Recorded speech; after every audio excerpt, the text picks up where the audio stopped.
Good evening, ladies and gentlemen. We're glad you're watching. Thank you so much for making time to join us. This is Mtembei TV, Open Forum Political Discussion Show, a show that gives you an opportunity to air what you feel and think about the latest development on our political front. A lot has taken place today as we look at the governor of Meru impeached, full house unanimously agreed to have her be sent home. What is your take on the same and their claims and counterclaims against her?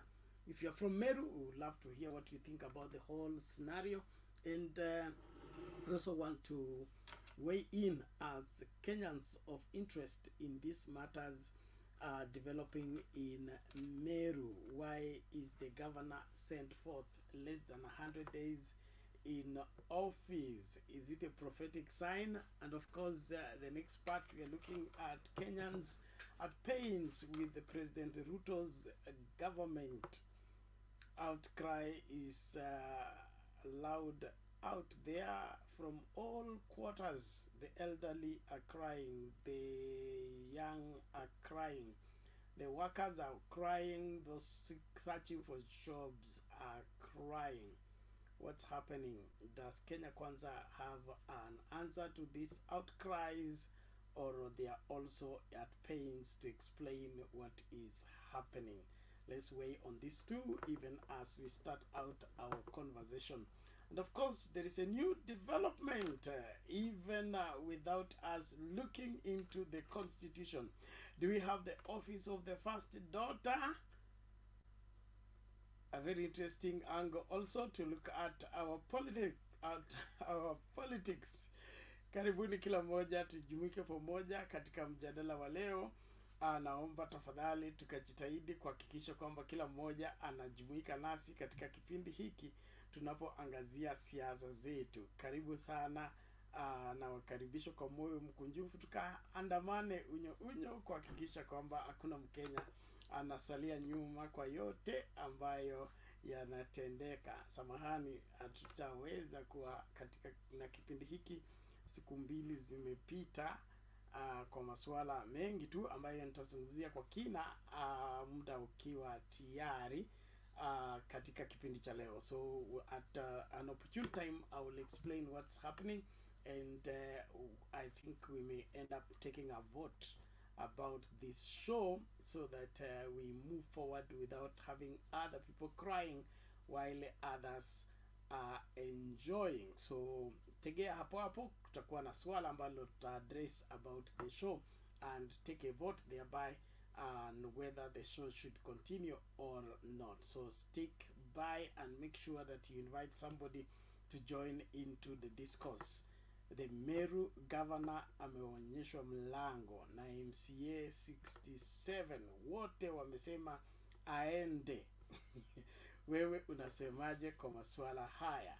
Licha ya hiyo, Wakenya wanavilio kinyume na serikali ya William Ruto. Vijana wanalia, wazee wanalia, wamama wanalia, watoto wanalia. Ni nini kinachoendelea?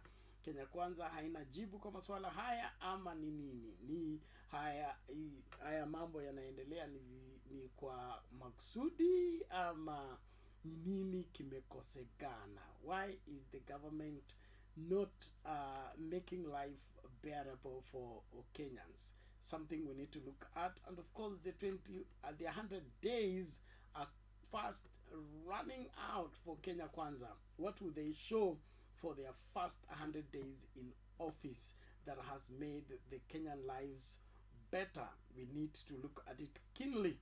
And of course, the first daughter's office, we need to look at it constitutionally and otherwise politically, and see whether it has a place in our governance structure or not.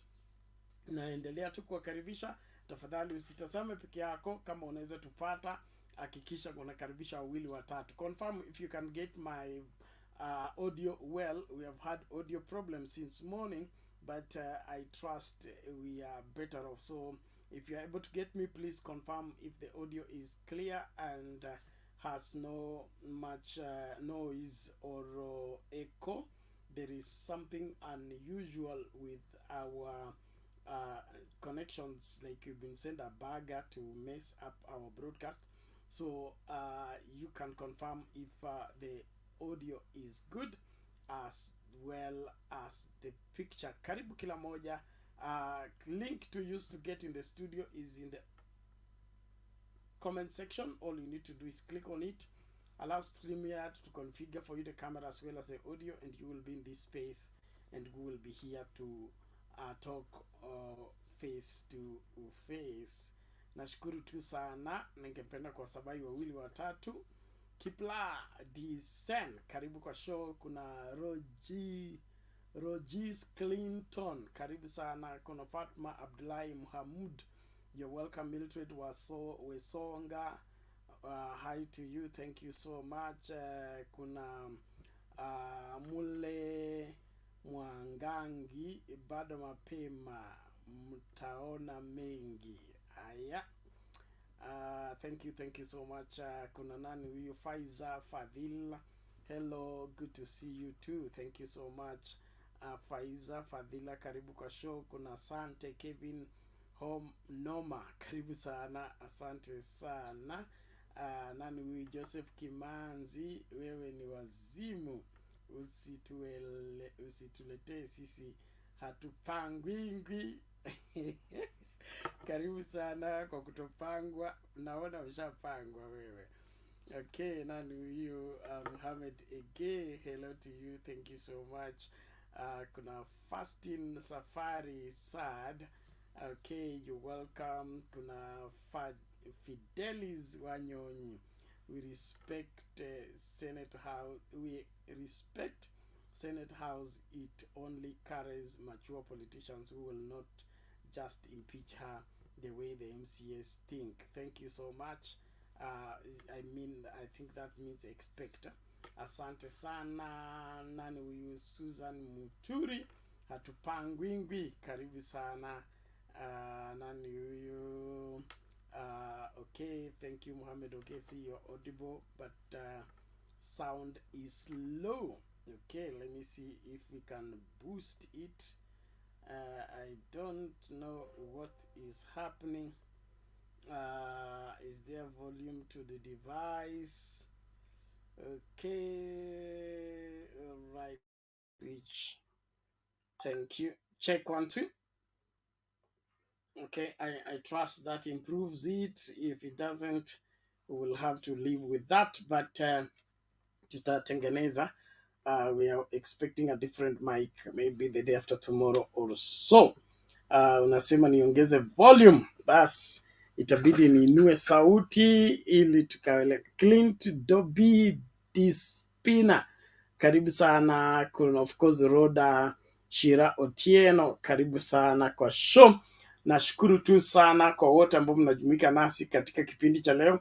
Naomba tukaandamane, usikose kuwa sehemu ya kipindi hiki wakati tunapoangazia siasa zetu. Naomba tu kabla tuanze kuongea kwa kina, tazame hii video, alafu wewe ndio mwamuzi. Mimi kazi yangu ni kurusha tu, alafu wewe utaniamulia mwenyewe ni wapi tunaelekea na Kenya Kwanza, serikali ya Ruto. Imewashinda.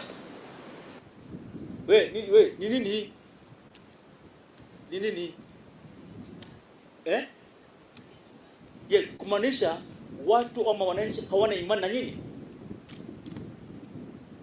Mkiwaambia kwamba twendeni kule, county commissioner anakuja mkubwa kabisa. Mkubwa. Isitoshe hiyo. Gavana mwenyewe anakuja, ambaye atakuja kusikiliza mahitaji yao na aweze kuaddress. Yaani mwananchi hawezi kujua na kutambua kwamba hawa wawili wanakuja na nyinyi mchukue jukumu.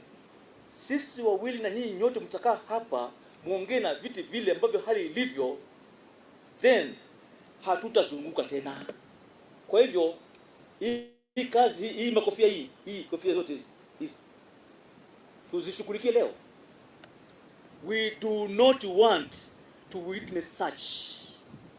very low turn-up from the member of the public in Osangishu, the count of His Excellency the President. Vile mulivyo, hii ni aibu gani hii? Ni ukweli.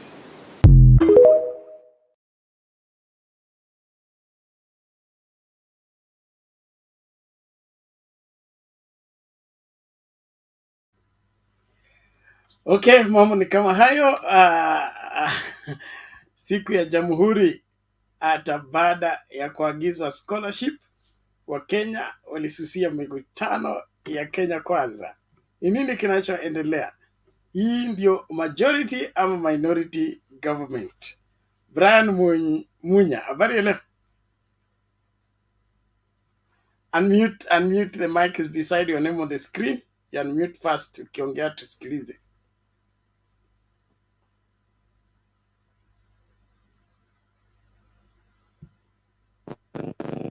Niko poa bro. Unanipata? Nakupata lakini kwa shida. Hebu toa hiyo earphone, toa headphone ndio isikike vizuri.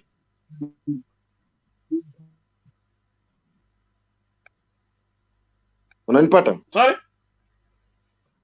Yes, hapo sawa, endelea. Unanipata? Yes, uko sawa, endelea.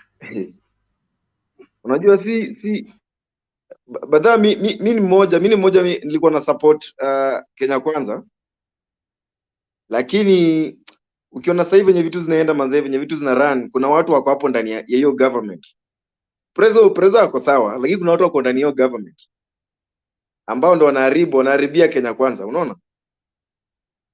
Lakini ukifuatilia nini, Ruto mwenyewe ako sawa tu, yeye anang'ang'ana kivyake, lakini watu wake wenye wanafanya nao kazi ndio watu wabaya. Sasa unaona kama huyu alikuwa anaongea nini huyo? Na ni county commission.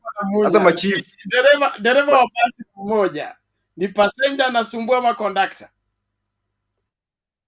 Unajua dereva akisumbua conductor, unajua conductor akisumbua dereva anamfukuza. Na atafute conductor mwingine aendelee na kazi. Sasa wewe niambie, mtu kama huyo county commissioner mzima anataka kufuta machifu juu watu hawajakuja. Sasa chifu atembee kwa nyumba kila msee akimwambia twende meeting, kesho ni meeting. Na kila mtu anajua wewe ulikuwa unakaa ukijua Jamhuri ni date 12 December tangu uzaliwe. Haya, na sasa life imekuwa ngumu bana. Watu wanatafuta. Hata hiyo day nilipita mahali nilikuwa na watu wanafanya job kama kawaida. Watu wanatafuta bana. Si uongo, life imekuwa ngumu. Sasa wewe jamaa asilaumu watu, asilaumu machief. Wewe bwana Munya ni kama ufuati maneno. Okay? Kwa nini kama nakumbuka vizuri, president na deputy president waliwaagiza kwamba machifu hawatahusika kwa masuala ya siasa. Ni serikali ya Uhuru Kenyatta ilikuwa inatumia machifu. So machifu wakaamua basi sisi tutakaa nyumbani kama vile tumeagizwa na rais pamoja na deputy wake. Sasa county commissioner ndio huyo amesalia kwa stadium na viti peke yake. Na hii ni Jamhuri Day ya kwanza ya Kenya Kwanza. Nini kinachoendelea? Ni ujumbe gani wa Kenya wanapeana kwa serikali yao? Hii sio yellow card. Ndio nakwambia. Unajua nakwambia ni aje? Huyo county commissioner, kuna watu ndani ya government. Kuna watu ndani ya government ya Kenya Kwanza ambao wataharibu hii government. Unaona? Kuna watu wachache ambao wanaenda kuharibu hii government. Bwana Munya, inaonekana wewe unatafuta sababu ya kutokubali kwamba Kenya Kwanza imeshindwa na kazi. Haijashindwa na kazi. Kama kuna watu ndani ya serikali. Sawa? Yes. Wa Kenya. Kuhudhuria mkutano ni jukumu la Wakenya. Kusupport serikali yao ni jukumu la Wakenya. Wewe kutoka kwa nyumba hauhitaji kutembelewa na Gachagua ndio ukuje, hauhitaji kutembelewa na president ndio ukuje. Utakuja stadium kwa sababu unafurahishwa na vile serikali inafanya kazi, imekupatia matumaini, unaendelea mbele hata kama unasukuma gurudumu la maisha, unalisukuma ukiwa na matumaini kwamba hii serikali itabadilisha mambo hivi karibuni.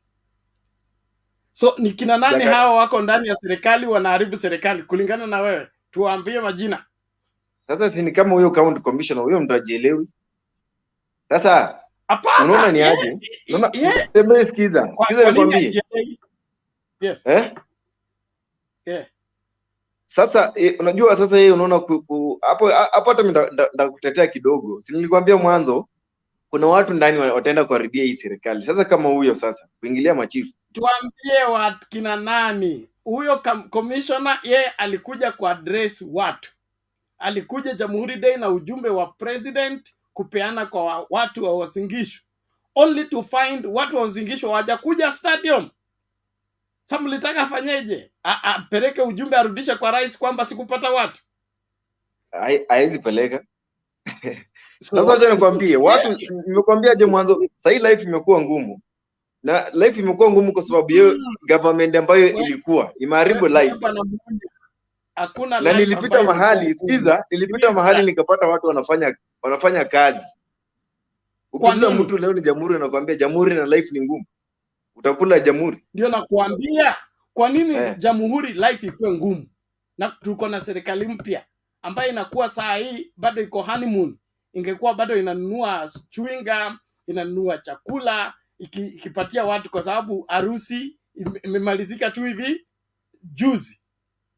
Right now, every Kenyan should be happy because they have a new government which is still in the honeymoon and therefore everything is still rosy. We should be complaining like this on the 5th year, not on the first 100 days. So kama life ni ngumu, the first 100 days, can you imagine the next 3 years? Sasa mtembeo, acha nikuulize. Life imekuwa ngumu kwa sababu ya government ambayo imekuwa. Hiyo ndio imeharibu life. Sasa wapi wanajaribu Kenya Kwanza inajaribu kungangana irikave hiyo life. Unaona? Ngoja bwana Munya, sikiliza. Hao ndio waliharibu. Government ilikuwa ndio imeharibu life. Wangewacha kitu kwa kikapo. Nakupatia list. Subiri kwanza. Mimi nakupatia list ya vitu, okay? Wakati Uhuru Kenyatta alikuwa ofisini. Sawa sawa? Serikali ilikuwa inalipa petrol subsidy every month. Right? Food subsidy every month. Alright? Education subsidy every month. Pesa wazee every month. Kazi mtaani every month. Those are 5 services that the government was offering. Alright? Kenya Kwanza comes in office. What do they do? The first thing? Kazi mtaani imetupwa nje. Zile pesa zilikuwa zimebudgetiwa. Kazi mtaani ziko wapi? Mtuambie. Next, subsidy ya petroli nje. Alright? Zile pesa zilikuwa budget. Kumbuka budget inasomwanga June na inapaswa kuisha mpaka June. Alright? Pesa ya petroli ilienda wapi? Next, food subsidy. Ile ya unga ilikuwa inapeanwa, alright? It's in the budget. Kenya Kwanza ikaingia ikaitupa wapi? Nje. Hiyo pesa iko wapi? Pesa ya wazee. Saa hii wazee wanalia. I'm about to play a video ya wazee wanalia. Pesa ya wazee. Of all things, umechukua pesa mpaka ya wazee. Alafu wewe unasema kuna watu mbaya kwa serikali. Dereva wa serikali ndio ana shida kwa sababu mimi sioni hii safari ikienda. Wacha nikuulize kidogo. Nani anaharibu serikali? Nani anaharibu serikali? Yule anatoa subsidies, yule anafanya maisha yakuwe magumu kwa kufutilia mbali. Na hizi vitu zote zinafanywa bila parliament. Alright? Zinafanywa bila public participation. It is what? Presidential order. So bwana Munya, niambie. Kama rais hana shida, yeye anafanya kazi vizuri, basi kazi yake vizuri ni hiyo. Toa subsidy zote, toa pesa kwa wazee, toa kazi mtaani, toa subsidy ya petroli, alafu fanya maisha ngumu kwa Wakenya. Then hao Wakenya umewafanyia maisha yakuwe ngumu, unatarajia wakuje kwa stadium kukaa chini ya chua ukiwaongelesha. Is that possible? Wacha nikuulize Yes. tu kidogo. Unajua hii serikali venye imekuja na ili complain mapema. Kuna pesa fulani walitoa wakapeleka mahali fulani. Unaona, wakapeleka kwa mrengo fulani ikafanya shughuli fulani. Pesa ya BBI ilienda wapi? Pesa gani ilichukuliwa wapi? Wewe unajua vile serikali inafanya kazi? Hiyo pesa ya BBI ilitoka wapi? Na Serikali ilitolewa hainanga wapi? savings. Sikiliza, serikali hainanga savings. Hakuna savings account ya serikali. Serikali huwa inatumia pesa kama vile wewe unatumia kwa nyumba yako. Unapata mshahara, you budget from that and execute. Kama mshahara ile umepata haitoshi na uko na watoto 10, unaua kadhaa ili upunguze namba ya watoto. Haiwezekani, lakini hii government imekuja imepata kwa basket hakuna kitu. Let's finish one point, Bwana Munya. Yes. Wakati uko na watoto 10 na mshahara umepunguzwa. Alright? Ni wewe unaongeza bidii. Okay? Ili hiyo mshahara imekatwa upate sehemu ambayo utaongezea ili kila mtoto apate nini? Chakula. Sawa sawa. Serikali ya Kenya Kwanza ilipoingia kwa ofisi, what extra thing did they do to make sure that at least they sustain the country where Uhuru left it? The first day in office, they begin to reduce everything that was going to mwananchi directly from the government is cut off. That, in my opinion, is somebody who doesn't know his job. Instead of him increasing the size of bread, he decided to do what? Reduce the people who are eating the bread so that the bread is sufficient for the chosen few. Ndio nakwambia rais wako ndio akona shida. Yeye ndio dereva wa basi. Kabla tuanze kutafuta conductor, kwa nini basi inaingia kwa mtaro? Conductor hausiki.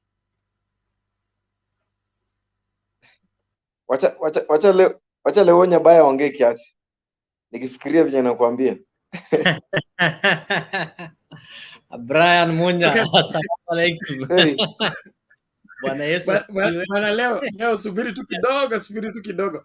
Okay. Ladies and gentlemen, we are glad you're watching. Thank you so much. Kama unaweza kutupata tafadhali karibisha wawili watatu tukajumuike pamoja katika mjadala usiku wa leo. Tunaangazia gavana wa Meru ameonyeshwa mlango na MCA wote wamesema aende kabisa. Wewe unaonaje masuala haya? Wakenya wana vilio wengi tu, vijana, wazee, wamama, watoto wanalia chini ya serikali ya William Ruto. Ni nini ambacho serikali inafanya ambacho ni makosa kinachofanya vilio kuongezeka? Ningependa kuangalia kwa kina. Na siku 100 za Kenya Kwanza zinaendelea kudidimia. Zimebaki tu chache kama 10 hivi. Scorecard yao ni vipi? Watatoboa ama watoboi? Ningependa tuangalie hilo kwa kina. And of course, kuna ofisi mpya ambayo imekuwa introduced na Kenya Kwanza, inaitwa the Office of the First Daughter. Ningependa pia mtuonyeshe hiyo iko wapi katika katiba na inakuwa funded na ofisi gani ama hela zipi. Maswala ni kama hayo. Mtembei Open Forum Political Discussion Show. One small video, then Leo you can come in.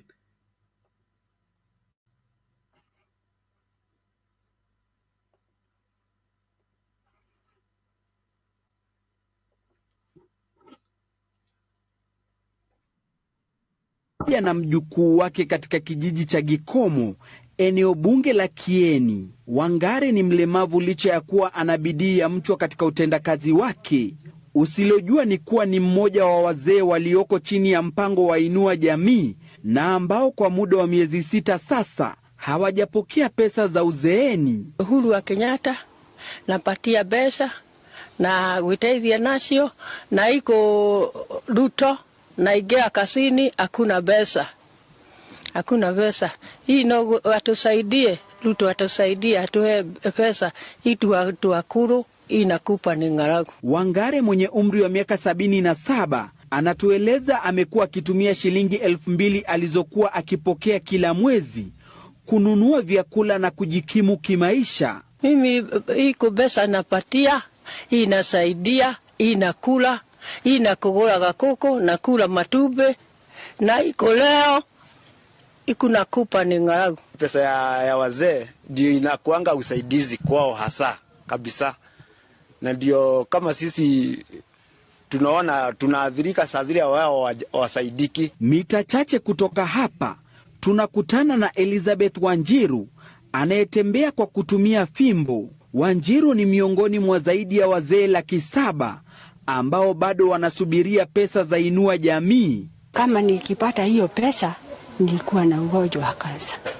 nilitibiwa Nyeri na nienda Kenyatta. Kwa Muthoni wa Ng'ondu aliyetengwa na familia na kusalia kuwategemea wasamaria wema, kukosekana kwa fedha hizo ni pigo kubwa kwake. Kiwa ni shida ya maji, anaenda mto hapa chini, anashukua anaenda kwa sababu hana hiyo pesa ya kununua maji. Hali si tofauti kwa mzee Ondieki Omenyi mwenye umri wa miaka 85 kutoka kaunti ya Kisii. Kiwa mgonjwa mimi nasumbuka, nikaenda kwa hospitali, mimi nasumbuka hospitali, mimi nalia sange, mimi mchamana nisaidia pesa hii kwenda tisetie kwa ugonjwa pesa kama na siti, mimi nangoja kufa tu. Sasa nitafanya nini? Pesa zilikuwa zinawasaidia kukula, kuendea hosi, kupata hata pesa ya kutumia mahitaji ni mengi. Kulingana na idara ya maslahi ya jamii, pesa hizo zimechelewa kutolewa, jukumu ambalo ni la waziri wa hazina la kitaifa Profesa Njuguna Ndung'u. Kwa sasa wazee hawa wanatumai kuwa serikali itasikia kilio chao na kufanya hima kuhakikisha wanasherehekea Krismasi. Gatete Njoroge, runinga ya Citizen.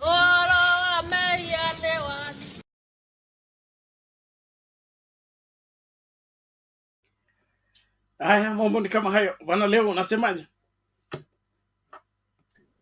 Salama, good evening and good morning from wherever you are. Munya amepotea tena. Munya nafikiria ameenda kutafuta Peter Munya. Ameenda kutafuta Peter Munya. I've seen him struggle to explain, sometimes defending lies and defending wrong is not easy. So he's really struggling to defend things, asking pesa ya BBI. He's just reasoning like those guys who are telling us that they received 90 million in the accounts.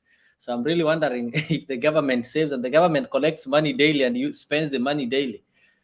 So away from that, maybe nikianza na the speech of the president on the Jamhuri Day, the day that was not celebrated by majority of Kenyans, because the best place where people were celebrating was maybe at their rurals, where they will not be ferried, where they were not promised some scholarships.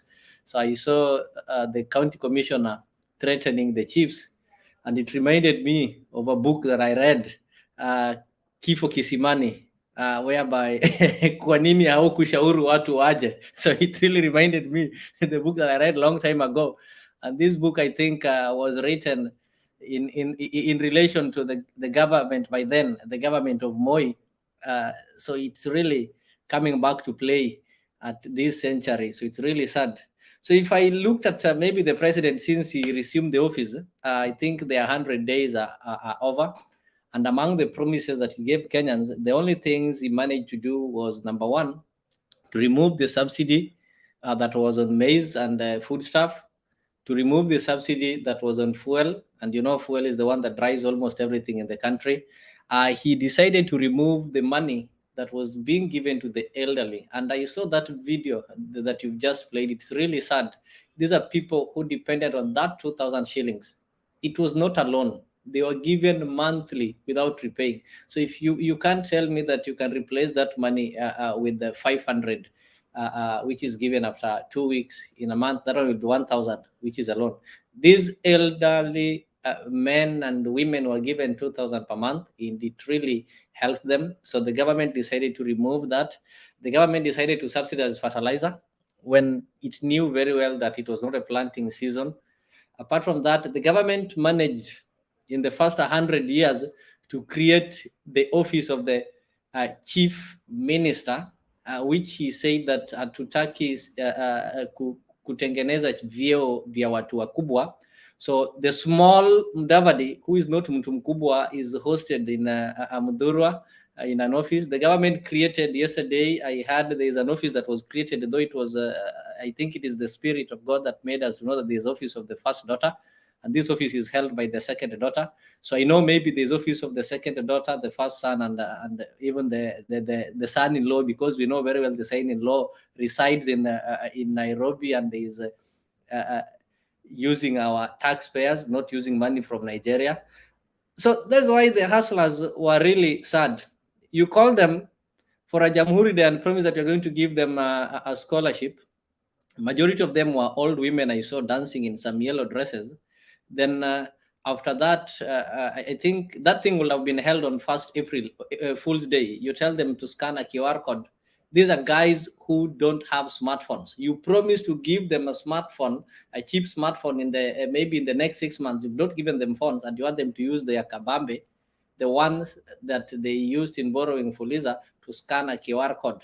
So I really waited to see the number of people who got those scholarships, when they are reporting, and maybe when they are going to graduate, so that we can be able to appreciate them. So in that speech of the president, it was a poem. It was a poem. It was an empty poem that is presented in schools during closing days, because some of the things he mentioned were the government has imported metric tons. So there were some rhymes: metric tons of maize. He almost talked of the government importing avocado. Yeah, he talks of the government has imported fertilizers. The government has imported maize, imported.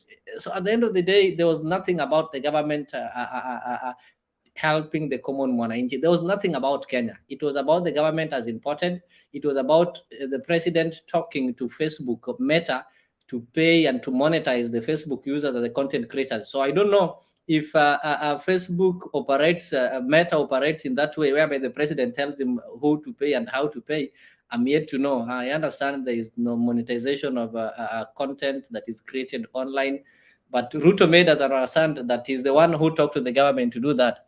So that speech after 100 days was really giving no promise, no hope, and any serious Kenya would be disappointed, because the expectations in a marriage, for the first few days when people get married, what happens? Everything runs smoothly, and things should always start changing after a long period of time. But this one is different. We've started it roughly, so I don't think we'll proceed well. Maybe in the near future, we are not going to see anything good. Today there was an impeachment in Meru. I expected Munya to talk of that, and I've seen some people saying that what was happening there, people have turned it into some feminine war. They are saying those men are not happy with the woman leading them. And I was asking myself, in that assembly, county assembly, I saw 22 women. None of them, not even a single woman, said anything positive about the governor. And to make it worse, out of 67 who are present, save for the 2 who did not come, who I can describe as cowards, who did not want their minds to be known, all of them voted to impeach him. It has never happened. It has never happened. I don't know why she will not even do what Sonko did, just taking few and take them to the beach in Mombasa and give them some numbers and the placards and display that, you see, I'm number 1, we are not taking part. So all of them impeached her. So it means Meru will have no option. They just need to go back and elect somebody who can run that county. And the same should also happen to Kenya, our parliament. The BBI, or the constitutional amendment that the president is bringing now, is not a priority.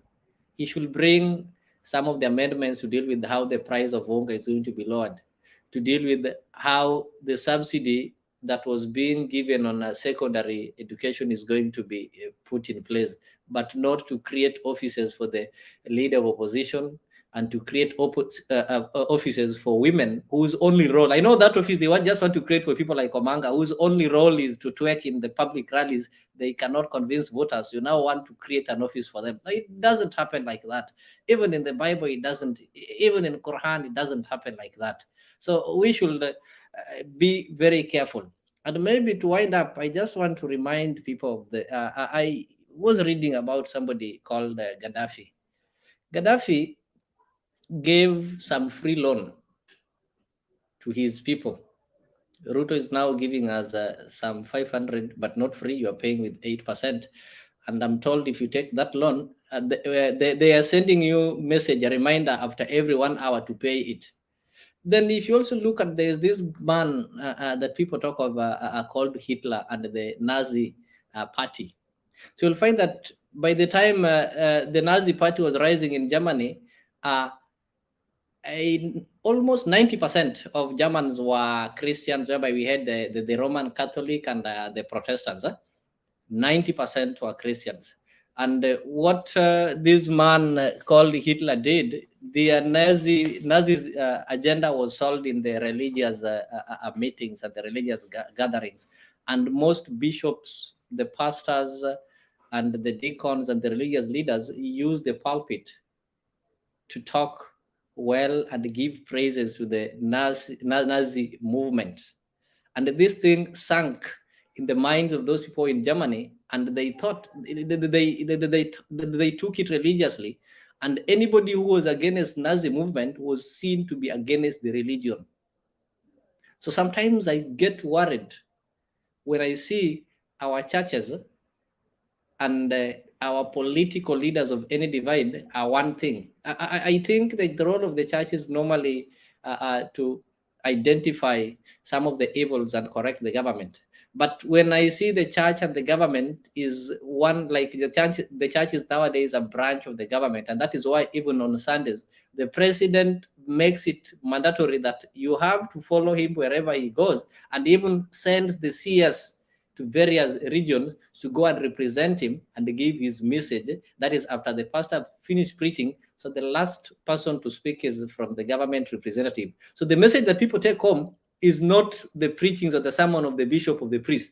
They take the message from the government, because the last thing that they normally say in the lesson is what will always take home. So I'm really sorry, and I'm really scared. I really scared when I compare how Nazi rose into power and what is happening in Kenya. You'll find that the churches and the theologians are openly supporting the government and every activity. And in fact, they're the ones who are defending the government more than even our MPs. So we really, somebody is saying that most Germans were Lutherans and reformists. So I've said majority. I think 90% of the population were Christians. We never had any other religion. Christianity was the majority in Germany, if I'm not wrong.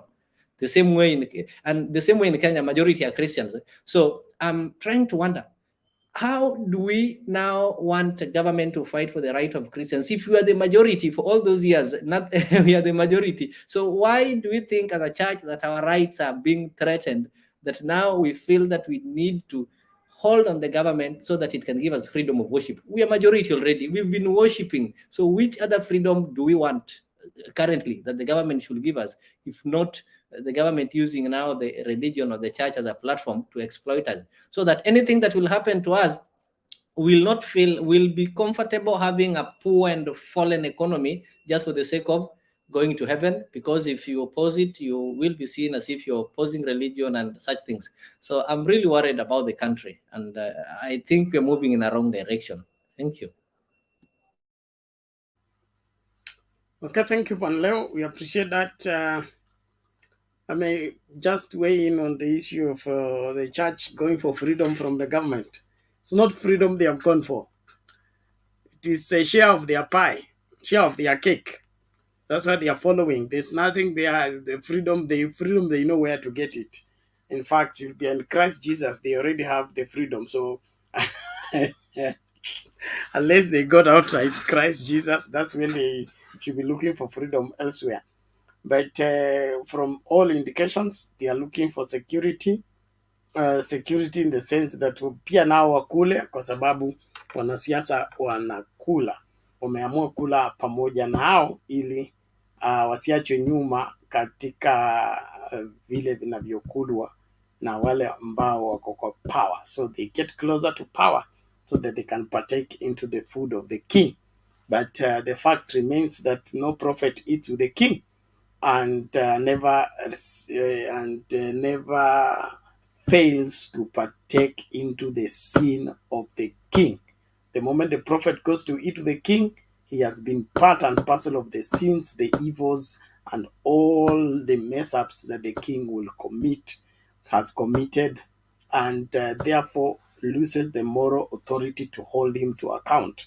The Kenyan church, some percentage of it, is to blame why the impunity is quickly rising up within our country.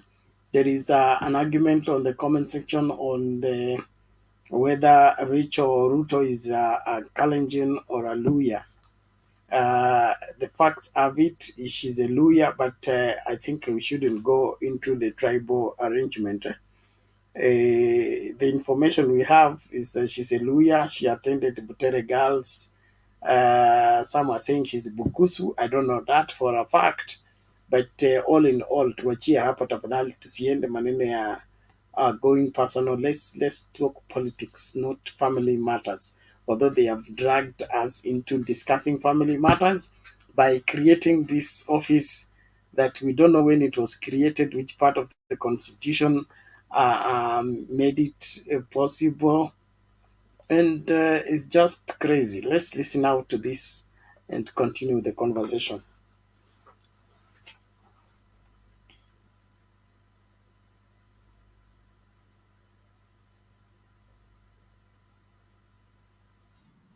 Wanted to introduce quickly my team from Kenya. So I'll start with the back. So this is Mike Sagana. He's one of my team members. He's a politician and he's my principal advisor in my team. And this is Jermaine Momanyi. He's the head of trade and investments at the office of the first daughter. And this is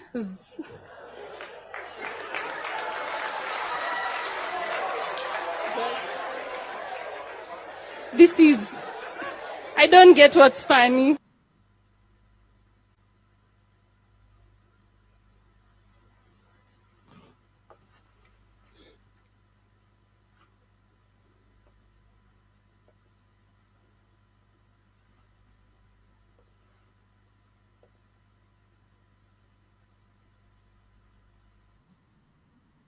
Fika kwa maelfu kuadhimisha sherehe za Jamhuri katika uga wa Nyayo jijini Nairobi.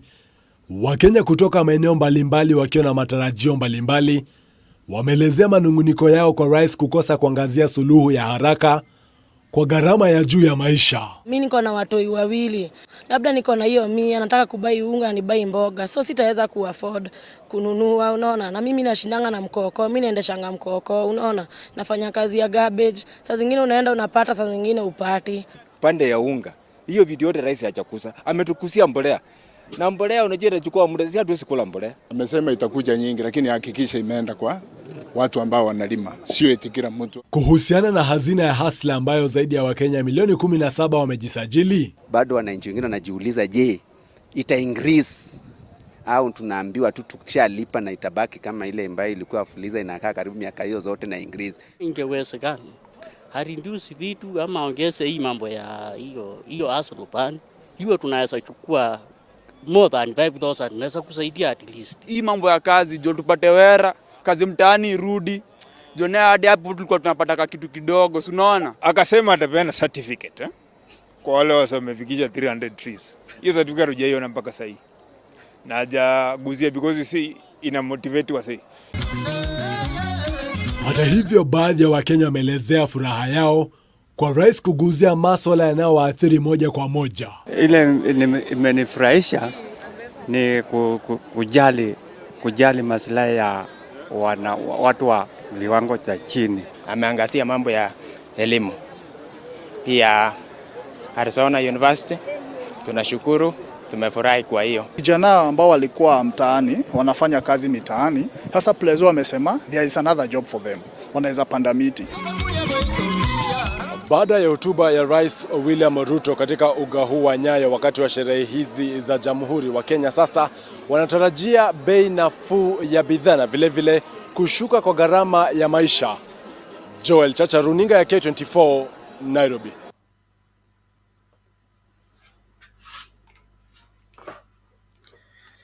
Okay, office of the first daughter, as well as Kenyans not so excited about the president's speech, not addressing their issues. Mnasemaje wadau? Asante sana wote ambao mnajumuika nasi katika kipindi cha leo. Tunaangazia masuala ya gavana wa Meru kuonyesha mlango na ma MCAs. Kuna wale ambao wanasema kwa comments kwanza kwamba Simba Arati naye akae macho, anaweza kuwa next. Sijui ma MCA wana nini, lakini lazima tujitahidi kuhakikisha kwamba mambo yote yanafanywa vizuri na kulingana na sheria. Tusitumie mamlaka tuliyopewa kikatiba kuharibu ama kuhujumu maendeleo ya ugatuzi kwa sababu tunasisitiza matakwa yetu. Thank you everybody. Let's get talking. In Ireland, Abarela.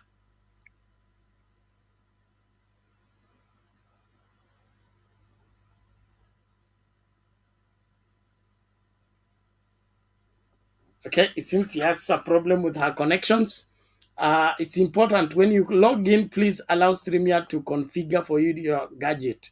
Don't deny it access to your gadget, because it is the only one that can arrange for you your gadget in such a way that it will be able to function rightly. But the other way around, it will not work. So I advise N Island to work on that. Just get back after fixing your gadget, because kuna mushkili mahali. So bwana, leo tuanzie kwa ofisi ya first daughter. Yeah, it not only shocked Kenyans, even the people she was addressing were shocked. And from her speech, you'll find that she realized that something wasn't normal. And that's why she's asking. She couldn't figure out what was funny about what she was saying, but it has never happened. I think we've had several presidents. There are some that we never even know whether they had kids. The latest we had, Uhuru, I don't remember seeing Uhuru's kids running up and down. I first of all saw the daughters or the children of the president misbehaving or in public limelight when we had Donald Trump's daughter Ivanka. And that is why just barely 3 weeks in office, or 1 month, I think 1 month in office, Kenyans were able to name Charlene Ruto, like they nicknamed her Quick Mat Ivanka, because she just emerged from nowhere. She placed herself on the table, and she forgot that his father rose to that position by branding others as dynasties, and his father was the lead campaigner against dynasties, which to him was those people, if your father or your parent is in a leadership position, you should not be in the same position. You should distance yourself with that position. Most of the people his father was against, people like the Mois, the Dinkas, and the Kenyatta's family, he was not against them because of their personal lives or their personal achievements, but he was against them because the achievements of their parents. So it's really surprising that the person who was against the dynasty is now creating a dynasty within 3 months in office. So I've never heard of the office of the first daughter. And if it was supposed to be there, Charlene Ruto is not the first daughter. So I think she's had more than 30 meetings with the government departments. She's overworking more than Mudavadi, who is the chief cabinet. She's the one who's been supervising these ministries. She visited schools. She visited organizations. And sadly today, it is never true until you deny it. She denied that the office is not constitutional. The office is not using the government taxpayers' money. Then if this office is a private office, was it formed yesterday? Was it formed when his father has been elected as a president? Why couldn't we hear of this office of the first daughter before his father became the president? because you can't tell me that this office is not using taxpayers' money. It is a private office. It has been in existence. We've never heard of it. Were you a first daughter before? Did they? I know the process and the procedure it takes to register an association or an organization in Kenya. So did they just register it overnight and staffed it? And now, why now? Why now? Why was she not doing these other things before? It means before there was no budget. The office of the deputy president did not have some extra money that could be used for some other personal advancements. So what is happening? I think Ruto have realized that his son, Nick Ruto, is not so aggressive, just like Raila also Ed is Raila Jr., who is not aggressive politically. So she found out that there is an aggressiveness in Charlene Ruto. So though he is guilty of branding and destroying other people's career through branding them as dynasties, but her daughter is now being used by God to show you that mkuki unayotumia kwa wengine pia itatumika kwako. So we are seeing the making of a dynasty, and maybe in the next general elections, Charlene is going to be a women rep somewhere, and the father will say, she's not a dynasty. She chatted her way. She did her own things. In fact, when she was in school, she was selling her own smoky, was not even feeding from the food from my house.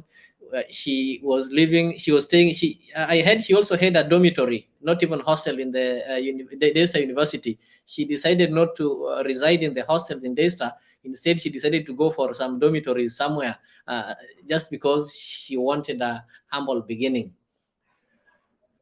Though naturally, there is nothing wrong with her meeting people and maybe having charity organizations, because she is also having a life as Charlene Ruto. If we remove Ruto from her, she's also having her own life. She's also having her future that she needs to develop. But if she overdoes it, it reminds us of what the father said. We don't hate her. In fact, I would really wish her well. I would really want to see her having organizations, doing some charity work, and even becoming the next president, to prove to Ruto that you don't need to brand other people's kids as dynasties. I don't have any problem with what she's doing. I don't have any problem with that office as long as it is not using the government money. Let the office be.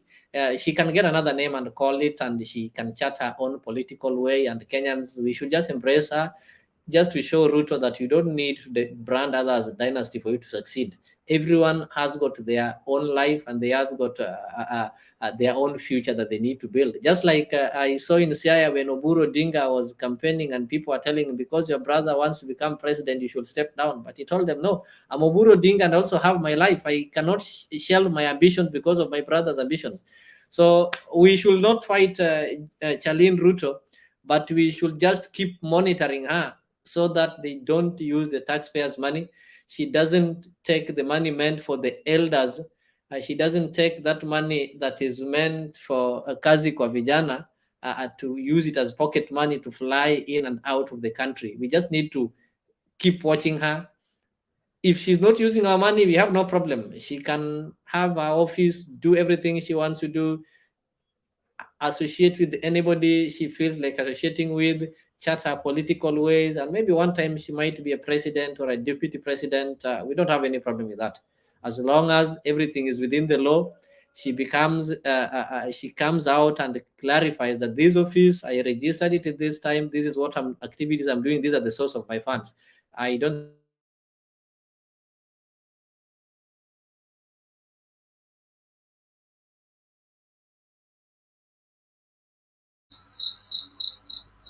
Okay, somebody suggests that the Ruto family will loot the entire country using the daughter's office. All the same, let us look at it keenly. I would suggest that she would have said she works in the office of the first lady. That will have made sense. But the office of the first daughter, that is an excess. I think it's a framework for impunity, whereby there will be creation of offices that are non-existent and therefore make a very good place for looting to take place. An allocation to the first daughter's office will mean the government will be spending money into the first daughter's office. The first son will also demand an office There will be the first grandson. What's going to happen to the firsts in Ruto's lineage? It is time Kenyans began to ask right questions, because the kind of treatment we are being treated to by Kenya Kwanza inaacha sisi tukisumbukana sana na maswali mengi. Nakaribisha kila mmoja, tafadhali tukajitahidi. Wala ambao mnataka kuingia studio, hakikisha unatumia hii link. Ukiklik link, usijaribu kunyima StreamYard nafasi ya kutekeleza maandalizi ya mashini yako, ili wakati unaingia studio utaweza kuchangia. If you deny it capacity or leeway with your gadget, you will not be able to configure it rightly, and therefore utakuwa unafika studio unatupwa nje kwa sababu you are not rightly configured. Tafadhali hebu tuhakikishe hivyo tunatekeleza yale ambayo ni majukumu yetu. Just listen out to this video, na wala ambao mnaingia studio, tafadhali jitahidini mkaingia studio. Hizo namba zikifika 300 nitawaletea what it is that we need to take a vote on about this show, and then from there we'll know what to do. Well, let me see. I'm still getting the video. It seems not ready. Let's listen out to this in the meantime. This is insanity of the highest order. Every time an African leader has tried to do what's best for their country, they were assassinated. Majority of them aided by France. We know of one particular story that had we not known about it, it would have been, oh, there we go again, the Africans. In about 25 years ago, a group of young, rich white kids were having fun in Cape Town. They found out that there was oil in Equatorial Guinea that just been discovered, and they wanted it. So they set out a plan to have a coup in Equatorial Guinea. So while the Guineans are busy fighting a civil war, they will be siphoning the oil. But they made one mistake. There were two planes. One was to leave South Africa, stop in Zimbabwe, pick up more ammunition on their way to hunt in Equatorial Guinea. Another plane was taking off in the Caribbean that had this puppet diaspora who was supposed to be the next president. Mugabe wondered why such young people needed such powerful ammunition to go hunt in Equatorial Guinea. In doing his research further, he found out that this was a coup in the making. He allowed them to land in Zimbabwe. They loaded their plane, and just before takeoff, they were all arrested. The ringleader of that group was none other than the son of the former Prime Minister of the United Kingdom, Margaret Thatcher. She had to fly to Zimbabwe and paid handsomely to get her son out. The last one of those prisoners left Zimbabwe about 6-7 years ago. Had these young people succeeded, it would have been another coup. There you go, the Africans again.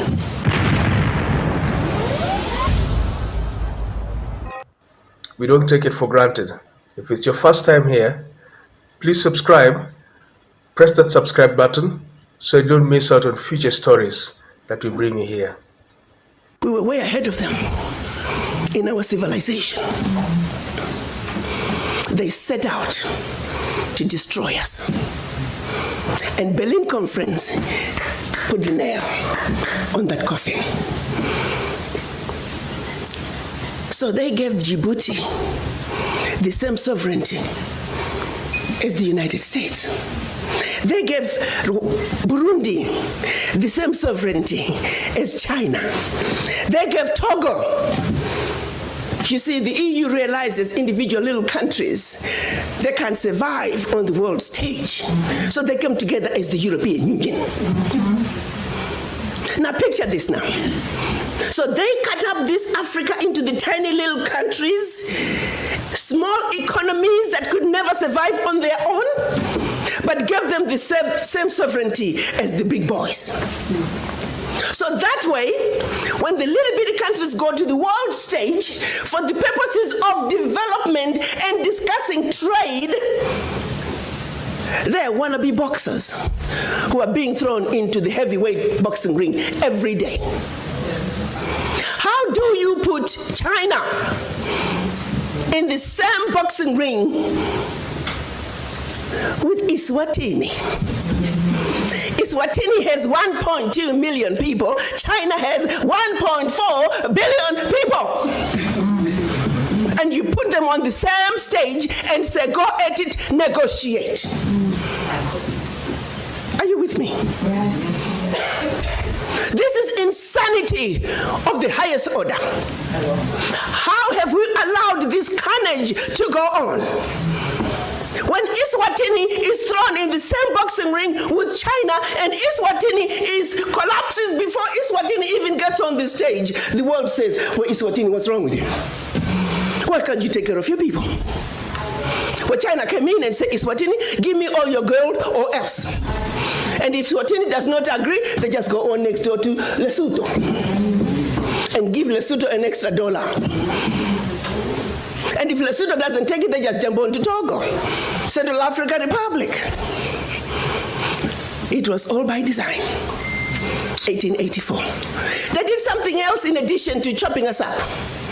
They also set out to make the African believe that everything African was bad and undesirable, and everything Western, particularly French and British, was more desirable. We call that the legacy of colonization. Prior to that, they had started long working on the slaves.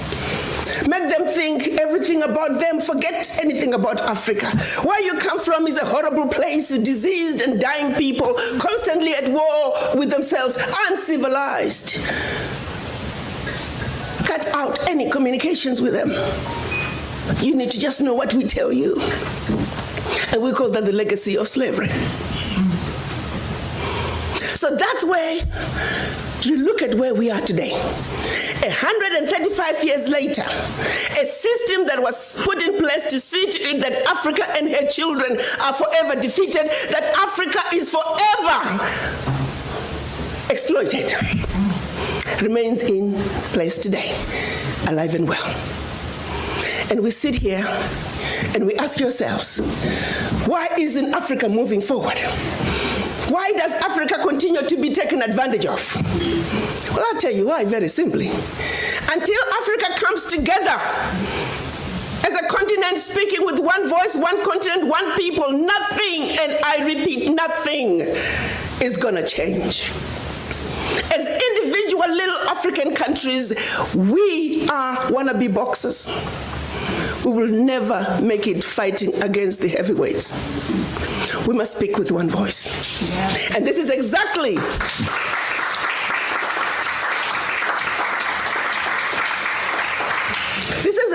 what our Pan-African leaders wanted to see happen in 1963 when they came together in Addis Ababa, Ethiopia. They clearly stated that Africa for the Africans at home and abroad, and that African Union was now.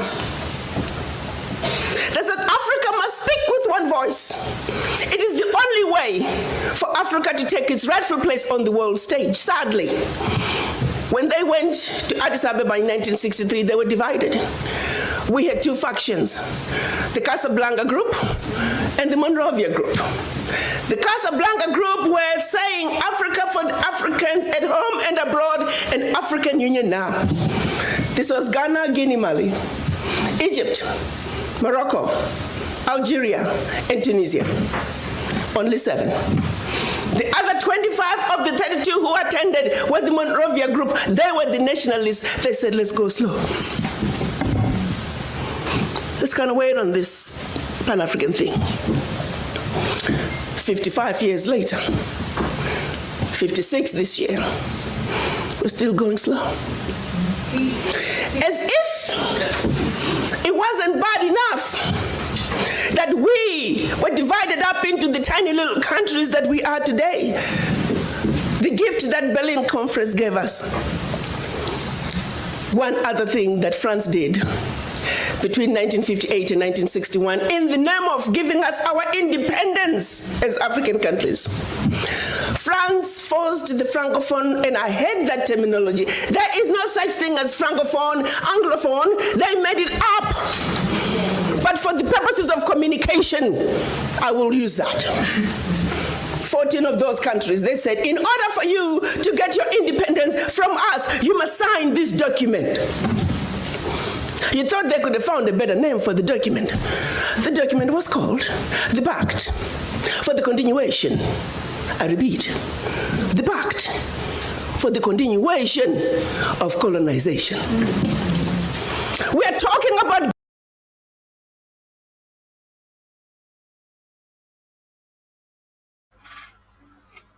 Okay, thank you everyone for sticking by. We'll be playing the other part of that video later on. I trust you're getting the drift and what is happening and what needs to be done. Nifa says he has something to say about the first daughter. Use the link in the comment section. You can come in and make your submission. Alafu kuna nani huyu the island lady, I think you're having a problem with your connections. Please make sure that you allow StreamYard to configure for you. If you're using your phone, please restart your phone. Probably it will get the StreamYard, the whatever issues sorted out.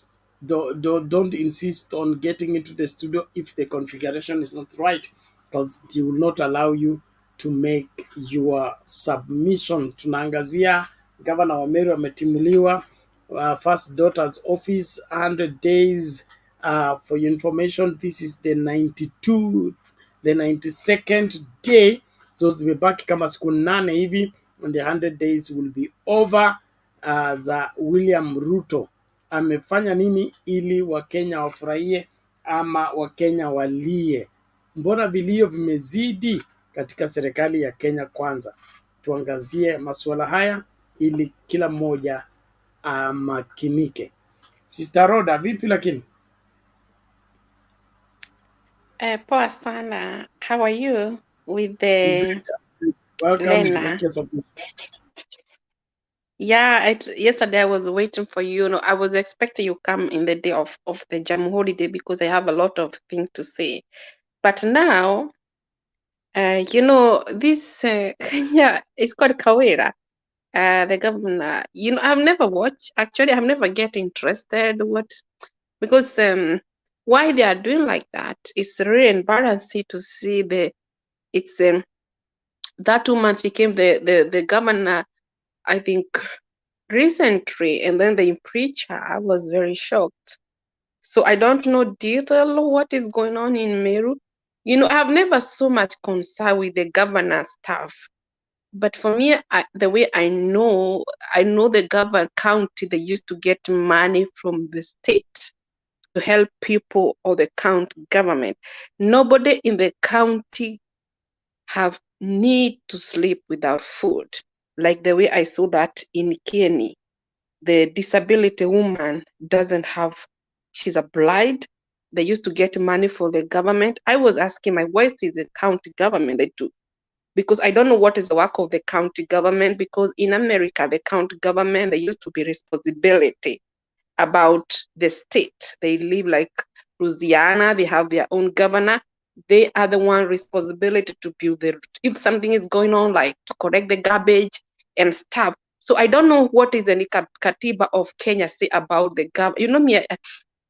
I left in Kenya when it was only the MP. So I didn't left. Actually, in fact, my brother was complaining, why do we have the same system like in America? Why do we have this governor? Why?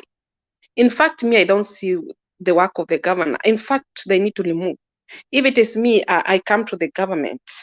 I could like to remove the governor, because what is the work? What is the governor? What is the Senate? I think we need to have only member parliament. I think so. Because it's only the wasting money for the government, and many people, they are hustling, and they are young people, they don't have job. Old people, they don't get money. And those blind people, why do we have the governor and we don't We don't help people who doesn't have food. We don't help those people who are blind. We don't help our old people, you know. So why? But you said before that that the government currently they were getting money for the government. So it's very sad. You know, I was watching Jamhuri Day, the government, county government, everywhere they were celebrating. I don't know whether you used to do that in Jamhuri Day, because this was the first time to watch the Jamhuri Day. You know, I didn't concert so much with Kenya. You know, I was watching when the former president was addressing in Jamhuri in Nyayo Stadium, but I didn't know whether county government they celebrate themselves, because I used to see the county government president in the Jamhuri Day. So I don't know how it's work. I don't know, is the Ruto regime have changed? Yeah, and for me, I could like to talk about what happened in Jamhuri Day. I didn't like it, because you know, Ruto told us we can criticize, because I want to correct him. I cannot just be quiet. I must criticize for our Kenyan people. I don't like, for me, I fight for the human right, and that is my passion. I believe everybody needs to treat the same equal, all Kenya, the same equal, no matter the language you speak, no matter the religion you believe, whether you are handicapped, whether you speak with the hand, whether you go without leg, whether you grow, how, it doesn't matter. I believe every human being need to be. I didn't get happy when I saw that our police office, I don't know, is our troop, they were bow for Ruto, bow for him. He was abusing the power. That is a dictatorship. Kenya people, we have to stand. He abused our troop. They were bow for him like God. And it's very bad. When he was to give him the flag, it's really hurt me. Actually, I was crying. I was crying like a baby, because I don't know whether that police officer, which tribe he was, but my passion, when I'm here, I will always fight for all Kenya to be treated the same, equal, and the same right, and our democracy must be respected. The democrat say the police officer to bow for him. Our constitution, we need a president who value Kenya. We don't want a president who is selfish. We don't want a president who doesn't value Kenyans, who think himself. We want a president who value Kenyans, not selfish. Otherwise, we can impeach him. We can preach Ruto. Why not? If he's abusing the power, he's abusing our military, our KDF, absolutely that's not good. No police officer need to be treated bad, or any tribe. I saw it's only those women from Nyeri, they were singing to Ruto. I didn't see the Kalenjin community singing for Ruto. Why? They didn't come. I don't know whether they were there. And this woman, they are old. She doesn't even respect those women. They were like our grandmother, our mothers. You know me, those days I have never seen such kind of stuff. And then they say we have the same. And then I was asking myself, I remember the ambassador of America. She was saying that in Kisumu, that Kenya and America, we have the same value when it comes out democracy. In America, I have never seen any American people sing it to the Biden. Then we don't have the same, why do we have the same Senate and governor? Why? That means we need to go back in Moi era, where we have only an MP, right? So that's what I want to say. Thank you. I was very hearted, actually. I don't have anything to say. Then I will come later. Thank you. Okay, asante Roda kwa maoni yako, tunashukuru. Na serikali tofauti, mambo tofauti, lakini Kenya moja. Kwa hivyo tujitahidi kuhakikisha kwamba Kenya inasalia kuwa nchi ya kila Mkenya, na kusikue na Mkenya yeyote anayebaguliwa kwa msingi yoyote ile, ili viongozi wetu wote wakahudumie kila mmoja kufanya yale wanayopaswa kufanya. Siku 100 za Kenya Kwanza zimesalia siku 8. Ni nini, miujiza gani watafanya kubadilisha nia ya Wakenya kwa mambo haya? Siku 100 zimepita, vilio kila mahali, hakuna Mkenya anafurahia na hakuna Mkenya anashabikia serikali ya Kenya Kwanza. mpaka stadium zinakuwa bure za kijiji, wacha ya Nairobi. Ya Nairobi walipeana scholarship ili watu waende, hata pia hiyo kuhudhuria wakuwa wengi kama vile ilitarajiwa, lakini zile za mashinani pia zilikuwa empty. Inamaanisha Wakenya wengi hawasupport serikali hii. Ndiposa kulikuwa na survey moja nilikuwa nasema hapa 87%, 84% of Kenyans think Kenya Kwanza is headed into the wrong direction, is leading the country into the wrong direction, 84%. And so as we pray and work, let's ensure that we secure the welfare of this country and we don't let it go to the wrong direction as the 84% think. And Island, you can make your submission now, please. You unmute, the mic is beside your name on the screen. Yes. Yeah, I'm the same lady, Nifa Salano. This is another phone. That my other phone, Nifa Salano, is here, so that's why you're seeing like this. But I think you recognize my face. Yes, carry on, carry on. So I would like to say hello, everyone, Leo and Bernard, and so I'm also going to changia kidogo, and I will start with the Meru's, the governor impeachment, and I would like to say that I think this is unfair for this lady because as we always say that we are Kenyans, and no matter what's going over there, because the first thing is after COVID and everything and the new election, so the MCs, of course, it's about the resources, to be honest, and I think also other counties are also struggling. So they should have given this lady also a chance because they aired out and they say the problem between the lady, because I think she stood independently. So she's not on the side of the other governor who was working with the MCs. So when the problem started, they should have at least given her time, because my take, I'm thinking the resources are the problem, but other counties also, they haven't collected enough resources. So now, on top of that, I should also ask, what is the work of the CS Aisha Jumwa? Is that not her part whereby she should have also checked in? Aisha Jumwa. The role of Aisha Juma. Aisha Juma, she's a CS for public service, but she's more It's of not, a central government officer, not county government. not for this thing of equality, women, the ratio. Okay, then sawa. No, What okay, is the sorry. point of information to okay, but I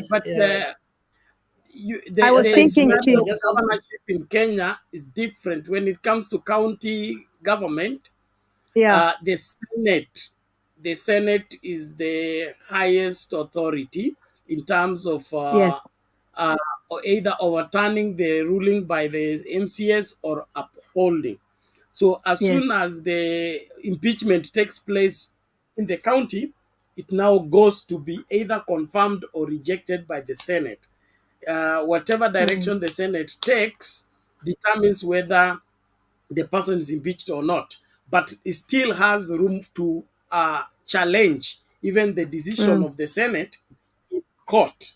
And if the court upholds, you continue being governor. There is Governor Wambora. He has survived 2 terms by the court. I think he broke record of being impeached over and over, and the court will always reinstate him until he served his full 2 terms. So, but according to what happened when this other lady Waiguru was also impeached, was she not a governor? And yes, she was a governor. She was impeached by MCAs. She was brought to the Senate, but the Senate reinstated her. She okay. won in the Senate to get back.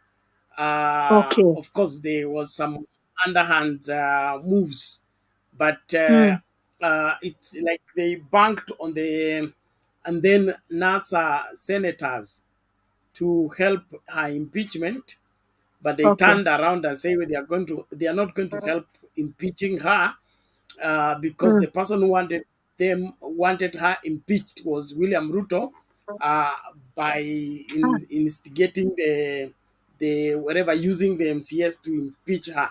So when it was learned in the Senate that he's sponsored her removal, they Mm. refused to aid his mission. But now they're in the same camp. That's Waiguru what I wanted to ask. So and now they Ruto are good are now in friends. the same camp. Yes, they are friends, best of friends It's now.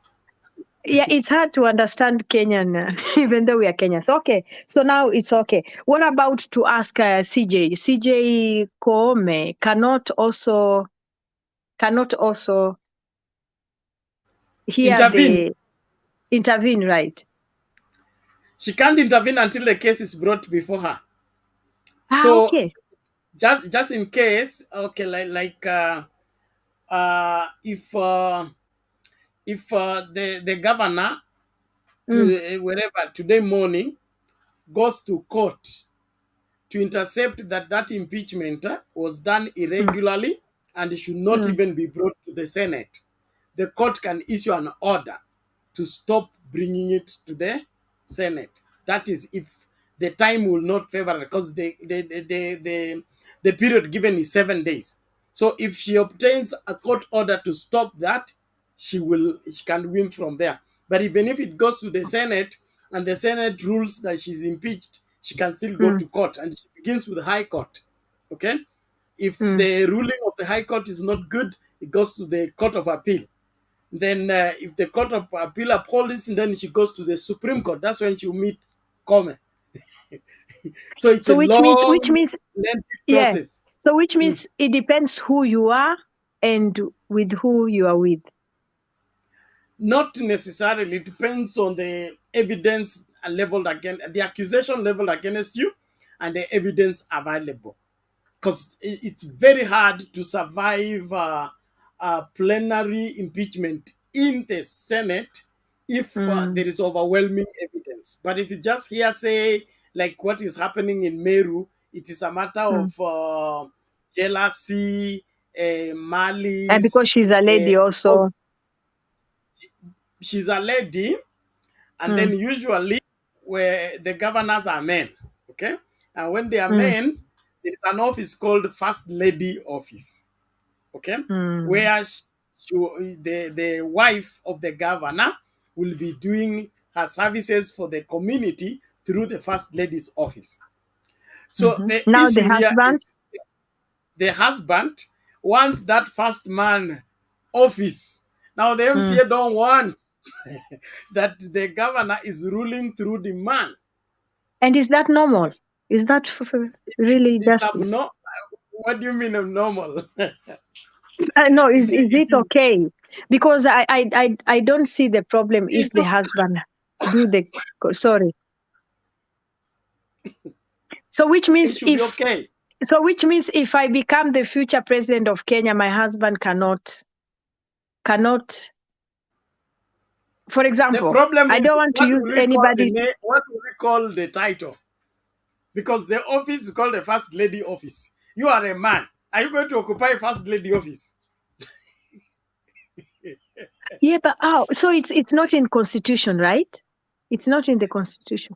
No, like the I think husband. It's just a creation for enhancing Okay, now I've governance. understood. Yeah, thank you for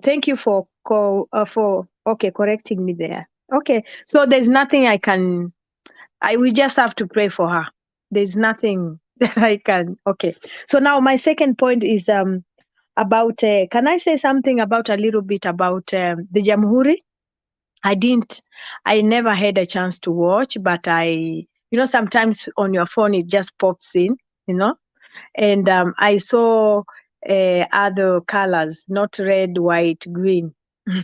I saw so many ladies, and all the ladies. So my question was, because I'm the one who talked about the innovation, that they are not doing the at the right purpose, the theme.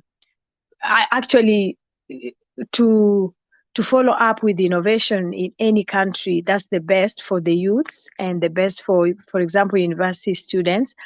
But the timing was not okay, because if the country is celebrating independence, so you ask yourself, where do they have this time for speeches? If they are president and the second in command, and also, and all those activities, and also the all the ladies, they don't have time. They don't have time to wait. The showcasing, to be honest, after sitting, and then kutumbukizwa. I'm sorry for my Swahili. And then after, so you have to go innovation, and find, I find like those older mamas, it was too much for them, Anyway, so I wanted to ask, were they, sorry, were they given the certificates, the scholarships, walipata? I'm asking. I don't know. I did not follow up. Bernard is laughing. Just make your submission. There will be a response to the same. But from Okay. what I'm told, there is a barcode I was sent here. Mm. Something like this, that you're supposed to scan to register for the for that scholarship. So you Scholarship. scan with Okay. your phone, and then the mystery was most of the people did not have smartphones. They have That's number one. old Kabambe phone. So how are I going to scan this using Kabambe? Yeah, surely. So Bernard, I was right also. When I made I was like, surely. Okay. Now, and but it seems like the youths, most of the youths, they were not there. Like, let's say Azimio's people were not there. Like, for example. Of course, we have always held on this platform and elsewhere. The Kenya Kwanza administration is unpopular. It's a minority in terms of countrywide support. And Nairobi is like they are strangers, because Azimio swept almost all the seats in Nairobi. So holding Jamhuri Day in Nairobi and expecting Nairobians to come out and be part of a minority government celebration, that is unimaginable. Okay, I think of all the seats, they managed to get the governor and I think a few MCAs. I think, were they 2 MPs or 1 MP out of 17? They 18 or 17. So they are pure minority in Nairobi completely. Okay. But now it is replicating elsewhere. Even in Wazingishu, the county commissioner had to take on the chiefs to have That's come what I alone saw. without it. Yes. That one I saw from Mutembei TV. I saw even Kisumu and Homa Bay with Gladys Wanga. They did on their own. Yeah, that one I saw it. So now to ask again. the Kenya Kwanza government is suffering from legitimacy issues, which we will be discussing later on.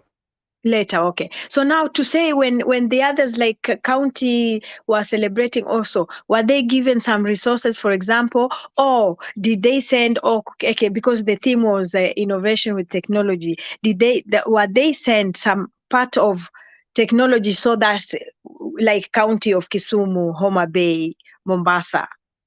It's just my question. Maybe I'm asking too much. Maybe. No. It's okay. In fact, you're helping us clarify better. If it was a really government policy, it should have been done that way. Okay? But this was just a decoy to get people to attend. Remember the first public holiday that William Ruto presided over as a president was Madaraka what is it called? Mashujaa. Mashujaa Day in October. Mashujaa. Yeah, Okay? which is also Madaraka. But they changed. Mashujaa in October. I came in office in September. Yeah. So Mashujaa Day on 20th of October, Mm. which he addressed empty seats. People did not turn up. So now it is a month to now. After a month, he needs to go and address Jamhuri. So of course he's panicking Yes. because will he go and address seats again? So they came up Okay. with how to get people to leave the house and get into the stadium so that the president does not address seats another time like he did on Mashujaa Day. And so that's how this scholarship thing came up. And Came so in. people went Yeah, to see whether because it it is came the true last minute. or not. And Yes, that's why yes. also Raila had to go for this African, yani he was called there so that because if Raila will be there also it will have been also vis-a-vis like wale wanasherekea kule na sisi tuko hapa wote wangekuja huku. My psychology. Now it was the show of might. Raila believes he won the elections. He has the majority of the Kenyans. Kenya Kwanza Listen, if has not, snatched, including, hold on, Kenya Kwanza has snatched, including the majority seat in the parliament and in the Senate. They're claiming they have the majority. So Raila has gone back to the masses. Now he wanted to demonstrate to the world who has the masses, right, who must have won elections, so that they do right, parallel meeting where Ruto is yes, in Nyayo Stadium and yeah, Baba and team are in Jacaranda. Then the right, cameras, of course, will show who has the majority of the people in attendance. That's what was avoided by the interruption of the trip to America, so that the Jacaranda meeting did not hold. But if the Jacaranda meeting was on, of course, that would have been flooded with attenders. yeah. So now another question is why they could have not Azimio could have not just continue with the Kina Kalonzo Musyoka and Martha Karua. They would have just continued. Ama, what do you think? It would not have had the same impact, and of course, being a parallel meeting, it had its own consequences. So the call of the meeting needed to be present, to take responsibility in case something goes wrong. He had to take full responsibility. We have had a history of those kind of meetings ending up being chaotic, the confrontation between the police and the people. And so Raila's absence, at least if it was a campaign, it would have gone on without. But this is out of the campaign, out of the order. It is civil disobedience in its formation. It's yet to arrive the peak, but it's headed there if nothing is done in good time. Okay, now this thing of innovation and technology, we will follow up and see how many people or how many scholars with time, the way you said, and then we see how the outcome is going to come, because he was saying it is free. Did you heard when I said this is supposed to be free? So why he has to say this is free? We've done it free for you, the president. It's like you don't know Kenya Kwanza and their president. These people, I call them opportunists. The difference between a nationalist and an opportunist. An opportunist takes advantage of the situation and gets credit even where they shouldn't be credit. Kenya Kwanza, their first day in office, they claimed that they have brought fertilizer as a subsidized price of 3,500. Investigation revealed that the fertilizer was handed to them as a free gift. Yeah, that one, yeah.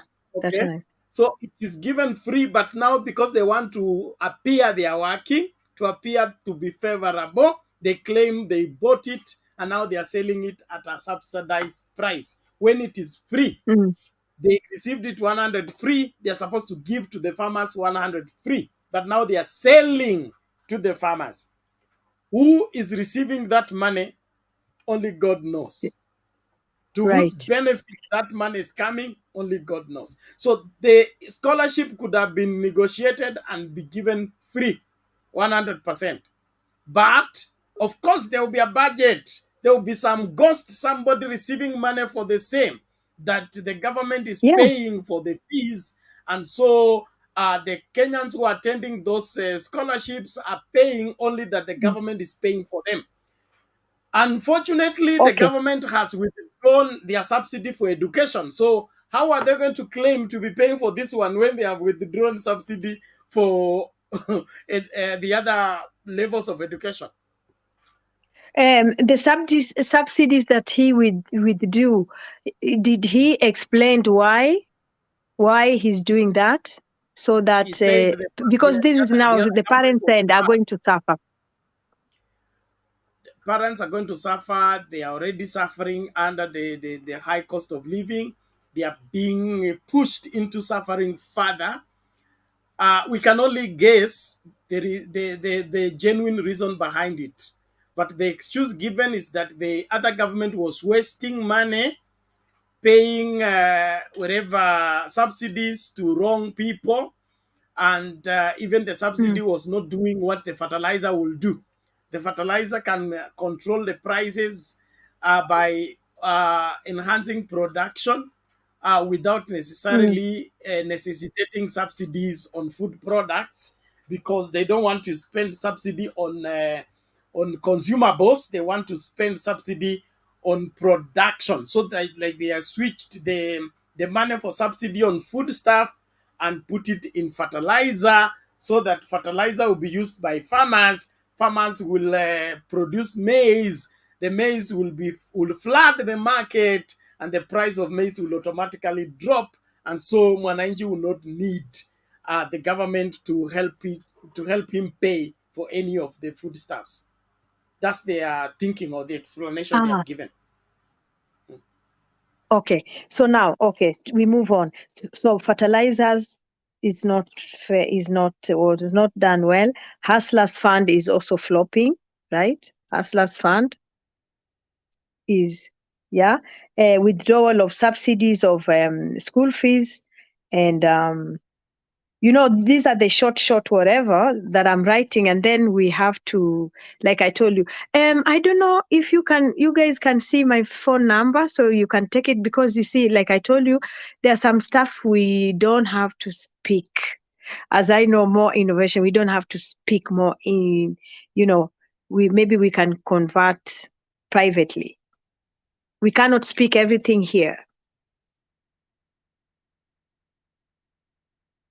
Last time I directed you where to drop the number. You did not, so I don't have your number.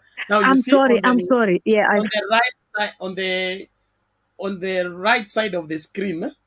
Is it the right side? Yes, of the screen. There is a place for private chat. Private chat. You click on that private chat. There's mic, there's cam, there's mic, cam, chat. There's comments, banner, brand, private chat. The last one. See. You don't see? I don't see private chat. You're using on phone? No. Yes, I have. My phone is fold. You're using a phone screen or tablet? Or phone screen. Phone screen. It has some 3 arrows up at you. Some dashes. You click on the dashes. Okay, one is going like this, one like that. Yes, or click on it, it will open up on the corner there. Where there's house, the small house. I think so. No, that will be settings. Just there should be 3 arrows at the corner of your screen. If you click on it, it will open the place for private chat. Sorry. Kajitupa nje pole lakini. I think you get back and then we'll sort out that. Nabii is here. Nani mwingine? Nilikuwa nataka nipatie Shiko. Shiko vipi, opposition leader? Are you opposing Mwangaza or you are supporting Mwangaza? Bernard, how are you?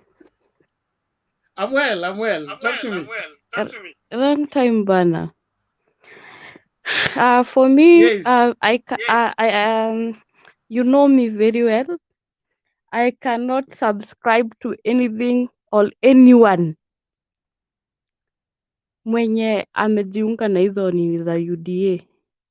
For one, about her impeachment, whether she will be impeached, whether the Senate will save her, I don't care, because I find it the MCAs are not being trustworthy, because if they are criticizing Kawera Mwangaza, they should start with their with their master, the president. So that is where they should start. Then they come tell us this is what Kawera is doing. Yeah, we should also start from the PS. We should see those MPs from the UDA,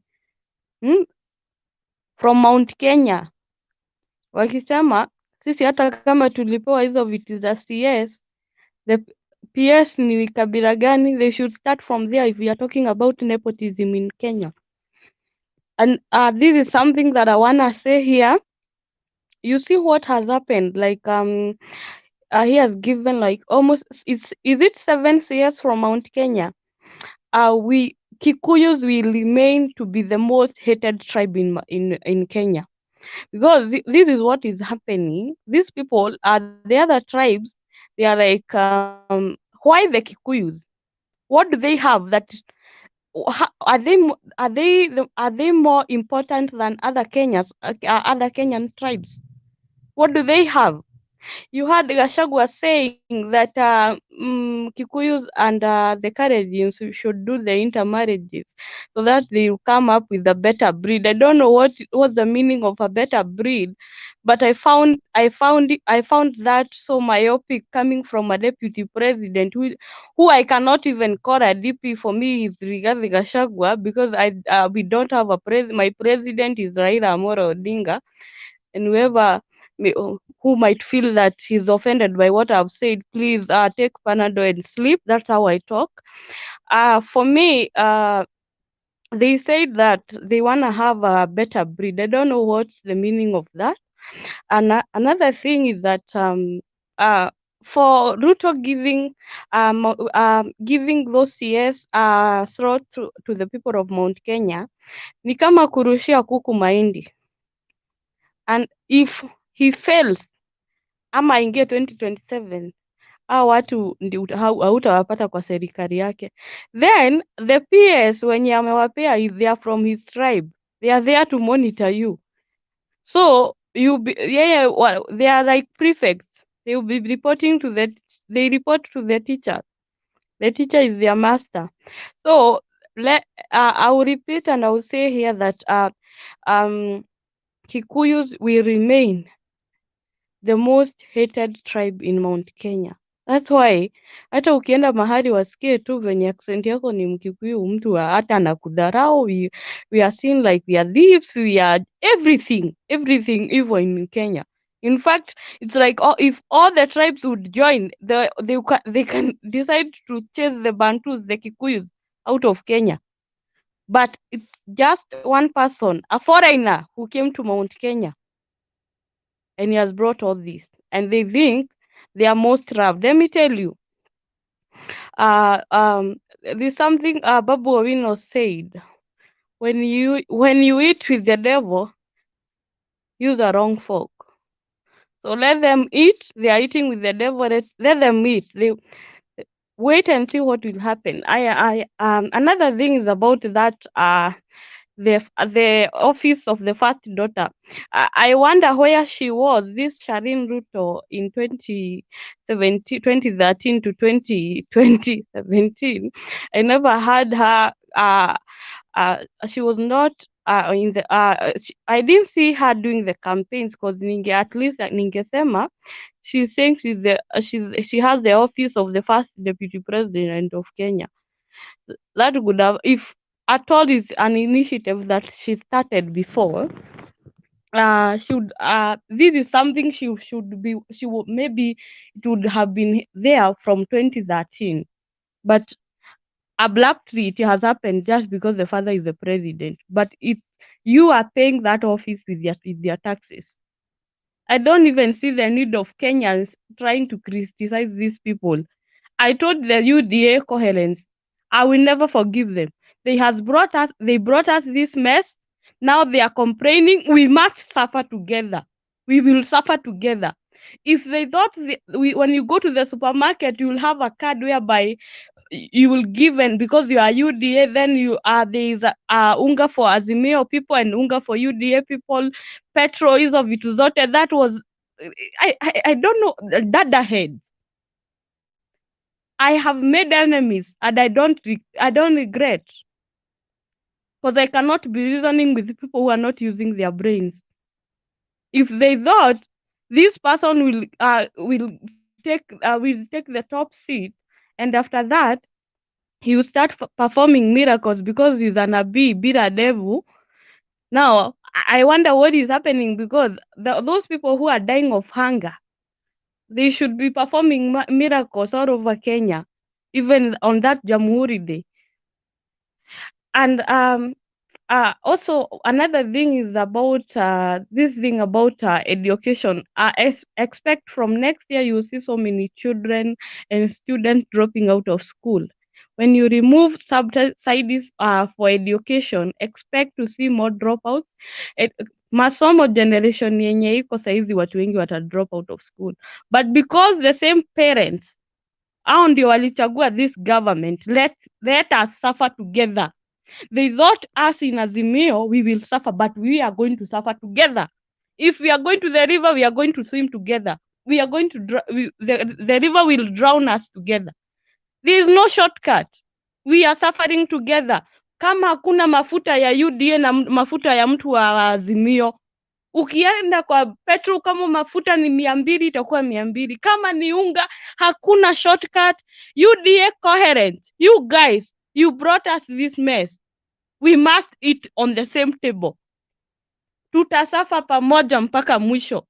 You are the one who has led us to what we are feeling right now. Bernard, let me tell you, people, watu wamekuwa depressed. People got depression. Me, I was like, mimi sijawahi recover. I will never even heal. Walituibia uchaguzi, and I don't fear to saying that they stole the election. Raila was our president, and the majority voted for Raila. So alafu tena unasikia mtu akikwambia, by the way, venye naona huyu mtu hatuwezi mrudisha 2027. What are you telling me? Dada head. Stupid. You voted for him. When we were telling them, they thought we are doing that because nyoka aende na mayai yake. We are going to suffer together. There is no shortcut. We are suffering together. Another thing I would want to point out is about amending the law in Kenya. And as I comment on that, when Ruto ameleta BBI, the same thing the court said about Uhuru Kenyatta, the president cannot initiate a process of changing the constitution. They must stick to their words. Hakuna shortcut. Na koti pia, if it's not a cartel in high court, let them stand with whatever they said when we were implementing the BBI. Hakuna shortcut, na hata hao MP wake hakuna shortcut. Wacha koti isimamishe hiyo, wacha hata hiyo katiba wasinini hiyo katiba. And I don't even this thing they are calling the office of the opposition leader. Hiyo ni kujaribu kukamata baba na watu wake ndio waweze kufanya venye wanataka kufanya kwa serikali. Isikue, wacha tuende kwa barabara. Baba akituita Jamhuri ama atuite siku ingine, we will go. We don't need that office. It's not only Raila who can fight for Kenyans. In fact, he should be calling us. Tunaenda huko tumejibangaiza na tupea story and the history of Kenya. He's not the only one who can fight for Togeges and dada heads, people who don't think for themselves. Because one thing I've noted about Kenyans, they are very ignorant, and majority they are from Mount Kenya. Dada head. It's not Raila who kila wakati ni Raila. Let me finish, Bernard. Let me finish. Kindly. It's not only Raila who mwenye anaweza enda aite mkutano akiwange akipigania wa Kenya kila wakati.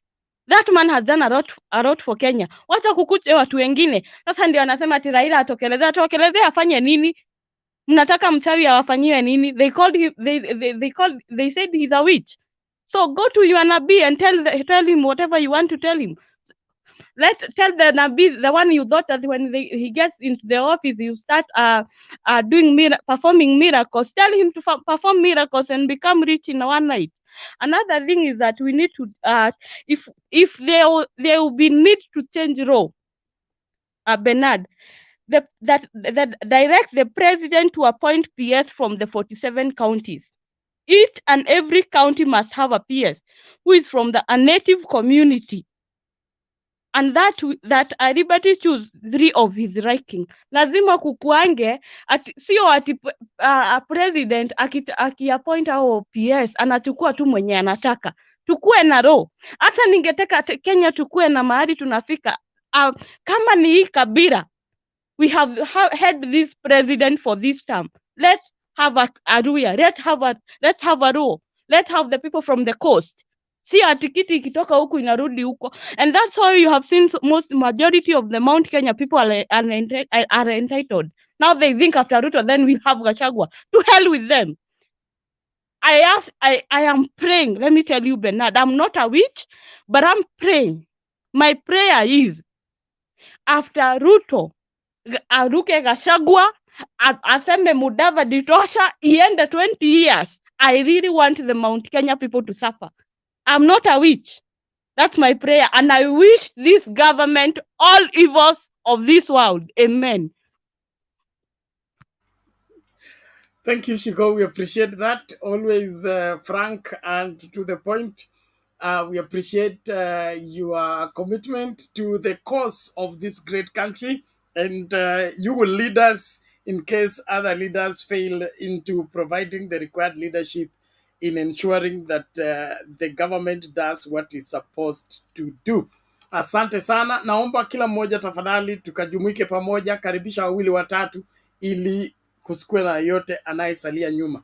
Hiyo namba ikifika 300 ndio nitawaambia lile swala nilikuwa nawaambia hapo mwanzo. There is a matter that we must address today as the beneficiaries and the people who participate in this particular show, because there is an arising issue that I want settled once and for all.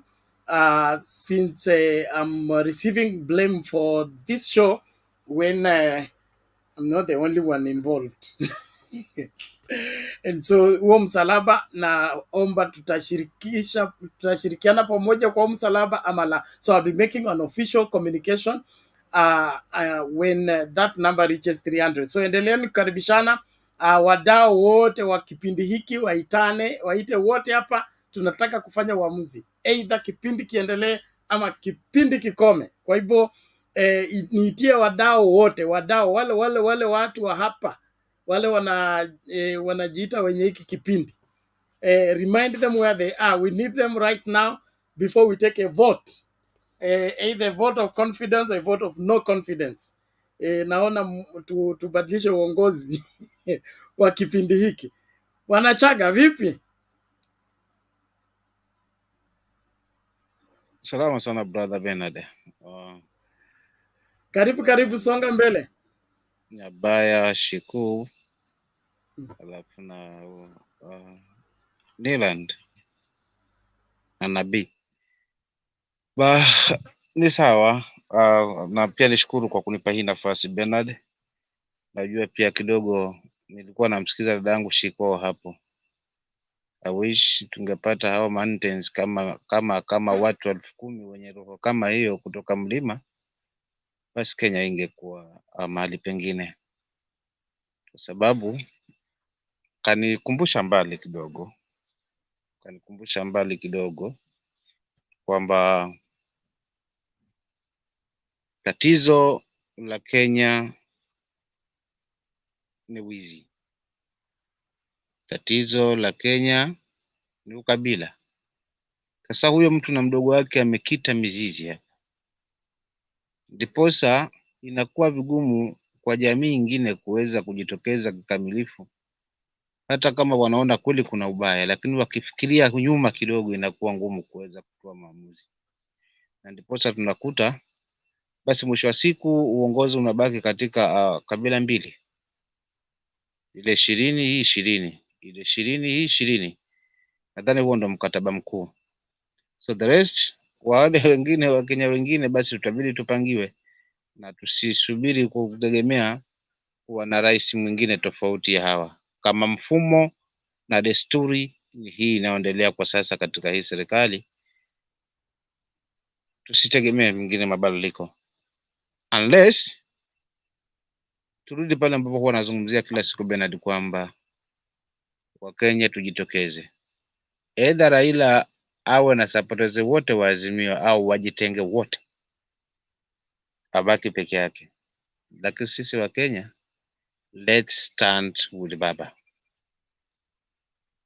tusimame na baba, kwa sababu hii game ni kali, hii game plan ni kali kiasi kwamba mzee wanatafuta jinsi ya kuweza kumnyamazisha kwa kila njia, ili kusudi Wakenya wabaki kuamini serikali na tulazimisha tuyaamini, na mwisho wa siku ndo tuje tugundue baadaye yale yamejificha nyuma ya pazia. So we Kenyans, let's stand together. Na pia nawaomba watu wa mlima, wale watu wa Rift Valley, wafikirie, je, laiti kama pengine ni kabila zingine ambazo zimetawala the whole wakati huo, kwa sababu huu uongozi ni ile heshima tu Bernard, wacha tuzungumze kweli kwamba uongozi ndio tumepata, lakini hapana, tuna mwenzetu, kwa sababu they worked as a team. Hatuwezi fanya lolote mpaka mwenzetu hakikishe kwamba yupo, kwa sababu ni part wa haya mageuzi na haya mapinduzi kuweza kujikomboa kupata uhuru. Kwa hivyo hata kama mmetupa uhuru, lakini bila fulani kufika hapa, hiyo ilikuwa heshima ya hali ya juu kiasi kwamba nashangaa sana kama watu wa mlima hawezi kumbuka hiyo enzi. Lakini sasa kujisahau na kujitakia makuu ndiko kulokita hii neno ukabila katika Kenya hii, na tumeshindwa na Watanzania. Watanzania popote pale ni ndugu, na wako na makabila mengi hata kuliko hapa Kenya, lakini furulu ukifika ukiwachanganya wote kwamba sisi wote ni ndugu, yaani ukabila ulimalizwa kabisa Tanzania.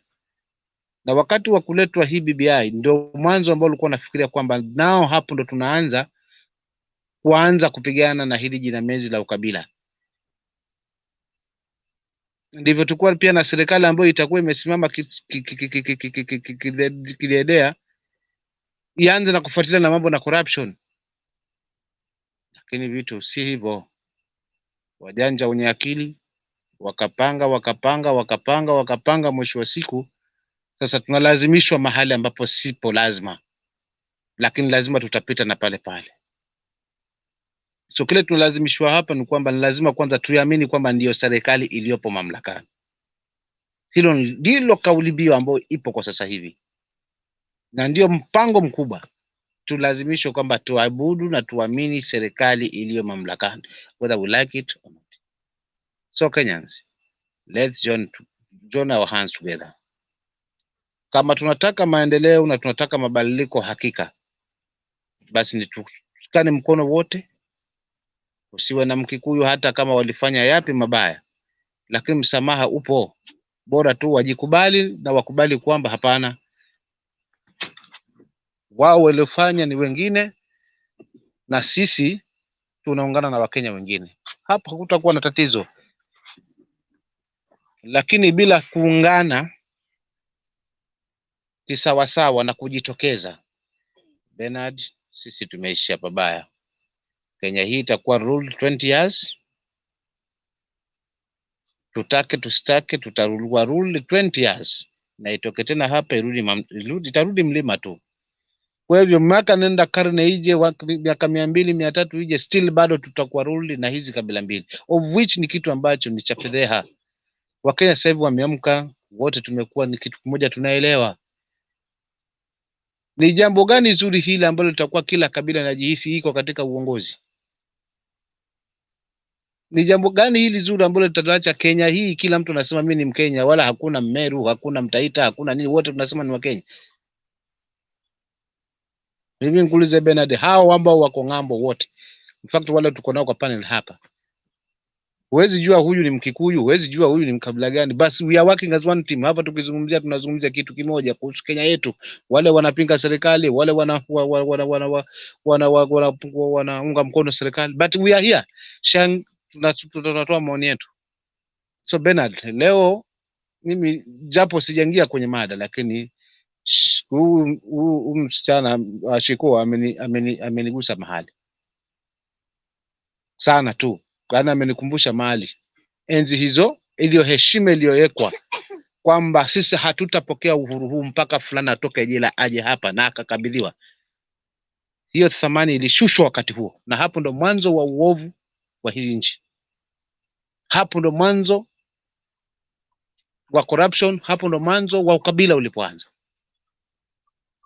So for real, watu wa Central, tuende kitu kimoja na Wakenya wengine, tushikaneni mkono, tutaweza kupigana na nchi. Failure to which hatutaweza. Thank you Bwana Chaga. Kabla uende, swali kwako. Sawa. Shida sio kukubali serikali ama kupinga serikali, lakini wewe kama ni Mwafrika vile ninavyokuona, unajua kwamba kuna sheria ama za utamaduni ya kutatua wakati kuna tatizo. Kwa mfano, mtu kamtia mimba dadako, alafu labda kalazimisha kumuoa, na alipomchukua dadako akaanza kumnyanyasa. Okay? Kumbuka kuna mimba imekuja kwa makosa, ni kosa la kwanza.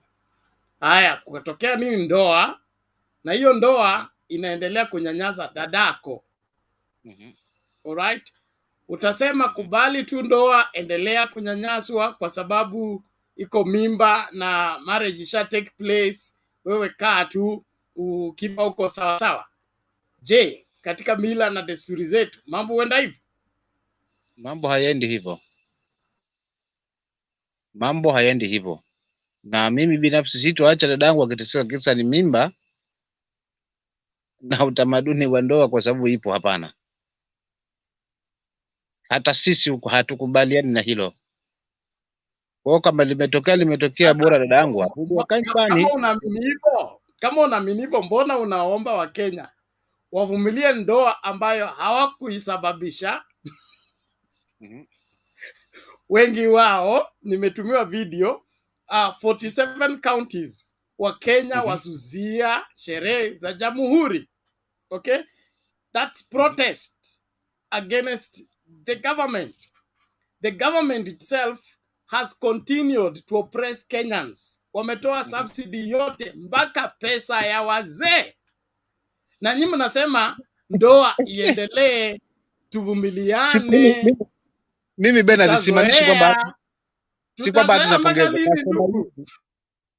Nasema ndugu, kile nazungumzia hapa Bernard, yani tafsiri ya viongozi wenye wapo wanatulazimisha Wakenya tuhakikishe kwamba tunaiamini, huku wakiponda yule ambaye tunategemea kwamba sauti yetu kama Wakenya tukipeleka pale basi itakuwa na mashiko. Ndio hao ndio hapo wanamtafutia nafasi ya ofisi ambao haina tija, ili wapate upenyo tu wa kuweza kuamend hiyo katiba yetu. So mimi siko, wewe mwenyewe bado unajua Chaka hayupo kwenye serikali hii. Automatic unajua sipo, kwa sababu sijakiona kile ambacho naweza nikasema najivunia kwayo. Lakini kile ambacho najaribu kimpress hapa ni kwamba tunalazimishwa, yani kambe wanalazimisha viongozi wakisimama kwenye mikutano, yani ni kambe wanalazimisha kwamba tuamini kwamba hii serikali ndio iliyo mamlakani, kama kauli mbiu zilizokuwa zikitumika enzi hizo za nyuma kwamba vumilia kwa sababu tayari kuna rais na Kenya hii hatuwezi enda bila rais. So this time around mimi kile ambacho nakizungumzia hapa ni tushikane kwa pamoja, kabila zote, wakiwemo hao Wakikuyu, wakiwemo na wale wengine, tushikane wote tuseme hapana, hii serikali inavyotupeleka sivyo. Sasa awe Raila na wenzake na wafuasi wametoka Azimio, wote wametoka, wamebaki pekee, but let's stand with Baba, kwa sababu huyo ndo tundu pekee tunaweza mtumia pale, na ikishindikana hata sisi wa Kenya tujitokeze. Hilo ndio bado nalizungumza, kwa sababu kama ni waibu gani ambao hata kwao juzi sherehe hizi kwao ndani ya nyumba yake, kwa unakuta mkuu anazungumza live. Ni waibu gani huu ambao mnakuwa nao hapo? Kwa nini watu hawaja kuja? Nyinyi chips mlikuwa na kazi gani? Ni kitu nilikiona hapa. Sasa ukiona imefikia hatua ya hawa makomishna wanaanza kuzozana na machifu kisa ni wananchi hawaja hudhuria, unaona kweli hii ni serikali ambayo ina amani na watu? So ni vitu ambavyo mimi nimevifuatilia. Hii wanja kujaa Nyayo ilijaa kwa sababu hao watu waliletwa wakaahidiwa, na yale ambayo ilikuwa pia kulikuwa na namba zenye zilikuwa pale, unaambiwa ukifanya hivi vitu masomo bure. Wengi walijaribu kwa access hapo wakascan, lakini ilifeli. Ni watu kidogo ambao yani ni vitu vya ajabu ajabu. So kama Mungu, mimi nilizungumza kita Mungu Bernard si wa kumchanganya na upuzi. Mungu si wa kumchanganya na uongo. Kile utakavyofanya vitakuwa nje, na tuliona haswa wakati wakiingia wa MCS, tuliona tayari Murkomen ile kwanza kauli yake ya kwanza tu airport ndio ilikuwa dalili ya kwanza ya kujua tu hii mikojo, lakini mavi yako nyuma. Na baadhi ya MCS kama wanne ambao walizungumzia, kila mtu akapiga nje. Tulikuwa hapa katika hii panel. So please, it's wakati wa tushikane wote wa Kenya, hakuna kingine hapa.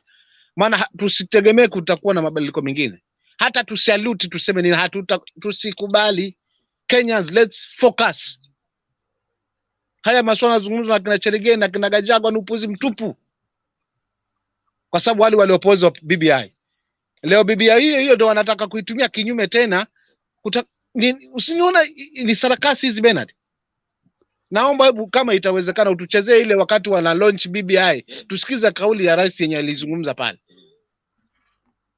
ndio tutajua ukweli wa mambo uko wapi, kwa sababu aliwaambia wazi kwamba mambo aliyozungumza judiciary parliament mle ambapo alikuwa amelenga moto alizungumza, then tutajua ukweli na ubovu uko wapi. Kwa Kenya tushikane, mimi nitakwambia pale tushikane. Haya ya Mwangaza kutolewa, haya pia mimi hayanumizi zaidi. Hayaunumizi zaidi kwa sababu kosa la Mwangaza kwanza ni kumtia mumewe katika ni kitu ambacho sicho, kilileta picha mbaya. Hange mtafutia mumewe nafasi, kila mtu si lazima wewe na bwana yako msimame katika uongozi, alikikosa mwenyewe. Pili ni lana la Matakome, hii jamii ndio ilituletea hii serikali hii. So please, mimi nitakwamia pale tu nisije nikavuka mpaka, maana hapa pia nako tunaongozwa na sheria. Lakini asante bwana Changa, tunashukuru kwa mchango wako, maoni yako, na kushikana kwa Wakenya lazima kuwe na sababu, sio kushikana tu Wakenya kwa sababu ni Wakenya. Where there is a will, there is a way, and there must be sufficient reason why Kenyans should come together. If it's for political convenience, that is why we have never succeeded in building up a country called Kenya. We are still disintegrated after almost 60 years of independence. And so there must be a cause that brings us together. When that cause is strong enough, we'll stick together. And so I want everyone to be on the alert. Sababu mkuu ni kumpichi government, hakuna kingine. Hiyo ndio sababu kuu, tunashika kumpichi government. Unajua ukifunga safari kwenda kuchukua dada yako kutoka kwa ndoa, lazima ujihani. Huwezi tu amka useme wewe ndio ndugu yake unaenda kumchukua. Anaweza fika huko akakukana. Asema kujui. Yeye amezoea makonde. Weza toka huko mbio. Bernard poa mkuu. So tuliza kwanza.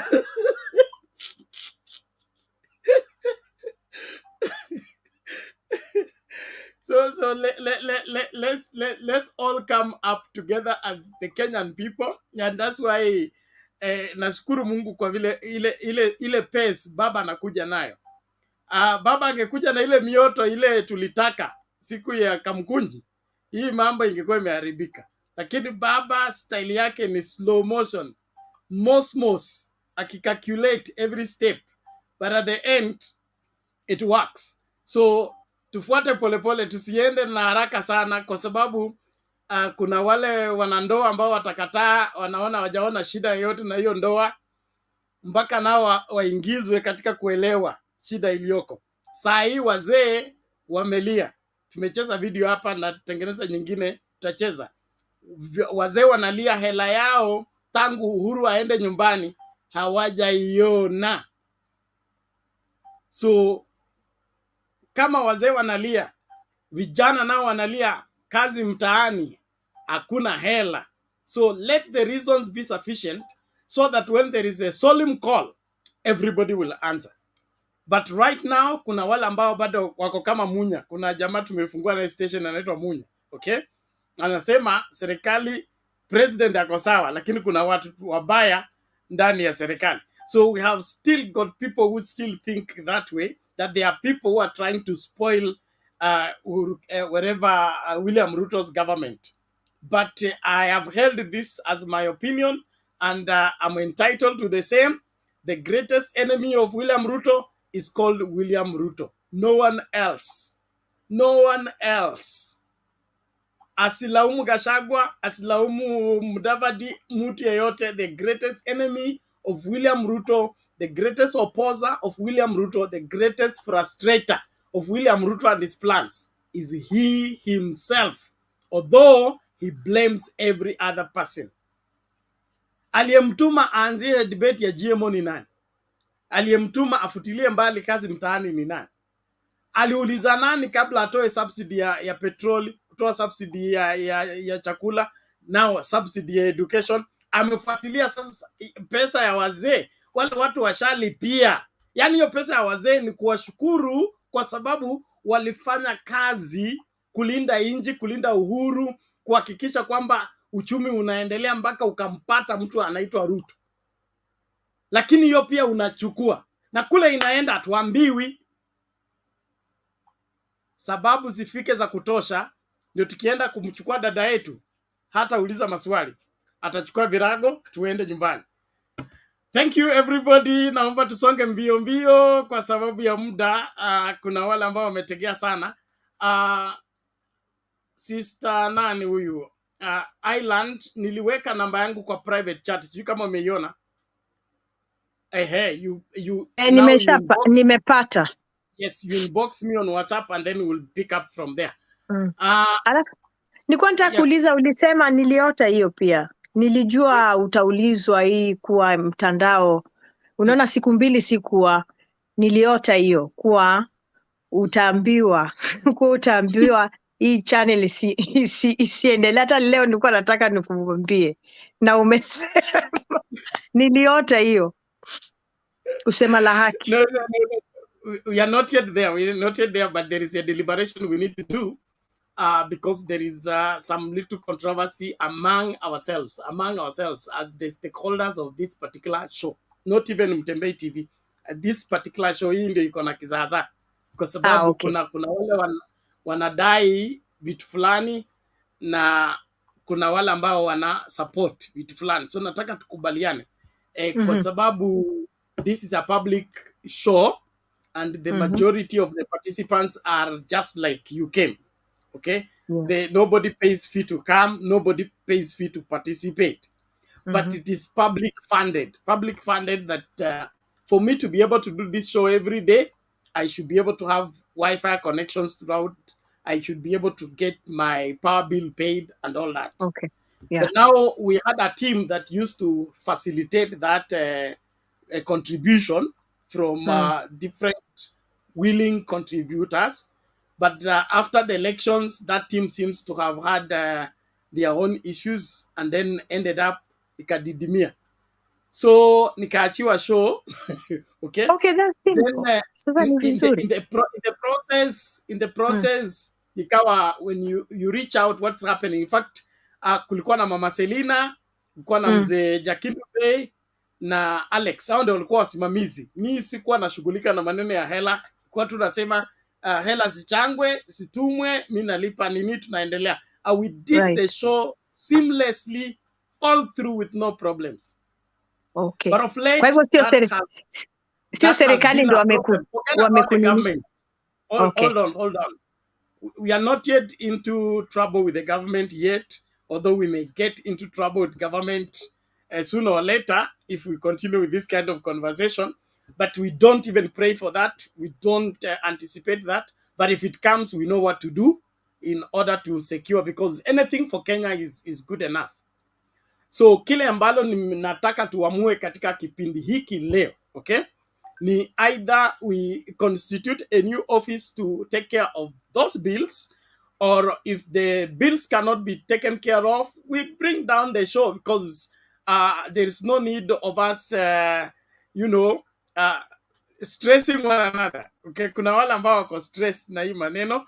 Hakuna haja ya kustress one another, na hakuna haja ya kusema mtu mmoja akuwe punished for the rest, because like I sit here 5 to 8 hours, at times 10 hours hosting the show. Before I get somebody to conclude the show. The other guys only come to conclude the show when I go to get my rest. Now, after all that 10 hours, tena Safaricom imenitumia bill sahi. I need to pay the Wi-Fi.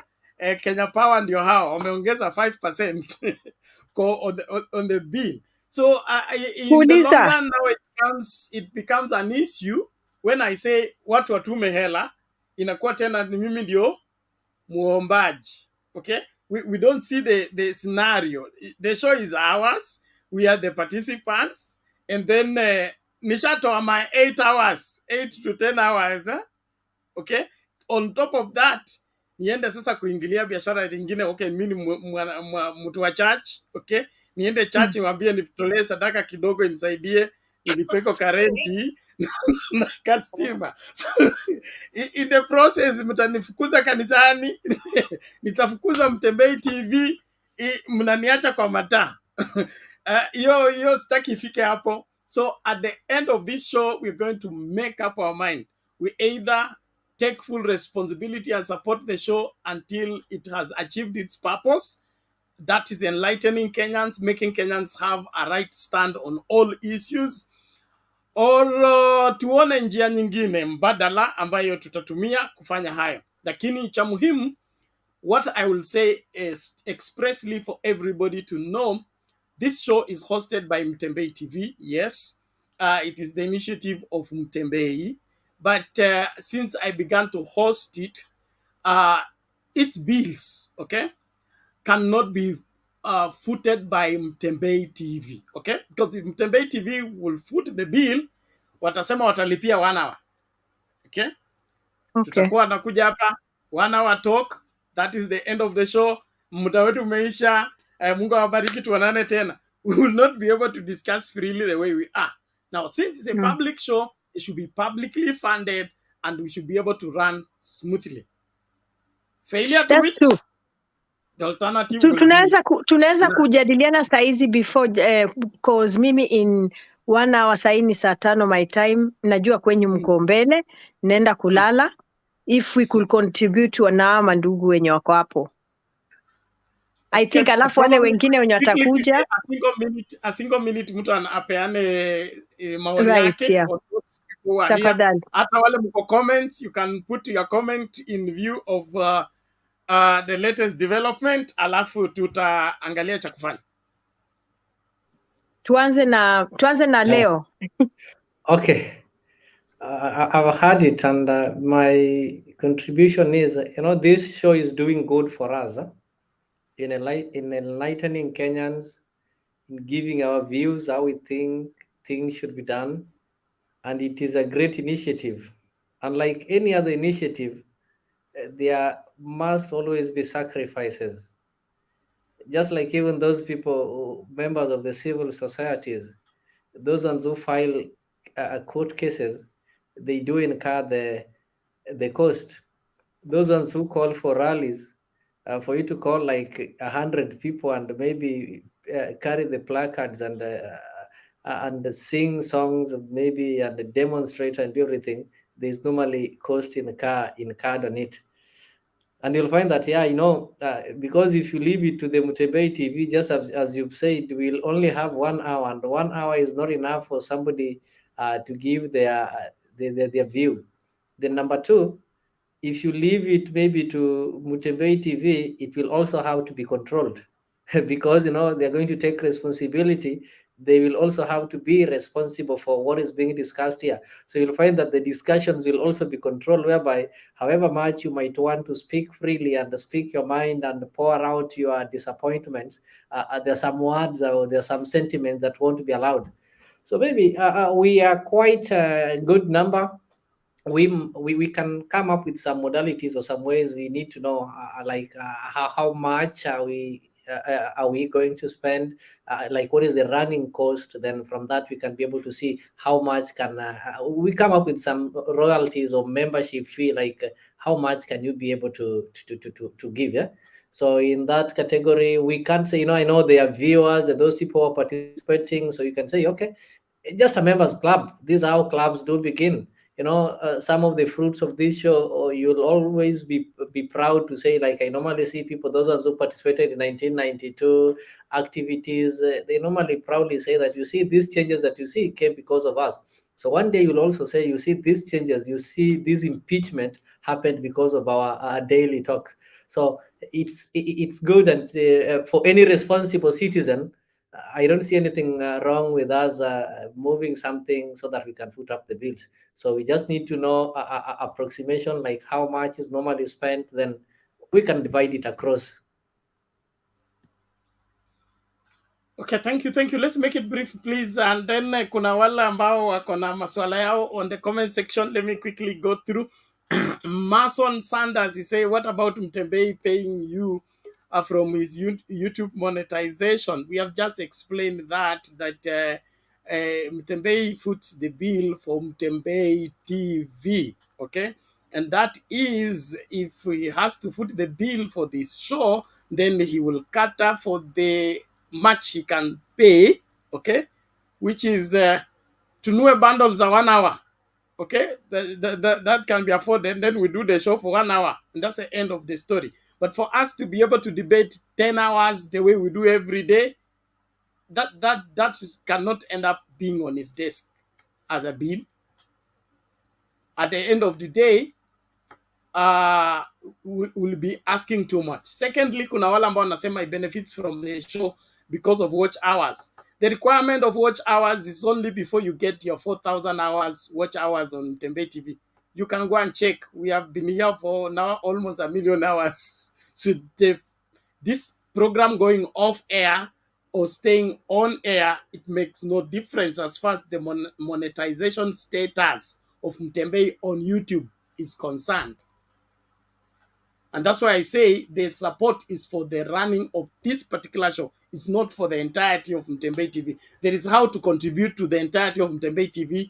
When you go to the channel, you subscribe, you join the club and all that. That goes straight to the account of Mtembei TV and it's in support of Mtembei TV. But this particular open forum political discussion show, the one we do for long hours, we should be able to foot that bill without having to demand that the Mtembei head office sends the money for the same.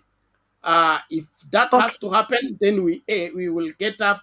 We'll do like Leo is saying. Watasema, oh, that's tafanya show for 3 hours, meisha tosha. Tutumie stima ya 3 hours, ama 2 hours. Tutumie bundles 2 hours, 1 hour. Because that's how all the media houses are doing. You can go for a talk show on Citizen. 15 minutes is too much. Why? But because they're controlling everything. So let's after not Bernard. Yes. With after the COVID and everything, the technology has now cut it down. It's not like before. So, like I said to you, when I said I'm also innovator and whatever, we can get started. We can get started because after your 3 hours is not going to be enough for the other people. Because like wengine wako saizi kazini and people are struggling also. We also have to consider 50-50. Mpaka wengine wako kazini wakitoka ndo wao wanaendelea. Sisi wenye tumeanza saizi ama vile when the show gets started you contribute time yako and then you go. Unaona? Sasa ukisema hata hiyo 2-3 hours, I don't think kama most of people will be able to participate. So let's as at now we usually do free will contribution. Free will contribution means tuwezi sema kila mtu atoe hela fulani, and we don't even put you on a condition that you have to pay this amount in order to participate. It's free will, kama kutoa sadaka kanisani. But we will constitute an official team. I don't have a problem even if you choose among yourselves, mchague treasurer, mpatie yo hela, mimi bili kikuja na mforwardia analipa, mimi sina shida. If there are those who are claiming probably I'm benefiting from this alone, I don't know. I wish I was working somewhere for 10 hours. Those of you in the US, if I worked for 10 hours, how much would that be?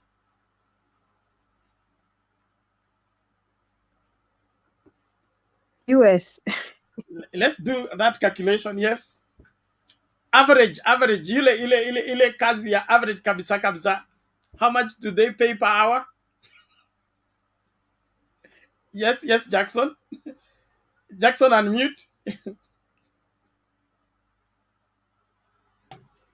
Hello, guys. Hello to you.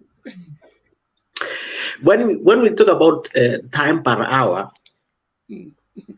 where I live here in Finland, we pay per hour. And when you say that you work 3-4 hours, something like that, you could be having a lot of hella. Thank you. So like for example, let's say they are charging 25 the minimum, let's say like $25 per hour, and we are talking of we are talking of euros. So how many euros per hour average? Me of course, according to my profession, I get a minimum of 17 euros per hour. 17 euros per hour. So 17 times 10 times 30. Hey, I should be living. No. So don't calculate about how my earning, and then there's a lot of benefit of something like that. But let's not go to Siendo Kosana. What I want to say, we will not lose this very nice show like that. When you have people want to come assist to Koku, we enjoy this show. I saw last time when Mutambe and was it Jamhuri, the president and the CEO was there, and I was like, okay, really? This is a big show. It's coming, eh? And so Bernard, let me cut it short. I know it's for something to work. I have lived here. For something to work, like something to work, we need to contribute as a members. Even me, I'm a member already, but that's not enough. We have to do something. For example, ukisema like Wi-Fi. Of course, unajua sisi wako Europe Wi-Fi ni free, tumezoea hiyo. Lakini Kenya is different. And so what I want to say, wacha niseme yangu, mwingine aseme yake. Let's make story short. Imambo, can you give me tufanye hivi? Tuseme, mimi ni Jackson, nimesema. For the whole month, for this show to continue for 3 hours, 4 hours, I'm gonna be concerned with the Wi-Fi.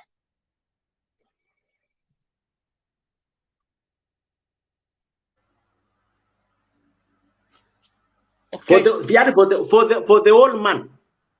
Yeah, the Wi-Fi for a whole month costs around 12K. The 10 Mbps. Yes. That is okay for me. I will do that, and I will, so that somebody else can come up and say, no, I will produce for the electricity. Somebody else come. That is, we have to come together.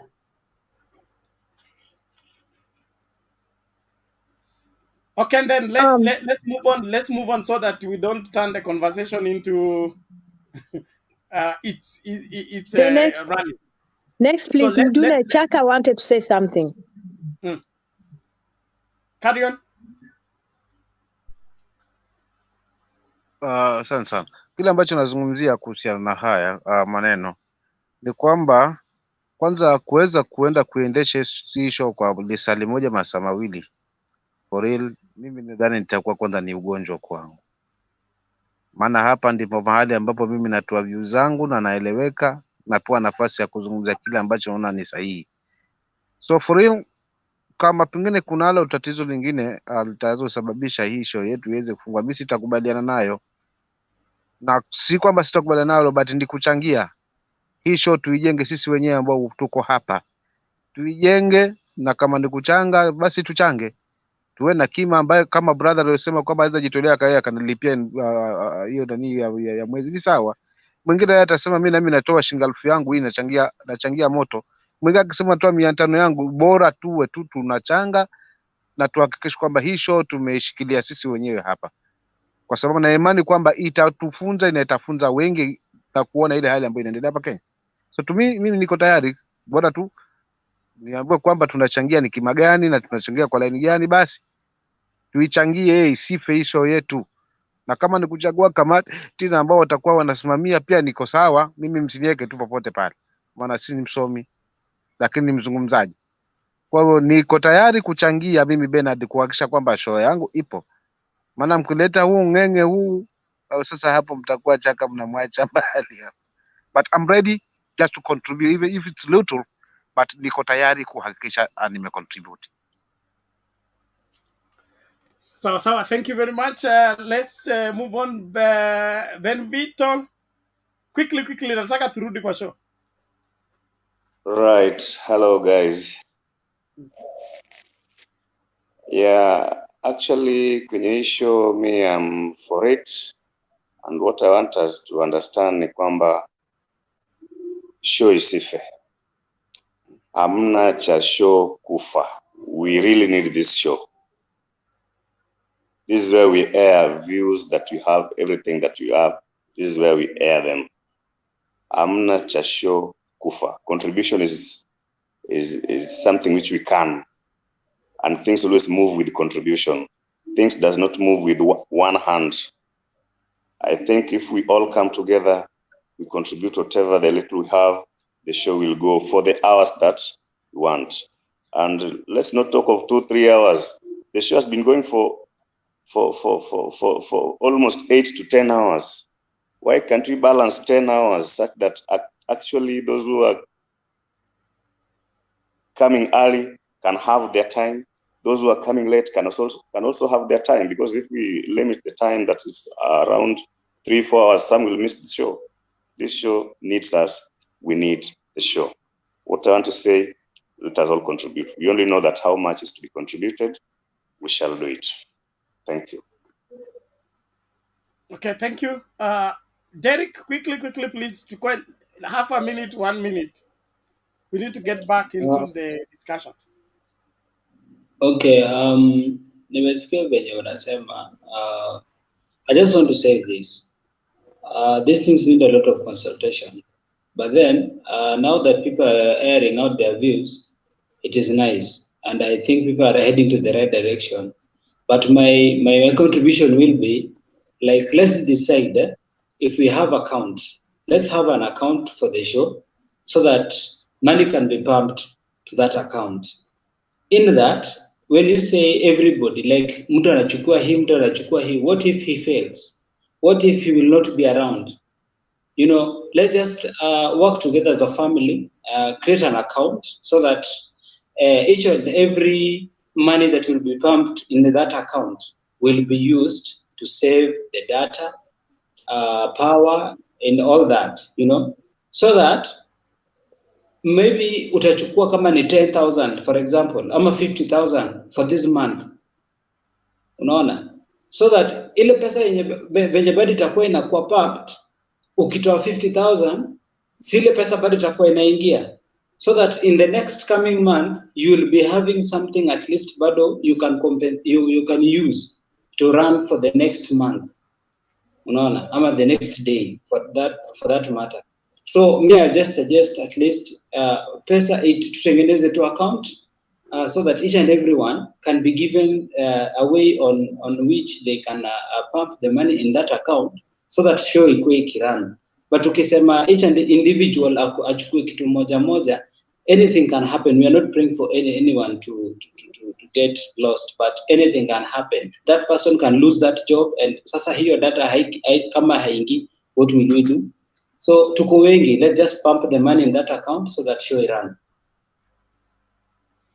Okay, thank you. A good suggestion. And that's why we are saying it's a pool amount, so that we don't rely on one person. And then if the person fails, everything collapses. If it's pool, everybody contributes, and then now we have a systematic way of making our bills in time. It's a monthly recurring bill. So mwisho wa mwezi ikifika, unajua lazima tulipe. Like today is 15th. Safaricom are reminding me you're supposed to pay because it expires on the 16th. So it is that way. But all in all, we will deal with that as we proceed. Kile naomba, I usually like people to be open and do what they feel like doing because they know the cost that they are investing in. I wouldn't want the aspect of somebody making contribution, and then that contribution begins to give him special preference. Unajua kuna wale ambao, mimi ni mtu wa church, kuna mtu anakuletea sadaka lakini anataka kuwa elder wa kanisa. So siku ile utamnyima kiti ya elder ile moto utaona. So I avoid those kind of engagement. I want us to contribute to the cause and make sure that this show remains and it works seamlessly. Sio story ya kutafutia vyeo katika process ya kufanya contribution. Tufanya contribution na kulipa bill, sisi tuendelee na kazi. Sio story ya tubadilisha sasa wewe contribution yako ndio inakuwa kazi.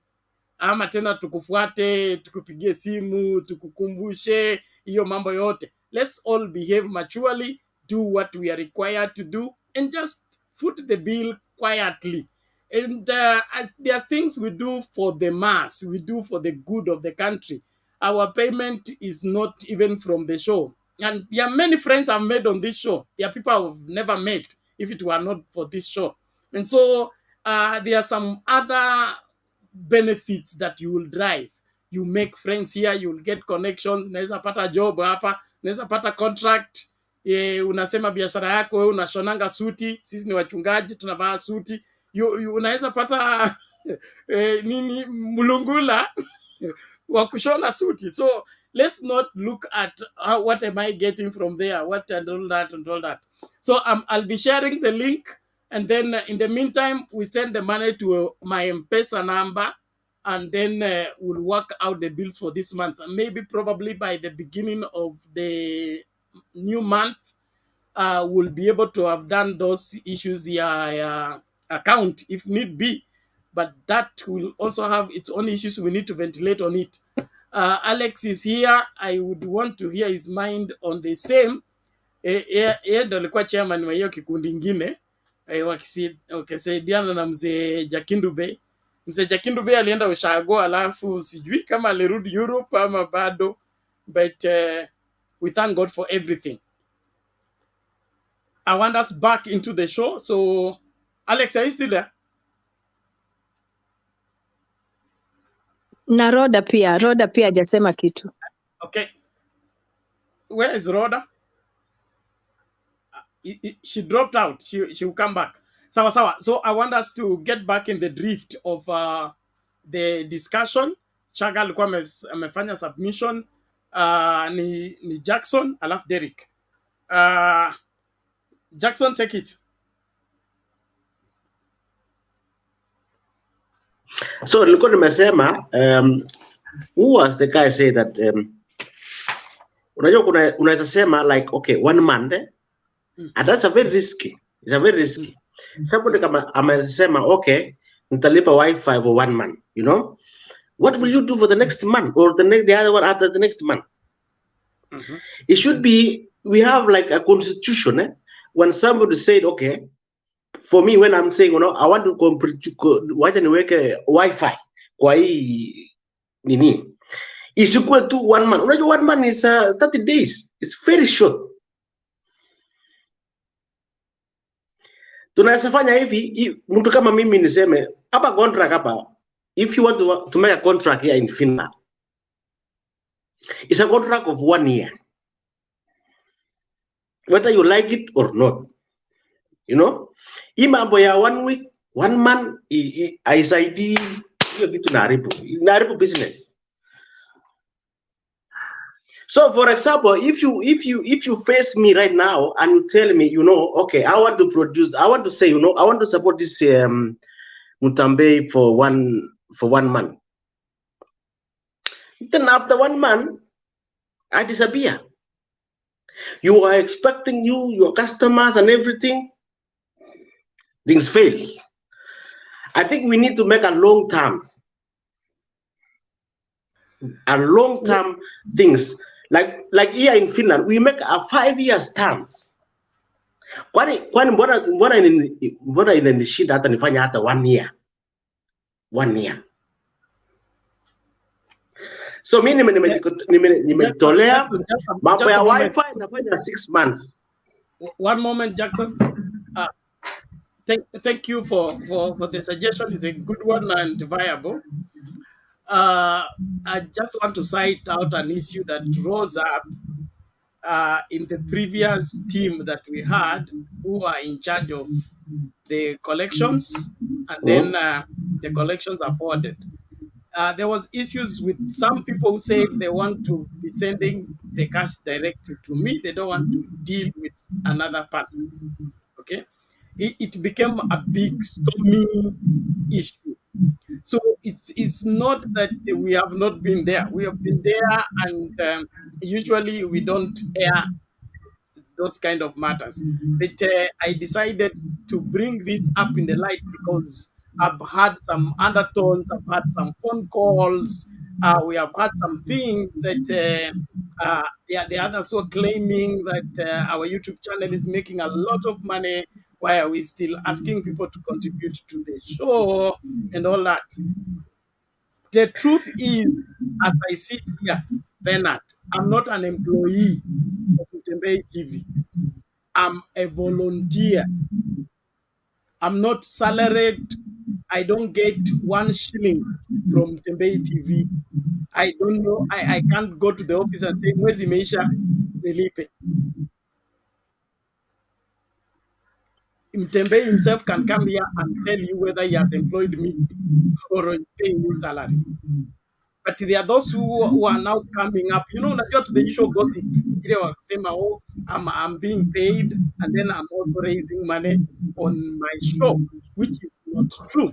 The money I raise is majorly spent on the issues of the show, because you have to pay monthly for there is rent of where the studio is, there is power monthly, there is Wi-Fi. And to sustain that, there is money. And then if I spend here most of my time, or in Kenya it is night time, okay? Still, if I spend 8 hours here, I have worked 8 hours. Okay? That 8 hours, I should have invested it elsewhere, including my sleep. I'll come up with fresh thoughts that will help me think about how to make money the following day. So we can't just enjoy the show and walk away as if nothing goes into making that show work. Let's not get into the nitty-gritty of how much are you paid, how much do you make, and all that. This show, it hardly makes much in terms of YouTube, YouTube ratings, because it's live, okay? When it's live, YouTube does not play adverts on it until it's finished. Now, if YouTube was playing adverts while it's going on, then it will generate more. But because we do it live continuously, we can only play advert on it after the show is over and closed. Now, that does not income much in terms of the YouTube payment. You can, even in a month, okay, in one show, it could be $5. Kama imeenda sana, it reaches to 20. You get?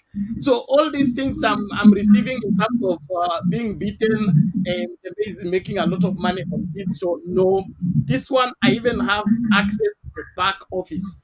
Each show how much it makes. It hardly goes to $20 when it's finished. So hii mawe mnanipiga, na najua wengi wenu mko hapa mnasikiza. Hii mawe mnanipiga mnanipa bure. Hata hiyo $20 tukimaliza show haiwezi kulipia hiyo show yenyewe. Okay. So you people want Tembei to bear a bill that he is not even incurring. Okay. But if we all Yeah. pull together and everybody does their part, hakuna mtu atalia, hakuna mtu atastrain. You just do your bit, then we pull together, we pay our bills and continue. And like we usually ask for the payments is whatever when the bill is about to be due. That's monthly. It's not every day to a person, every day to a person. We don't do that. Nabii So Nabii I don't know hajaongea. where the irritation is coming from, but it's good. I've laid everything there to see Sumbuani. Okay, nanio Nabii hajaongea. Nabii huyu ndio mwenyewe nilikuwa nataka ongea wa mwisho. Nabii sasa vipi? Mzuri, unajua kazi yangu ni kutabiri mema. Na tumuone pia picha yake. Nabii sura yako imetamaniwa, sijui hiyo kamera utaiangalisha wapi? Unajua mimi okay, tutachanga simu ya Nabii kwa sababu but anyway, for now, I think I really support what we are saying because, you know, we are by and large activists, politicians, leaders, influencers, and this is the only forum. If you want to be heard, to speak your mind, I think this is the only forum we have for us, the Kenyan people, because we will not get this forum with the NTV. Because as Bernard says, 1 hour, even preaching, even I know Bernard has tried maybe to go to KTN to preach for 1 hour. It is hundred thousands of shillings, and therefore it is very expensive. I'm telling you, to have an airtime in the mainstream, to have an airtime in the serious whatever platform. So this is a serious platform. I think what I should add is once we know how much per month that Mutembei that it costs to operate for a month, then I think each and every month we should have what we call every week, every Friday, provided Friday, we should have a target. And once we go for a show like today, and then we have a break of maybe raising, let's say, $200 or $100. I'm speaking in dollars. I'm in Kenya. I don't understand because I know there are many other people who understand the language. And I think because of the Kenya shillings being valueless nowadays, you know, it's at 123 shillings. I don't know why, but you can imagine if we can have such a show whereby we insist now we are like 10. Now let us raise at least $50, $100, or let us raise this much of this money, and then Bernard will tell us at least tumebakisha hiyo kidogo, hiyo ingine tutaongeza next week. So I think Bernard should give us what we call an estimate on the average money that is required per month, and then we divide it. It will be very small once we do it together. Umeelewa? Because umoja ni nguvu na utengano ni udhaifu. You might be surprised that after we sit down and agree, everybody anaweza toa kitu hata hawezi amini ni because we are many. We are very many. Mutembei is a very, very popular show. In fact, it's so addictive that sometimes I get in and I don't see it, and I feel like calling Bernard and ask what is happening. Kwani umefungwa? Ama, you know, we get even concerned when we don't have a show, you know, per day. because we are scared. Maybe the government has sent DCI to cross the whatever. So we live in fear. But anyway, I don't think we're going to reach there because I think Kenya is a free country, and even the president knows that criticism is good. In fact, he says all the time that we want to be checked. We want to be an accountable government. So people should criticize me, criticize everybody. So we hope he will stick to that, so that whatever he does well, because there are things that he does well. For example, one of the things I love about Ruto is this issue of house rent. He insists so much. There is no way you can be paying house rent 17,000-20,000 per month, na ukikosa mwezi moja unakuta kufuli ama mlango imetolewa ama vitu zako zimeuzwa. That is not the kind of a country we need to be. In countries where Jackson is and in Spain, people rent to own. You pay 30,000 and eventually a house becomes yours. But in Kenya, unalipa My 35. friend, hold on, my friend. Don't tell us about Ruto, about the things he does. No, I'm just saying the idea of saying we can have rent to own is an idea you should not criticize. If he can manage to do that, I'll be one of the. I am requesting you. 3 things. Okay, let's have order. Let's have order. No, hold. Alex, No, take no, it easy. no, no, no, Order, no, no, order, no, no, no, relax. no, I know you no. are. I know you are a landlord. Let me request him to say something that is right. The first thing is that he took the subsidies. Okay. The most worst thing that Ruto has done is to increase the school. Okay? So let us be very honest to Kenyans.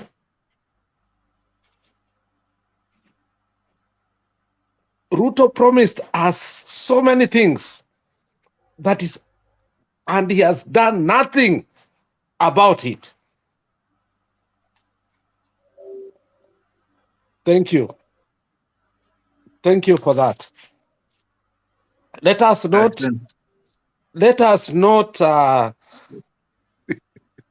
emphasize his doings. Thank you. Continue with your speech. Thank you for the point of order, Alex. Yeah. Continue with your issues, but let us be very honest to Kenyans that what Ruto has done to Kenyans is not right. Okay, thank you, Alex. You have made your point. Asante tafadhali. No, wait, Bernard. Unga ijarudi chini. Energy ijarudi chini. School fees has increased. Okay? And we need to tell the Kenyans the truth about that because that's bullshit. That's bullshit. Okay, endelea. Alex, kunywa maji. Uko na maji kidogo? Okay, thank you. No, nimekunywa kidogo. Sio sana, nimekunywa kidogo now. Take some water. Water will be. Guys, I'm happy vile tuna discuss like this ni mzuri kama mtu ana ninio at least nanio Alex ame express concern yake na Nabii pia amesikia. So kama tutakuwa tunaendelea hivyo kuongea tunasikilizana itakuwa mzuri sana. That's why we are struggling. That's why tuna struggle because the situation is not so good. Okay, thank you. Nabii, please conclude tusonge mbele tafadhali. Nilikuwa nasema yeah, I was just saying I was in the line of keeping us afloat. And one of the ways I was deciding Alex ajazima hiyo nini yake, hebu mzimie. kama amebarikiwa. Zima. Oh, Alex, Bernard, mute your Bernard, mic. usimie. Mute. I can't. I can't. Oh, You came in with the admin capacity. I've done that. Toka kwanza. Toka kwa screen. Jitoe kwa screen. Okay. Nimetoka. Buddha boss.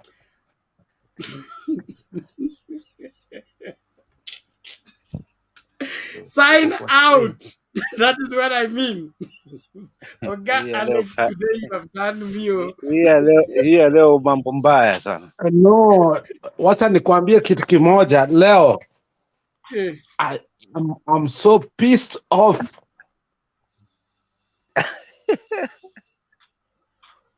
Okay, so. No. Let me tell you, Bernard. We're No, Bernard. Let me tell you something. No. Bernard, let me tell you today. I was in Washington and we met with Baba. He pissed me off. Hii meeting alikataa kwenda. That was Alex. shit. No. Let's not discuss that here. I think Mr. Bernard he has already been muted, so we can continue with the conversation. Please. Nabi, uko wapi?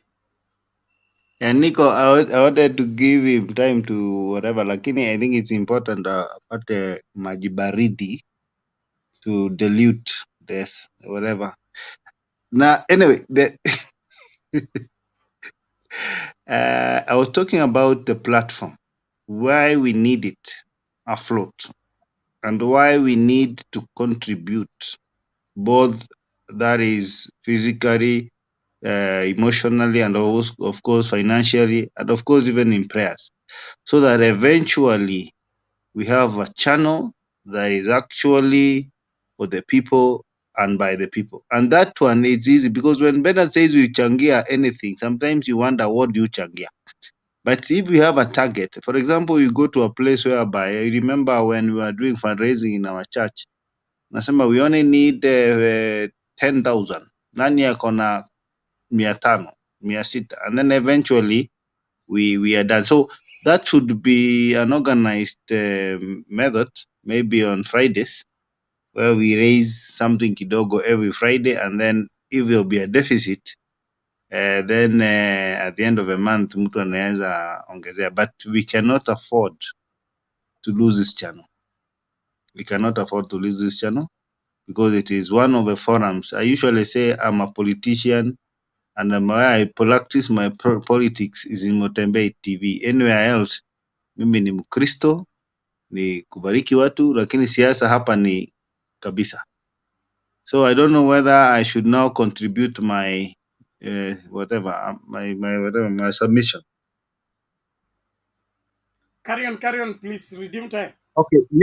Thank you so much, Mutembe. Thank you for Bernard, and thank you for everybody who have contributed on that issue. And I thank you for Jackson for saying that he's going to be taking care of the Wi-Fi.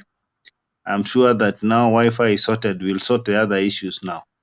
Now, mine is very, very little.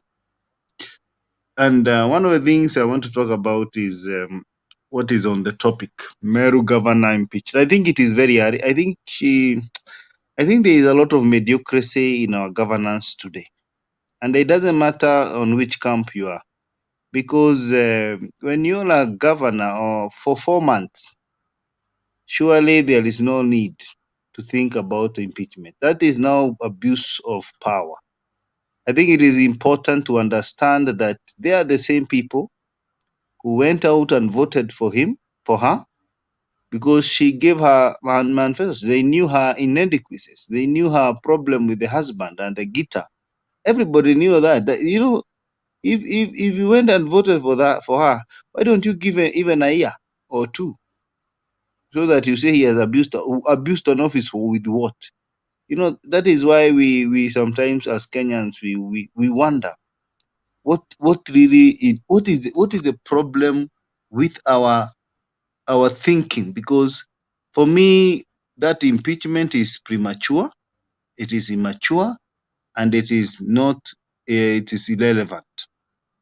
So I will not support it where I sit, and I think it is important for the MCA to grow up so that they can at least deliver for their people. I know this is also has two sides of a story. There's the story of a governor, and of course the story of MCAs, because MCAs love being bribed, being given funds that are not even there. They did that to Kivuda Kibwana for a whole term. There was nothing that was done in Makueni until they were all chased away by the people. And therefore, I think that was premature. I don't think, as much as I don't like her, I find her mediocre. I think it is good to be given time to serve the people because they voted for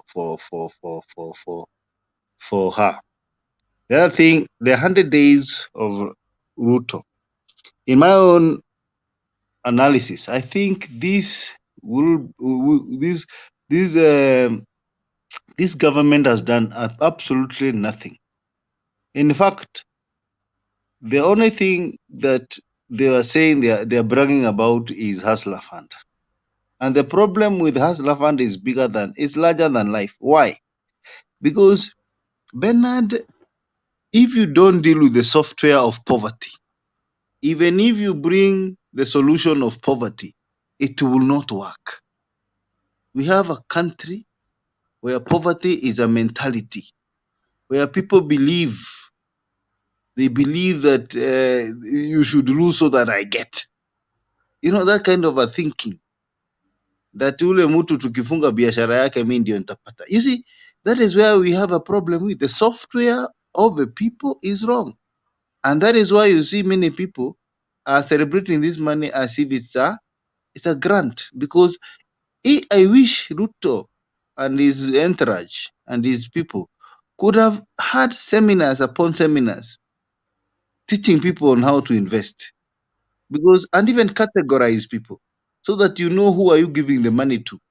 You cannot universally give everybody money. People who want only 50 shillings to drink alcohol or to kupata kikombe. So it has really caused a very big problem. In fact, as we speak, hakuna kitu imeharibu inflation kama hiyo pesa. As we speak in Kenya, as we speak, hakuna kitu raise the dollar to where it is, stretching the dollar kama hiyo pesa, because you cannot go to exchequer, pluck 50 billion shillings and then throw it to the people of Kenya. That one, to me, I don't think he was really advised well, and this is meant to fail. So for me, the 100 days of William Samuel Ruto has been a lot of talk and nothing to show. In fact, we are surprised that even there is an office of a first daughter. And when you start having offices of a first daughter, and then we're going to see now offices of a second daughter, of a third daughter, of a brother-in-law daughter, of a boyfriend, first boyfriend office. When we get to that route, my friend, we are going to lose the value of governance. Yeah, even the office of the in-law of Abuja. Kwanza atakuwa huyo wa Abuja atakuwa na mbili, hiyo in-law wa Abuja, one in Nairobi and one in Lagos, where you have very many people. So we don't want that to continue. I think it is important they clear the air on that, so that we don't have a multiplicity of offices that are unconstitutional, that will not help the people of Kenya. We want that lady called Charlene to continue with our work, but let her do it privately, and do it with a foundation. But saying we have an office with advisors, Mara with Sijui, the head of what, that to me is not the way to go. The other thing I want to talk about is the issue of the ministers. I think the CSs we have are so incompetent. And I'm saying that not because I am against this, in Azimio. I'm in Azimio to stay anyway. But I can tell you, I saw Kipchumba Murkomen watching the game of Morocco. Even he has shown us. And then I asked myself, did Matiangi and Masharia in charge of the people in charge of security and of course in charge of infrastructure, did they attend any World Cup or any Olympics? And my answer is no. Do you know why? Because I think you can also watch the game better in Kenya.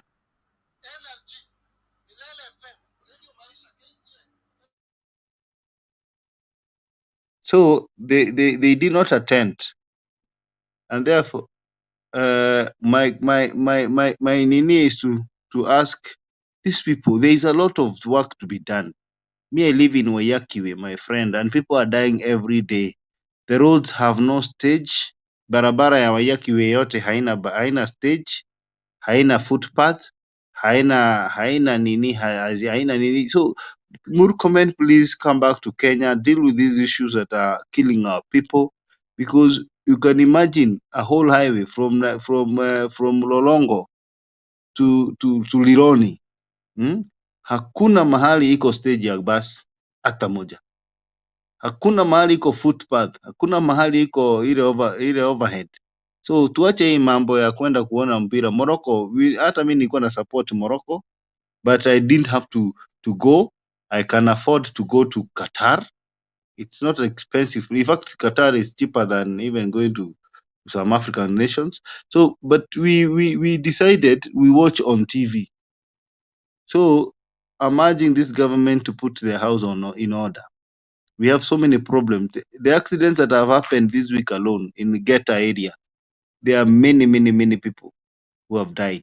We need solutions, and we need the Minister of Transport and Infrastructure to come back and solve those problems. Hao machache, Mungu abariki.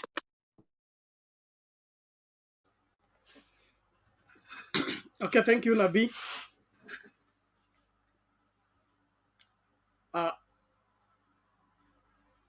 Hebu cheza hiyo ka video nimekutumia ya nini ya wazee wana. Okay, just a moment.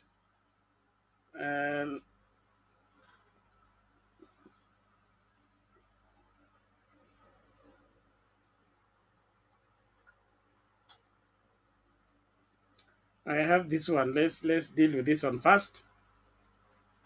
Alafu utoe huyo brother ya Alex. Abdul Badida chides President William Samoei Ruto for low turnout of Kenyans during the Jamhuri Day celebrations. Welcome to Erran Media News.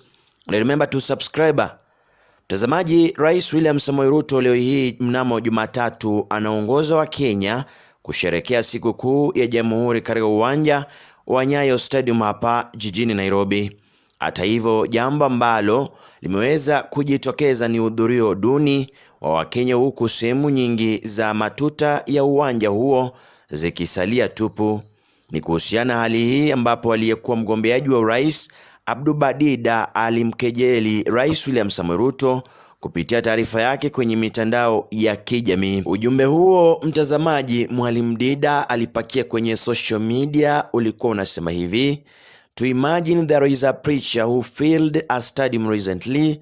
To imagine that President Uhuru never paid anyone anything but his national events were always full.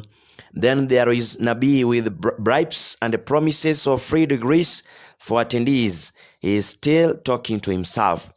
Dida alidai kwamba rais mstaafu Uhuru hakuwahi kulipa pesa za uhamasishaji ili kufanikisha hafla zake, na aliweza kuhutubia umati mkubwa wakati wa likizo za kitaifa. Dida amemkashifu Rais Ruto kwa kufikia hatua ya kuwapa Wakenya ahadi ili kuhudhuria sherehe hizo, lakini bado waliojitokeza walikuwa wachache mno. Itakumbukwa kwamba likizo ya kwanza ambayo Rais Ruto aliongoza siku chache baada ya kunyakua urais ilihudhuriwa na Wakenya wachache mno, kule Uhuru Gardens siku ya Mashujaa Day. Je, mtazamaji, ni kitu gani huenda labda kimekosea Rais Ruto? Jinsi ambavyo mnafahamu daima dawamu Ruto anafahamika kwa mvutaji wa watu, na hilo liweza kudhihirika wakati wa kampeni. Umati ulienda wapi kwa Ruto? Ningependa sana utoe wazo lako hapo kwenye comment section kuhusiana na swala hili. Lakini wengine walisema hivi, many are watching from their homes ama houses. Je, unakubaliana na wazo hilo ama unakubaliana na mustakabali huu wa Mwalimu Dida Kipkoech kusema kwamba Ruto anazidi kujiongelesha katika uga ule wa Nyayo Stadium? Narejea taarifa zingine.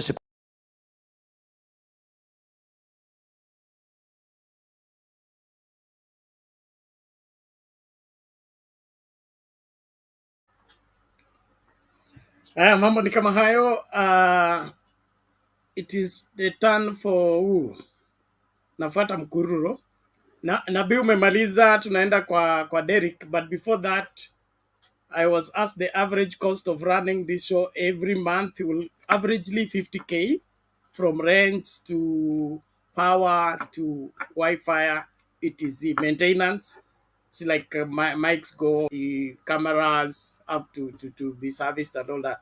So averagely it's 50k. So if we have that 50k in the kitty every month, we will be able to run smoothly without much problem. And so I will be giving out the number. Those of you who want to send their money can send, so that we begin to settle this even as we close the year to get into the other year without carrying over the bills of the previous month into the new month. Thank you very much. Let's listen to Derek, alafu tuende kwa Roba. Derek. Thank you, Bwana Bernard. I hope unanisikiza. Yes, unapatikana, endelea. Okay. You know why I was Jackson, I think huko ni elewa vizuri, but I've heard what you've said and I'm okay with that.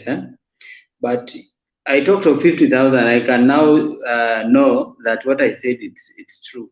Hiyo 50,000 yenye nilisema ndo Ben amemwambia. I already calculated something here and it was at that amount.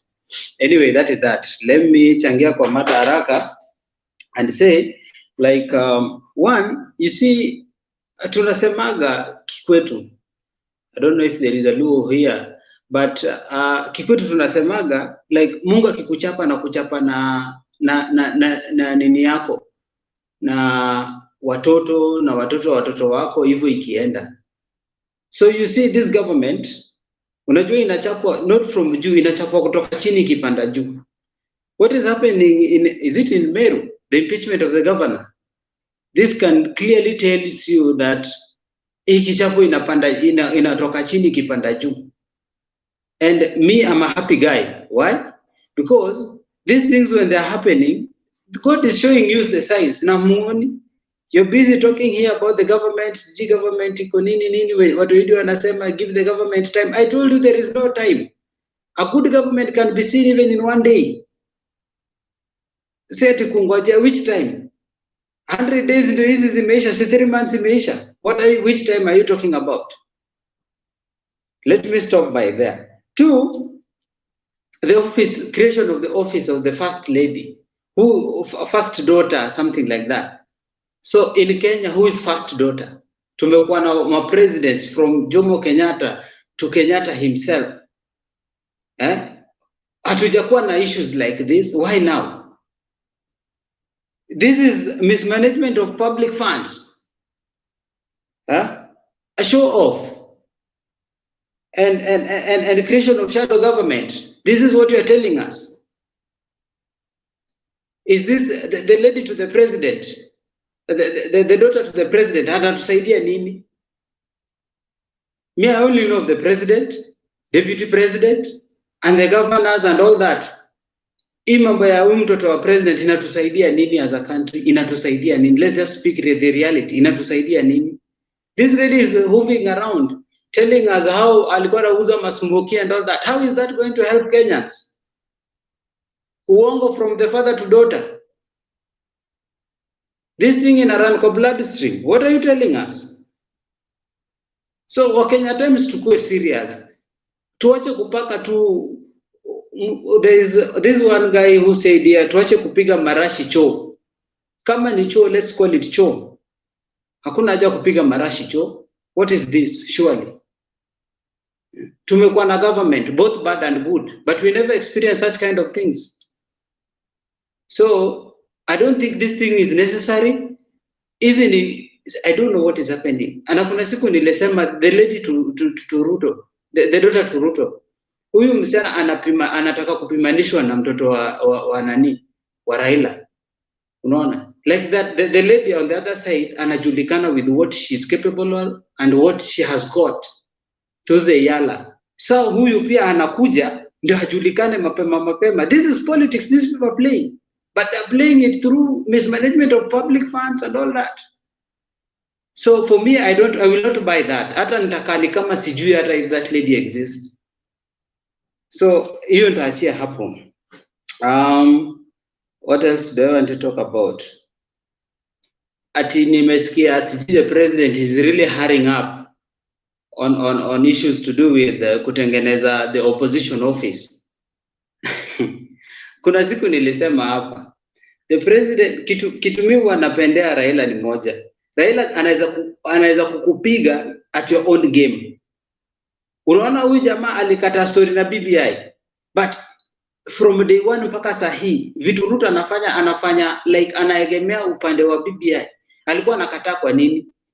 Kama alijua at long last anakuja kutumia hizi slogans zenye Raila alileta.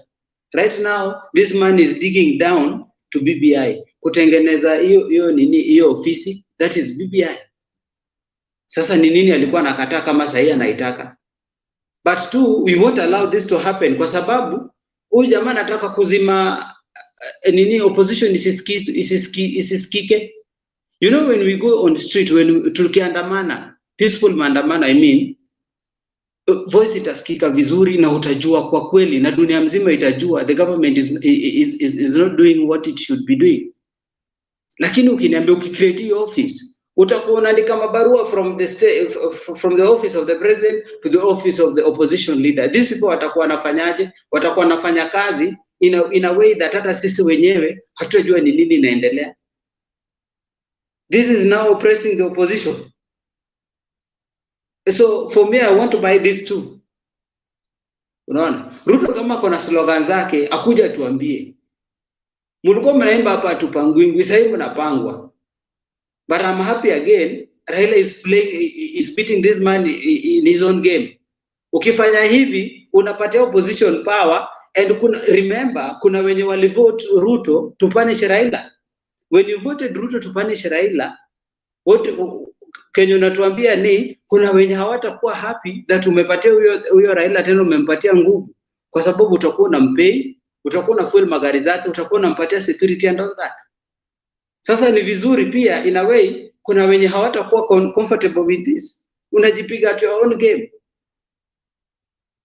So for me, everything about this government is confused. Unaona? Everything about this government is confused. Then the last time niliwaacha hapa tukienda kwa hiyo rally ya I know I'm taking much time, but let me just say this for the last time. The last time tuliachana hapa it was Jamhuri Day. Na niliwaambia hakuna kitu kama siji scholarship ya nini. Hizo ni uongo. Hakuna mambo hapo. There is a friend of mine mtu wa UDA alienda huko. Alilog in hiyo the thing. Within 30 minutes hiyo kitu ilikuwa imepotea kwa screen yake. So tell me, surely if you are the president of this nation and you are really lying to the youths, bana, kuna moto itawaka hapa mbele. Wacha tuanze next year. Kuna moto itawaka hapa mbele.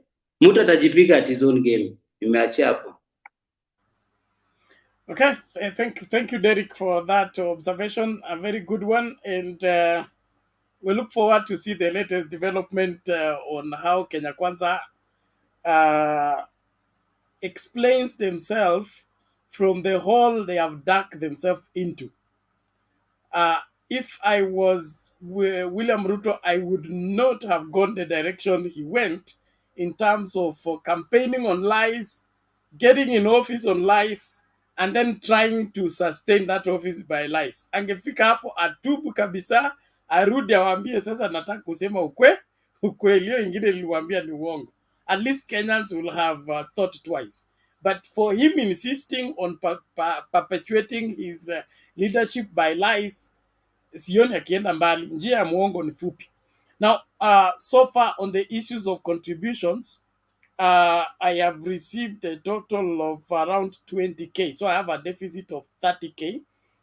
I'll be sharing the M-Pesa number. Let us continue with our contribution so that we offset our monthly bills.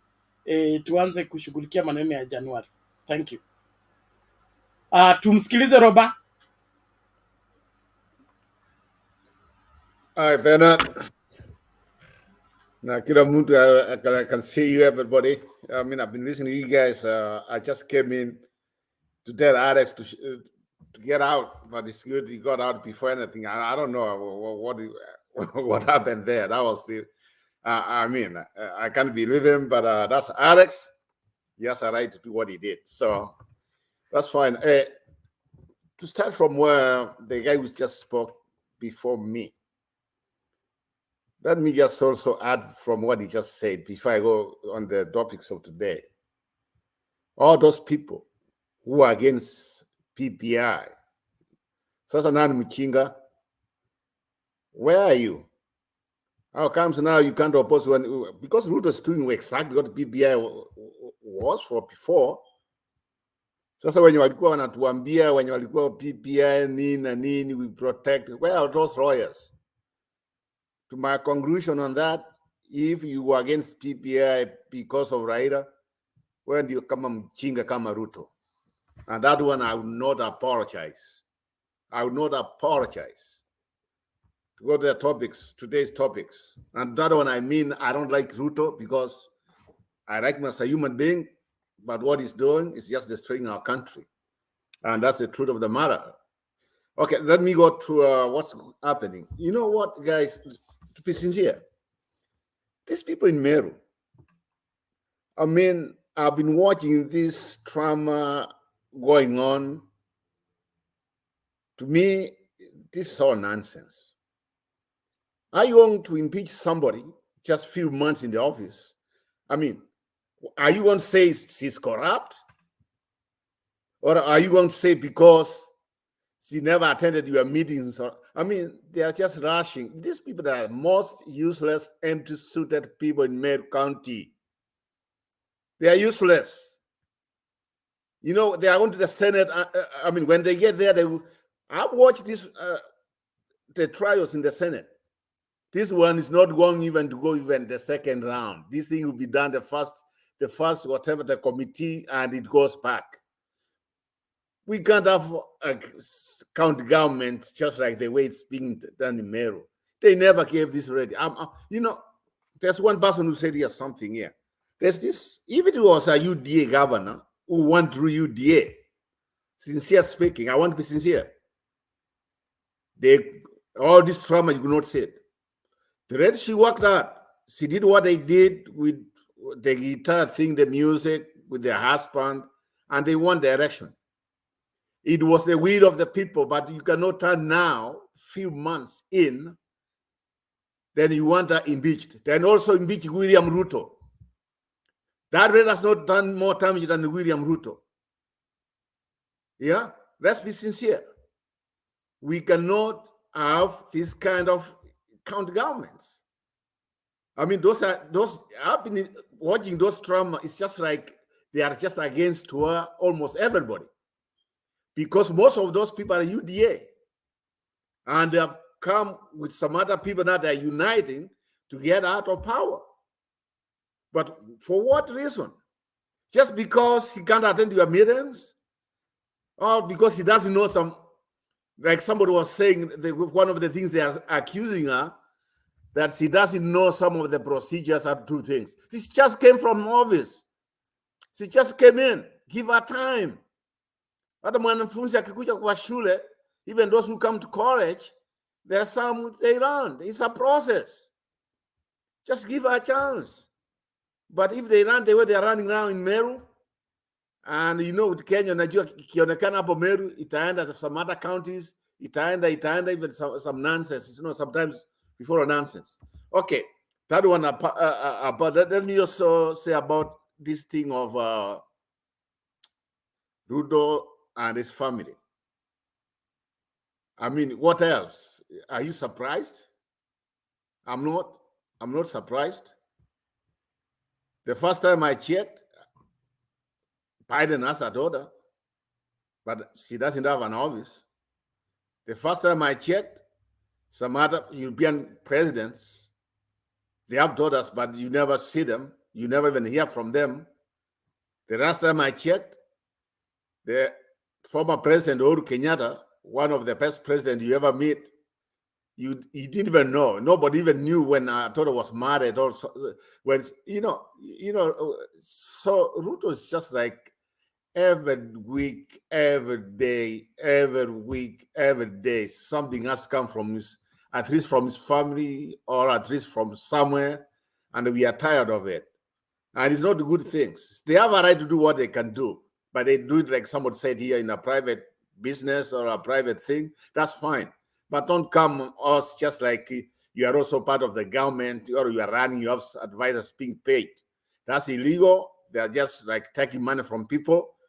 If saying of corruption, that's what I can call corruption. That's corruption to me.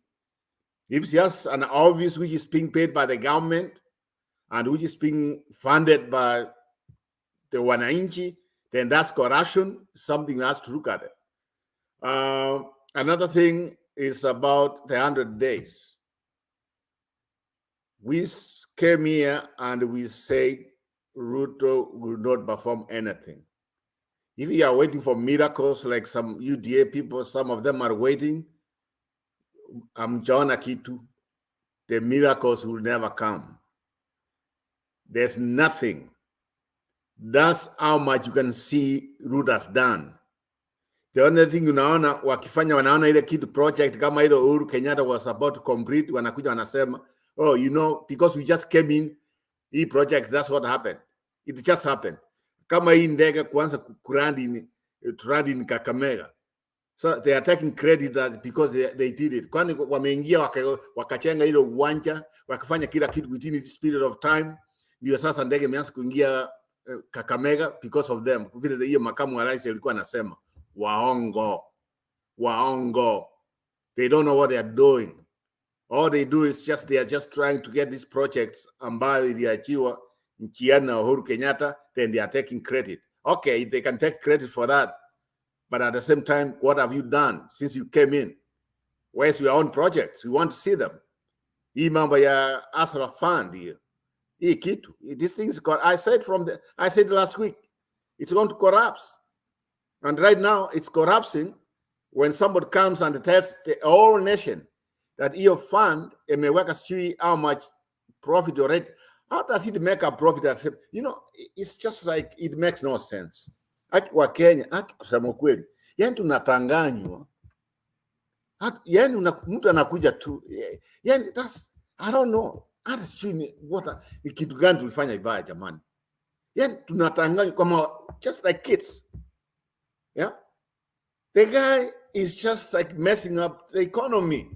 The more you go, the more it's messing it up. Some of us, we have been saying, and Bernard, you can be my witness, before even I just cross down. I've been saying this way, and I want to repeat it. As long as Kenyan economy is not going to be run in a private sector, the country will not progress. Let me repeat it this way. What we need is a private sector economy. If we keep on depending on the government, like most of people are doing right now, we are unfair. We are unfair. And that's the truth of the matter. And that's what I see these people here, they came here, they're in DC. And everybody, if you see their videos, I was watching some of them live, what they are talking about is private economy. But none of our government in Kenya is talking about the private sector. The private sector is the most important sector where we can create jobs. But here's what? All politicians, some of them, since Raila alishindwa kura vile walisema, they are not saying Ruto alisaidiwa na some people. They are saying Raila alishindwa. Okay, let's assume Raila alishindwa. Then why are you running away some of these people? So you want to get some, I mean, hii ni nonsense. Yeye tuko na uchinga mwingi Kenya jamani. Why do we invite all these people? Kama walikuwa upande ile, sasa wanakimbia pesa ya nini tena? Sasa ndio you know, let us stick, let us some principles. Let us stand for something. If you oppose Ruto, just tell him you oppose him. If akifanya kitu kizuri, sema amefanya kitu kizuri. But this idea of just saying at ukiona mahali government inaenda unayumba yumba, you want just like you just wait. Kama Atuoli anaingia akiangalia tu akiingia imeenda pande hii ndio anaenda. Sasa anaanza kusema ile upande ile I don't know what happened. Yeah, we can't do that. And if Kenya we run that way, we are going to be the real bad country. So at the end of the day, my friends, what we need is jobs in Kenya, jobs. And jobs comes through the private sector, not mambo ya serikali. Anything the government touches, it always corrupts, like Mumias, like National Bank of Kenya, Kenya Post, and their communication, and what have you. You can name them all in the hands of the Kenyan government. They failed. Sasa at the government imekuja na hustle of funding ndiye na run you. My friends, it's not working. It will keep on killing the Kenya shilling. Right now, the Kenya shilling is real bad. It's really bad. And that one means people on the ground, they are feeling the pain. And that's the truth of the matter. 121 against $1. 121. Imagine 121. Wow. So better let me leave it there. I might get out because I need to pick my kids from school. Then from there, maybe I can join you guys later on. But thank you. I'll look at I know your number, Bernard. I've contributed before, but I don't know because the plan was we were supposed to have like the private somebody to invest. I don't know what the plan, what happened. So it looks like now we have decided to do something else. 50,000 a month. Understandably, that's you can achieve that. I would send my contribution. Let's see what happens. But if there's anything can help, we can always come in. This is a very important channel because it puts us together, people from back home and those ones who are overseas. We like this channel, like someone said, some of us, we are addicted, even though weekdays like today is very difficult to get in because of mambo ya kazi. But one of these days, we hope you can be able to get some of these wabunge. See the wabunge ya wananchi vile wanasema, some of those guys there, some of these main guys. I hope they can come in one of these days. We interview them. I really like what they are doing out there. Thank you very much. I really appreciate it. Okay, Asante Robert, thank you so much. The big boys, they watch this show very much. They are fully aware. So whenever you are addressing them, they hear you well and good. Well and clear. Now, kuna huyu jamaa anaitwa Leonas Kosipeni. Sijui shida yake ni gani. I think he's a UDA blogger. And naona mshahara wake atengeneze hapa. Sema Raila is quoting Ruto. Na mna catch feelings hapa. Who is quoting who? Where? When does Raila need Ruto for what? You people, can you get your act together other than just coming up with things that cannot be computed? Between Ruto and Raila, who needs the other? Who should be quoting the other? Who is begging Biden to talk to Raila? Let me not go there.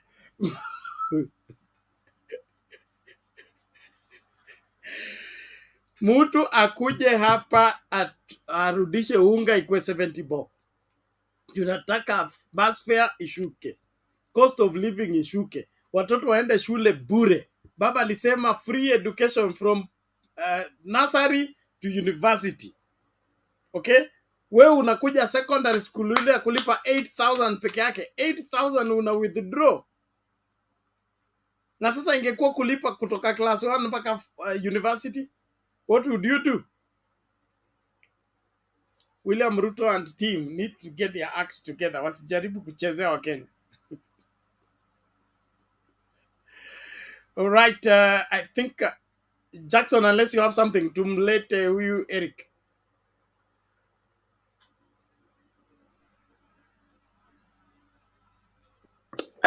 Unajua nimesema tu Bernard, very sorry. Unajua sijasema kitu kwa hii platform. Wacha niseme kitu moja, and I will be indicated in the record. Mimi ni Mukale, a real Mukale. Mimi naona nyinyi mnapikana sijui kwa nini first daughter sijui nini. I know the secret. Wacha niwaambie.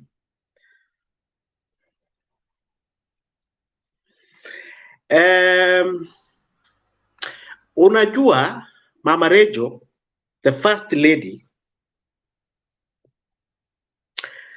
anajua bwana yake vizuri.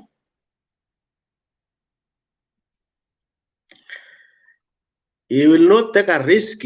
Unajua hii office imekreatiwa hii ya daughter, ingekuwa first lady office.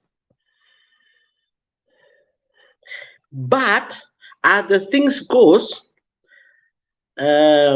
Mama Rejo, he knows that it's a very hot office, and I will go. If things went wrong, this my man or my husband will get me to my neck, you know.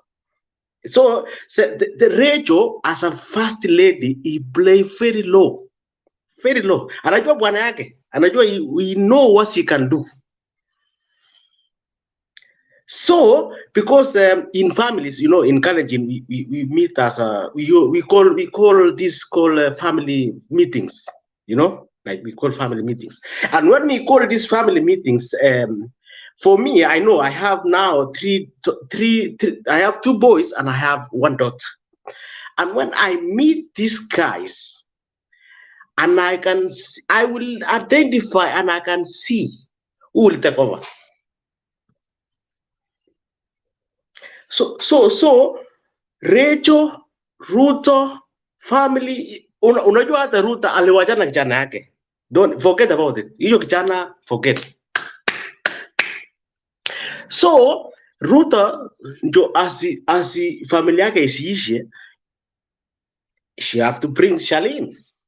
Yeah, Shalin is courageous, she can face anything. So Ruto is saying, okay,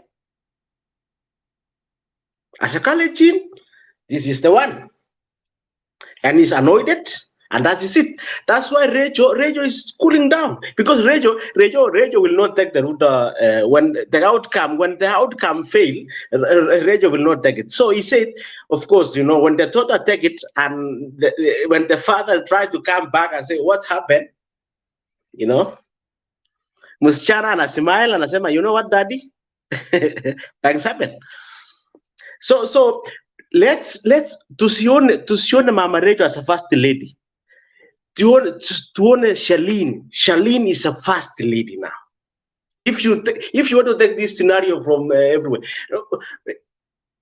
Mama Rejo sio kama Mama Ngina. Mama Ngina alijukua from the word go. You know, alisema mimi ni mama wa taifa. You know, mimi ni mama wa taifa.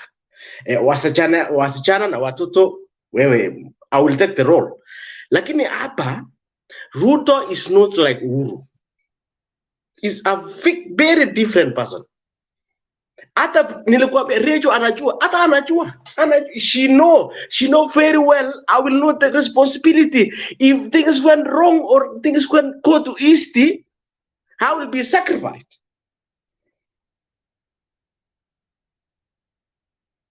So msione kwa nini Rachel ali cool down na msichana anakuja hapa. This thing has been talked as a family. It has been imeongoleshwa. Kwanza Ruto alitoa kijana kwanza kabisa. Yule kijana nani? Alitoa kabisa. Huyo alitoa.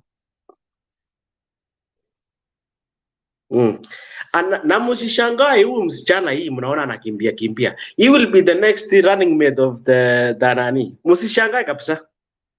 Ruto huyu ndio first lady, huyu ni inaitwa the moyo wa Ruto ni huyu msichana. The next of kin.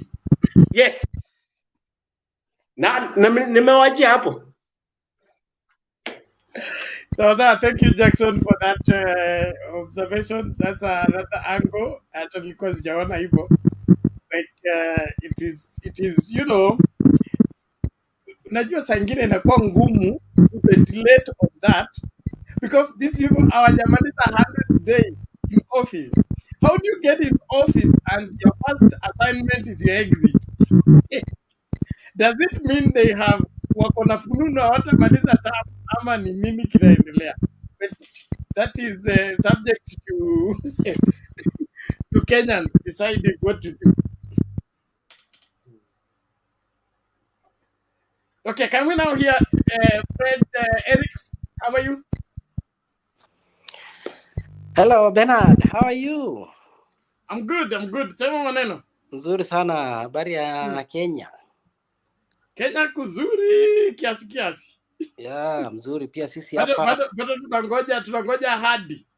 Ahadi ndio hazifiki. Hadi inafika. We have how many days to the 900 days? I think 8 days. But wacha tutaona hiyo maneno baadaye.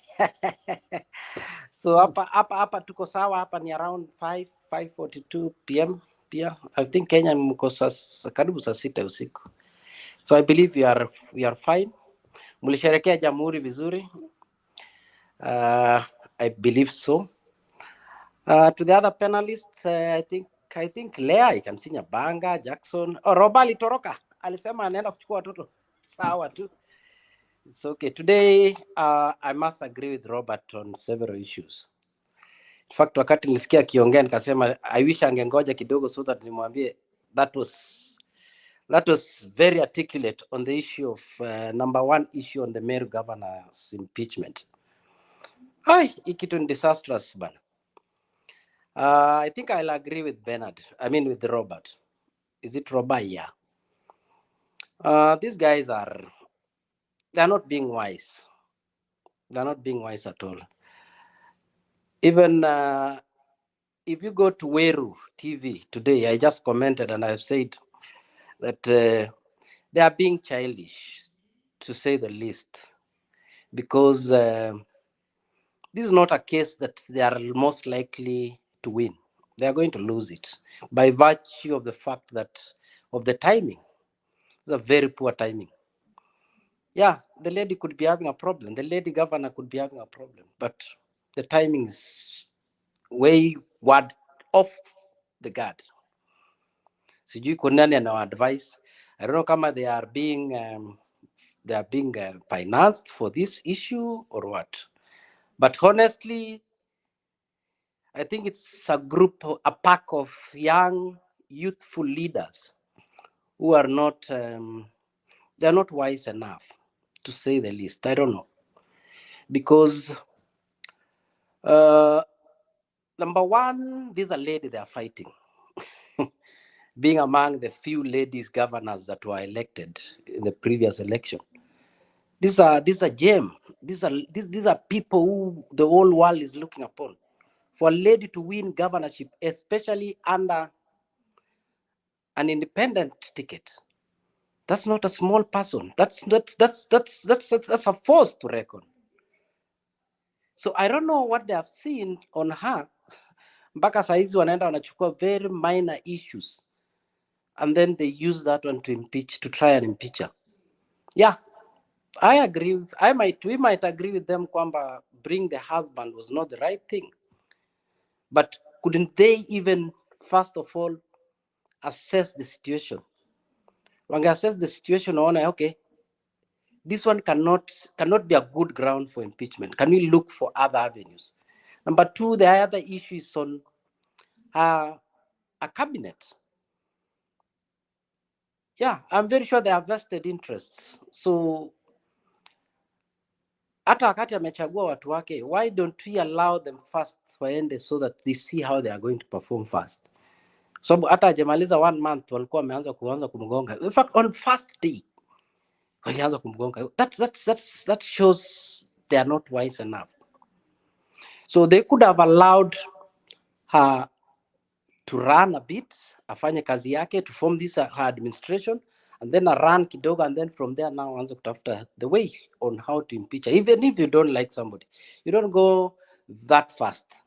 You don't go that fast. And I think they should learn from the Meru County MCS, should learn from Tana River, the previous election. I mean, the previous government. I think they lagged behind because of such tug of war, because of vita zingine ndogo ndogo kama hizi. Remember Governor Samboja, he couldn't move faster because of such vita kama hizi, and they think they should learn from that. So Meru MCS should rethink. They should rethink about this problem. Let them come. Let them sit together. And I previously I heard that there are some mediators who had been brought in, including the Njurunje case, including the Claris, the clergy, and even of course the leadership, the Jubilee government. I mean the Kenya Kwanza government. I think even Azimio, they are trying to actually bring these people together. They should do that. That's the way to go. Otherwise, if they start fighting this early, I don't think they will lag behind, and they'll be pulling the county back. You know, this is their county. This is their county, and right now we are competing on development per county. That is what has calmed the country, because they know that at least, hata kama, even the Azimio people, hata kama walijua Kenya Kwanza will win, they say, let's compete per county, because me, I come probably from Azimio County. Let us see if Kenya Kwanza governors will defeat us. That's the way to go now, because it is something that it's something that is soothing them. It's calmed them, because they bado wanajua kuna kitu bado tunaweza tukategemea. Of course wanaweza kuwa wako hopeless about top, but wanajua at least kwa county level there is something positive. That is why unaona kina Wanga, you can see kina Baraza, they have moved on. They are starting to work, because they know that is, despite the fact that they are Azimio, they are working.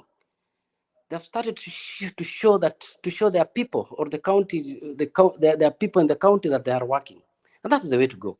Otherwise, wakikaa pale watalag behind. And Meru is a county that has all these resources. Especially right now that Mira, it may open market to Somalia and also to diaspora. They should think about that, because these are some of the things that we want. We don't want petty fights about leadership.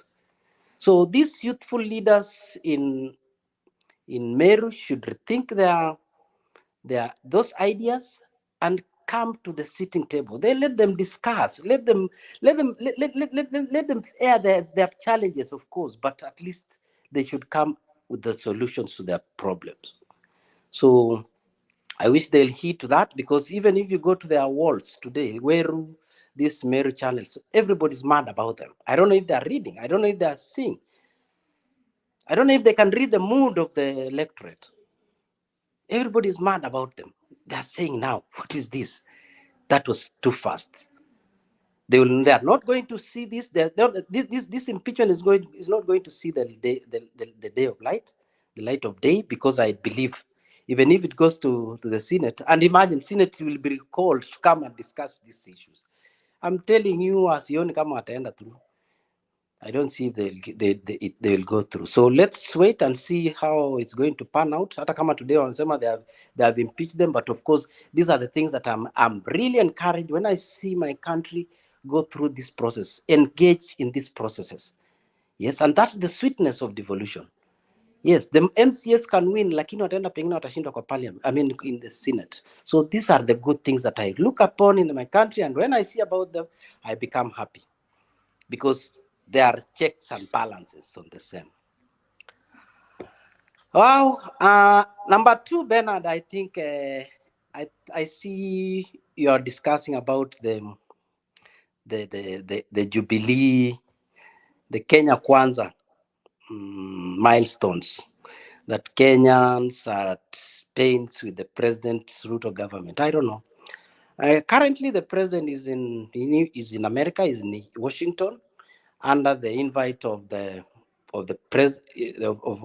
POTUS, President of the United States. This is an African leadership summit.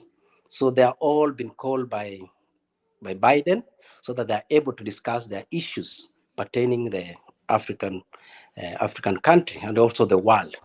How are they going to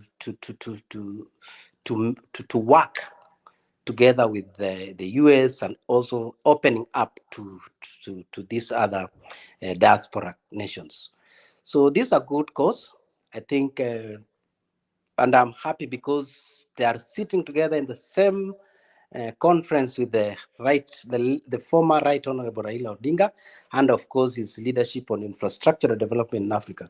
This is a good thing. It's a plus. When we see them sit together in the same forum and discuss issues pertaining to Kenya, we feel happy because this is the way to go. Si kila wakati tusikie tu watu wanalumbana, wanapigana and all that. Of course, people are assuming that wameletwa kuja kukalishwa together chini about politics, political issues about the country. People are talking like that. Of course, politics huwezi kosa kusikia vitu kama hizo, but the real issue is actually about leadership. Hata kama ni hiyo, well and good. It's a plus.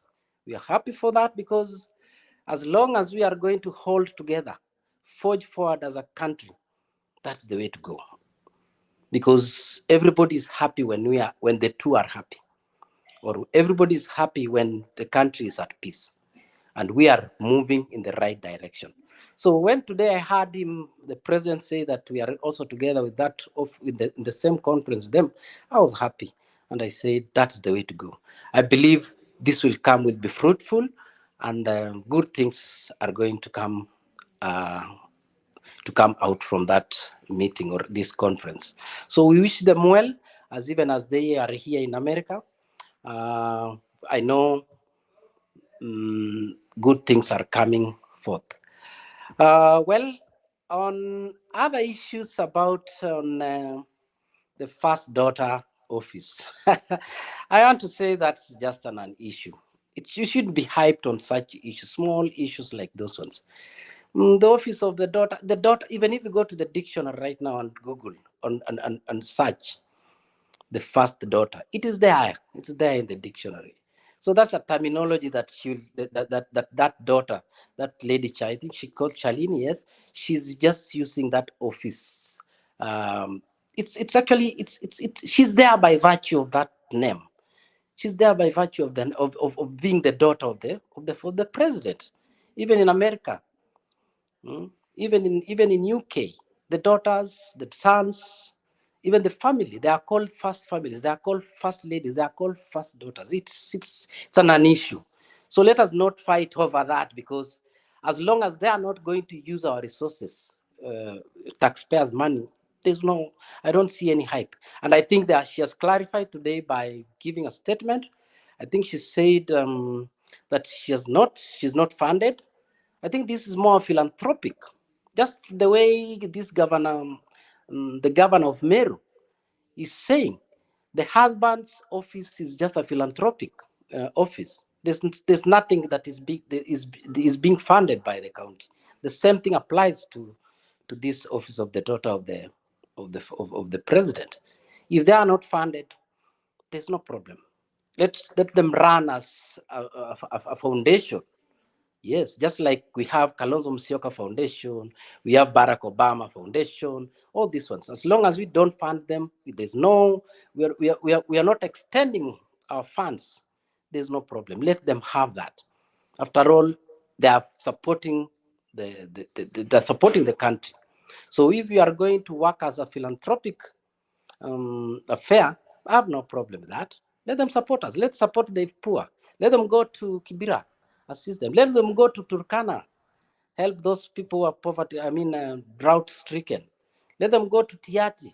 Let them go to Kisumu or Homa Bay, deep inside there. Help people. If that's what they are going to do, well and good. It's a plus for a country. It's a plus for democracy. So Miss Yonishida, so hiyo Bwana isiwasumbue sana Bernard. Yes. Ngoja kwanza Fred, ngoja nikuulize swali. Mm-hmm. There is a common phrase that says in politics there are no coincidences. Everything is purposefully done and calculated with a specific end with it. Why didn't we have this office in the previous regime? Why did we wait for the new regime for the first daughter office to be inaugurated? This philanthropic spirit only came in with the swearing in of the president, or what happened? Secondly, on the Meru issue. The Meru issue, the MCAs are trying to play the tale we used to do in primary school of let us kill our mother. Our neighbor's mother is going to take care of us. And the children who accept to kill their mother will be left motherless and careless. What I read, what is happening in Meru is not a Meru issue. There is an external force that wants to enforce a by-election in Meru and make Meru a UDA governor seat. The same is being attempted in Homa Bay. The usual KANU old tricks of trying to get specific people in specific places because those people are not going to cause problems when eating begin. And one sad thing about the Kenya Kwanza government is that they got into the office with an appetite that couldn't wait for them to finish 100 days. They have to set their traps so well that when the eating begin, they will eat without interference. And so Meru has some projects, some contracts, some tenders that needs to go to specific people. But with this independent governor, they will not be able to hand those contracts and those tenders to the specific people. And so they need to get the appointment there. I may be wrong, and I hope I am wrong. But from all I see, iko mkono ya mbali inasukuma MCA. And the same thing happened to Waiguru in Kirinyaga in the last term, when the MCAs went and slept in the chamber with lesos for them to vote at night to impeach Waiguru. If Waiguru was not saved by the Senate, she would have gone completely. Iko kitu hapa. Tusiangalie kwa surface. Thank you. You can respond in a minute or so, and then we move to the next person. Well, first of all, let me just complete with that of the first daughter. We are all different individually. And you cannot compare this regime with the previous regime or even the other one. We had Moi with this different style of leadership. We had Kibaki, we had Uhuru, and this is now Ruto with this style of leadership. All they had their daughters and their sons, and all had different approaches on how to deal with issues. This is a political, number one, let's accept that this is a political office. They are political daughters, they are political family, it's a political family. So they are, even if we like it or not, lazima siasa itachezwa ndani, of course. So this is just something that wanasema a journey of 1,000 miles starts with a thought. Me, I don't normally say it starts with a step. It starts with a thought. So that's a thought. She has just said, let me start like that, and progressively I'll continue. But currently, as long as as I've said, as long as they are not using our funds, let it be. Leave them the way they do. Let them do their things the way they want. But if they are building their political career for future use, well and good. That is the way to go. It's a political family. Now, on Meru issue, I'm not very sure if it is a Jubilee, a Kenya Kwanza concept. I'm not very sure. But if you read accordingly, if you read that approach, if you read this discourse properly, you'll realize that, of course, it's politics. Politics is at hand. But why would Jubilee why would Kenya Kwanza want to impeach this lady, Kawira? Yet she's already accepted to work with them. What will they be gaining? That's my first question. Yes, of course, we will have to say there's probably some hands here and there. And that's why I'm saying you cannot rule out the previous players. You cannot rule out players who currently wants to take over the office. Of course, this is not just the MCS. There's a hand behind all these things. But associating it with Kenya Kwanza, I don't think so, because she's already accepted that she's going to work with them. That's another thing.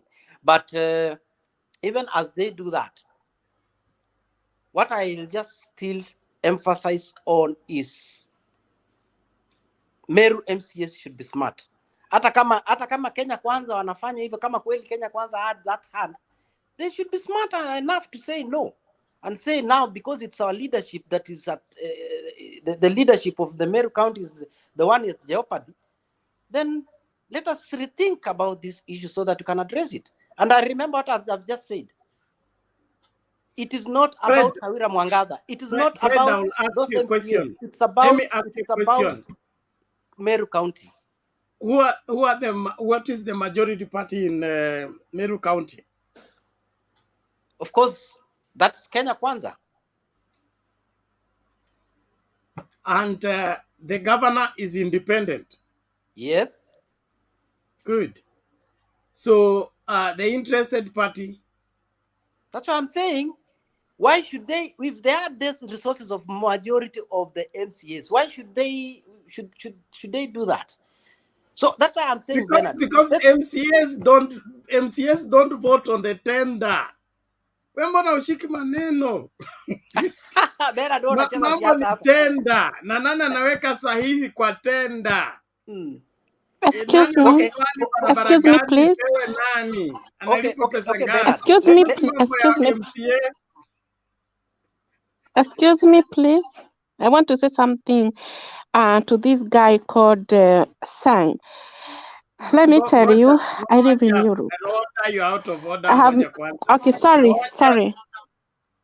Thank you. Please, let's hold on so that we don't create confusion. Exactly. In our conversation, we don't want to mix up our viewers.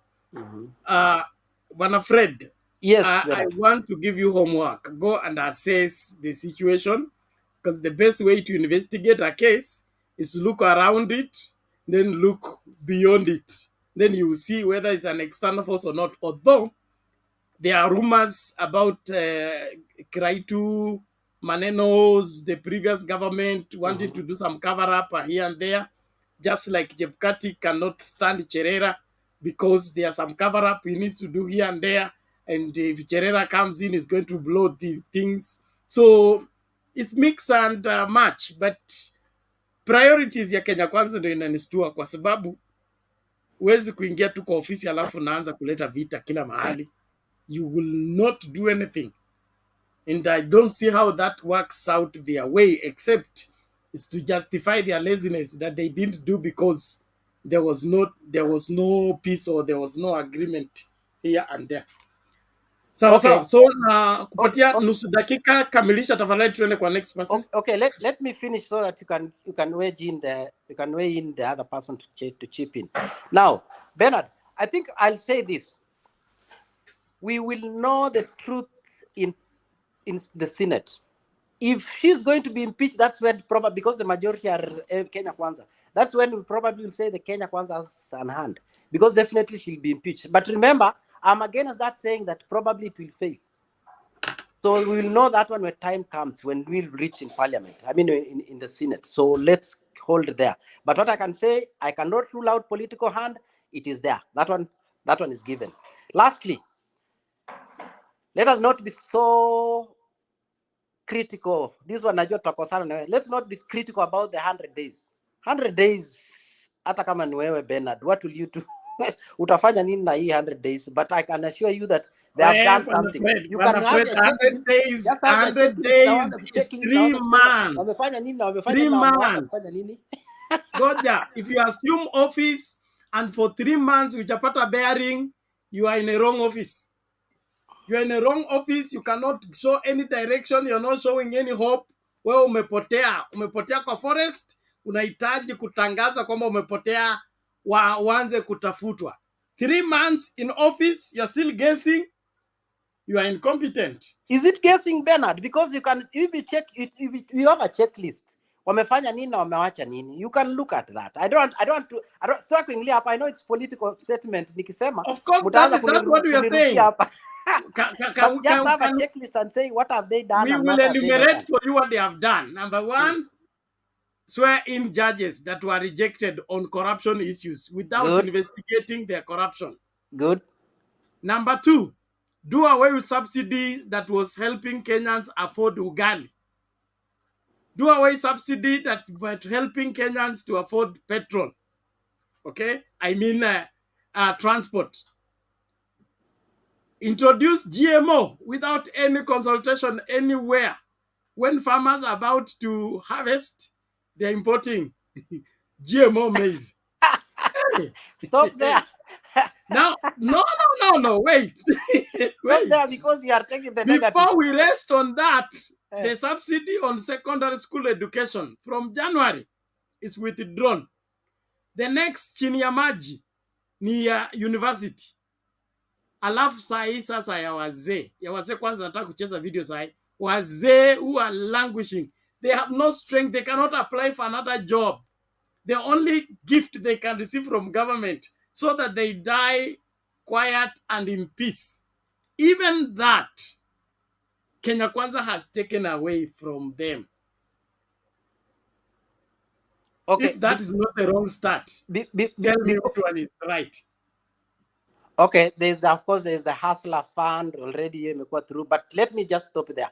Now, today, before you even play that video that you're saying you're playing, do you know that this government has said that it has done away with those requirements, or the checking the background of the youths before employment? That's a plus. Hey, mambo ya HELB, mambo ya DCI, that's a plus. At least, are you happy with that? At what? Fred, what are you talking about? If there is no background checkup, that is not a plus. That is opening the floodgates of everybody getting into the system. And what will happen?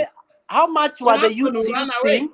How much were the youths using for application for these jobs? It was a lot, and it was. Remember, even pre-election, we used to say we don't want these things. Those are Fred. Those are their acts.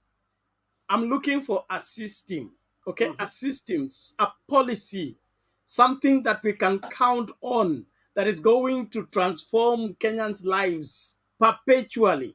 Hustler Fund is not a fund anymore. It's a loan, okay? Then they tell you that you're saving from a loan. How do you save from a loan when a loan is incurring an expenditure? You're incurring an expense. So you borrowed 1,000 shillings. And they took 30 shillings from their 1,000 shillings. They say they are keeping for you. But you are still owing 1,000. So if you had another loan of 2,000, you have a loan of 3,000. Then they say you have saved 30 shillings. How is that a saving? Okay, I think for me, I've read that, is it their profile on the same? And up to where I'm sitting, it's a positive thing. honestly. Come to America, we rely on credits. No. Tunaangalia, there's something we call credits. It's just like ukiwa na good credits, you are able to loan more funds or to request for more funds. That is just basically what is all these things is all about. And I knew it was going to be like that. So the way I've read it and the way I've read that profile, what it's talking about, that is the way to go. Probably one day I should come and talk about that in depth, because I can see you want to play more videos about I don't know what that is coming out there. So I'm afraid let it rest there. Let it rest there. But I'm not convinced at all that if it was the new thing, if they're the ones introducing mobile loan, then it will be something. But if they are coming in a market where there is branch, there is Mshwari, there is Okash, there is Pesa Poa, yes, there with is low interest rates. The place is flooded with low service interest providers. rates. So why get in? Okay, let me say this. Let me say this. No. Allow me to say this so that probably you can come in. Do you know what? When M-Pesa was starting, we had negativity like those ones. Can I tell you something? The same thing. People are being told not to take funds. I can tell you, can people take these funds? No. In future, you're missing the point. Will be crying and saying, I wish I did. I wish I took. You're missing I can assure you that. So as those a ones who want to take, let them take. Those ones who don't want, watch a guy. Nobody is rejecting money, but if the money is given as a loan, then it makes no difference me taking Tala or taking Mshwari, because you're doing the same service.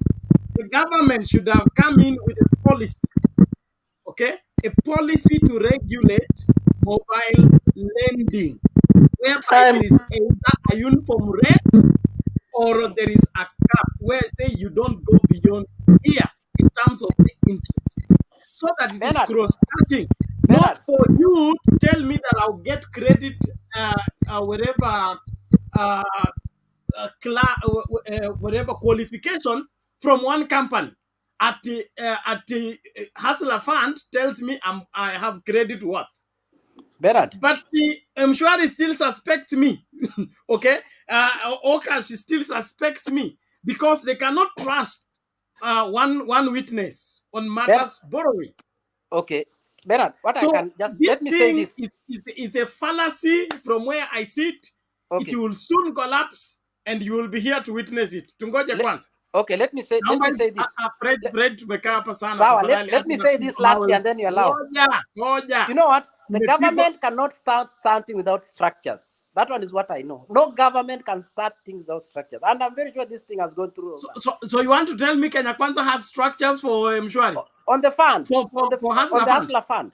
Which is structure? On the Hustler Fund, it must be there. It can't start something without structure. The thing that was they passed, they did not even take it to the floor of the House in Parliament. Which structure are those? That's corruption. Really? Those matters you hear like Ojode bill, about that was introducing an interest whatever for banks. It was debated in the House. It came out of the House as a policy, a law already passed. Not here feature to call the committee, tell the committee what to do. Let the committee pass the thing faster. It is here, it's bound to fail, and it will not take long because the majority of the borrowers, they are borrowed before. They did not return. Wakaingiza kwa CRB. Ninyi mkasema, you don't check CRB, you will give money to everybody who asks for it. Wait. 700 billion, they said 7 billion has already gone, 7.2 billion. Let's see which percentage is going to come in 14 days. Coming back in 14 days of the 7.2 billion. Thank you. Let's move on. Nacheza video moja alafu tulete Kenyan with love. Alafu si masaa yangu imefika. Kenyan with love. Hebu tafuta Julie. Kenyan with love apumzike kwanza. Ndiye amekuja.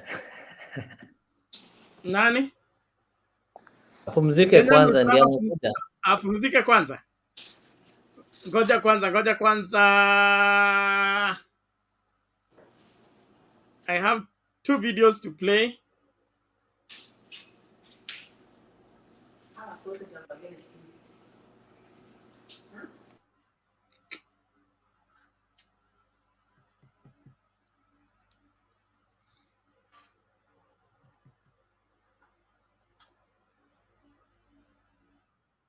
Tukiendelea na taarifa zaidi, basi binti ya Rais William Ruto, Charlene Chelagat Ruto, bado anaendelea kuzua utata na mjadala mkali katika mitandao ya kijamii kutokana na ziara zake za mara kwa mara. Safari hii, mtazamaji, utata umeibuka baada ya Charlene kuonekana katika ukanda wa video akitaja uwepo wa afisi yake, yani binti wa rais, ama Office of the First Daughter kama alivyotamka yeye mwenyewe. Sasa imemlazimu Charlene kufafanua alichokimaanisha kwa kusema kuwa afisi hiyo ni yake binafsi na wala haitambuliwi na katiba au kunufaika na mali ya umma. Chris Tairu anaarifu zaidi.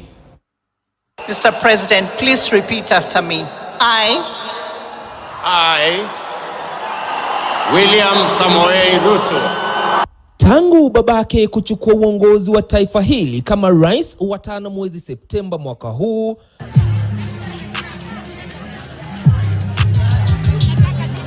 Charlene Ruto ambaye ni binti wa Rais William Ruto amekuwa katika harakati.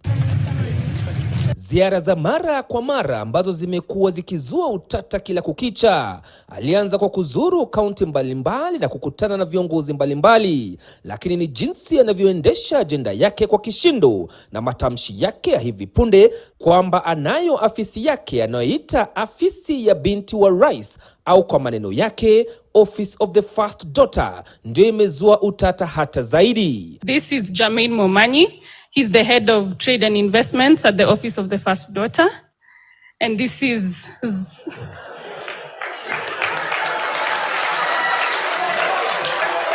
Charlene Ruto alikuwa akihutubia wajumbe katika mkutano wa kilele wa vijana mwaka 2022 jijini Arusha, Tanzania. Alipotamka maneno hayo, hadhira iliyokuwa katika mkutano huo iliagua kicheko, huku wengine wakishangaa kama kweli kuna afisi aliyokuwa akizungumzia Charlene Ruto.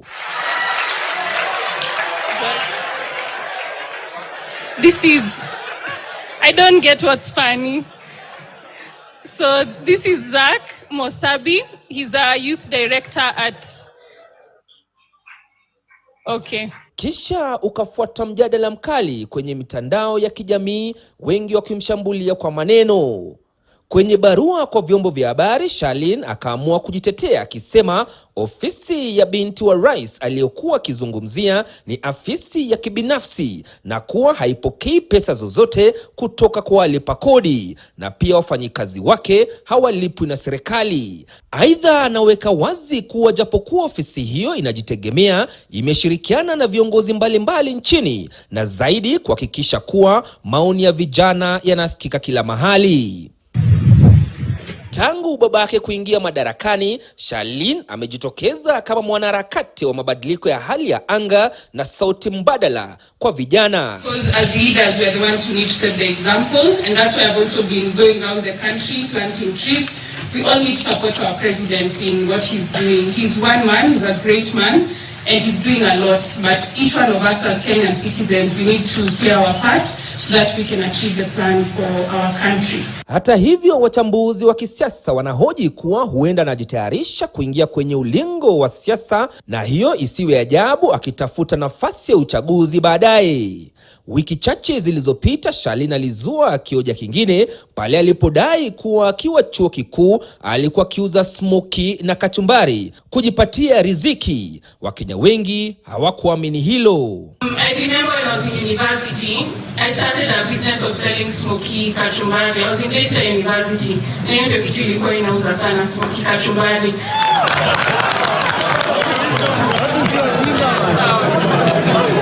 Awali kulikuwa na ripoti kuwa Rais William Ruto alikuwa akimtayarisha mwanae wa kiume Nick Ruto, ambaye ni wakili wa mahakama kuu, achukue hatamu za uongozi wa kisiasa kutoka kwake. Lakini inavyoelekea, huenda ni Charlene Ruto ndiye anayepania kuchukua mikoba hiyo. Chris Dairu, KTN News, Nairobi. Unaendelea kutazama taarifa za KTN leo mtazamaji, tuende kwenye mapumziko mafupi, nitarejea baadaye.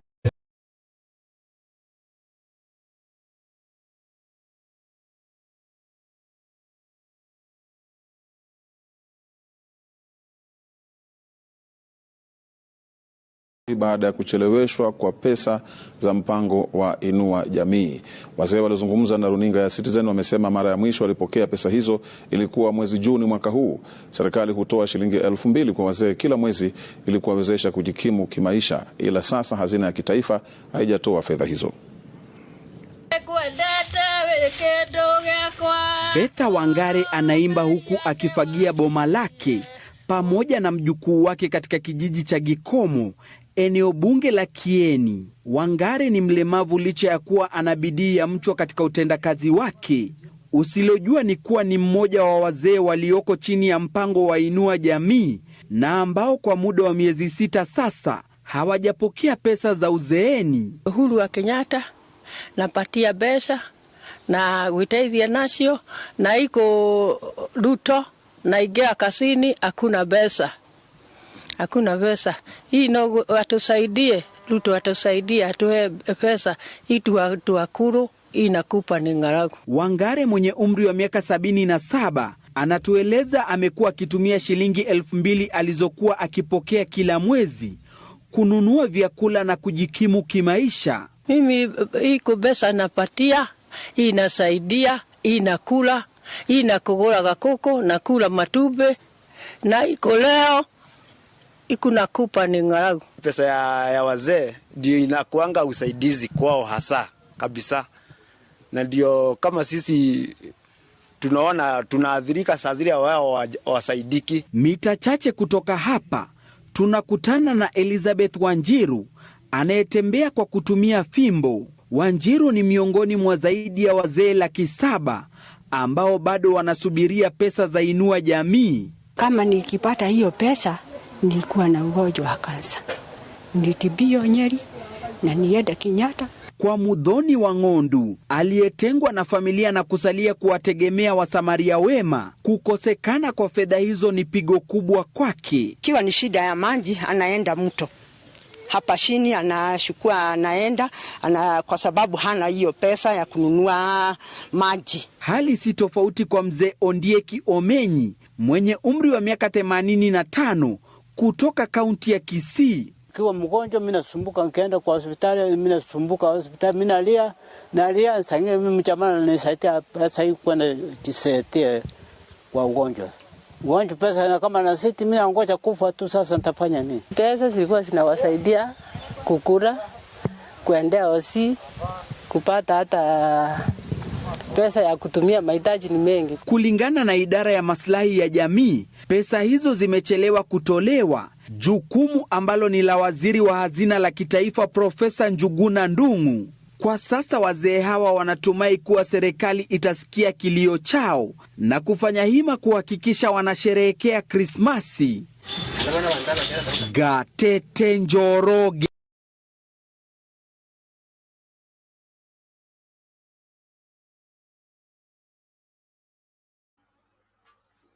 Okay, Rhoda, what do you say you want to say? No, yeah, but those guys, they disappear. There's one guy live in Finland and the other one. I was wanted to tell them that here in diaspora, even I have never seen the daughter of prime minister. Even I don't know who they are, because this country is ruled by the law and the democracy.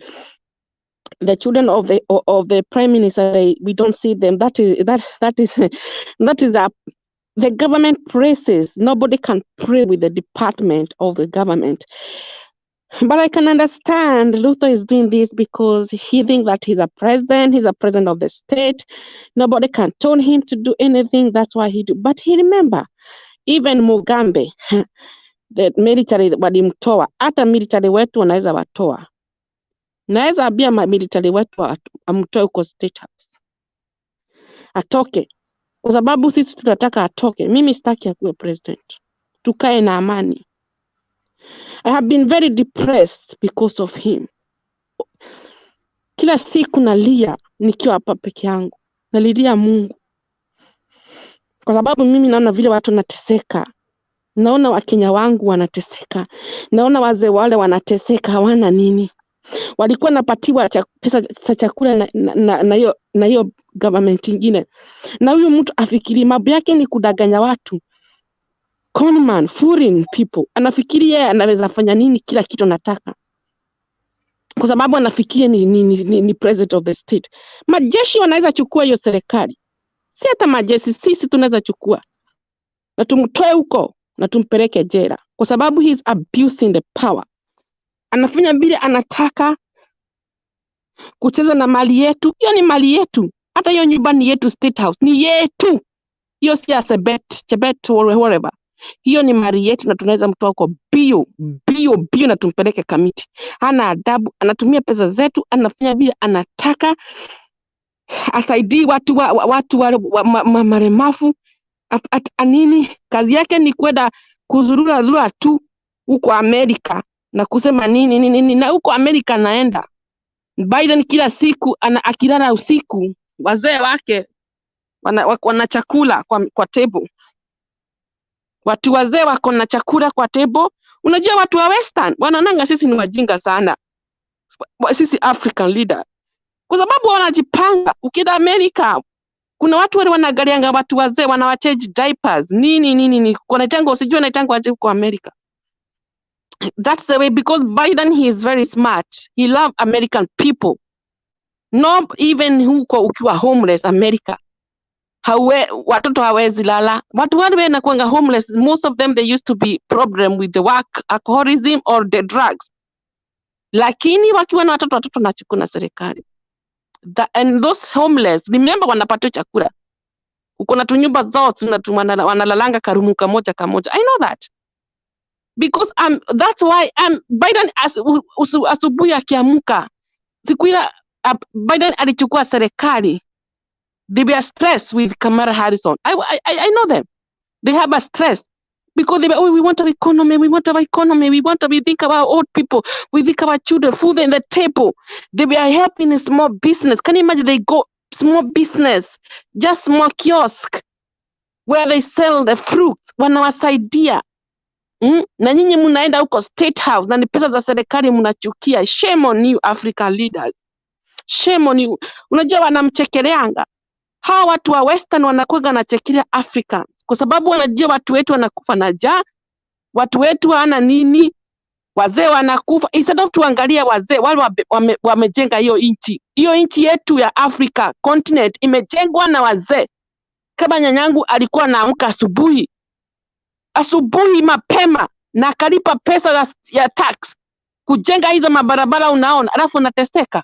Nyanyangu alikufa. Nyanyangu si ati mtu ule, hata nyanya ule ako Kisini nyanyangu, hata nikiwa Mkikuyu. Me, I value old people. Wanaenda huko stani, wanakiwa na private jet, wanalala hotel classic nini na watu wanakufa. Alafu mwe mtoto wake huko sherehe na ringa huko. Hata wana adabu. It's really hurt me.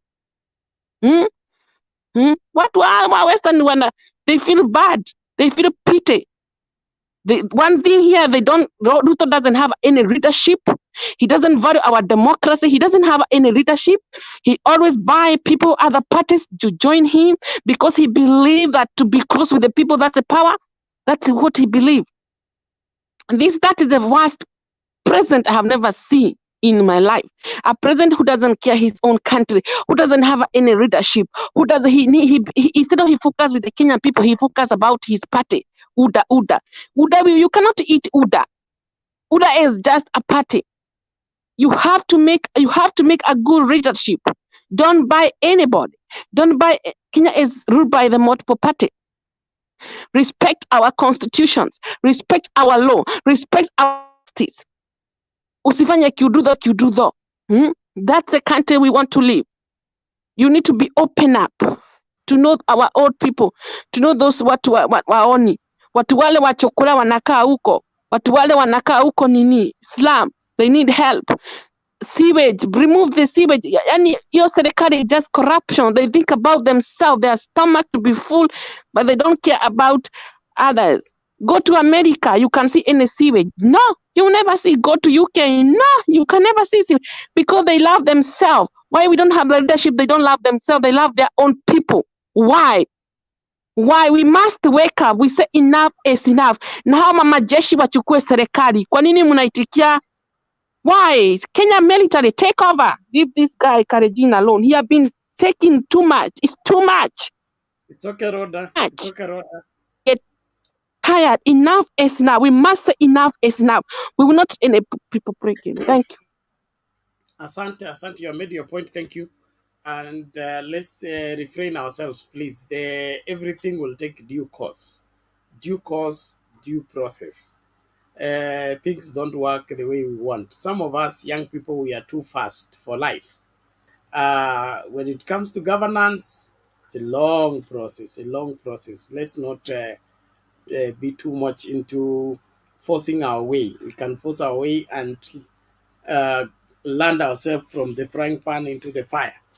So let's allow things to have their due course, and also not lose our faith in God, because God has a way of sorting out our problems within His own wisdom.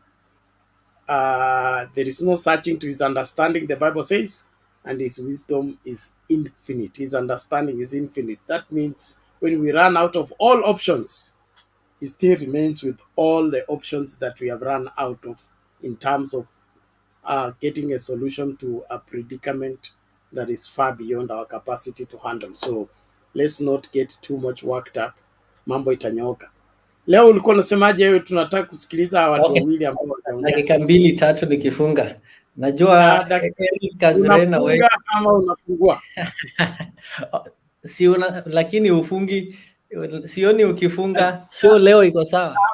I'm not closing. I just want you had something to say. I want to give you 1 strict minute. You say whatever you need to say so that we hear Kenyan Love, na Kenyan Love will take over the show. Na muendelee kuongea usiku wote, mchana wote, mimi sina shida. Saa hii saa 9:32 in Nairobi. I just wanted to hello.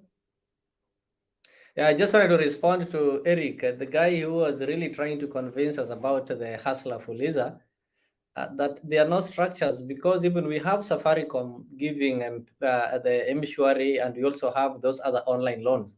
But if you look at Safaricom, they're having a secretariat, they're having some physical offices that you can be able to follow up. But here we don't have any physical office. We don't know who is responsible. We see updates of, like you are saying, about 7 billion have been borrowed. We normally see these updates being given by a blogger, Itumbi, who is updating us. I don't know if he's the one chairing the Hustler Fund. So Itumbi will come up with these figures. The president will come up with these figures. Like he almost gave out the high amount that has been saved, more than what people have borrowed. Another person will also come up with the figures. So this is something that is bound to fail. Then also, secondly, when you talk of savings simply mean you do away with the excess. So how do you borrow to save? Borrowing simply means I don't have anything, so I don't have that excess. So you cannot borrow money to save. It has never happened anywhere in the world whereby you borrow to save, because if you're having excess, you will not borrow. So nobody borrows money to save. It doesn't happen. It doesn't happen. Then on the matter of the Meru impeachment, there is something behind it, because every MCA, all of them voted to impeach the governor. These MCAs who voted, they belong to a specific party. They had the expectations. This lady was sometimes in URP, was in Jubilee, and now she contested as an independent. So they expected her to dance to a certain tune, but it seems the lady is not dancing according to that tune. So the beneficiary in this impeachment obviously is going to be UDA. If the impeachment is not going to work for their benefit, and because they have numbers, I don't think they would initiate an impeachment that is going to waste their time. So at the end of the day, this impeachment is, you don't need some other scientific thought or some other extra knowledge to know that UDA is behind the impeachment. and to wind up on Baba's trip in USA, I think Ruto should be lucky, because he really missed that point on 12th December, whereby we were supposed to have a legitimacy test, just like Prophet Elijah did his in Mount Carmel when he was contesting the 400 prophets of Baal. They wanted to know who is a legitimate God, the God of Elijah or the God of the Baal. So this one also, they wanted to know who is the legitimate president. Is it Ruto or President Raila? But he was lucky. Biden intervened and called Raila, because I know Raila would have called his troop at Jacaranda. He calls his troop at Nyayo. Then they say, now we want to call. Let us see who is legitimately elected. Now let me call. Let me see who will listen to me. Unfortunately, people went and they were given QR codes, and they did not have internet. Some of them did not have smartphones, and that is how the lie ended, and the lies are continuing. Then the next day, we saw ICT minister giving some hotspot and internet at Mudurwa. The last time I was at Mudurwa, it was in the morning. There you can't walk with your smartphone like this. It will go. And those ladies or the women who are in that market, they don't carry phones. There's a specific phone, the Kabambe one, that they use while going to the market, simply because maybe they might need M-Pesa. They don't carry smartphones. And the market itself is busy. You have to push people as you're walking. So I don't know the time these people are going to get to browse using that hotspot. I don't know I don't know which knowledge or which wisdom they use to go and put the hotspot at Madura. There is no specific place where people sit. So let Kenyan with the love continue.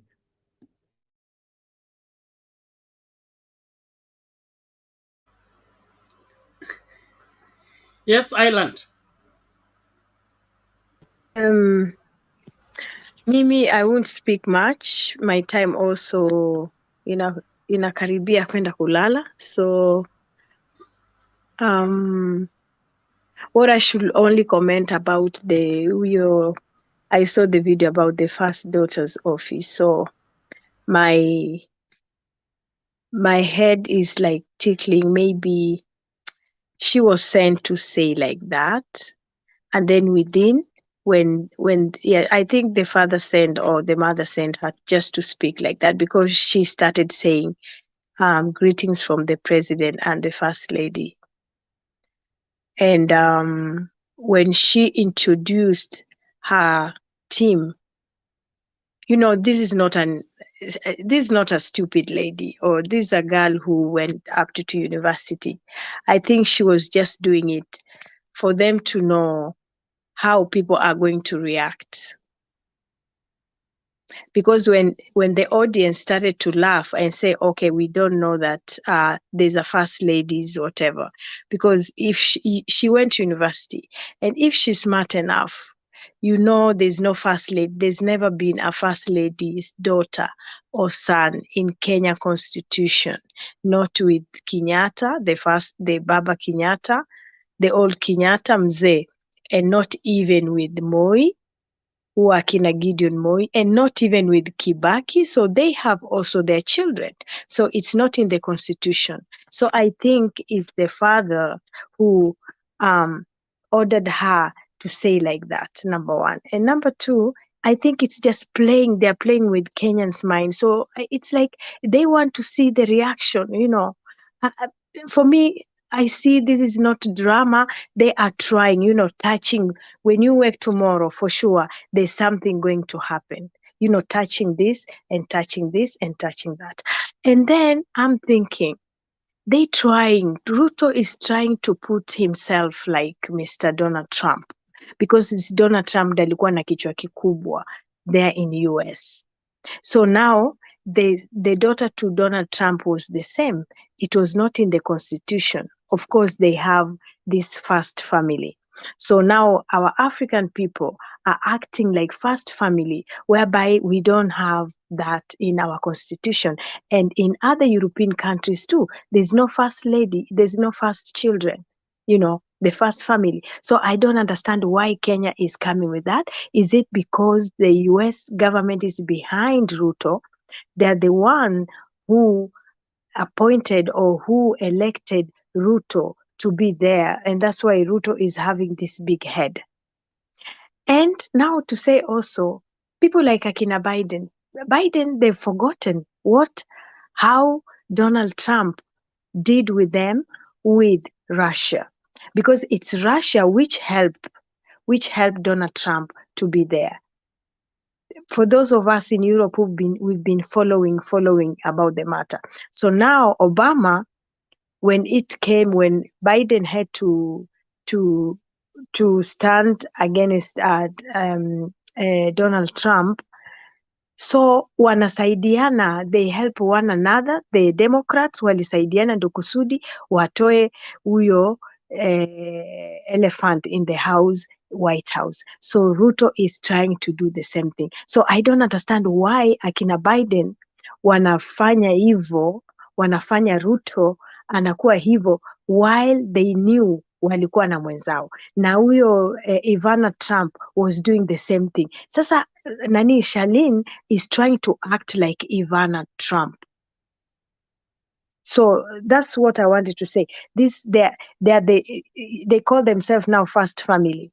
I had somebody say, their mother also said the first lady said also, watazoea tu, Wakenya watazoea tu na raisi kumuita raisi. So wanafanya makusudi, na wakifanya makusudi, and President Ruto ama the head of state, how you call him, the commander in chief, when he went to UN summit and he spoke his first speech, he was emphasizing on climate change. I think the children also, wakigoogle, wanaona in Europe and in America, they started with climate change long time ago. When you speak about climate change, hapo ndo pesa zitakuja.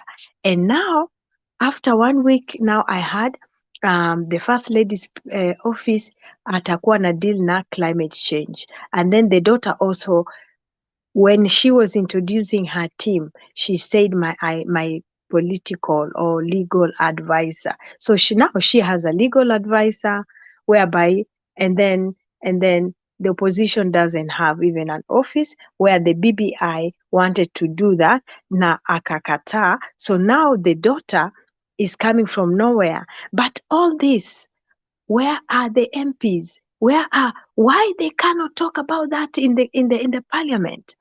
Kwa nini wawezi kuongea watu ambao walichaguliwa? So I'm like, wenye wanapiga debe ni wengine, wenye wanatoka, mtu alisema to extend the term of the president. I think huyo pia alitumwa kuongea ndo waone vile people are going to react, because Ruto anajua how Kenyans wanaweza kuongea, wakuwe mpate high blood pressure, mu jump up and down, you understand?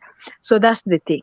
But the way Roda aliongea, that is true. Watu wa West wanajua vile wanatengeneza mambo yao, hata watu ambao hawana makazi, wenye wanaishi nje, wenye hawana makazi, they know how they normally do. Unasikia? Hauwezi kwenda kwa ndugu yako ama kwa dada yako useme mimi nina shida. Serikali inajua, because once watu wakilipa taxes, mwenye ana kazi ama mwenye amefutwa kazi, jina lako liko pale, and everything will be done intact mpaka siku ile utapata kazi while ukipelekwa kwa program. Lakini sasa Kenya, mi naona Kenya ndio sasa imebaki ile nchi wa Kenya wanasema tuko mbele, ndio tumesoma, but wao wakubwa wamesoma but they are not doing nothing. Sasa hao ndio ilikuwa itakana watetee, watu waseme huyo dada huyo msichana wake aliposema the first daughter's office. How can you speak that in front of kila mtu, the first daughter's office? Na hakuna kitu kama hiyo, it's not existing. Hiyo ni kufanya, na kila mahali ukimwona kwa video, and so there are places anakula, there are places anakunywa, sijui ninio ina. So I mean, hii yote ni kuwafanya you so that you speed up, watu wakasirike, why watu anze kulialia, and they are enjoying it. Of course, believe me, wanasoma, ni watoto ambao wako na ma high class phones, wanaangalia kila siku, hata even as we are talking wanaangalia huyo kijanake. Now to come with pia, I saw the son also, the son pia anataka kufanywa akue wakili mkubwa. Sasa mmoja anakuwa wakili, mwingine ni ambassador, mwingine sasa ana all of a sudden ana foundation. You understand? Ana foundation, ana ninio. So it's only that baba, vile some of you are talking, mwenye atasimama na baba, wenye watakuwa na baba wakuwe na huyo baba, but you see slowly maybe we can come up with a petition, tuandike petition, tunaipeleka kwa UN, but we must have a number. Paka huyo baba akina Martha Karua wakisha sign, ndio hiyo barua ipelekwe UN. Kuna UN secretary.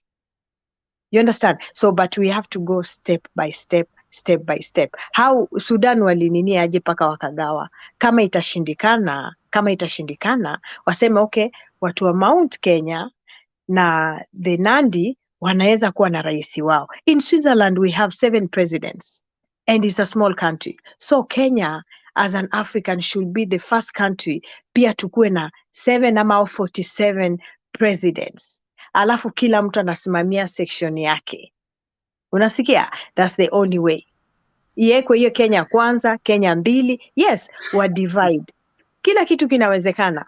But watu wenye tunaishi huku ng'ambo, we know how the things go. Kama ikishindikana, watu wasipate blood pressure ya bure.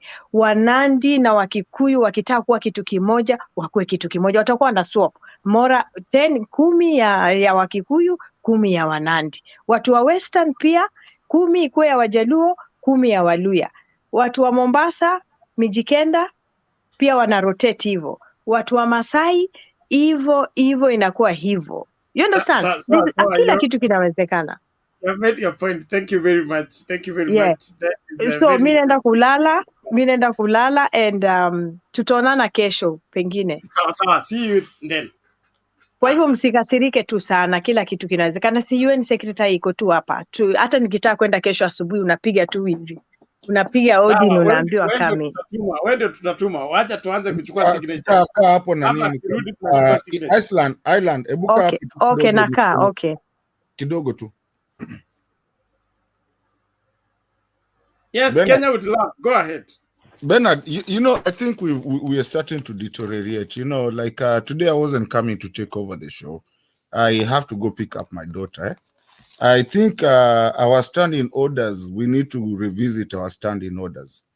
Our standing orders have always been since we started this show. Ukiinua mkono, you don't inua mkono to give your contribution because other people are waiting online.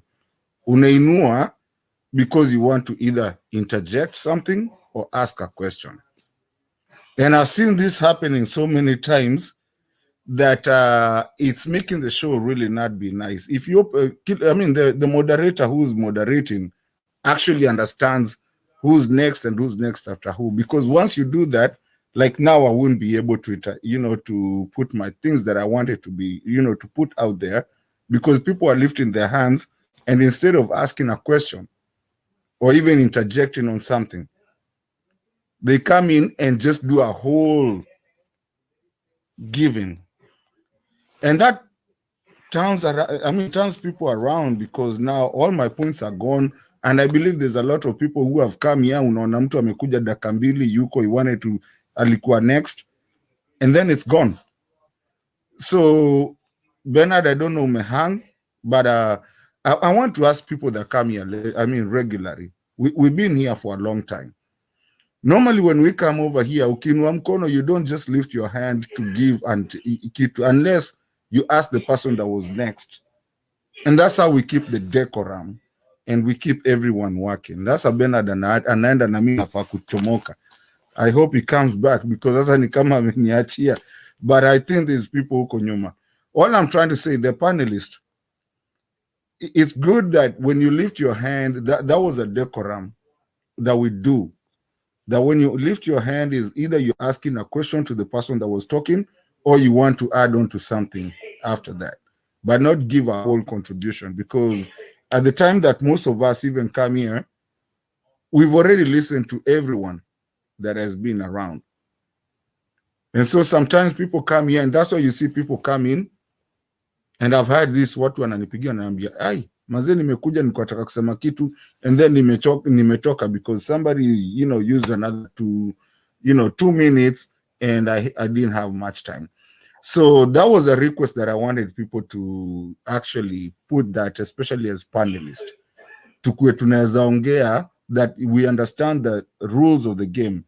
That the rules of the game is that, okay, first of all, you be online, tunakuona. Number 2, when you lift your hand, the moderator already knows how the mkururo venye inaenda. But when you lift your hand, just ask a question or ama give ongeza kitu of what they were saying.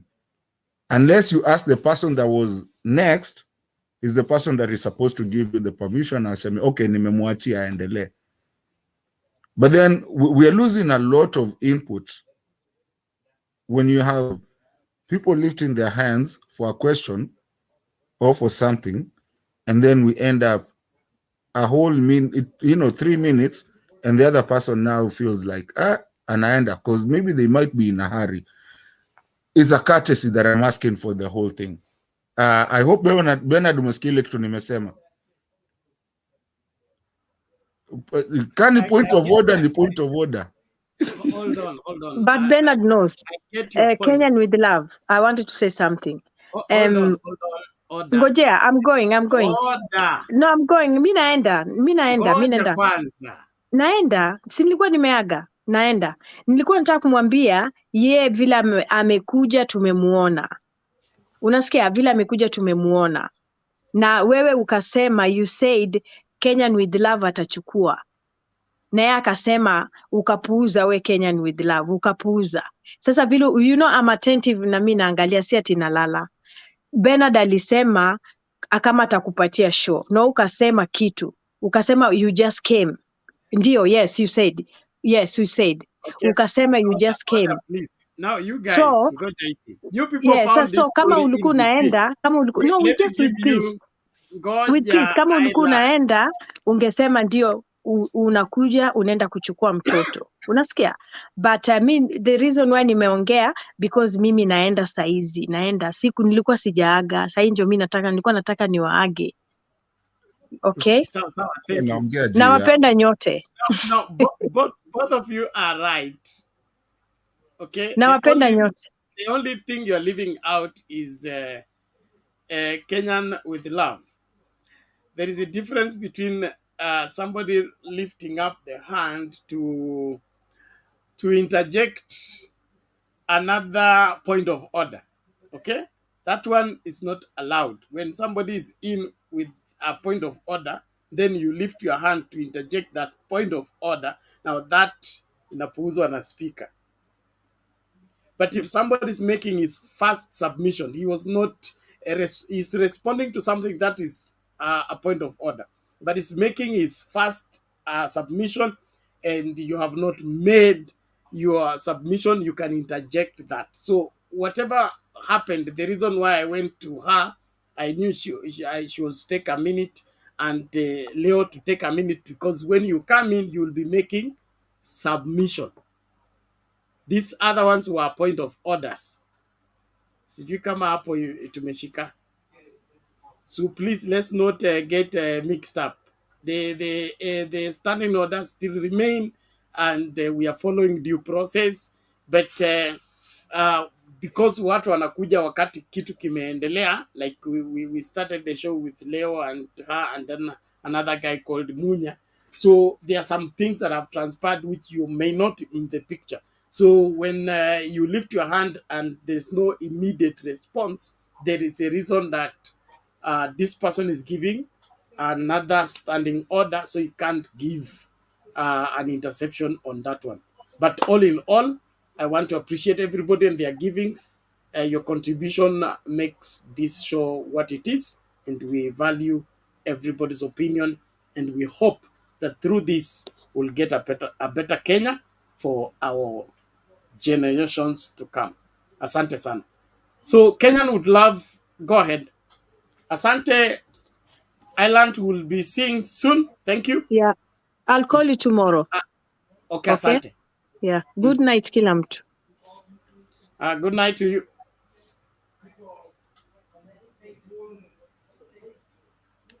All right, Bernard, I'm so sorry for that bad start a little bit. I mean, it's just that anyway, it is what it is. Sasa wewe, nilikuwa tu nataka nikuchekeshe kidogo, nikuulize shida yenu na ofisi ya first lady nini? Mnatusumbulia nini bwana? First daughter. Yes, first daughter. Hebu tuambie uko Majuu kunakuwa na ofisi ya first daughter? Anaitwa nani? Sijui. Ndio mimi nakuuliza, kama Majuu hakuna, huku majini mbona tuko nayo?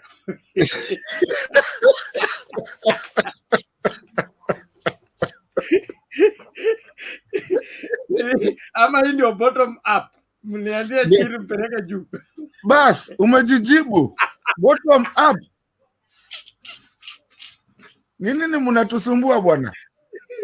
Ninyi mlienda bottom up economy. Mimi sijui mtoto wa Biden, nasikiaga kuna mmoja anaitwa sijui nini, na I don't see their offices zenye iko.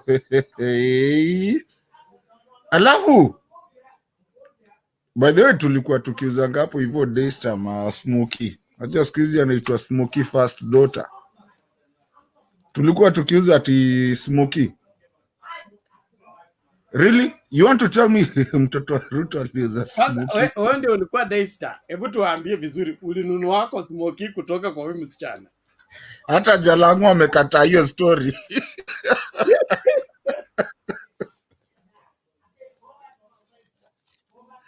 Wacheni mchezo bwana. Nini hii first daughter? Kwanza by the way, mtoto hiyo labda mnaweza kuwa mnajua cause kalikuwa karembo na chipukizi alikuwa kikataka. Wa Uhuru alikuwa na ofisi wapi? Na wa Obama tule tuwili? Tuliwaonanga tu akija kusalimia dadi akiwa jogi. Na wa Museveni nioneshi mali ingine kuna ati first daughter. What are you talking about, first daughter? Hata Winnie Odinga. You know, is mio kitu yote ya baba. That is what it is. And by the way, kama kuna mtu anaweza ambia Ruto, by the way, mahasla pia waliisha. Siku hizi ni madynasty. Huyo ni dynasty. Si alituambia Winnie Odinga ni dynasty? Akatuambia pia Raila ni dynasty? Na alituambia tusiwahi patia mtu dynasty. Si ndio alianzia kitu? So huyo mtoto hatuwezi mpatia chochote cause ni dynasty na si ni mahasla. We are hustlers. Why would we give her anything? She's a dynasty as of now. So hata akikuja kutuimbia Smoky, Smoky kanaitwa nani?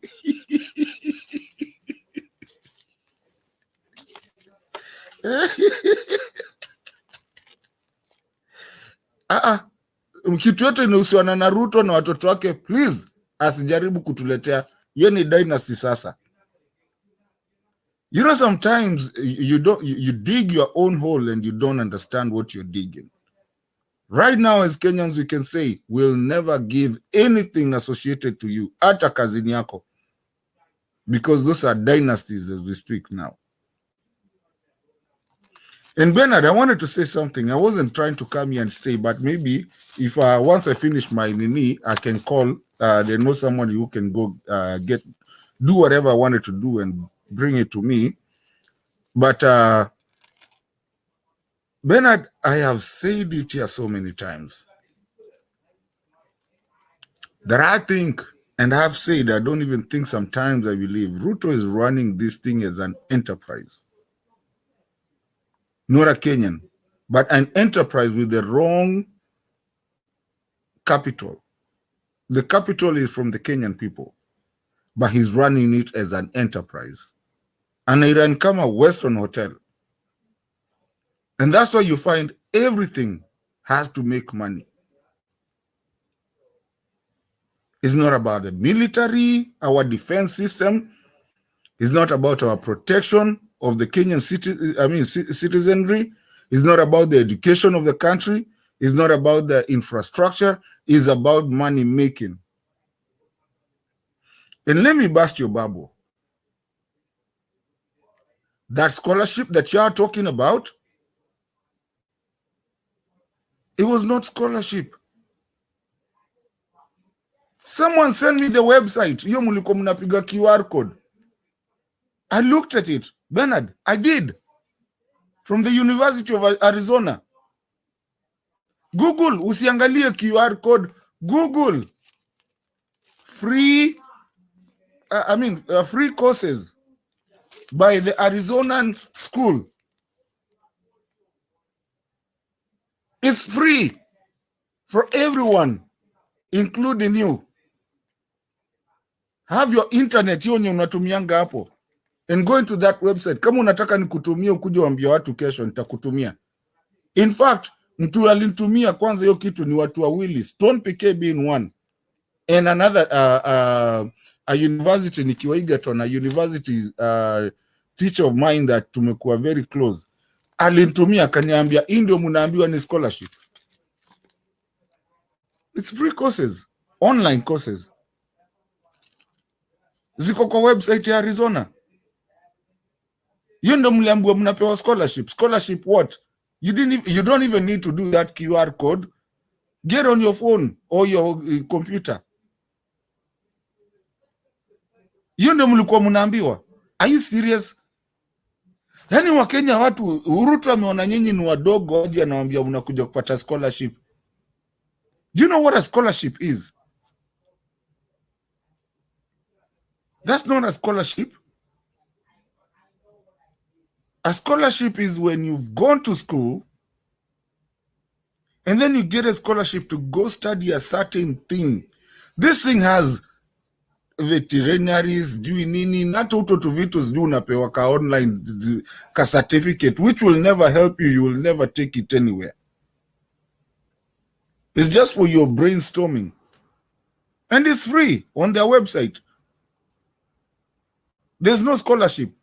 So now when you're talking about 100,000 Kenyan shillings, where is it going? Because Bernard, I will give you that website. Sijui kwa nini hata siku kutumia. And I think you know, because nani Stone alieka pia mahali in one of our groups. I want you to go in there and see if there's anything you're being charged. Nothing, nada, zero, uno. So what is this 100,000 that even me, I don't have to pay for it? And you're telling me that you're giving me a scholarship. Can you Kenyans be real? Mnakuja mnadanganywa because Ruto knows anadanganya wale watu. That's what his politics has been. Lie after lie, lie after lie, trying to show that he's doing something because he understands people are not educated, especially huko mashinani. People don't understand this, but I think he's forgotten something, that people nowadays are not as illiterate as they used to be.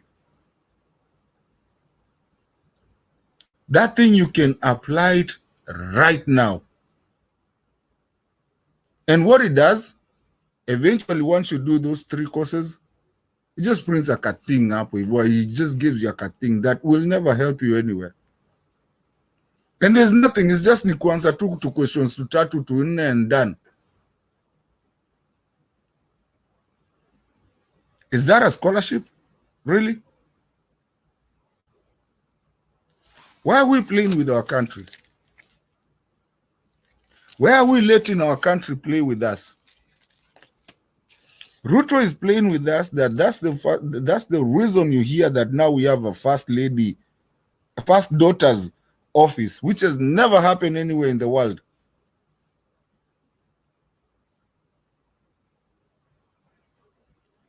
You know, Bernard, this impeachment, kuna nani, Shiko alikuja hapa akasema, I was listening. Shiko alikuja akasema, she doesn't care about the impeachment. I don't care either. Because whether you are Azimio or you're not Azimio, you're supposed to run your government or ili umepewa by you. Ukipata huyo pia naye alikuja akaeka bwana yake into it, that's not governance, Bernard. Governance is what you're given. Your career is your career. Bernard, when mtumishi, your wife does not have to be a pastor. You see what I'm saying?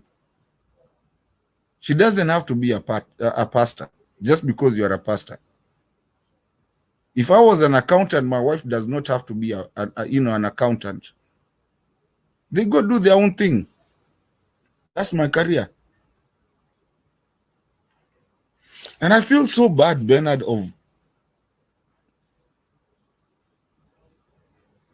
let me, for just a second, let me go back to the dynasty thing. Do you know, have you ever had Fidel, the late, akiwa na ofisi yake yenye iko state ya state? Odinga Odinga Junior, ushaimsikia? Ruth, ushaimsikia? Hata watu wa Uhuru, hata wa Kibaki, Jimmy Kibaki, ushaimsikia? No. There's only two offices, the president and the first lady. Or either the president and the first gentleman.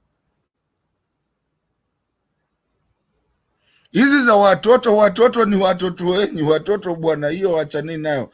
But why is that happening?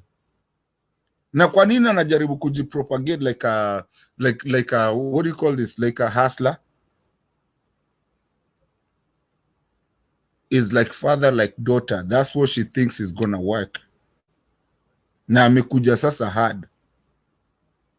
It's not even Ruto Junior. Her. Running all over. What resources is she using?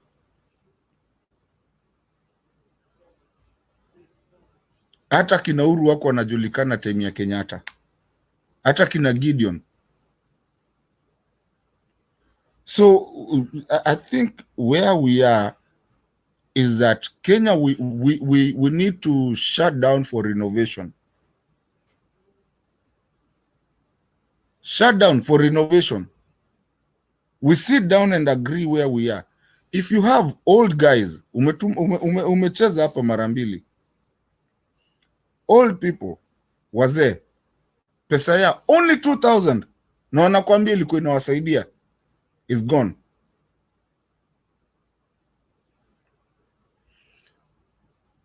Subsidies zimeenda, we cannot count how many. But we're still paying the same tax that we used to. The roads are not being, infrastructure is not being built as it used to be. And Bernard, whoever is here, I want someone to tell me if that course is free and they're saying it's 100,000, where is that 100,000 going to? Because that course is free online. Don't even go for the QR. Just go to Arizona. Kama ningeza ningeyeka hapa hivi. Your website. It's free courses.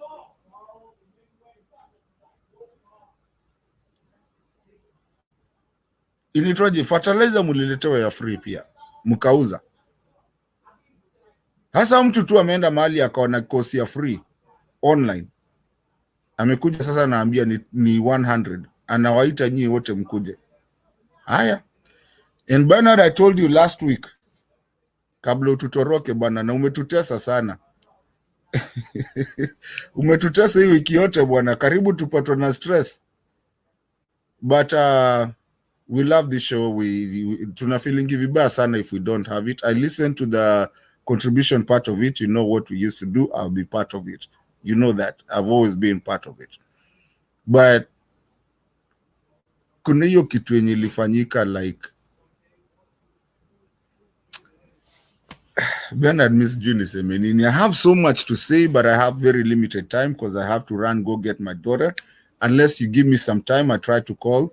Nione kama kuna mtu anaweza enda kunichukulia, or if I can send an Uber and then I can come in and hold for you because I know you take too much time. Just give me time because I'm getting some calls here. You can make a call when Mr. Guru makes his submission. Mr. Guru, are you still with us? Yes. Karibu mawili matatu tukifungua ofisi ya first daughter, second daughter, third daughter, na hata mkiwa na step grandchildren pia mwafungulie ofisi. You know, what's happening is very, very surprising. Let me start in Meru. In Meru, there is more of political undercurrent than is apparently being told to the public. Well, the governor, the Kawira Mwangaza, has not assumed office for many days. And therefore, the accusations that are being brought against her are rather poor and suspicious, in the sense that the kind of vitriol, the kind of accusations are out of this world. But what we understand is that some big shots in the executive are keen to see that seat go to a particular political party. And Kawira happens to be unlucky that she is tuned as an independent. And therefore, the MCAs come from different parties. One of the parties that has contributed many MCAs is that of Munya, and the other one is that of Kiraitu. Kiraitu has sounded himself on this matter, that it is the executive that is keen to get her out. Now, the accusations, even without going direct to them, one of them is that the husband was appointed into some position. But when you get the explanation of the lady, is that the allocation that she gave the husband was more of a link with the youth rather than a salaried position. And although not legally binding, we have had governors who are men having their wives in tow in public office since we introduced the seat of the governor. And even some have not hidden that they are the first lady governor. And some have actually gone directly to initiate projects on behalf of the county government. I think this is not something that is out of this,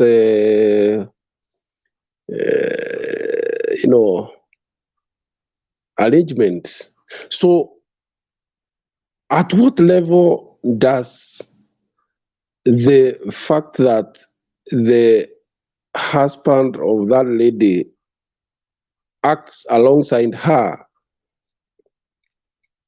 become such a big issue to a level of wanting to snatch the seat from her?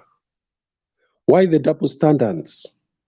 The issue here should be that this lady has used this amount of money on her husband, which is taxpayers' money, And there is no provision in the constitution that allows her to do so. Otherwise, if she's just taken the husband to assist her to reach out to her political groups across the country, and this has been happening with other governors who are men. They use their wives to do the same. Why the double standards? And I mean, I don't want here to make the government seem like an informal, but you see, there's also a precedent. In fact, if you go into what has been happening, most governors involve their wives, the men involve their wives in quite a number of things in their counties. In fact, at one time, I think even there was the first 3 days governors club or something, and they used to meet. So I find this to be just an excuse to deal with this lady because she's refused several things. I see Kawera is facing a similar situation like the one that the Makueni governor initially faced, that the MCAs are keen on having money uploaded in their accounts so that they can use the money the way they want. And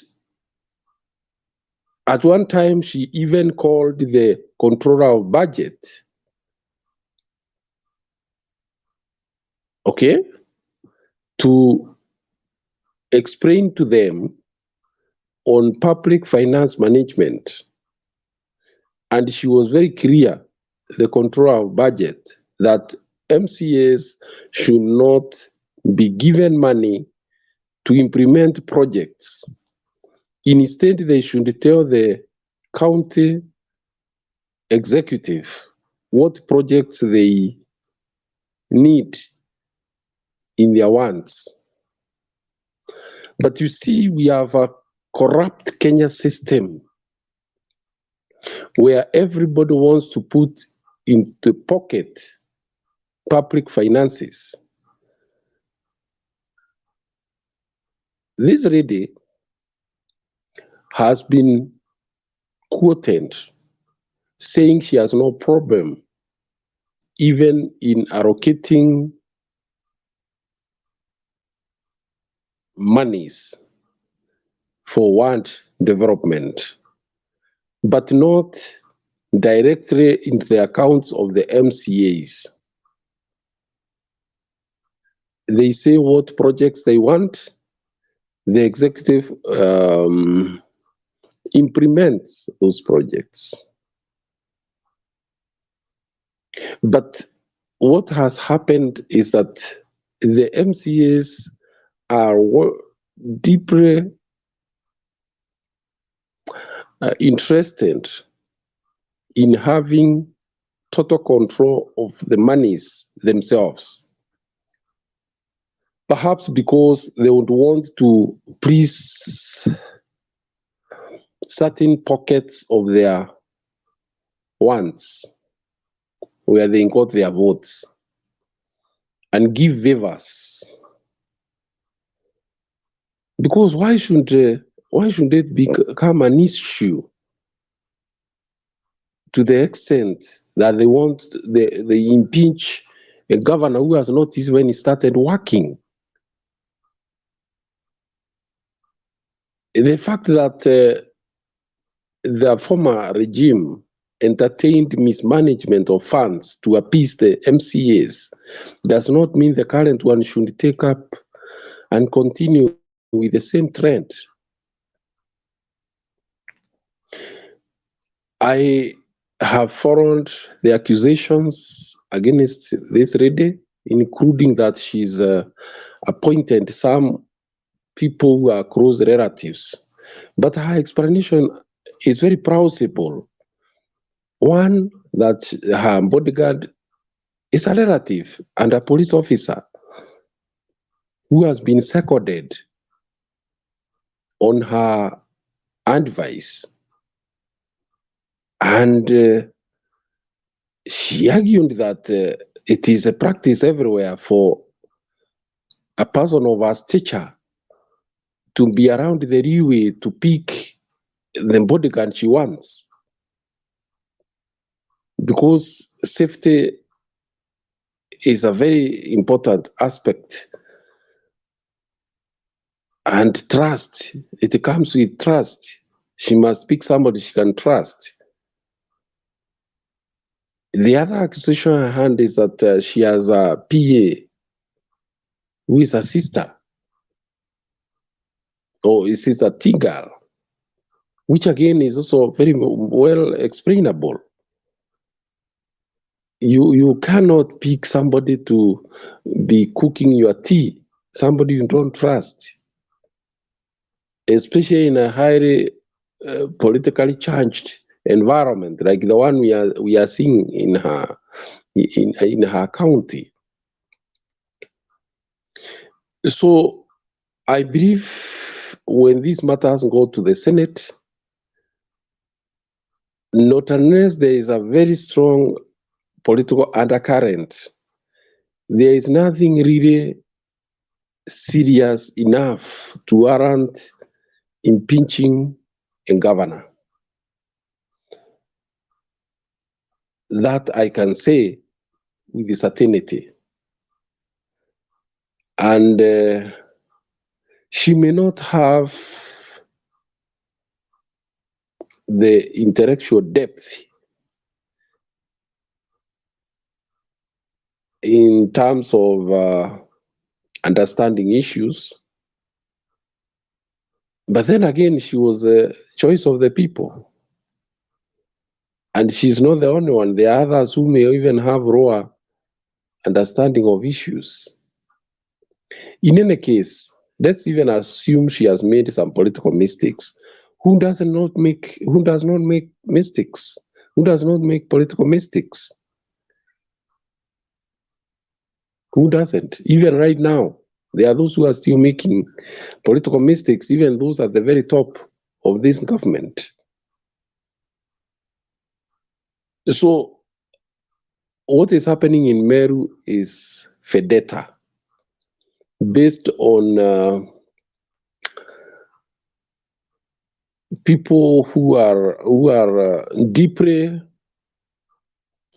interested in putting their hands in the cookie jar. Those accusations are spurious, and they do not they will not stand the test of time if scrutinized properly by the Senate. And I dare say, not unless there is a strong political undercurrent that is well intending to get rid of this girl, of this lady, this woman, then the threshold of the accusations falls short completely. Because the main thing, and I know which they have picked, is the emotional issue that the husband is always in tow. But governors who are men, their wives are always in tow.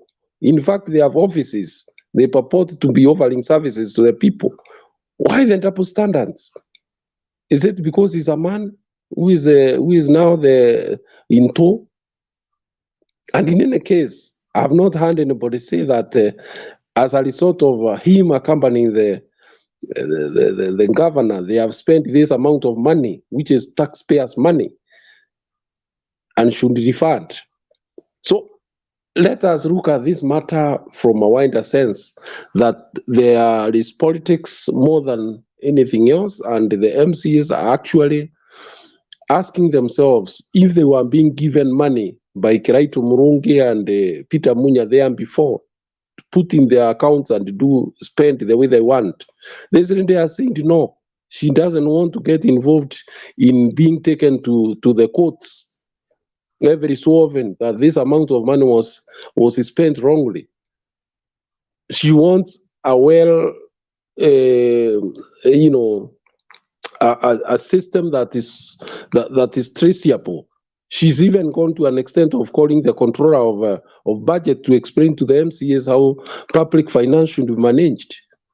And she made her point that the work of the MCAs is not to put monies in the account and go to implement projects, but they have remained adamant, even accusing her of arrogance. I don't know what that word arrogant is when you have leadership, and especially at the executive level, where you have to make decisions and where the buck stops always. I do not, in this sense, to say that the lady is perfect. But I think, and I'll repeat again, Kawira Mwangaza could be facing the problem that the former governor of Makueni is facing, where you have MCAs who have made up their mind that if an amount of money is not put in their accounts to spend the way they want, then she must go. We waited to see how the Senate will look at that matter. Otherwise, for those who will look and see from the outside the accusations against that lady, and they are not biased, they will see that there is much more than meets the eye. It's just people trying to clutch on straws to bring that rate down simply because she's a dependent candidate and do not have MCAs, who back her from the ground.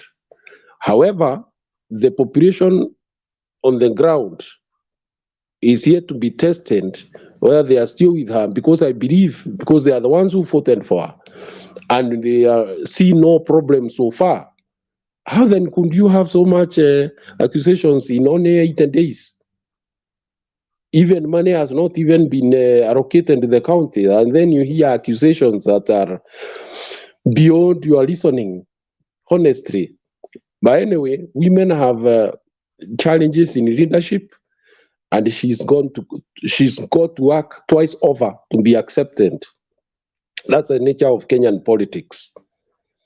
Now, touching on the other issue of first daughter, I said here the other day that we've reduced our government into a joke.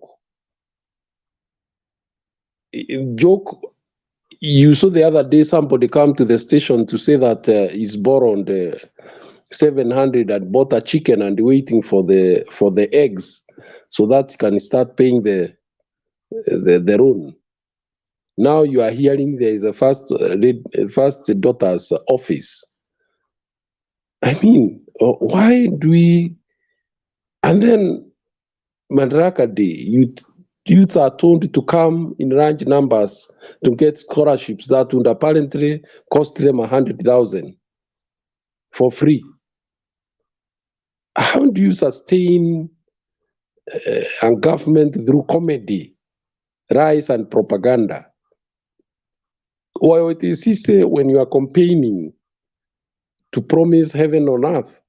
It's not easy to be in leadership. It calls for honesty, which seems not to be there right now. What we have is comedy. Or even tragicomedy, because that is what it is. Today, our elderly are slowly dying in the slums and in the rural areas for lack of sustenance allowance that they were getting from buying food. Basically, that money goes into buying food for the elderly, people above 70s. But they are crying. They are crying because they have not been given that money to be able to buy at least some packets of unga on which they survive. And then you find whole people making big speeches during Madaraka Day about the 100,000 superhighway internet connectivity, which I also understand, by the way, is something that started a long time ago. It's just an ongoing program that started during Kibaki's time. It's nothing new. So when you look at these things, you, especially if you are somebody who is alert and follows what happens in this country, you get annoyed, because there are people somewhere who, I think their understanding of Kenyans is that they are gullible, and there are people you can easily cheat. Apparently, because it found that there is a population of Kenya that is excitable, especially the youth. It is no mistake to see the government saying that they won't give ICT scholarships. It's because they still want to retain the youth. But through rise, propaganda, those courses, I understand, are often free of charge. And then somebody advises the president to go and apparently adopt those courses, like they are paid for by the government. I mean, how do you run a country through rise? How will it be in the next 2, 3, 4 years? Now, already there is a report out there that university fees or funding has been restructured. Quite a number of courses will go away, and the amounts given for each course will drastically go down. So it's a shocker for the students next year. Although they have also denied the same issue could cascade to the secondary schools. We wait to see. Then what is this government doing? They remove subsidy of food. They remove subsidy on education fees. They remove subsidy on fuel. The only thing you hear about is about importing fertilizer. I understand they want to import 300,000 metric tons, and already 2 million bags are already in the shows. Is developing country just about giving farmers some fertilizer? Is that it? Really? What about those who are sleeping hungry right now? Will they have to wait for maize to grow and be harvested? Will they be alive?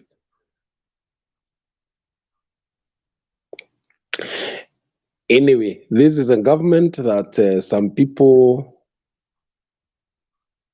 enthusiastically brought in, and you couldn't tell them nothing. But slowly, like Baba said some time back, and Mother Karua, we are slowly degenerating back to the dark days of Kanu. Those practices that we had forgotten are now coming back in a forceful way. We don't know where it will stop if the population is not active enough to direct things.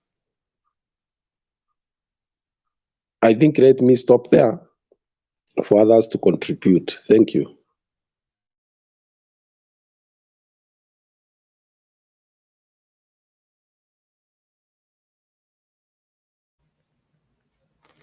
Thank you, Guru, for that rich contribution. Sijui Bernard, I hope is coming back. I know Stone PK is here. Public participation, thank you so much for seeing you. Anybody else in the comment section or anybody that wants to come in, I hope by the time Bernard leaves, he always knows that we have backstage. So backstage, kama mpo, tuongezeni wenye wanataka kukuja, everybody can come here and talk and say something, and you know, we come here so that we can converse. And conversing is the best thing that we can ever do for our country. Whether we're on the right side or the wrong side or whatever it is, eventually we all care about our country. So I'm asking, kama kuna mtu ako huko kwa comment section, somebody listening to us and you want to come in, I hope that we have a backstage. Bado nini ziko, the links to come in. You can come in. This is the evening section. This is where we always open the evening section and we become open kidogo and we start talking about, you know, what matters is our country. Mimi personally nikiwaambia, because I want to kind of put nini, I really want us to talk about this. If anyone wants to change the topic, it's fine. I want us to talk about this.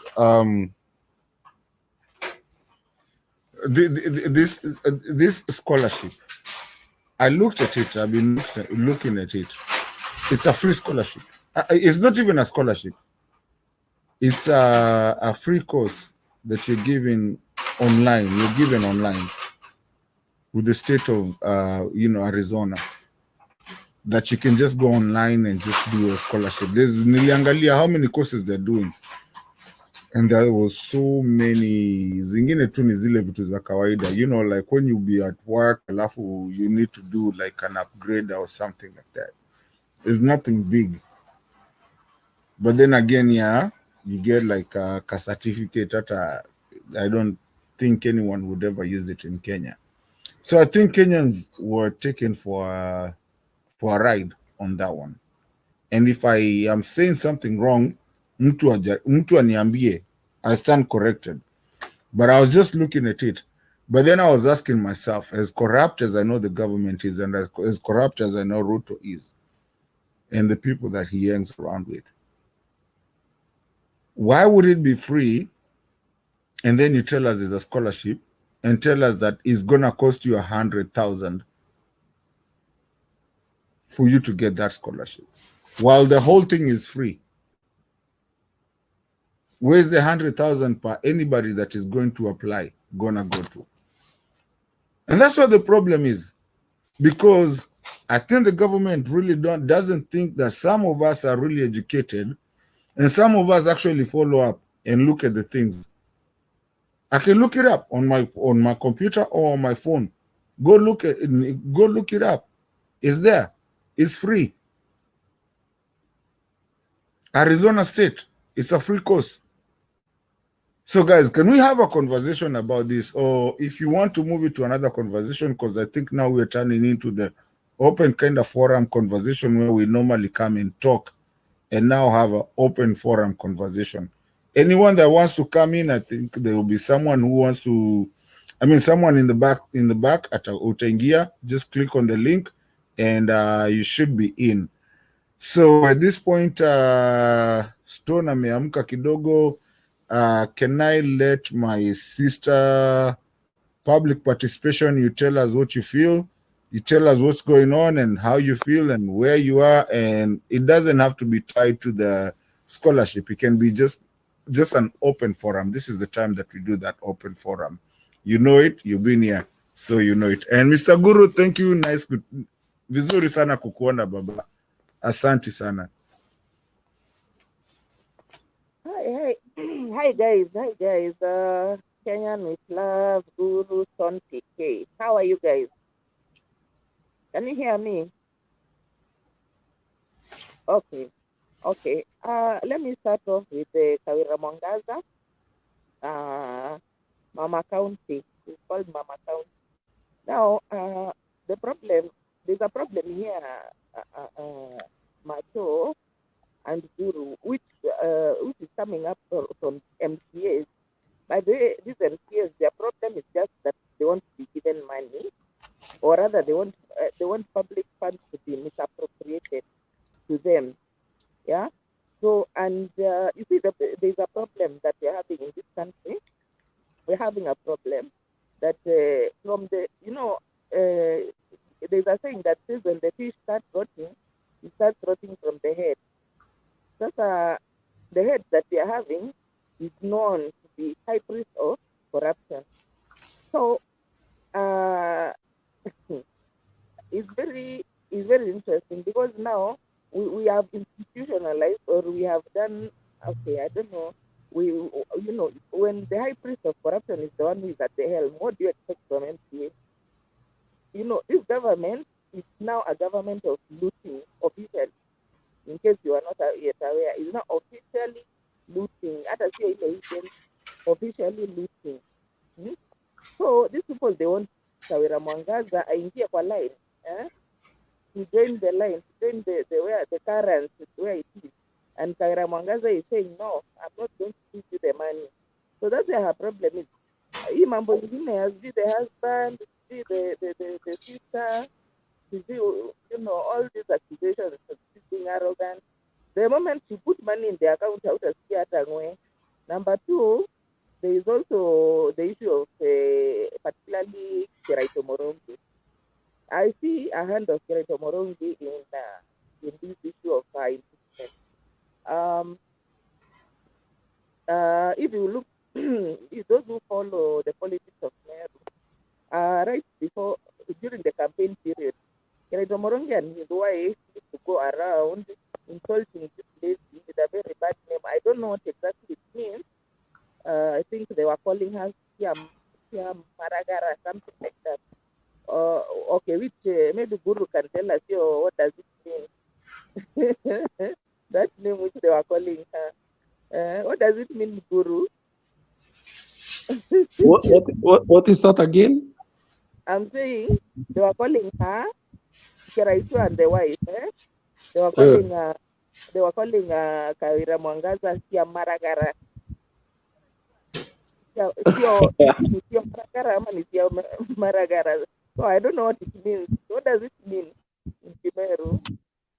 Well, I don't know exactly, but it must be a very derogatory statement that has to do with morals. Okay.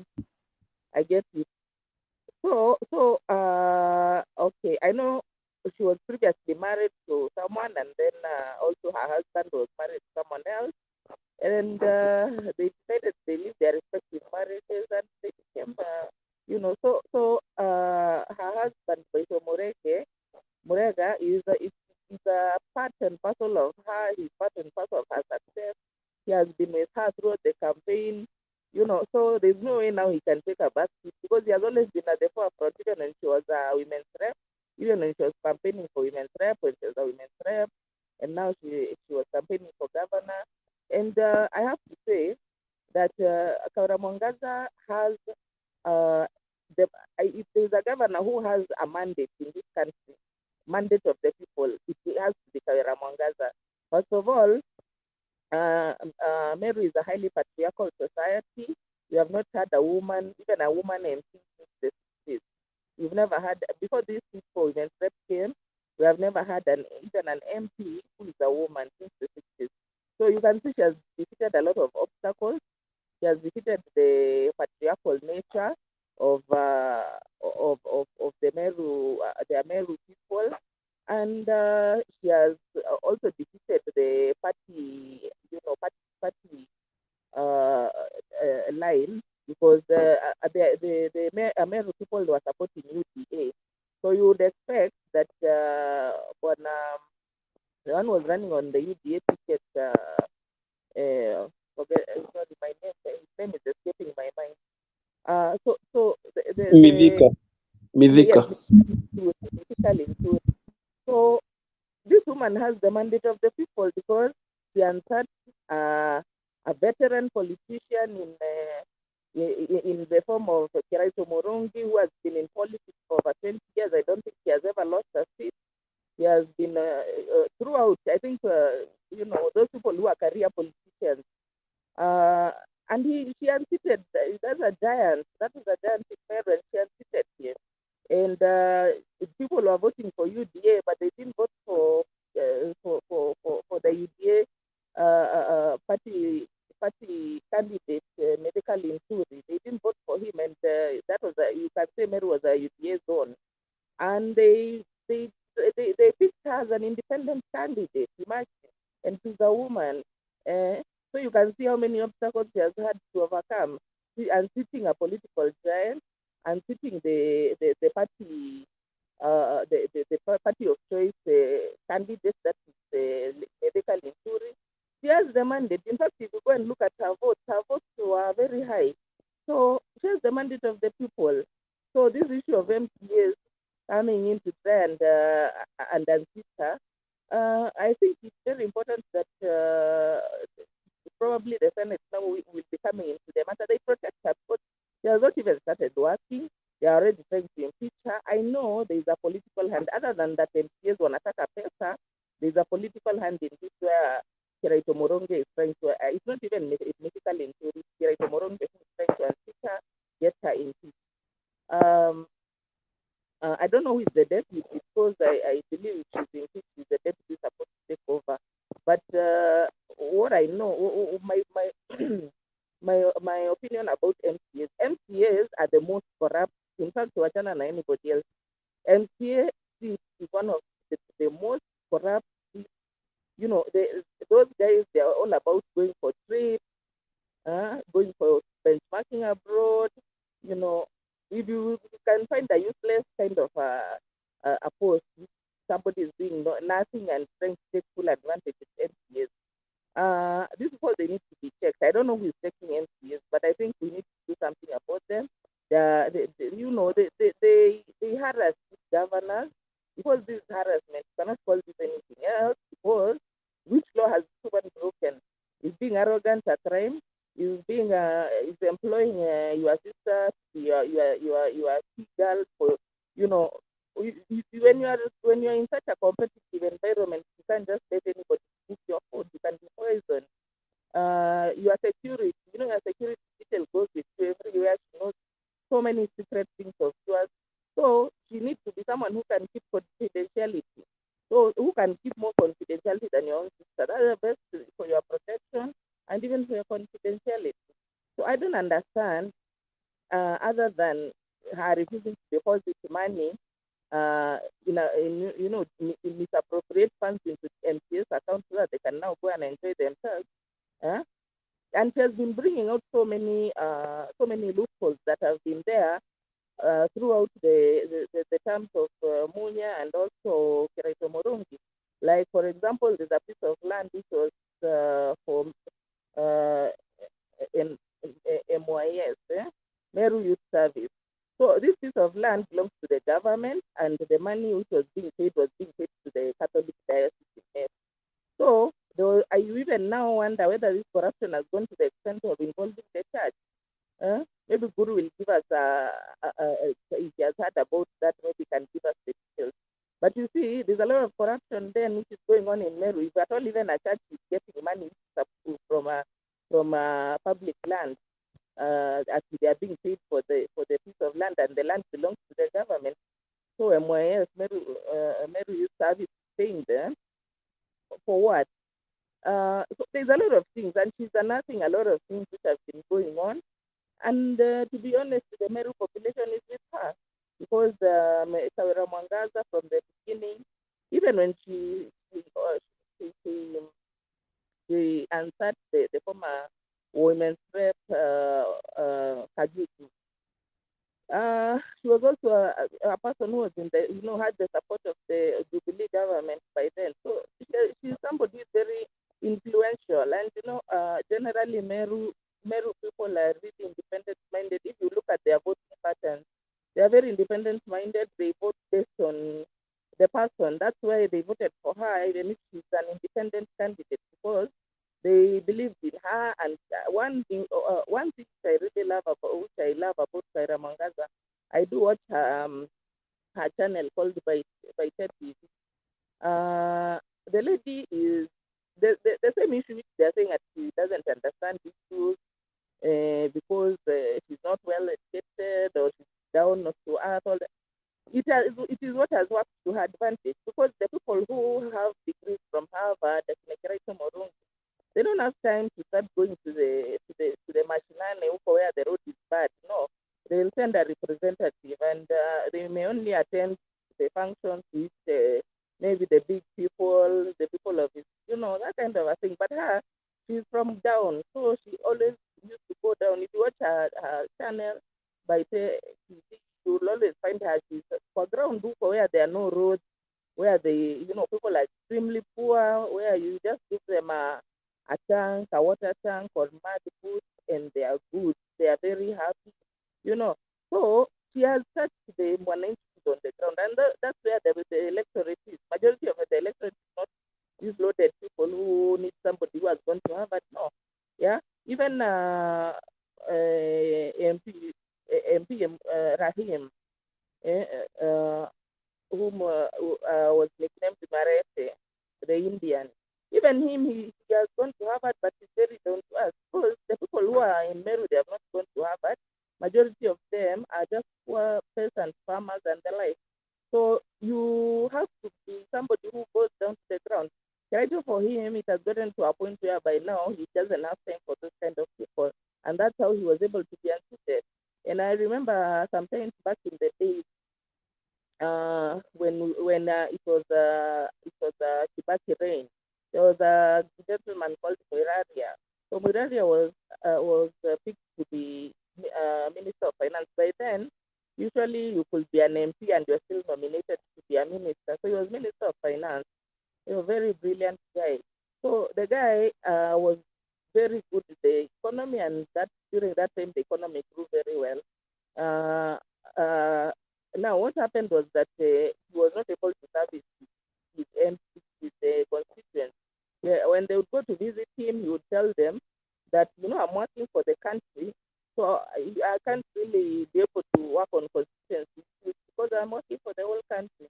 And the funny thing, the next time when he ran, they removed. You can imagine, Kibaki was big in Meru because DP was the party of choice for Meru that time, and DP started when the opposition, when the law was amended to allow multi-partyism. DP was having a lot of support in Meru, so to the point that people started even saying that Kibaki is a Meru, So it was very difficult for you to imagine that a right-hand man of Kibaki can be answered by a mere teacher. The person who people voted for was a teacher.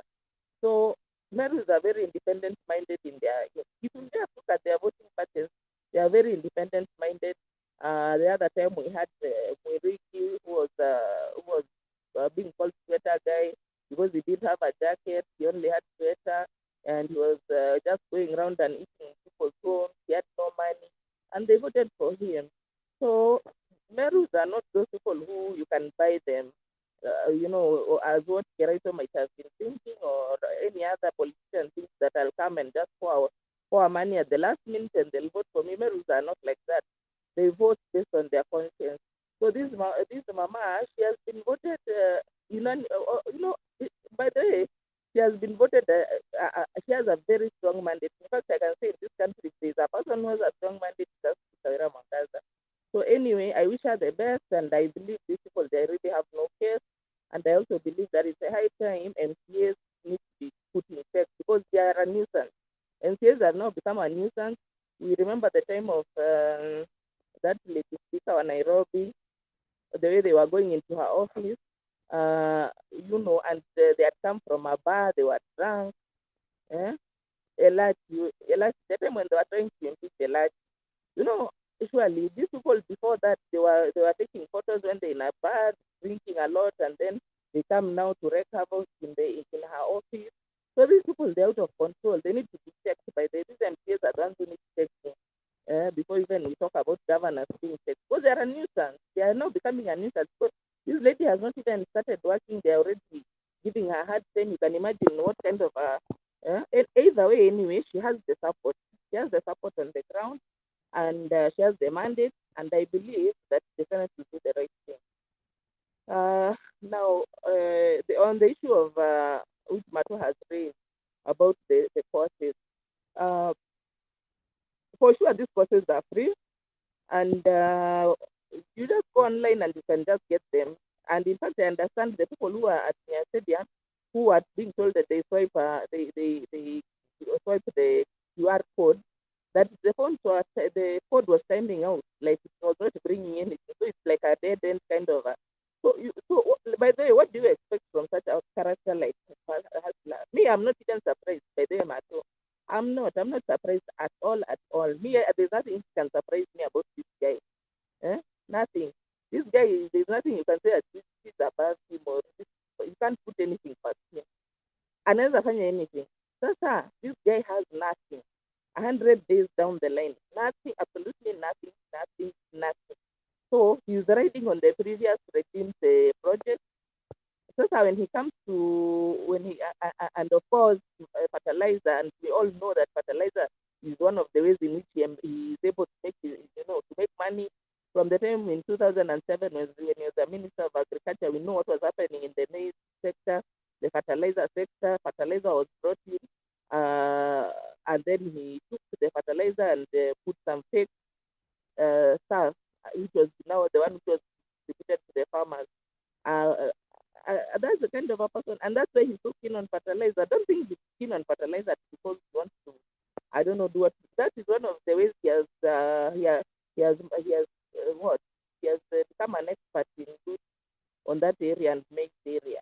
So when you see fertilizer, you just know that these are just an avenue for funds to be diverted. So this guy basically hakuna kitu amefanya. 100 days ndio hizi, hakuna kitu hata moja amefanya. Nothing, zero. So he has to come up with some other stories over here that I'm going to give you pause. Mara, I'm doing free road from where to where, which even it's not even the one it didn't start in the regime, he just found it going on. So this guy, what else can you expect? By the way, what else can you expect from Hustler? Hustler now amefika mwisho wa nini, wa sakafu. He doesn't have anything. He can't say I'm doing this. He can't say. So now it's lying to you with free courses on the internet at come and swipe. I don't know, and you can see the kind of people who even attend that thing. How many of them then have smartphones? Sasa this guy, yani amefika tu mwisho. So now he says that he brings up propaganda. He says that he comes up, riding on the projects of the previous regime. He says that what else?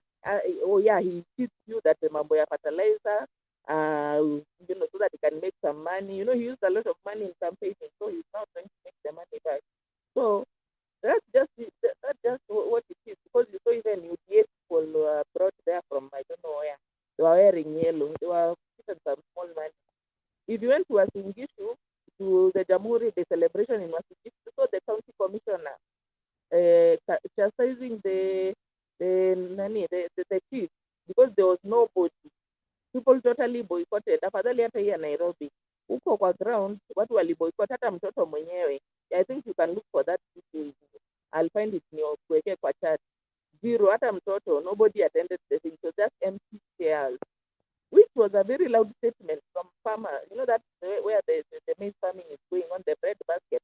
So they were making a statement for him that don't think that kwa sababu you are coming from here, you're going to come and bring GMO maize, alafu expect support yetu. So this guy, he's the most unpopular. In fact, jaiona president unpopular kama a very unpopular mpaka kwao. And I'm telling you, please, I'll look for that video after I finish this. I'll look for the video, I put it on the chat. Muone. The county commissioner is telling that this is the president's county. What happened? How come there's nobody here? Where were you guys? Where did you bring people here? Even the governor is here to do what and what. But you see, these things people do attend, at least even children do attend. For you to see that mtoto mmoja, there's nobody who attended, that is a statement from the community telling you we are not with you. Simple. The other issue is today I've seen an advisory from I think it's Makadara police commandant talking about a threat, terror threat, in Nairobi. Guru. I think that was disputed, and the officer is under some disciplinary action. That's what we got from the IG. So, Okay. What I'm asking is, did the IG deny that the threat is there? He didn't. So the issue is that the officer gave out the alert before getting authorization. He just gave it out, of which IG has not denied. He just said that the guy didn't follow the protocol, the correct chain of command. So what I'm wondering is, isn't it okay? Are we now going to be living in an environment whereby there's a terror threat and then munanyamazia, so as not to alarm people, or and we know very well that these terrorists, they do live among us. They do wherever. If they are targeting a particular place, you'll find they have visited that place for at least a month. So what is wrong with telling the citizens that there's a terror threat? Must we always be getting this kind of warning from the West, that travel advisory, don't go here, don't go there? Now, by the way, Kenya, that's how it become. We are now depending on Western many travel alerts to know the security situation in our country, because now these guys wameamua, security operations wameamua that let's keep quiet if there's a problem. Let's just deal with it by ourselves. That's most of the time when there's a problem.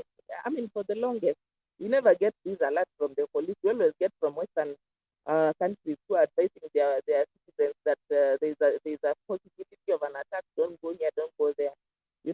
Which is very unfortunate how we can be depending on foreign travel alerts, and yet as we are here and the police is obviously aware and they don't tell us. Yeah. The other issue is again this issue of Rashid. Yeah. I know extrajudicial killing is not the best, but now what do we do? Because by the way, crime has started now escalating again very well. It has now picked up because police officers also, they have put back. They are like, they don't go to jail, so they are not about to now start shooting to kill somebody who is, these thugs who are so ruthless and they kill people every other time. So they need to reconsider under what circumstances can police shoot. As usual from this government, you can see that now university fees again has gone up. Yani, I don't know what's going on, but all what I can tell you, you are in for more. This is now the line, and hustlers now they are starting to, they are the hustlers, and they are now starting to regret. Why did they champion this guy? This guy has made their life hell. But consequences, I mean, choices have consequences, and they were very arrogant before, but now reality is beginning to hit us. The so-called hustler government is looking for money from wherever it can get the money. So with the university, it goes there. If it's with any high school, anywhere where there is any subsidy, anywhere where there is any funding, be ready for all that. So let me just tell you the reality. Which is there. If you are getting funding from government, start to brace yourself, because sasa itabidi umefunga mshipi, my friends, because it's gonna be tough. And things are not going to get better anytime soon. But I have to say that Asla now is now the most unpopular among the people who voted for him, unpopular in his own backyard of Wasingishu. He's very unpopular now. That's why you are seeing now he has to even buy people to come for state functions. Very unfortunate. That's my submission. Thank you. Okay, thank you. Guru, nimekuona. Public participation usiende mali. We're still here. Guys in the comment section, guys who are listening to us, the link is there. Kuna watu pia wanacheza huko backstage. So if you want to come in, you can come in and contribute. We're going to be here for at least a couple of, maybe an hour or two. You can actually just click on the link and come and say what you wanted to say. At this point again, I really want to appreciate everybody that has been here. Bernard amekuwa hapa amecheza kama yeye. Now we're doing the open session that we normally do. We call it an evening session. And this is the point where we come and we are more lenient kidogo, tunacheza kidogo, and we actually talk about issues. So, Guru, I think you had an hand up, and then I think the next person will be Stone PK. Yes, allow me to say hi to Stone PK, who represents the radical wing of the Mutembei TV.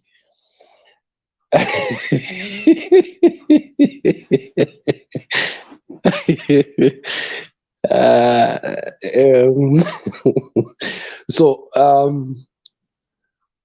when you look at the 90, I think we are in the 93rd day of this regime, if I'm not wrong, meaning we are just a week away from the magical 100 days. I hope I'm correct. What would one say has defined this regime in terms of showing a drive that will, cascade into 5 years of leadership in terms of development? Because I think the person who came up with 100 days and clearly seen that is the time a regime defines itself, and people understand the direction in which the government will be moving. Right now, I don't know whether there are many Kenyans you would interview out there, and they will clearly tell you where we are going. Not in terms of healthcare, not in terms of education, not even in terms of agriculture. Funny enough, it seems the most persistent statement is about offering fertilizer subsidy, as if that is the only thing that matters in agriculture. But far from that is what has come out is the insensitivity, especially to the vulnerable groups, the poor of this regime. When you look at removal of interventionist policies that the former government had put in place to cushion particularly the unemployed youth through the kazi mtaani na kazi mashinani, the elderly fund, the fund for the elderly, and so on and so forth. And therefore, like somebody has said here, it seems these people are either trying to run the government like a company where you look at the bottom line and say we have saved this amount of money, but at what cost? At what cost? Is it any wonder then that people kept away from the Madaraka, from the Jamhuri celebrations? It has come to a point where you have to entice people to attend a national holiday. Really, we, after 59 years of independence, Kenyans are not proud enough to go and celebrate such an important national day, courtesy of this government. I don't know what plans are there going forward, but certainly there is a need for a very strong statement after we cross the 101 day for Kenyans to know where we are going. Because right now, there seems to be disillusionment, apprehension, disinterest, frustration. Today, when you talk to the youth who are,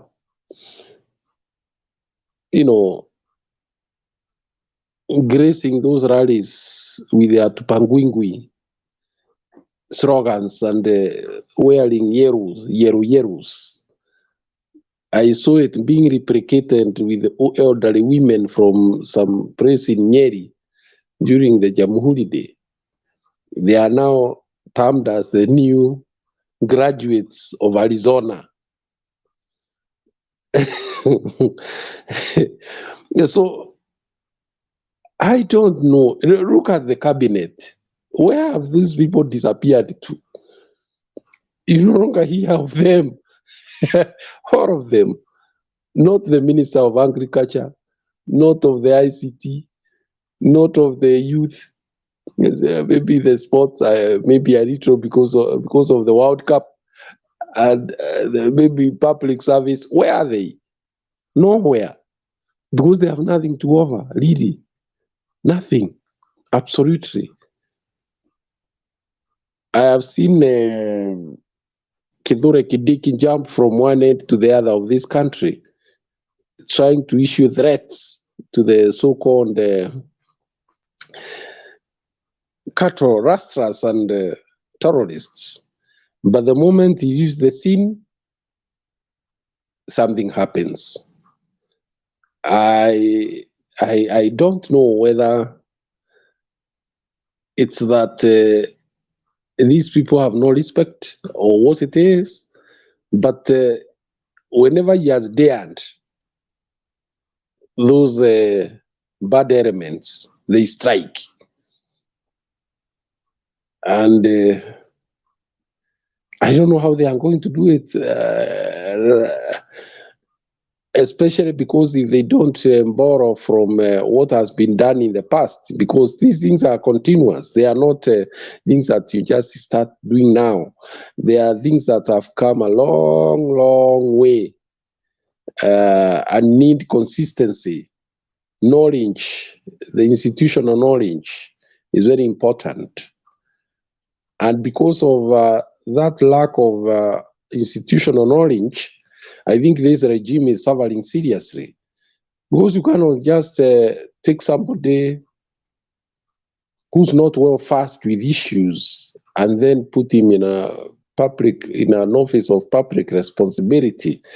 And then, unfortunately, the kind of relationship you have with the former is strained.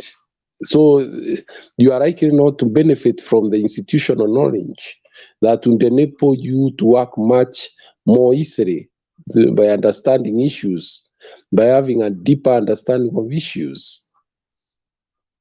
I want to advance this debate that perhaps the postponed Jamhuri Day celebrations should come on the 100th day. And once Baba is back, he should start preparing for such day. Not so much to celebrate, but for Kenyans to get an opportunity to say maybe what they feel. I think it use Kenyans that chance, that opportunity. Nature has given him a very heavy responsibility because apparently he's the only one who can call such dialogue with the people and they turn up. So those who are used to making fun and all that kind of thing, I would want to see what capacity they would have to mobilize and bring into discussion the kind of issues we have in Kenya today, other than Raila Amolo Odinga. And I believe once he's back here, those who are close to him and those who advise him should tell him that Kenyans should now take audit of the 100 days of this regime and make heavy demands. Because when you see peasants start to cry and say that when Uhuru was there, they used to get their regular monthly stipends for food, and immediately this government came in, that was stopped, and then the government never made any statement on that. It did it silently. So therefore, there must be somebody to talk on behalf of these people, roundly so that we don't also lose the senior citizens of this country. Some of them depend on that money for their food. And because of the kind of nature of the situation we have had in Kenya, inevitably these people will be with us for quite some time. They were not well empowered because of the manner in which the governments have handled some of the issues. And therefore, it is not a privilege that these people are given 2,000. 2,000 is even too little. I think Raila has promised 6,000, which was would have been a good living wage for them. Wacha nisimamia hapo Kenyan, so that I hear what Stone PK can say. I know he might be having this usual radical approach. I like listening to them. Pindua, pindua, pindua, pindua. Asante. Guru, nanchekesha sana, mnaingilia Stone PK sana leo, but as we're moving on very nicely, I really appreciate kila mtu, msipotee, tukae hapa mpaka tufunge show. Bado nitashinda nikisema, guys on the comment sections, guys who are listening to us, if you want to come in, the link will be there. The link is there. Just click on it. Let the StreamYard ikutengeneze your audio na nini, and then you come in. Even if it's your first day, you can come and have a conversation. This evening show is the time that we actually come and we are very open, and we talk and we listen. If you have a different opinion, pia tunaweza kusikiza. But we are also talking, and we are trying to talk about our country, because the moment we stop talking, then we start fighting. And we talk a lot, and we do have to talk a lot, because if we don't talk, like I said, we'll start fighting. I will tell people that kama unataka kujoin, please join. Kuja, we don't have much time. I think we'll be here for another 1 or 2 hours, depending. Lakini unaweza kuja pia, you become your voice has to be heard regardless what side you are, and we listen to everybody. So tunaomba kabisa, kama kuna mtu anaweza join, tujaze screen kidogo, tuchape gumzo. Wenye wako hapa ni watu tunajua. Pia kuja ukiwa mgeni, tujuane, utapenda sana kuwa ukiwa hapa, because we always talk about it. Stone PK, the floor is yours, brother.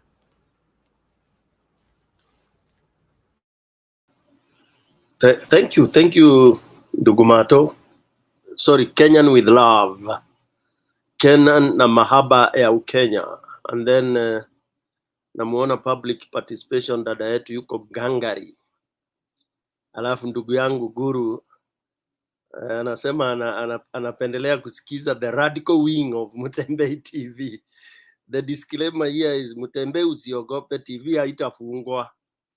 Because what Stone PK says will come to pass. And Stone PK has never lied. Whatever I say is the truth. Right now we are saying people are bitter on the ground. Si ni ukweli hiyo? Saa hii wallahi billahi, ukauliza watu, uchukue watu 10, waambie wapige kura, Ruto will not get even 1 vote. Randomly. Pick 10. Chukua wawili from Kalenjin land even. Uchukue mmoja pale kwake Sugoi. Wao mwingine uchukue kule Uasin Gishu pande ile ingine. Chukua Mluya, chukua Mkamba, chukua Mkost. Hivyo 1-1. You will not get even 1 vote. Evidence is, look at even celebrations in Sugoi. It's on record, it's trending. Commissioner anatetesha chiefs. Wewe, hii ni nini hii? Na hawa makomishona sijui kaa walienda shule. Bwana Guru. Si angenyamaza. Unaaibika hivyo, ya? Nasema nimemwekea kwa chat hiyo link ya hiyo video ya huyo jamaa alikuwa anatetesha chief. Atuwekee baadaye. Yes, please. I mean, I know Stone PK, watu wananiambianga niko extreme, even in my family. But they have come, I've been this way. I just tell you, when I'm talking to our kids, I'm the one who talks and tries to mentor and give talks to our family. Our family is very big. I inherited my dad. My dad, ukishika moto, alikuwa anakuambia hiyo ni moto. Ndugu zangu. Ukishika sumu, unataka kumeza, anakuambia hiyo ni sumu. Why should I tell you? When you are holding a glass of poison, nianze kukwambia usijali, omba Mungu, ukunywe tu, hautakufa. Tuinue mikono tuombe. Sumu ni sumu, dada yangu, ndugu yangu. Usijali, usiende kufanya kazi, we lala tu, uombe Mungu atakuletea chakula nyumbani. Kweli, hiyo ni kweli? That's a lie. Ati usifanye kazi, ngojea watu upige ngeta ndio uchukue pesa. So let's not lie to one another. Good night. Let's not lie to one another. Let's be truthful. And I better people think like it's radical, it's extreme when you telling people exactly what the situation is. Now, let me quickly fast track my radicalism. There are some researches we've done. Some of us are not very young. Tuko huko, tumekula kachumvi, tumeona, once umeona vitu kwa miaka 50 kupita, huyo mtu akikuambia hapa pana moto umdoubt, shauri yako. It's your own peril. If a 50-year-old man tells you that this is not right and you ignore, ndugu yangu, ni shauri yako. Whether we ni mjuaji, whether we ni doctor, umesoma, umeenda university 15, these people who have that kind of age, or who have seen, they've seen those sunrises and sets for those years. Na waliona hata eclipse moja, ile labda wengi wetu hatujaona. Na waliona njaa nyingi. Unajua ile nchi inakuwa na njaa karibu 3/4. And people, so these people, and that's why people talk of wisdom.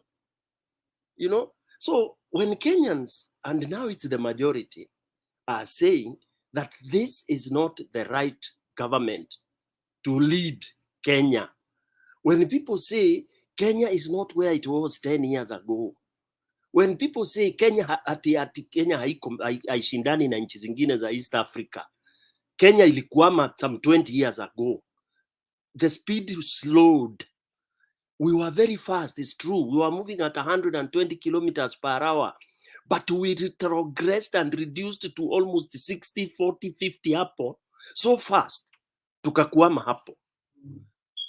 If you look at the development rate that we had some 30 years ago, you can't compare it.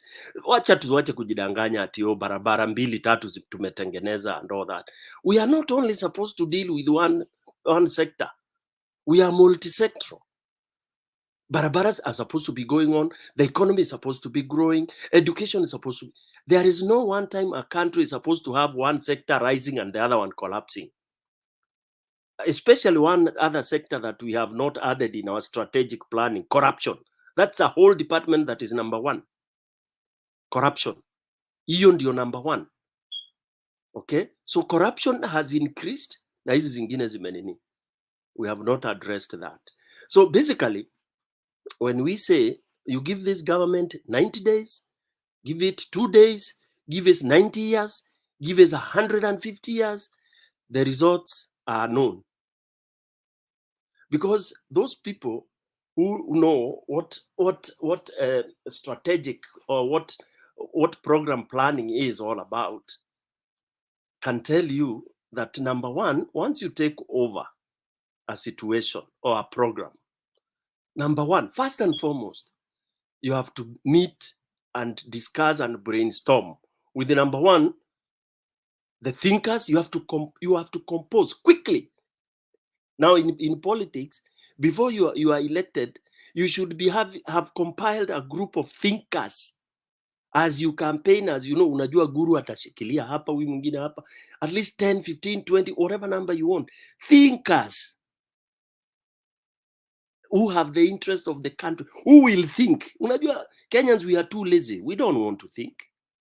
That's why our research and development is very low. We eat the money. You are given money for research and development. You eat it. You're so corrupt. How can a country develop without R&D? Now US wanasema wame discover ile kitu ina drive sun. Can you imagine that kind of that kind of a thing? When will Kenya ever think of those kind of things?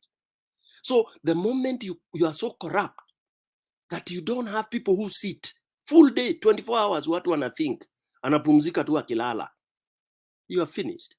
So you need to have a group of those people who can think. You charge them with thinking. And as they think, then you take the people you are leading. That is the nation now, which is your community, because you are there because of your country. So the thinkers do not only think independently, but they incorporate the wishes and aspirations of the nation, which is called the community now. So you combine those two. The thinkers will think in line of what the community are aspiring. If they think haywire, then they are of no benefit to you. Now, Ruto's thinkers are Kinaisha Jumwa. I don't want to name all of them. You guys know. I don't want to go with that list. It's boring. It's sickening. You start thinking of even the PSS and the whatever, you fall sick. Yeah. So that is why you give it 100 years, 100 days. The first steps that it took were headed for doom. And that's why Son PK and some of those who really support what I say, we began from day one. Because number one, you don't begin by stealing. That's already a bad step. And when you steal, you go thumping. Bwana Guru, ile mbuzi yako iko kwangu. Fanya vile utakalo, nimekushinda. Na ulikuja usiku kakata kamba ukachukua. Unapitia hapo kwangu kinichekelea. Guru utadu, hiyo mbuzi na chinja Christmas. Kama wewe ni mwanaume ni jaribu. That is what this government did. They know very well. Even if assuming they won by how many votes? It would be very naive and stupid to disregard those whom you are calling you defeated. So from day one, this government went to haywire, and even if we wait and wait and wait, it will not take us to any other place.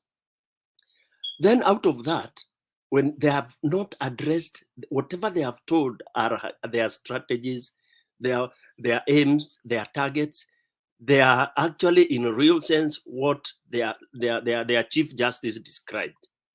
Hot air, wild goose chase, all scholarships from this kind of.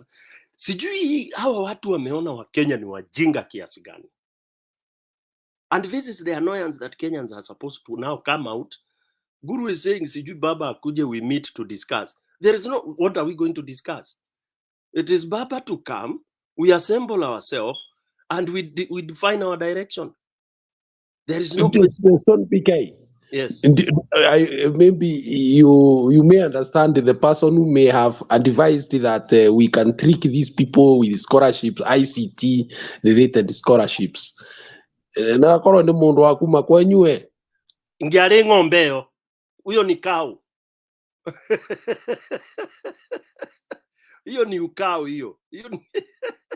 Hiyo angeweka tu kwa newspaper, wa Kenya wa access those things on their own. And these days, who are you telling about website?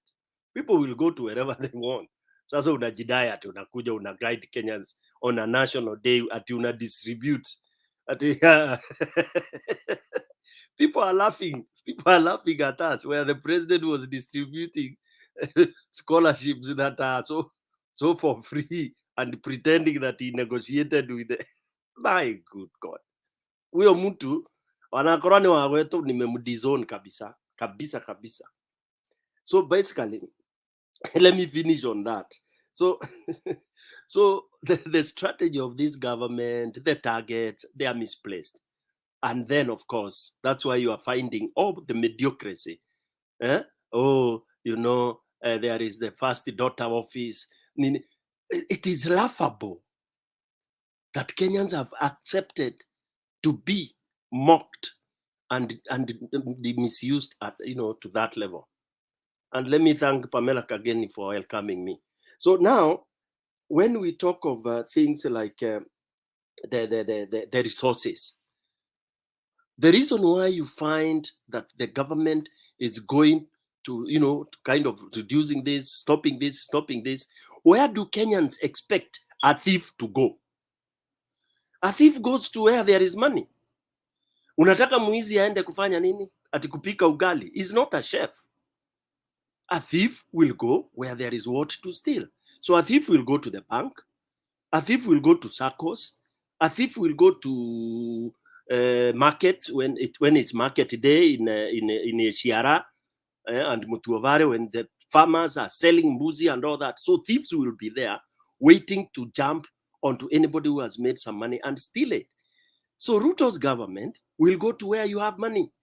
Where do you have money? NSSF, NHIF, banks. Banks will now also go to their knees. Okay, any contributions that is ongoing, that is where they can harvest what they are very good at harvesting. So you don't blame them. That is what happened in 24 years. Moi went to where there was money. Sio kukukata. Yes. But I saw a report in the newspaper that Kenya is likely to be soon marked out as a country that has loosened its financial management and therefore not meeting the international standards of countering money laundering and those other ills that come and that could then mean downgrading the country standing in the global stage in terms of financial institutions, which has implications, of course. Thank you. There is worse to come. And those countries are the friends of IMF. Countries that have failed the way you have described. IMF will be happy to do that. Because whether you sink or you don't sink, IMF wants to have their money. They don't care whether that money, they are getting it out of people dying out of this. It's a bank. Just like the way a bank comes to do what we call in my language, whatever. They find you there, you are sick, you are on the bed, dying, they don't care. They take everything and they even remove you from that bed, put you on the floor, and they take the bed. That is it. Okay? You remember Pongei? Yes. Do you remember what happened to him? When he was amputated, they didn't care. Yes. No, they carried away it's called the mugu. Yes. They carried away that mugu of his, which was helping him walk. They didn't care because it atoka do. So that is what IMF is waiting for. When the country is going to its knees, they don't really care. And that's why they will even auction you people. Lastly, let me say on in terms of that, in terms of hope for the country to recapture or to recover, there is no hope because there is no strategy to do that. So whether you go to church every night, 24/7, you utengeneze church kule State House, you bring all the pastors you want, yeah, and you even uweke kiti kando pale ya God akuja akalia akae na nyinyi, Kenya, you will not be helped by that. Now, quickly, let me support that. Because this country has already taken to the root of the evil and the devil. It's a devil worship country. It has all those characteristics. And the characteristic number one, and this is according to Stone PK, when a country becomes and promotes evil and devil, it's when it loses value for human beings. They are happy when people are dying. So Ruto is happy. His government is happy when those who are there will start dying because the 2,000 shillings were mekata. He is happy when now most people are ailing so that they can do business in in selling drugs and everything. I mean, madawa na kila kitu. That's why you know who visited. Okay? It is when now they are happy to have the GMOs and all the poisonous things to poison the population so that as many people can die to please their gods. All right? Now, it is such a government that promotes anything that can make money in the fastest time possible. Kama wanaweza tengeza pesa in 1 week, that is what this government will do, pretending that it is doing it for mwananchi. Yet, it is for the few who are in that. If you ask yourself, to support this point number 2, what is that girl moving around the country doing? Ujue wa Kenya tumelala, na tumekuwa machizi, tumekuwa mapimbi. Where has she just emerged from? What expertise is she? What is she promoting? She's promoting garbage. Okay? The type of this economy evil is when you do everything possible to weaken anything that is strong in the country. Strong people, you weaken them. You weaken kila mtu unamleta chini. Na unamleta chini ndio wewe ukue juu. Is that what you want? Is that what you want? It is not the right thing to do. And everyone knows that. Okay? Now, there is also another thing that makes people weaken the city.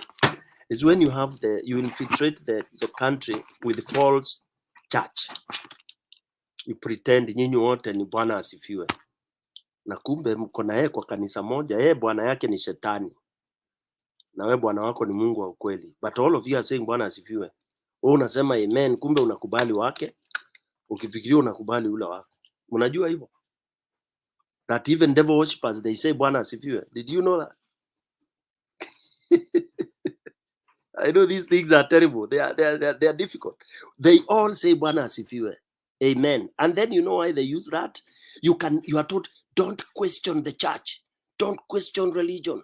Wewe, stone PK, chunga, wewe, usiguze madhabahu. Then you keep quiet. Shetani anatawala. Because umeambiwa you don't question anything religion. Who said you cannot question religion? You can question religion. Like those people in Uganda, you remember, I can't remember the year. Because of being stupid, they never questioned. They were all locked into a house and wakambua Mungu anakuja, they should swallow poison. How many people died, do you know? I've forgotten that name of that place. I went to see it. Because of following blindly. Ati kwa sababu ni Mungu ametajwa. Mungu anafurahi ukimquestion, by the way. In fact, God doesn't like fools. God wants you to question, understand, then follow. God hates fools, and he hates idiots, and he hates poor people and lazy people. Why would he hate all those and then he doesn't like anybody questioning him? There's nothing wrong with questioning. So one of the things to oppress people is to indoctrinate them, and you tell them that all what you are saying is God, and that you are God, that God gives leaders. That's not true. God doesn't elect leaders. Sikuona God all these years I've been voting. I never saw God queuing somewhere and then voting for a leader. No, but God gives us life and ability to be present on that day, to wake up at 3 o'clock to go and vote. And he gives us brains to think and tell what sort of a person you want to vote for. Tuachane kusema mambo ya Mungu. Hakuna kiongozi amepeanwa na Mungu. That's a lie. It is not possible. Huo ni upumbavu, ile ya Kibaki alikuwa anasema. Okay? So, lastly, devil worship countries use the rule of law. They use the rule of law in the reverse, in the opposite.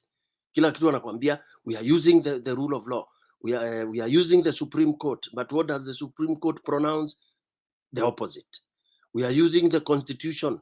What does the Constitution say? It says this, but you do the opposite. Because, for example, now the Constitution says some things to be changed in the country, you have to have a referendum. But now they want to use shortcuts, the shortest way possible which they can influence. Then they anchor it in the law. Utakuwa mnaambiwa tulifuata vitu kikatiba. Saa hii mnaambiwa hii serikali ni legitimate, ilienda kikatiba, kura zilihesabiwa, kura zika announcewa, there was IBC which announced, ikakuwa doubted, mkaenda Supreme Court ika pronounce. So you should not question the government. That is the devil in this government. And the worst that is to come is that hakuna njia yoyote ile ingine itasaidia mwananchi wa Kenya. Tuombe ma 24 hours nini na nini. Njia ya kuweza kujisaidia ni ile njia inaitwa njia mbadala. The alternative route, which is not easy. It is tough, but it is the one that will take you to the land of milk and honey. You don't follow that, mungoje basi. Wacha nipoza hapo kidogo, alafu nitakuja baadaye kuongea about those other two things, you know, issues of Kagweria ama anaitwa nani huyo wa Meru. I don't want to dominate. I'll talk about that in the next round. Thanks. Now, let me comment on anaitwa Charlene, first daughter. You know, I saw that thing and I was like, God, surely, which sin did we commit? Because I think there's a very big sin we committed. And I saw that girl, I was like, now is this a mockery? Before hata asema mambo ya smoking, ile siku ya kwanza alijitokelezea akaanza kwenda huko down. I was like, you know how people are suffering because of this government, alafu unatuma msichana yako aende kuamok. I'm telling you, people are suffering in PK and Guru and Mato. People are suffering. Let me tell you, people are suffering. Sasa msichana sasa anaenda kwa ground, anaenda kumok watu ati, oh, you know, I sell a smoking. Ashaienda kula smoking in the first place. Hata wacha kuuza. Ashaikula smoking. Sasa nikaona, yani, and maybe someone can explain to me what it does to me. I got disgusted on day one. Then ni juzi niliona ana trend ati amesema mambo na smoking. I never follow up because I'm like, this is now mockery of Kenyan citizens on another level. Ati anaenda kuna meeting nyingine niliona sio ameenda Kisii ama ni wapi. So she's there, akona wazee kiasi. So I'm like, now why are you sending this girl? You know, it's like mocking, you know. It's like mocking the citizens now. That's where this country, I don't know. Thank you. Let me also add something. One of the seasoned writers on economics, just a few days ago,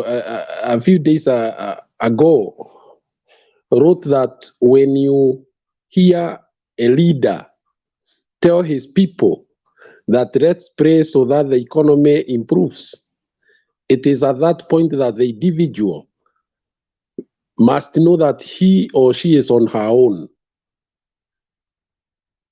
I wanted to emphasize that so that to reinforce what Stone PK has said.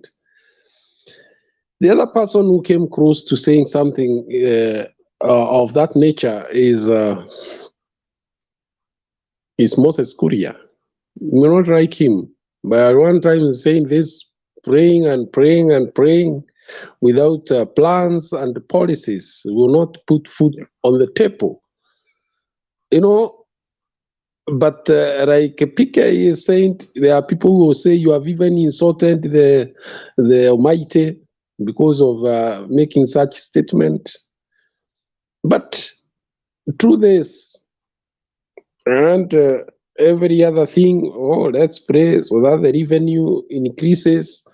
Let's pray so that the economy grows. Let's pray. I mean, honestly, there is a part of God and there is a part of man, and God helps man to achieve. You have to work. You have to put policies on the ground so that you get what you want. So this indoctrination that is going on in Kenya, where our leaders make Sunday a day of politicking in church, trying to entrench themselves in the positions of power by kind of brainwashing people that whatever is happening is the will of God, that there cannot be anything better than what they are doing right now. And when they attend these churches, it's about discussing about their so-called opponents, the people on the other side, the opposition. Okay? And then you expect us to move to the next level?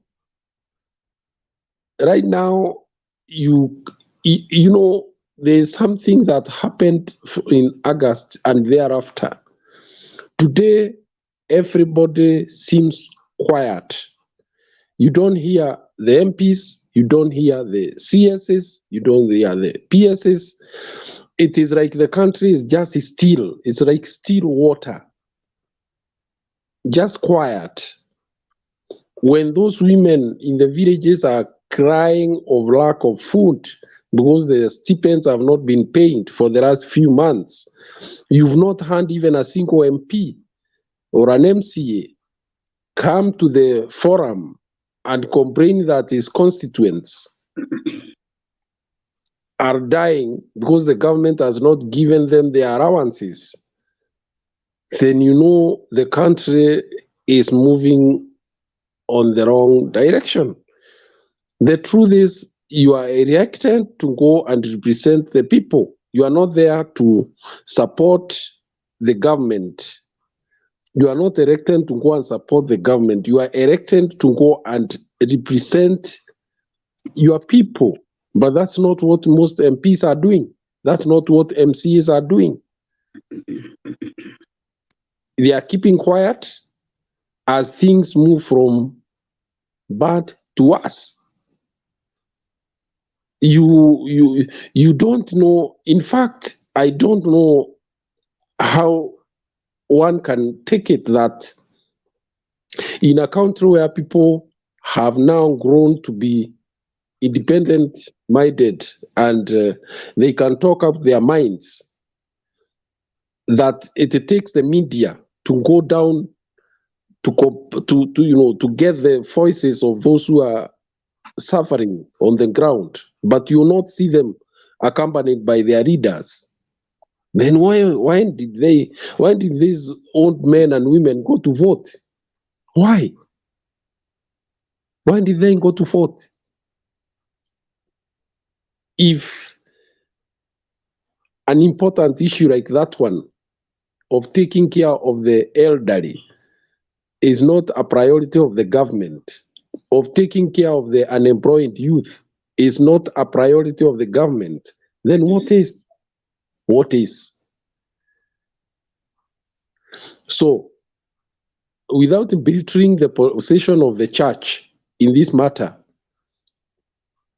it's important to get that statement, that the moment you hear every other statement from the leaders who have the responsibility to bring forth policies, theirs is, let's pray God so that things turn around for the better.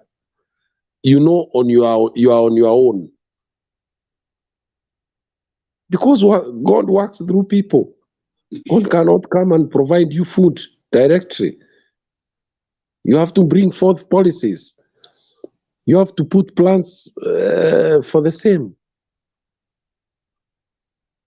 But what we have in Kenya today, every Saturday is a campaign day. Politicians troop to a certain church. It's like they call each other every morning. Where do we go to do our politics today?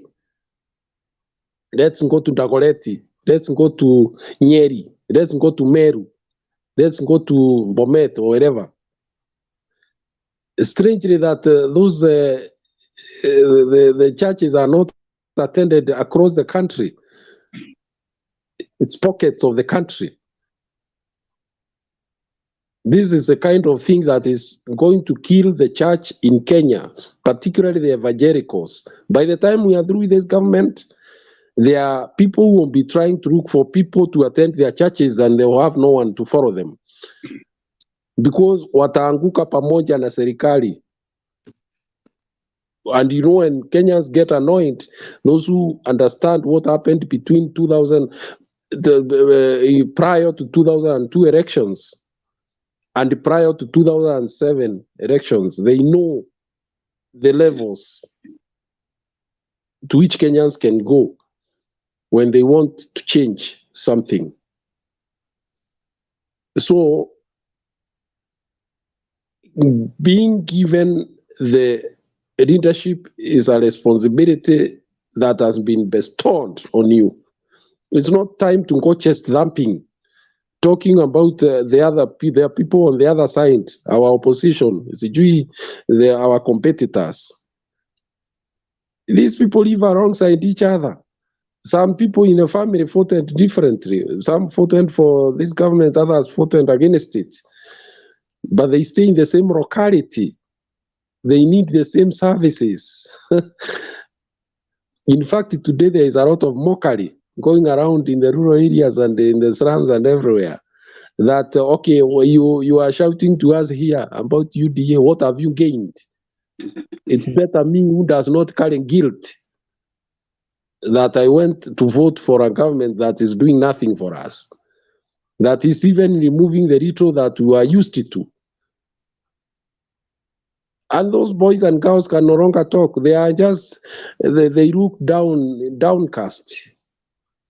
In fact, some of them don't even want to hear you talk about the government or even the president or whoever. They just want to say that they are carrying on their lives and they are trying to survive the best way they know how. They are frustrated and they have a cost to. They were promised so much, yet nothing has happened. Nothing. In fact, they even fear that the things could get even worse because right now the prices for electricity have gone up. Okay. Food prices have not come down. Fees is going to be reduced to here both in the universities and the secondary schools. Then what can they say they are holding on? Jobs are no longer forthcoming. Mr. Guru? Yes, sir. Can I try something? If you want to really finish, if I mess your let me just a second. So what I'm saying in the bottom line,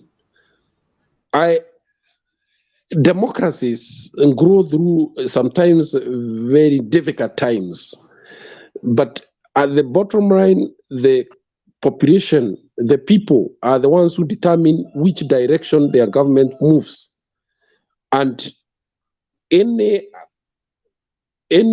attempt to go to sleep, kulala, you find that your life deteriorates. So this government, people must put extreme pressure on them to perform. And if you think they are just going to do it voluntarily, you are deluding yourself. We don't have philanthropists in government. We don't have Angel Gabriel. We have human beings. We have been there with them for all these years. So we know them. They would rather shape up. Thank you. So let me say something about. I wanted Yeah. public. I wanted to try and see if I can play that video that you sent me. Oh, okay. This is my first time to try it, so please bear with me, guys. And thank you, Mulumbu, for coming through. Why don't you allow Mulumbu first? So you allow Mulumbu and then you bring the video. Okay. Hey, good evening, guys. Good morning, wherever you are. Thank you for this evening. And we thank the Lord for giving us this time and the strength and the free air that we breathe so that we can communicate to each other. Man, this is, I don't know how I can start it, but it's really painful. Really painful, because when you look at Kenya, with those people who are well educated in the government and who are not educated, there's no difference. There's no difference with those professionals who call the profession that are in the government are those one who are not even went to school. There's no difference. It's a government of Majambazi. It's not a government for the people. It's not the government that follows the law, because whatever they are doing, they don't follow the law. For example, this money, Fuliza, they have just introduced. How do they reach on that line of giving that to Fuliza to everybody in Kenya? What law did they use? Where was it discussed? Because it's supposed to be discussed in the parliament, people approve it, and they put a plan how it's going to be done. How is it helping people? Is it a business? Because when you look, you see how it's being done, it's like it's a business. Somebody has just introduced a business into the Kenyan country, the Kenyan people. And we people of Kenya, we don't see. There's something I have seen here. The government that were there before, hata wale wenye walikuwa, though Moi alifanya 24 years, but the people who are there, they went there to serve people. The opposition were there, they always complain from the starting to the end. They never accepted being bought. They never went for their matumbo. They fought for the right of the people until we got what we have right now. But the people of today, whom they call themselves professors, doctors, I don't know, whatever it is, wachetas, see where they're taking the country. So you don't know who is educated and who is not educated. Nowadays, those people who are giving the seats to go to the government, they are not going to serve the people. They are going to loot. They are going to serve their masters. So when they reach there, there's nothing they can say. Have you heard any MPs talking about what the people are going through? Nothing. They went for their matumbo.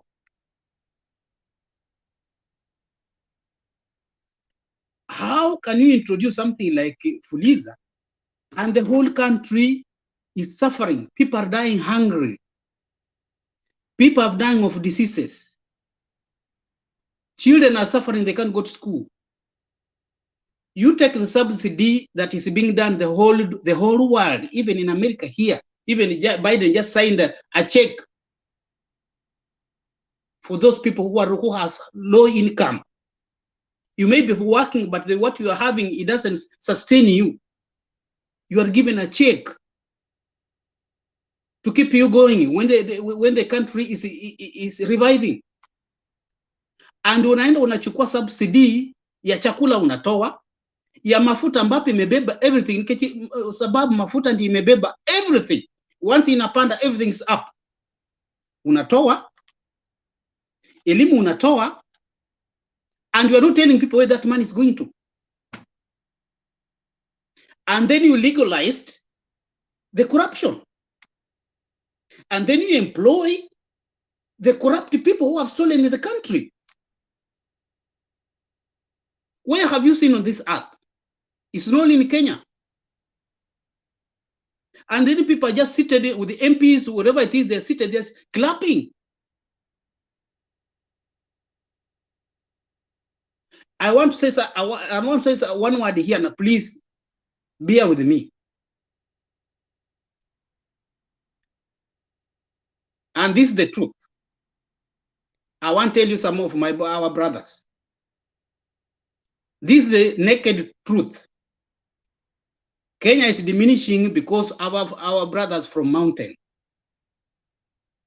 You are the one diminishing the country. Because when the independence came, Oginga said that our brothers of the mountain, they died so much, I cannot be the president of the country. And Jomo Kenyatta is inside. I'll be not doing the right thing. I want my brother out of the jail to come to be a president of the country. We want to grow a country together. When he came out, some of the people, those people who were eating with the Wazungu, what did they do? They surrounded Kenyatta.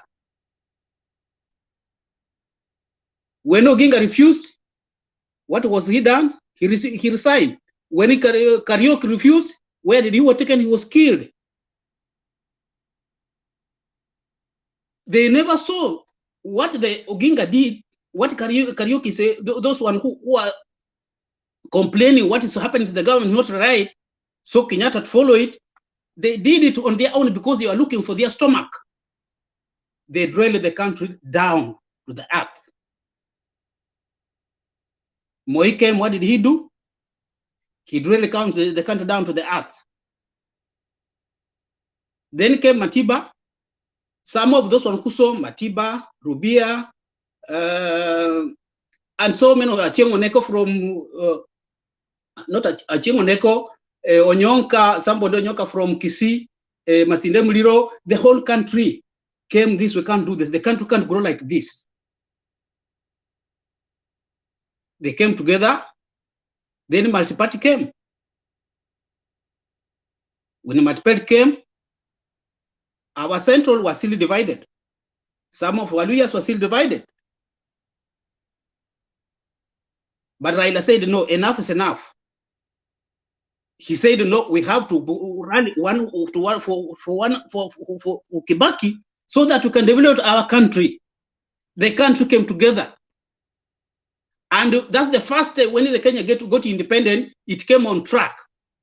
Because those people who had minded for the country, they came together, they brought the Vision 30, and the country came back to track. You saw what happened. Because when I talk about this, you know what I'm talking about. After Kibaki took over, the same people who did for Kenyatta, they went around Kibaki. This is what they did. Our people from Central. You saw what happened. People died in 2007 because our people, the greedy people from Central. If they could have said, no, these people won, we are in democracy. The person who wins, let's rally together, build the country as the white people do. What they did, they used Thorat that Ruto is using right now. That's why Ruto saw the first, how things are supposed to be done. You are the people who taught Ruto how to do this. When it was done, Raila said, let's put together, let's put our ego aside, let's build the country. They came together with the Kibaki, they did what they did, the country grew. When it came to 2013, you see what happened. They did the same thing. 2017, they did the same, they did the same thing. Raila said, no, we are still going back there. Let's sit down. Uhuru said, no, we are still going back there. Let's sit down, bring the country together. Because Ruto saw what happened, he took that chance. And he knew he's going to use you people to clinch on the chair. Because he knows how you do things. And that's how he planned. Uhuru told you guys, this guy is dangerous. You said no, Mudumuguruki, atumpigi kura. Our central people. Kenya is suffering because you guys. If you could have opened your eyes like other communities, we could not be where we are crying right now.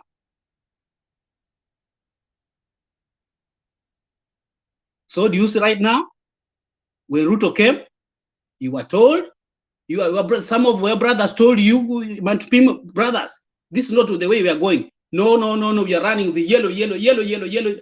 Where are we right now? Where are we? Why cry? Our people from mountain, open your eyes. You are drowning the Kenya. Kenya is suffering because of you people. These kind of few people from Mount Kenya that want to die with greedy, please look for your fellow mountaineers that are suffering. The problem with somebody who gets money with backdoor, he doesn't care whether the brother dies, whether the sister dies. That's why they didn't care even in 2007 when their brother and say, until today they are still bado wako kwa nini, bado wako kwa IDPs. They don't care. Is that how we can grow the country? Let's say the truth. Our people from mountain, wake up. If you can wake up today, as I'm talking right now, in the morning tomorrow, we say what's happening in the country, we can't accept it, and the people wake up everywhere in the corner. Ruto atakuwa asubuhi out of the in the State House. He'll be out. Because this is our country. This a rogue person who is in the office. He does whatever he wants. Hajali hata kama mnakufa. He doesn't care. Angalia vile mtoto wake ametoka. Yeye ndiye asema kuna ofisi yako sijui ya dot of the presidency. Sijui na hajafanya hata foundation hiyo pesa ametoa wapi? Hajafanya hata kazi akasema amefanya kazi mahali fulani akafanya mahali fulani anaikisimulia. Imetoka wapi? Hiyo pesa nazunguka nayo imetoka wapi? It's your money. Hiyo wakati mnakufa na watoto wenu wanakufa njaa, wengine watoto wamekoda hawana chakula, but yeye anaoga pesa. Then akija unaona watu wanafuata wanapigia makofi.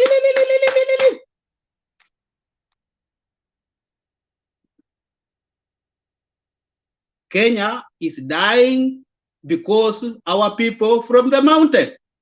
With the day you wake up, Kenya will wake up because you are the one who have the most people ambapo that do rig election. Mountain people ni walisaidia Ruto kurig, ndio walisaidia Uhuru, wakasaidia Kibaki, walisaidia Uhuru the second term. Asanteni, Mungu awasaidie.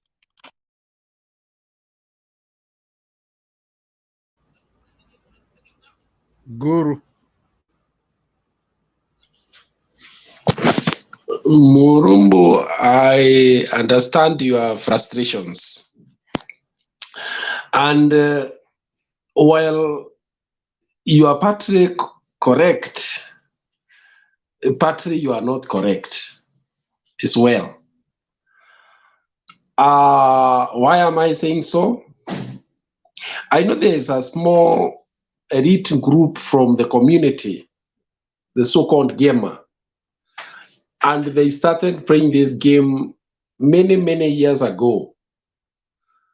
And they have confused even the holoi polloi in the community to view leadership more as a self-aggrandizement trip, where their main obsession is to put down particularly one man, Raila Amolo Odinga.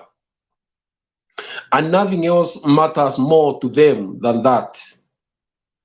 And for that reason, the country has not moved on in terms of bringing in good leadership.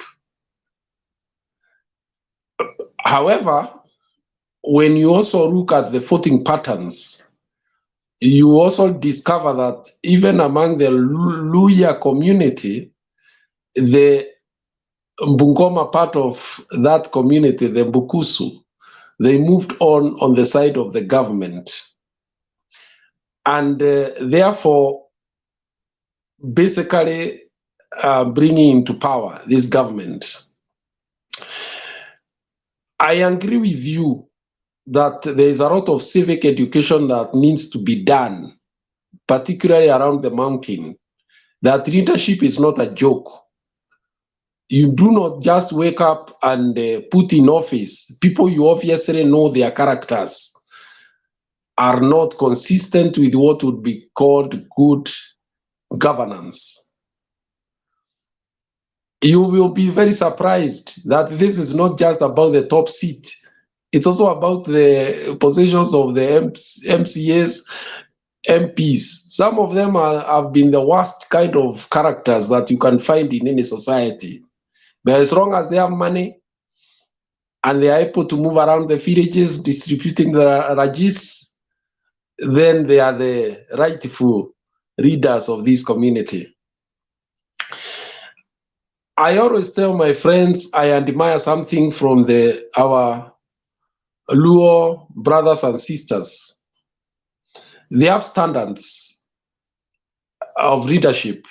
First of all, they cannot bring a dimwit into parliament. The first thing they want to know is how far are you enlightened in the matters that you are asking us to go and represent us on. And therefore, they are able to bring into parliament people who can bring in bills and policies, not just bystanders, people waiting to just vote the way they have been told to vote. And that is why part of the problem we have today is that the kind of representation that we take to parliament does not add value even to the country.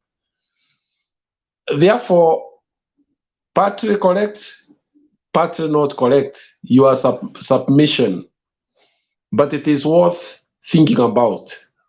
Thank you.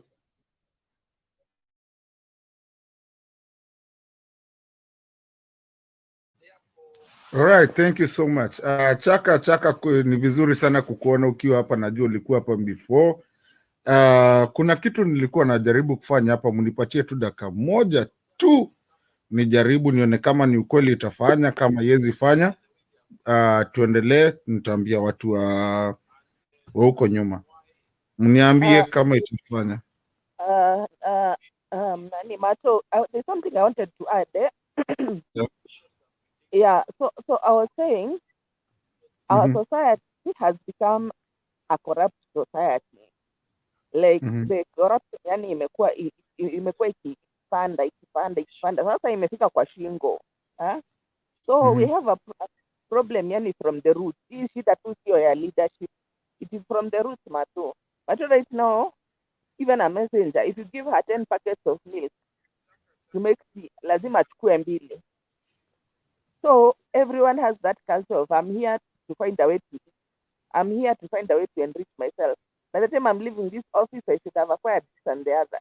And let me tell you, Mato, like now, if you are given a position, let's say you're given a managing director, a CEO position in a company, especially in public office, now utoke hauna kitu, guys will be like, are you crazy?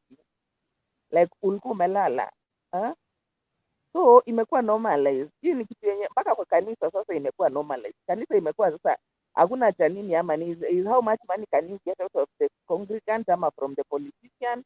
That's all what it has become. See, I'm telling you, this Meru diocese walikuwa wanapata pesa from Meru Youth Service at they are being paid rent na shamba ni ya serikali. Sasa kama hata Catholic Church yenyewe iko kwa corruption, so this thing, let's not just point fingers, because these people, they don't come from space. They just come from our communities, and they are just our brothers and sisters. They are just showing us where we are in terms of our morality and our greed.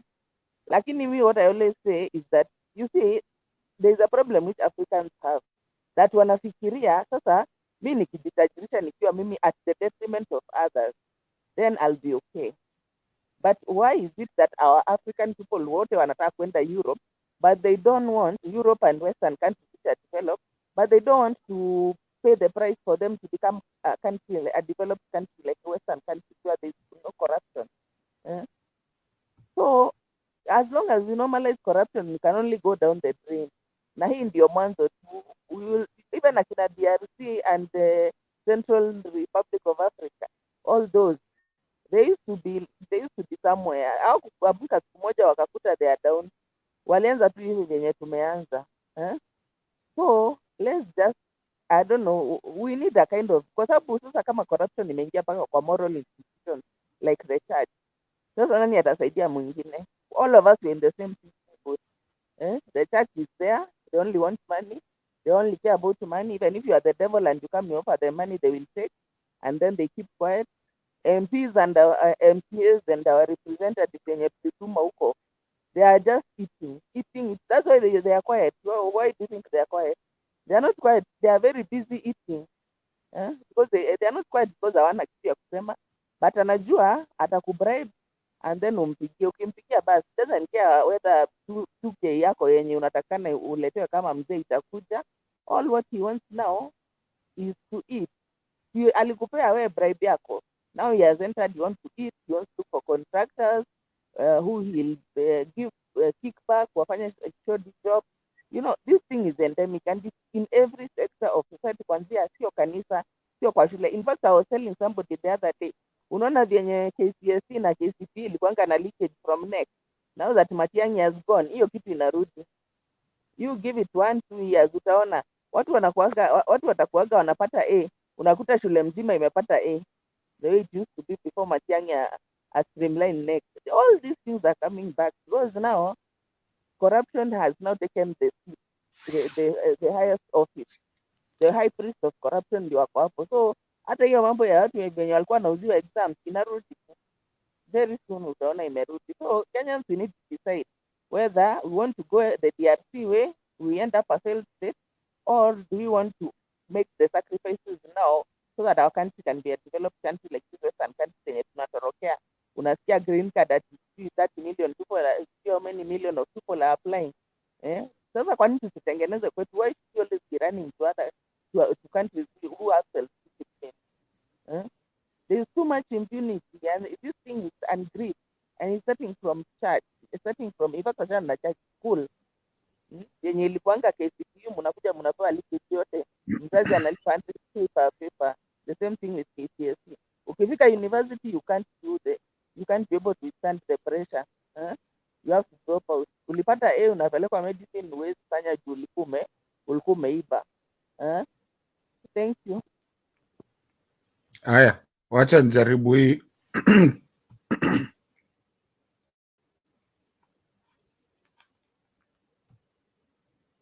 Machief, kazi imewashinda. Nini?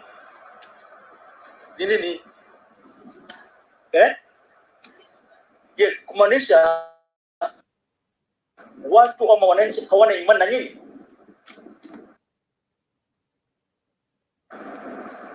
Mkiwaambia kwamba tuendeni kule, county commissioner anakuja mkubwa kabisa, mkubwa, isitoshe hiyo, gavana mwenyewe anakuja, ambaye atakuja kusikiliza mahitaji yao na aweze kuaddress. Yani mwananchi hawezi kujua na kutambua kwamba hawa wawili wanakuja na nyinyi mchukue jukumu. Sisi wawili na nyinyi nyote mtakaa hapa muongee na viti vile ambavyo hali ilivyo, then hatutazunguka tena. Kwa hivyo hii kazi hii makofia hii kofia zote hizi tuzishughulikie leo. We do not want to witness such very low turn up from the member of the public in Osangishu, the count of His Excellency the President. Vile mlivyo, hii ni aibu gani? Ni ukweli, Bwana County Commissioner, I felt for you ukiona hakuna watu. Na sisemi hawa walisababisha. Ninasema kuta na Kenya. Because unajua mimi nakuwa na wasiwasi. Nimeambiwa some people are sabotaging your government. Sijui kama ni nyinyi ni suspect ama ni wengine hatuelewi. Because mimi nauliza nani huyu abadala anauliza machiefs. Sasa mimi nauliza nani? Si nyinyi. Kwa hivyo nataka tuseme Mungu akipenda kule mbele. Mkaji kule. Mungu akipenda kule mbele. Mambo ya national politics kama hizi. Sinawe sijui kama kuna kitu imeonekana ama kama mmesikia sauti. Mato, tumesikia sauti. Huwezi onyesha kama una key. hawezi. Yeah, So I possible. You think can't Juliana share your anaicheza. screen. But we had before. Yeah, Juliana amesema anaicheza tu saa hizi, so maybe we can continue until she can. Lakini sauti mlikuwa mnasikia? Sauti tumesikia. Okay. Hiyo ndio nani alikuwa amenitumia public participation. Tulikuwa I thought it was a very interesting one that we needed to talk about, but Julia amesema atatuchezea tu saa hizi. So she'll be playing. She's on the backstage. So she will be playing it. I guess at this point when Guru shaongea, nani ni Chaka nama ni Stone? Chaka Mdume. Chaka ni wewe. Kabla Julia tuchezee. Atatuchezea the video. Okay. It's a very funny one. Sawa. Brother Mato, the Guru, public participation, Brother Stone PK. Nadhani pia nafikiri nyote hamjambo. Ukweli niwekuwa hapa na nitarudi hapa, na kwa sababu nchi hii ni yetu sote, na kama sisi kuweza kuzungumza ukweli ndani ya jamii zetu na kuelimishana, basi Kenya hatutaenda popote, sababu ubovu wa Central ni kitu ilipandwa mizizi yake. Kwa hiyo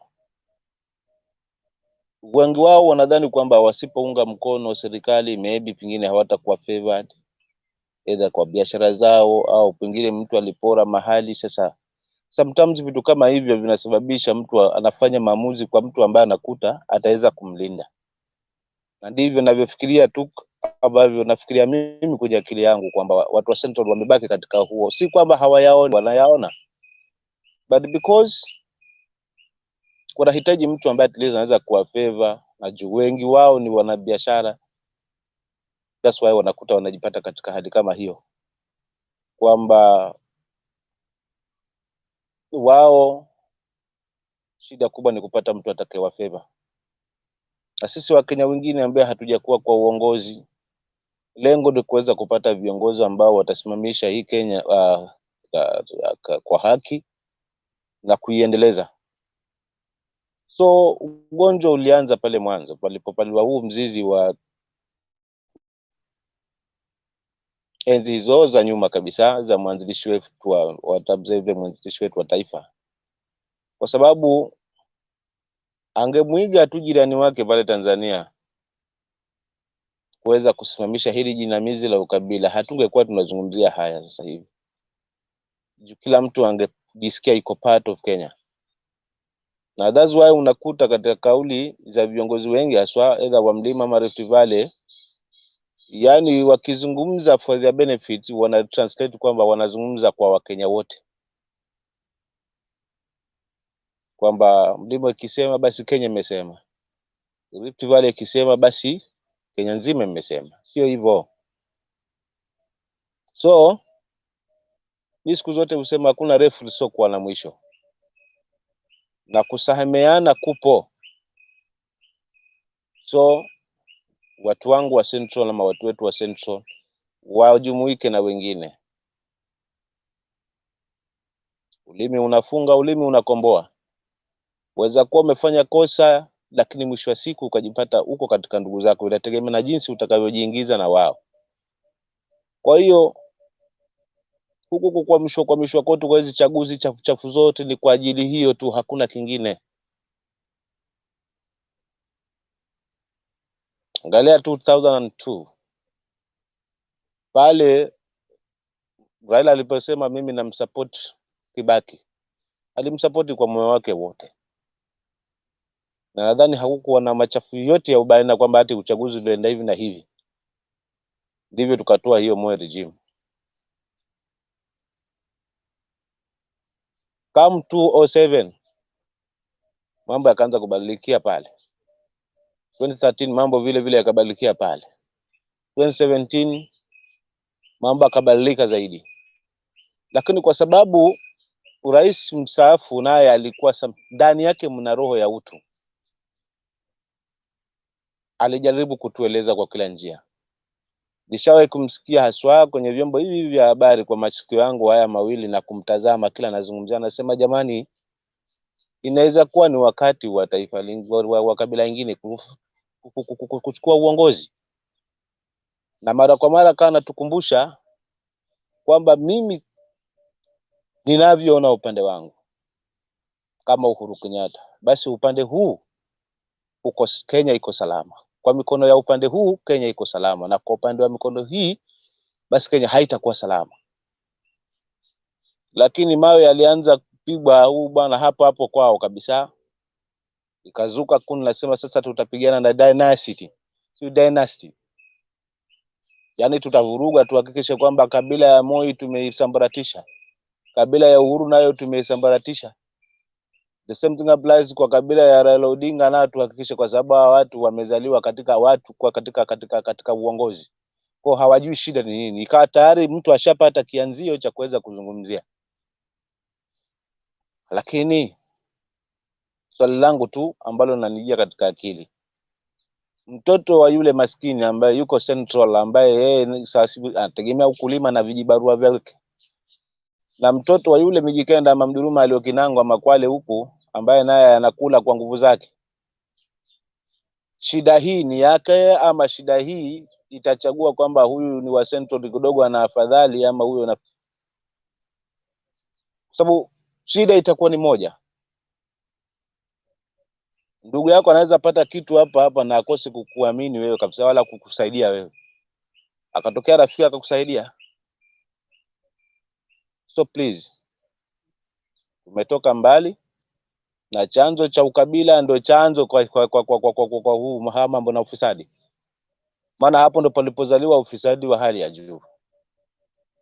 Ndipo hata Matakarua kwao walimeweza kumpinga kabisa huu mama, kwa sababu alimjua ni mama mwenye misimamo, na akisema hapa patumbuliwa patatumbuliwa. Kwa wakapi atakuwa kikwazo upande wao, kwa sababu hata wa favor. So wakati sasa hivi wananchi tusimame kwa pamoja.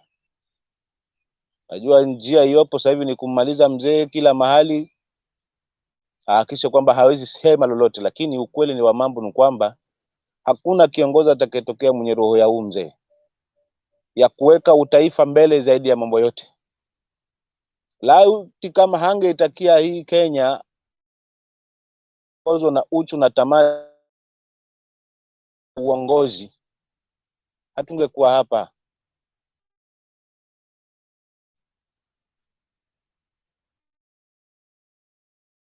Either tunyoe ama Kenya, either tuje pamoja kwa hii serikali. Hebu isi Kawira Mwangaza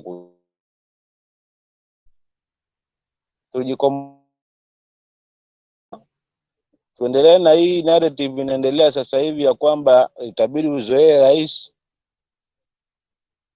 basi turegeshwe nyuma pale tena back.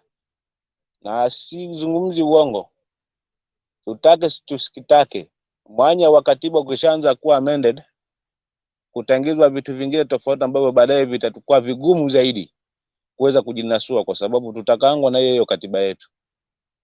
Na ndio maana kuna haya yaliyowekwa kimbelembele kwamba tunataka kutengeza ya ofisi ya waziri mkuu, yani ya upinzani, ofisi ya upinzani. Ndani yako ukiangalia kuna ofisi ya Mudavadi inataka kuingizwa pale. Sasa hivi pia kuna ofisi mpya ya mtoto wa kwanza wa rais, naye awe na ofisi yake katiba kisheria. Jamani, where are we heading to? Ukweli wa mambo ulidhihirika juzi, hiyo picha hiyo ilicheza matod sasa hivi haswa. Mimi mwenyewe ndo nilitazama. Ukweli uwanja ulikuwa ni viti vitupu tu. Ni hao machips, hakuna mtu, na ni nyumbani base ya rais. Hapo ndo tutakapomjua kwamba kweli haswa kuna Mungu, na Mungu hachanganywi na upuzi siku zote. Mimi huwa nalizungumza hilo. Kwa hiyo haimaanishi kuwa na kanzu kofia itoke kwamba ndo ni Muislamu zaidi, za kwa mzinifu kama huyo hakuna. Haimaanishi kila siku tai koti kila Jumapili huko kasema labda Mungu yuko hapa. Mungu hachanganywi na uchafu yote. Kwa hiyo hii ilikuwa ishara wazi, jaza nyayo. Lakini ngoja nikuonyeshe kwenu kwenyewe nyumbani haswa, ni kushikia hawa watu hawata attend. Juu hauko hapa kwa sababu ya haki, uko hapa kwa sababu ya kuweza kufoji na kujiingiza hapa kwa ya benefits, na grupu ya watu ambao walijua wazi kungeingia serikali ambayo ingesimamia mambo na katiba, basi hawangekuwa na nafasi, hawangejua wataingiza wapi na mali zao. So ni sisi wa Kenya, either tukubali tuenue nchi yetu, tujenge nchi yetu kwa kuja pamoja na kujitokeza haswa na kuandamana haswa hapa mapema, kuandamana kabisa tena kiukamilifu, kuwe mvua kuwe jua kuwe lolote lile la kitu, tunaikomboa tena upya hii nchi yetu, na tusimamishe viongozi ambao pale watakuwa wamejaa utu na uchu wa kuongoza, si uchu wa madaraka, kitu ambacho tunakishuhudia sasa hivi. Kwa hivyo sitakwenda mbali zaidi ili kusudi nisipoteze hiyo maana, nitasimamia pale ili kusudi nipate la kulitafuta la kurudia tena hapa nikiweza kufanya submission yangu. Lakini ni sisi wa Kenya mato, brother Pike, tujitokeze bila maandamano hapa na kushirikiana wote, tena ni wote wa mlima, wale wa Rift Valley, wote tusimame pamoja. Hapo ndo tutakuwa tumeumaliza hii, tumeanza mwanzo wa kuungana haswa haya makabila. Lakini ifikia wakati kabila mbili ndo zinazungumza na hali imekuwa mbaya, basi hapo kutakuwa na maswali. Kutakuwa na maswali kwa sababu sidhani kama kule mbele kama watu Kenya watafunguliwa haswa, na vile naona watu wanaanza kufunguka, kama kutakuwa tuna uongozi ambao utatokea Central ama Rift Valley. Because tumewapa over 60 years.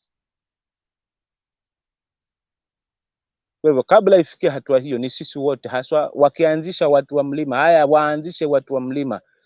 They love to lead from the front. Watu wa Rift Valley na mlima waanze wao haswa maandamano, tuseme tunapinga hii serikali. Then the rest of Kenyans tunajoin pale, tunajua watu ni ndugu zetu. Na wakubali pia uongozi uende sehemu nyingine. Kenya ni hii, hatuwezi maliza kwa kuweza kutafutana sana zaidi na makosa yaliyopita. Hatungeshuhudia haya masuala na kesi kufutwa kiholela kwa sababu wanaunga mkono mahali fulani.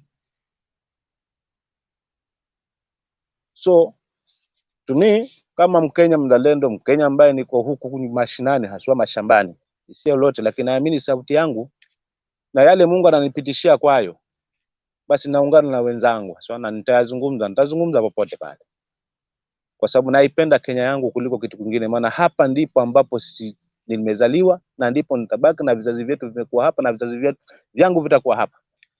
So nisipozungumza basi na kujifunga kwa kuogopa, basi sitakuwa natengeneza lolote. So Kenya, let's unite together. Hapo ndo naweza nikasimamia kwa leo kaka. Asante sana brother Mato kwa muda wako. Si kwa leo, bado uko na closing remarks na uko na bado ingine inakuja. Ladies and gentlemen, we keep on, yeah, we keep on talking here, and one thing I've always stood about, I always say that I think at this time, even though we seem kind of divided, I think we are the most united. This is the most united time Kenya has ever been. I have seen Kikuyus in this group. I have seen my friend Kikuyus. I've seen Kalenjins, and I've seen them differ with their tribes and everything. We always come here and talk, and this is just a percentage, if you ever done statistics, of showing where Kenya is today. Kenya is in a place where people are more united than they've ever been, but we need to understand how we are going to be united, because at some time the constitution and our country becomes bigger. Like Saitoti said, it comes a time when the country is bigger than one individual, and we have to we don't want to do secession like we were almost doing last time, but the marriage is just becoming an abusive marriage. For wale wamekalia huko, I've been asking this question, and I've been asking, and I will keep on asking, where did that man get his votes? And no one has ever answered me, even when we're on the show here. No one. So ladies and gentlemen, I was playing a video, but sometimes I think even I was playing an audio, but I think the video can actually make more sense. So at this point, I hope you guys can just give me a little bit of time. Backstage, they are going to play that video with the audio too, and tell me, when did the chiefs start telling people that they have to attend their shows? Imewashinda kazi, imewashinda. Nini?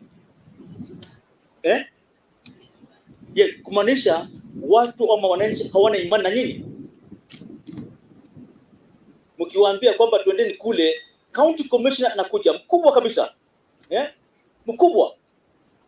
Isitoshe hiyo, gavana mwenyewe anakuja, ambaye atakuja kusikiliza mahitaji yao na aweze kuaddress. Yaani mwananchi hawezi kujua na kutambua kwamba hawa wawili wanakuja na nyinyi mchukue jukumu. Sisi wawili na nyinyi nyote mtakaa hapa muongee na viti vile ambavyo hali ilivyo, then hatutazunguka tena. Kwa hivyo hii kazi hii makofia hii kofia zote hizi tuzishughulikie leo. We do not want to witness such very low turn up from the member of the public in Osangishu, the count of His Excellency the President. Vile mlivyo, hii ni gani hii? Ni ukweli bwana county commissioner, I felt for you ukiona hakuna watu. Na sisemi hawa walisababisha. Ninasema kutapenda Kenya. Because waleje mimi nakuwa hapa nakuwa na wasiwasi. Nimeambiwa some people are sabotaging your government. Sijui kama ni nyinyi, ni suspects, ama ni wengine hatuelewi. Because mimi nauliza nani, huyu afadhali anauliza machiefs. Sasa mimi nauliza nani, si ni nyinyi? Kwa hivyo nataka tuseme Mungu akipenda kule mbele, mkae chini kule. Mungu akipenda kule mbele. Mambo ya national holidays kama hizi zinaweka umuhimu sana. Wakati ule mbele ni ungeona bendera kwa kila duka, na hii duka imefungwa mpaka speeches ziishe zisifunguliwe.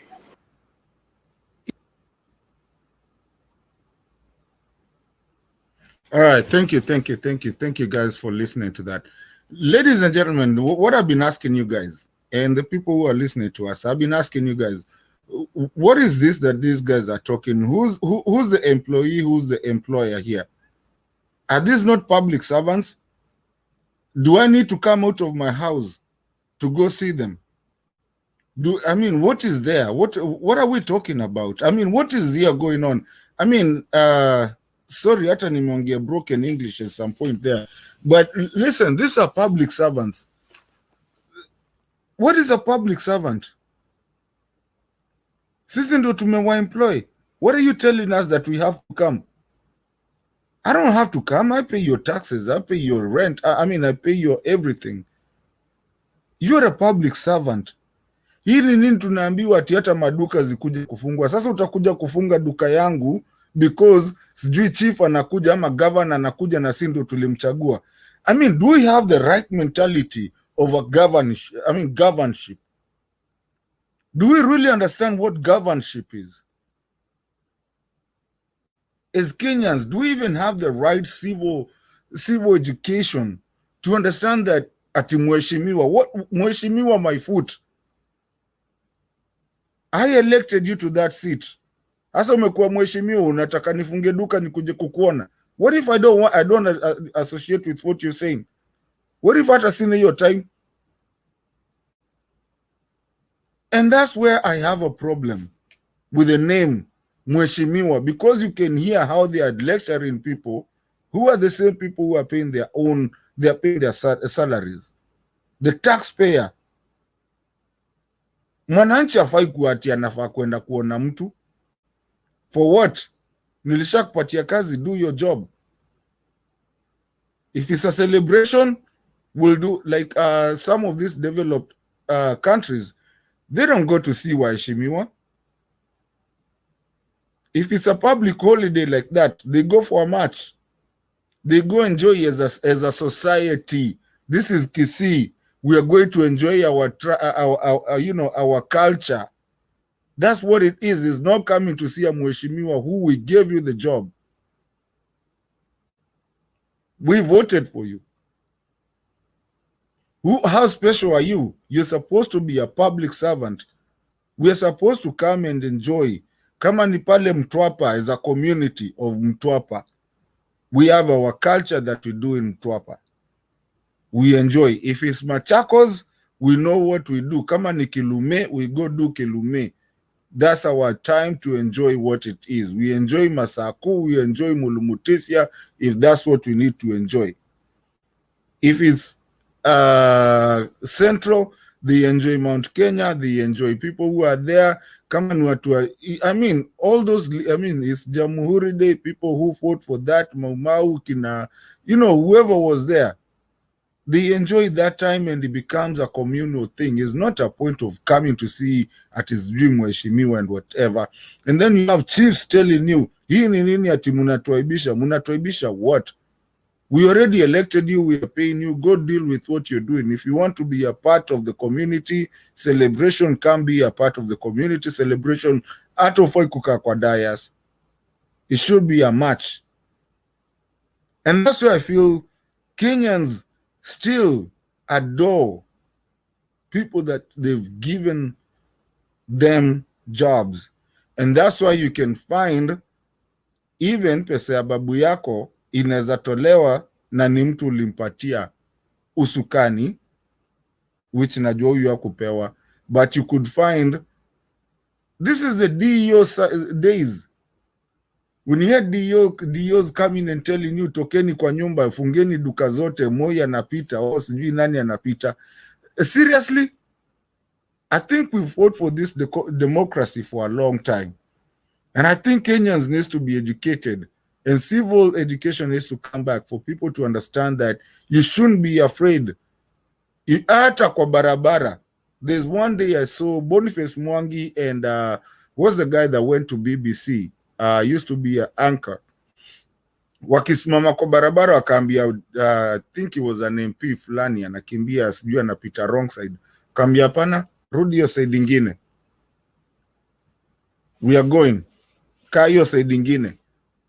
Kaa where you need to be. Because these guys fault all the laws just by the name of Mheshimiwa. What is Mheshimiwa in our country? What is Mheshimiwa? That's somebody that comes to you and anakuja anajaribu kukubeg nini, give me the votes. Ukishampatia, will never see you again. Then, when you're late for work, yeye anapita the other side of the road. For what? Ladies and gentlemen, we need to understand this. We need to understand our civil duty, our constitution, and where we are.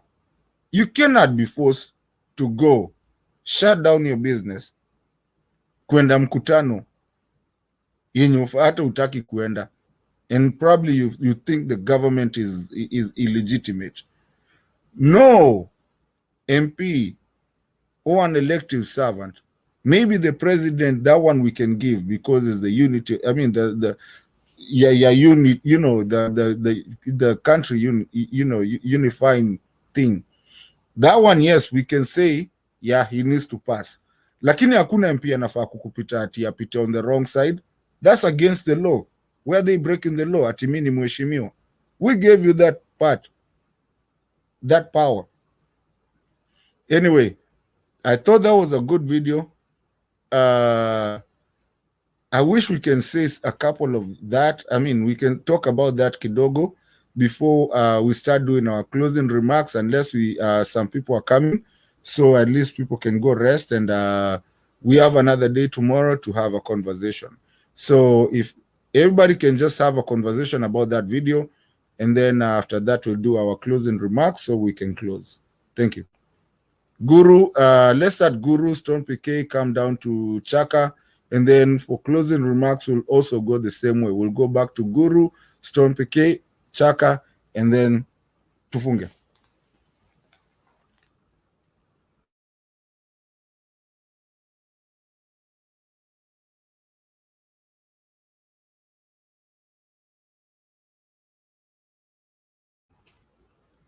Guru, kazi kwa kwako.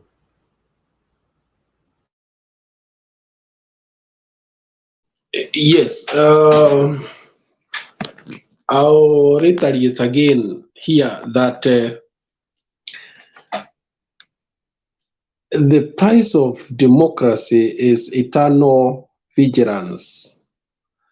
What we are seeing right now is a consistent undermining of the independence of the institutions, but it's being done in such a clever manner, subtle ways, that many are not seeing the game plan. Sorry. Bwana Guru, hebu tuambie programa anatakiwa aongeze manini public participation. Sorry about that.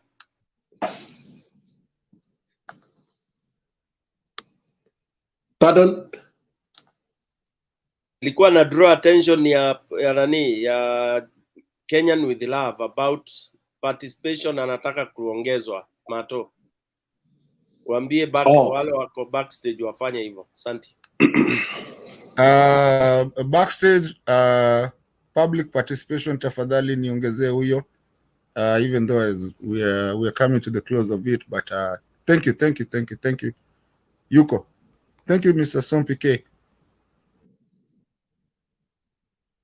So I was saying that what is happening is very scaring, in the sense that we are seeing a deliberate plan to undermine and compromise the institutions, independent institutions. Today, our judiciary has lost confidence in the public domain. And the IBC is headed there. The parliament, that's why we are saying I was saying just a minute ago, it is saddening when you see elderly people crying in the rural areas that they no longer get their allowances. And that area has MPs, it has MCAs, but they will not talk. Is that not what we call state capture of institutions? That you will not voice a contradictory, sentiment, rest you are marked out. So we are in a situation that is a bit worrying, and I do not know whether it's because the MPs want to carry favor of the government. And let me bring to the attention of this forum. Right now, the government saying it would employ about 30,000 teachers. What has followed thereof is MPs, members of parliament, posting announcements to meet with the prospective candidates for those positions. The question one should ask: when did the TSC collaborate with the politicians to hire teachers? If this is not what we call political mentoring in institutions that are independent, then I don't know what it is. Where will fairness be when an MP carries a list of the people he or she wants employed? What will happen to those who are not well connected? And here we are, we think it is normal. It's not. We are back to where we were in 1990s, when government was owned by people, a few people, to dispense resources and possessions as they wished. Today, that is what is happening, and it could only get worse. We have heard it from none other than the deputy president himself that they will strive to take care of those people who voted for them. And therefore, that is what is called state capture. And that is what these people campaigned on, that the former government was exercising state capture. But it is now becoming very clear that they were using reverse psychology. It is them who intended to capture the institutions of governance. If we continue this way in the next 1 or 2 years, I do not know whether there is any institution that will be standing to talk firmly on issues of public nature. And therefore, when Raila Amolo Odinga and Martha Wangari Karua gives a warning, when they talk, they do not talk for nothing. They have been there. They know how the states start slowly emasculating the rights of the people. And the earlier the Kenyan public is warned, the better. The other aspect that may look innocent and may escape the attention of the public, when a leader uses his children to infiltrate institutions of governance, that introduces another element of dictatorship. Because you see, the Kenyan system is such that everybody wants to carry a favor with the center.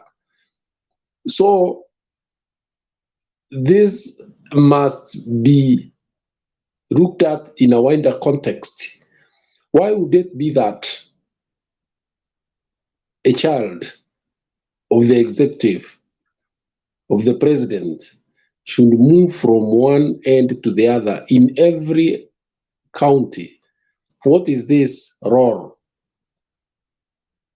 that she has, which is not in the constitution?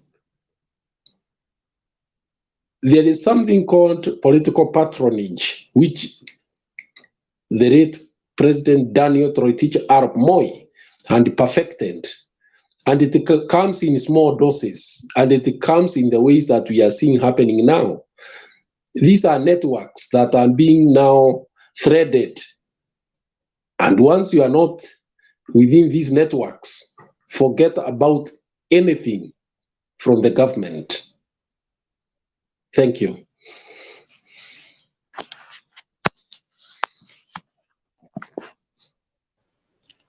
Thank you so much, Mr. Guru, and everybody that is listening to us. We really appreciate everybody that is here with us, and the people on the comment section. We really appreciate you. You're part of this conversation just as much as we are here. Just because we are here, you guys make the conversation keep on going. So we do appreciate everybody. We are moving on to our last round. So we're gonna go to Stone PK, Chaka. Public participation is back here.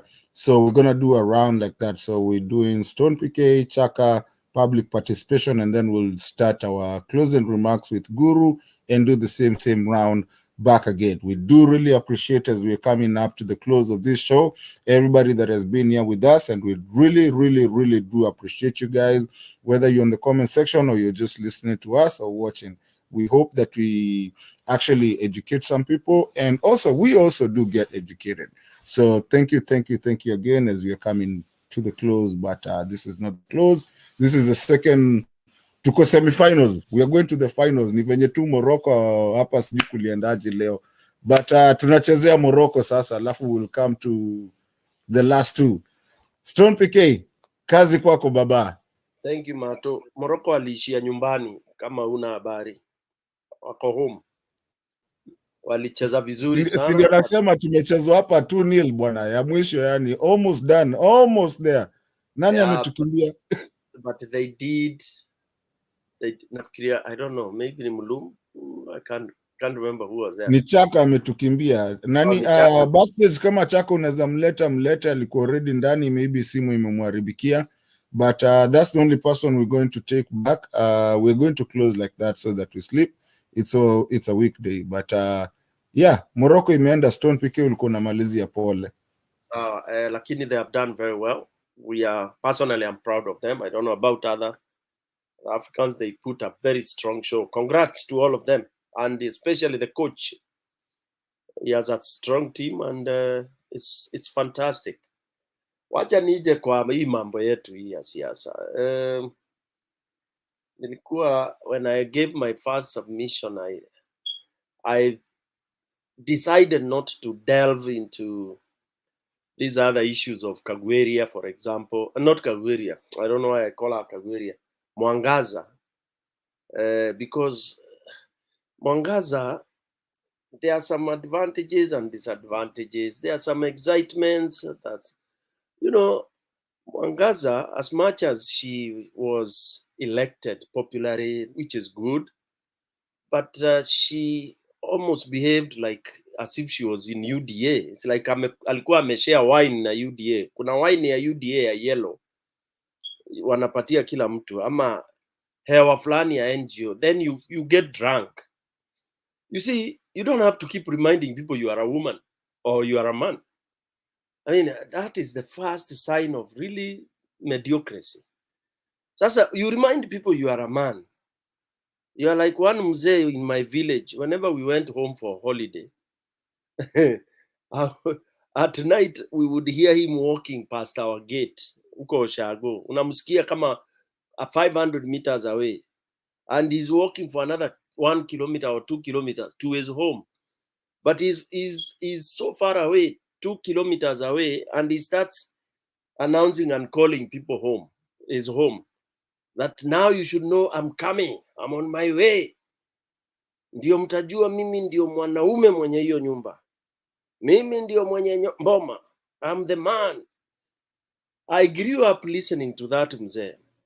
Every holiday I went home. And one time I asked my mom, kwani huyu mzee kwake watoto na bibi yake walimwambia yeye si ndio mwenye nyumba? My mom just laughed. Because I found that ridiculous at my tender age. That somebody has to keep on shouting and saying, you will know I'm the man of this house. Na hakuna mtu mwingine amesema yeye si mwanaume ama yeye si baba wa hiyo nyumba.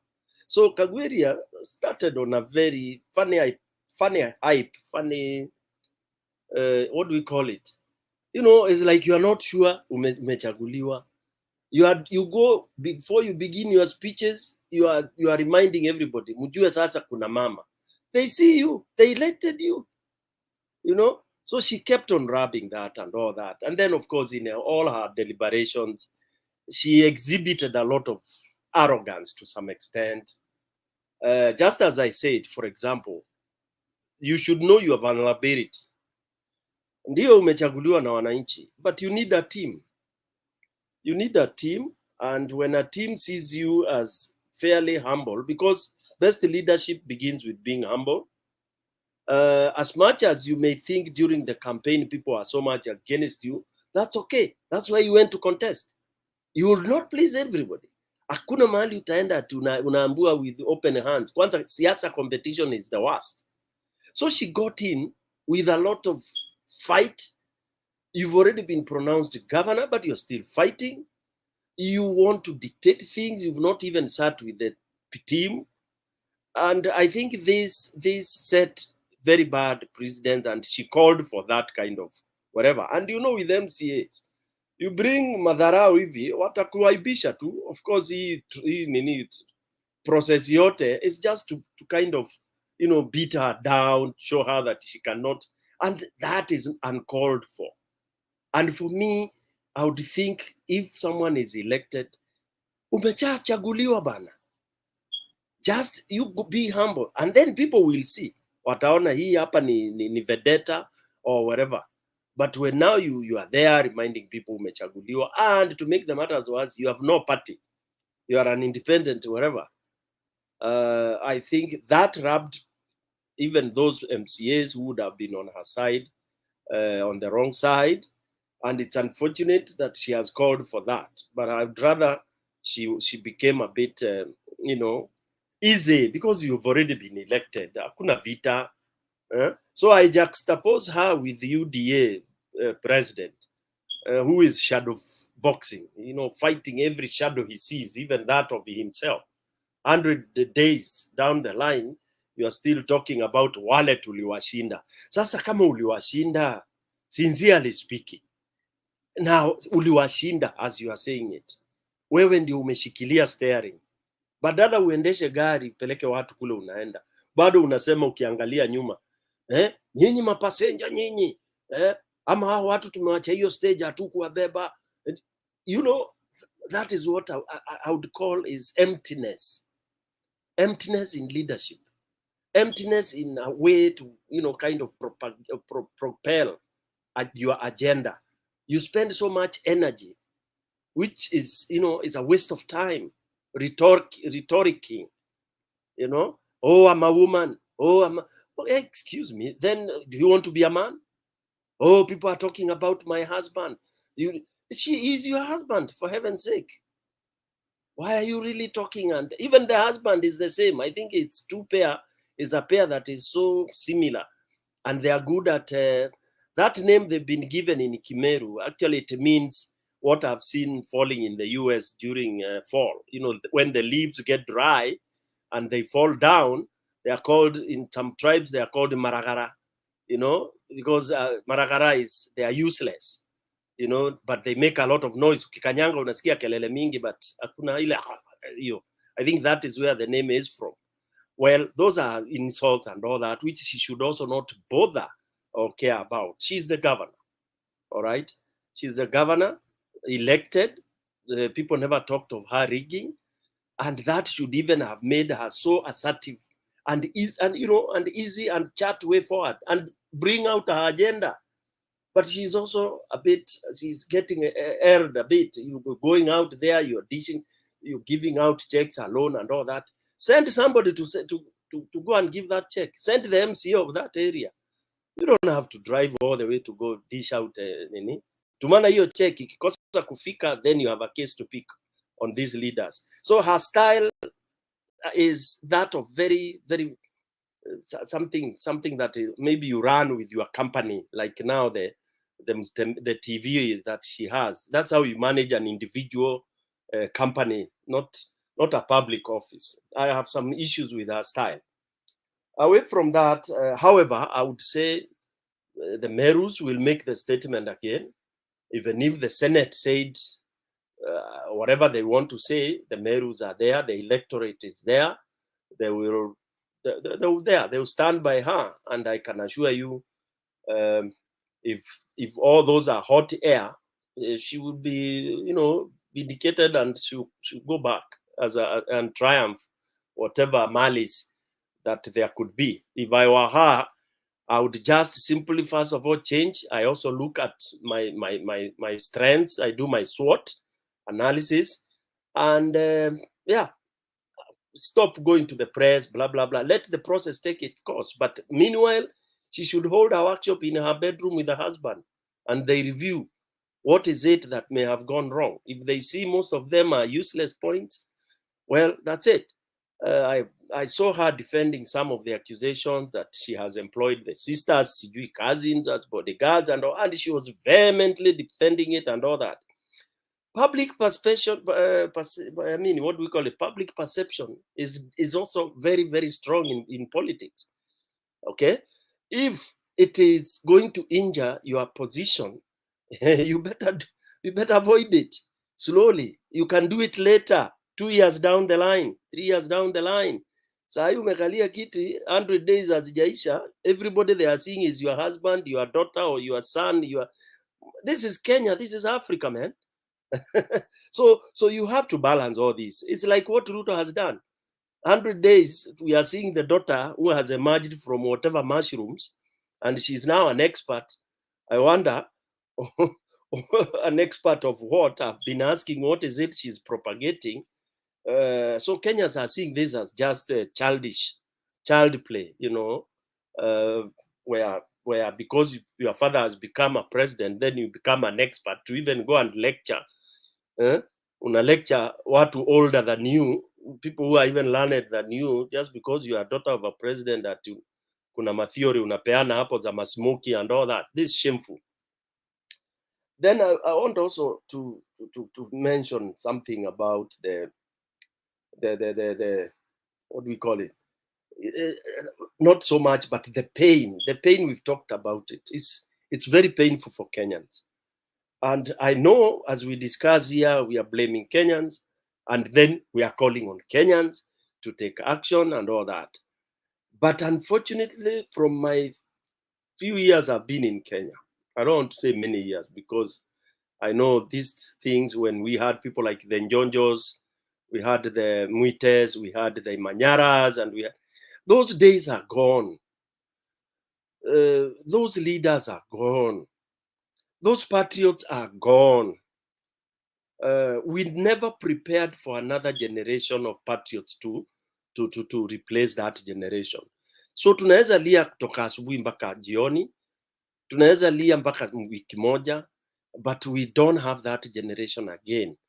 We now gave way to a generation of mimi nataka chapa, nataka munde, nataka do from wherever source. Ukiniambia ni iname unilipe pesa, ukiniambia niruke unilipe pesa, ukiniambia nijiweke. That is the generation we have. Ati unaambia oh, you know, good governance does this. Hiyo generation haijali. That's why wengine wanakuuliza hapa maswali ati who is not suffering in the world. Can you imagine somebody making that comment? Na nikifikiria mtu yote anakuja kwa hii comment is an adult. Ni mtu ana miaka 20 kwenda juu. Lakini anauliza ati sisi nyinyi mnazungumza hapa hivi. You are wasting your time. Ni wapi duniani hakuna suffering? What would you answer such a person? Ati sasa suffering is okay because other parts of the world. So what you are doing here, you are yapping. Those, na there are many of kama hao sasa. And they are the ones we are telling, oh, Kenya inaenda mahali pabaya. To them, they don't see. Maybe ako lucky. Ni mtoto wa mdosi, civil servant, aliingizwa hapo, so ana kasalari kake ka 35,000 na labda ana kadila anachora hapo kwa office of the president ama hizo ofisi zingine. So by the end of the day, every day unakuta na 5,000. To him, this is the best thing. In fact, if you tell a civil servant that mambo si mazuri, watashangaa, because for them they are minting money left, right and center. So huwezi pata passport, you must pay something close to 10,000 if you want it. Ati vitabu haziko. So you tell that guy ati serikali ni mbaya na analima, anavuna hiyo pesa, akipata watu wanataka passport 5, that is 50k. Alafu mimi guru na wenzangu hapa tunaongea ati serikali iko mbaya. That guy will just start laughing about you on the commentary section. Nashindwa hao wazee shida yao nini? Hao ni watu hawana kazi ya kufanya. They are the ones who are commenting there. So what am I saying? I'm saying our country is at a very bad place. Unfortunately, I think this was to come. This was to happen. And as I keep on saying, it happens from around 50 years. Inachezeango 50, 55, 60 years, which we are now around almost 60. At a human being, that's where mistakes or progress happen. Human beings start deteriorating so fast from the age of 60. Ikiwa ulikuwa umejipanga, you go hapo unateremkanga haraka haraka, poop, unakufa. Ama ikiwa ulikuwa umejipanga hapo sasa ndio unaanzanga tena afresh. Unaona kamzee hata kanatokelezea kamepiga hizi trouser tunaita pencils. Amepiga shati na nini, anatokelea pale Mung'etho, na ni kamzee kalijipanga. Lakini kama hakujipanga kanaishia. So even countries are the same. Kenya hatukujipanga. We let it happen. We didn't manage corruption. We made sure that we don't get the leaders we elect. We get tumbocrat people. So we are just down, down, down. We are on a very steep gradient towards kaburi ya sahau. Now, how do you save such a situation? Gari ikiisha break ikiwa inateremuka, huwa ni nini unaweza fanya? Yeah? Na uko na passengers huko. Passengers huwa wanaanza kuruka nje. So wale watasurvive na wataweza kuangalia gari ingine aliyo na break. Lakini mkikubali muingie tu hiyo basi iteremke ingie kwa maji kama vile Siemens iliingia baharini, wote tutazama. So the thing is, can we have those Kenyans that are ready to risk, jump off this bus, okay? Jump off this bus. Those who are cowards, let them sink with it. But those who survive, we survive to kind of have another day and reconstruct this country. So basically, we know Kenyans will not many. If you call 1,000 Kenyans to come, maybe 400 will come. And if they're with one voice and voice of redemption, then we will be able to do that. Otherwise, the option is we swallow it as it is, and then tutasema kaende. If it is on the wrong direction, kaende. So it's up to you, Wakenya wenzangu. We know countries that have sunk into doom. They are struggling up to now. We know the countries that saved whatever. Sri Lanka, Peru did it the other day before it collapsed completely, and they have done it. Zimbabwe, they made it, and they made it in the most unique way. They are only second to Ghana, where you say mwananchi will not be hurt, but because this is the idiot we don't want, yeah, you zero, mnashika yeye, mnamwambia you have two options. Either utoke ama tukung'oe, na tuking'oa you will join your ancestors wherever. So that, and Kenyans, you have a choice. Thank you very much. We'll see you in my final remark. Back to you, Mr. Kenyan with love.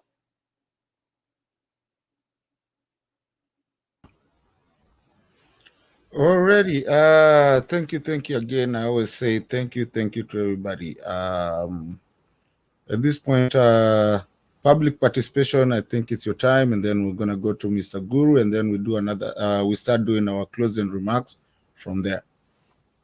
So, public participation, kazi kwako. Okay, thank you, Kenyan with love. Okay, let me tell John PK something about Kawira Mwangaza. Kwa nini anapelekanga check kwa ground by herself, atumi watu? Because kuna kwanga na coverage on her TV, which is watched by a majority of Meru by TV. So akipeana check ama akipeana mad boost kama akitoa basari inamwonyesha. So it's a way of also campaigning for herself, where as she's giving the check, it's being televised, or it will be televised later, but it will come on the TV. Now,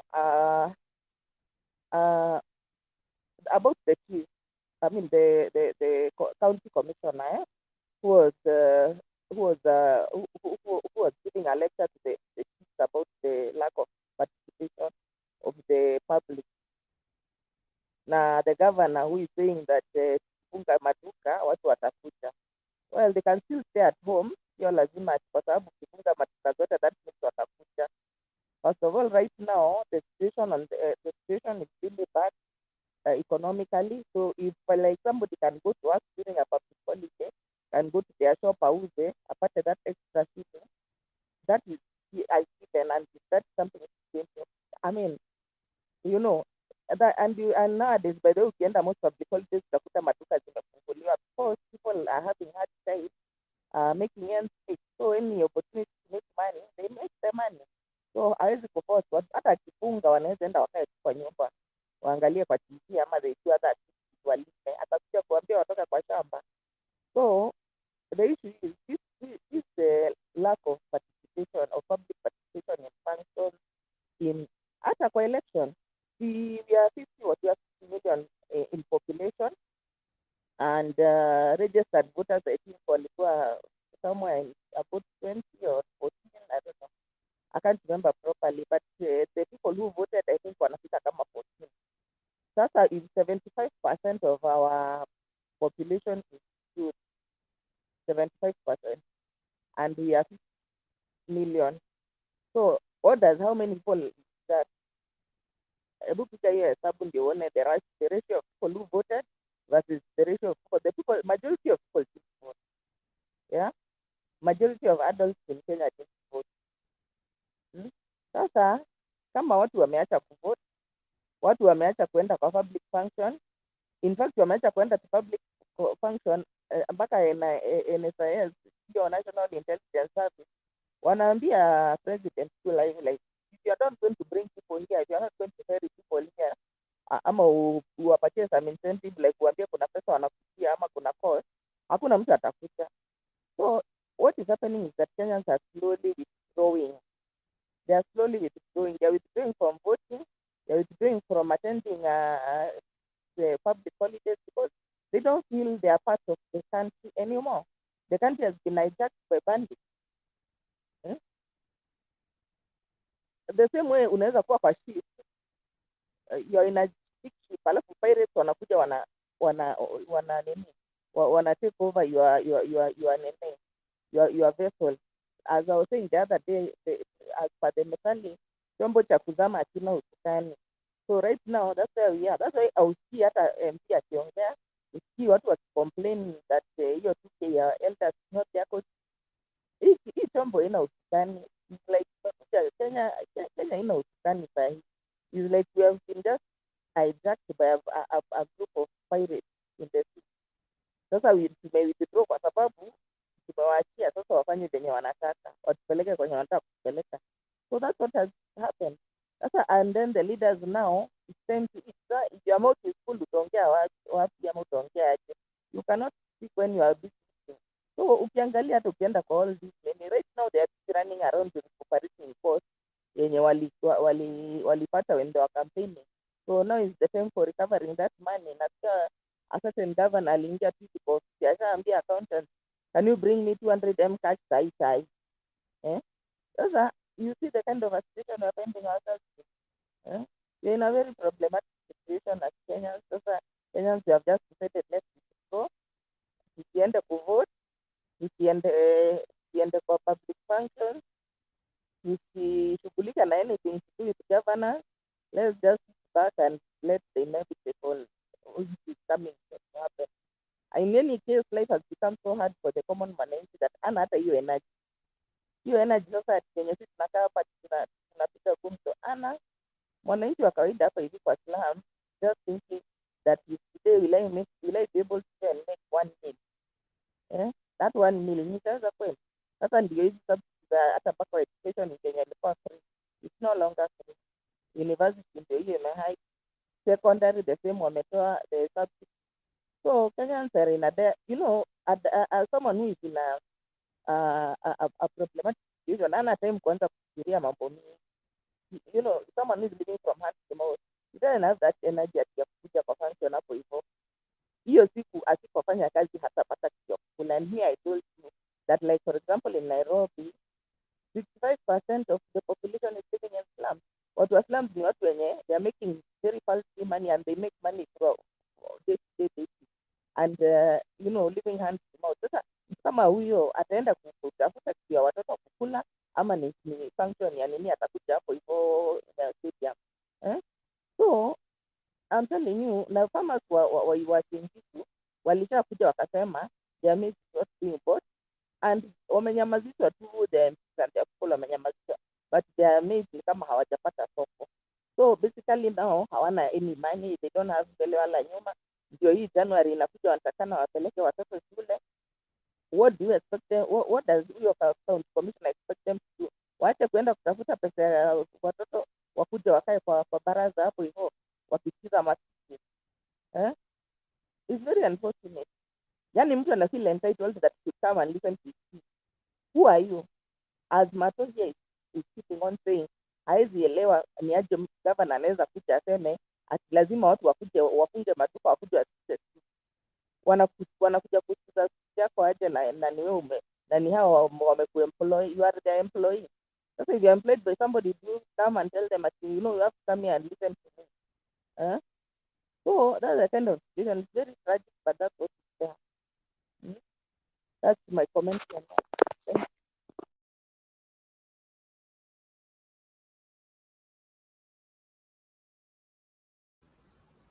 Mr. Guru, while you anyway, go ahead. Let me pass the other thing. Anyway, the floor is yours, Mr. Guru. Tell us, and then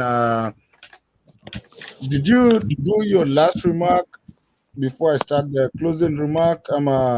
No, you didn't do the last remark, right? Yes. You did not. Let me just say a few words as closing remarks. Okay.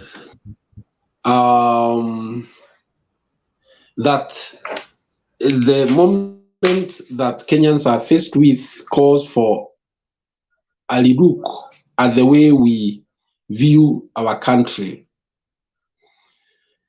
This is more so because what has emerged in the last general elections is that we have very strong community interests, sometimes that actually go completely opposite of the national interests. And because of that, we have a leadership that has lacks legitimacy across the board, and even to an extent that those who thought they were putting in a regime that would take care of their interests are now the ones crying most. So therefore, it's important to review how we approach matters elections and how we vote in leaders, especially at national level, because at the end of the day, everybody will have to be affected by the actions of the leaders that you put in place, because governments run on policies. If somebody has policies that are injurious to the communities or to the peoples, then everybody suffers. And therefore, it's not about your corner. It's about the wider picture, the Kenyan state. Thank you.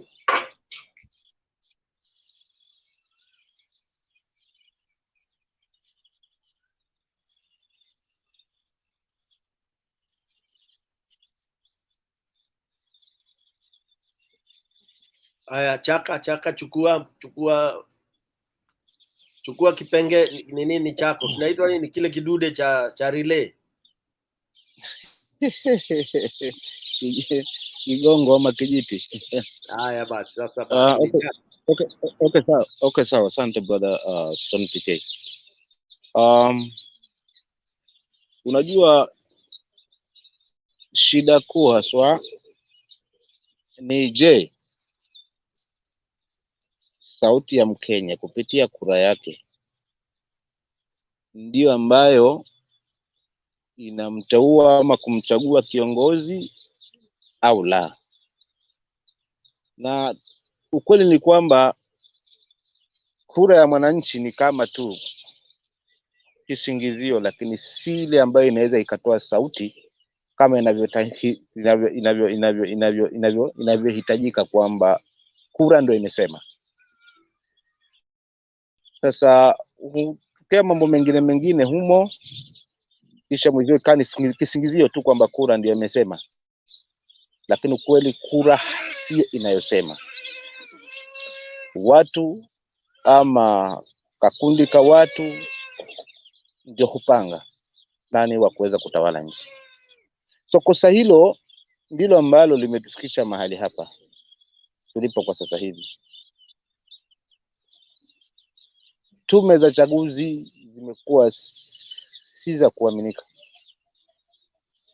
na si hapa kwetu Kenya, hata kwa wenzetu baadhi, kwamba ndizo hutuamulia. Sasa leo hii tukiona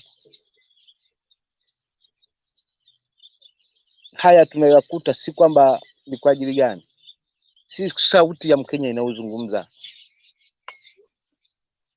Kwa hiyo ni Wakenya wenyewe tuamue kwamba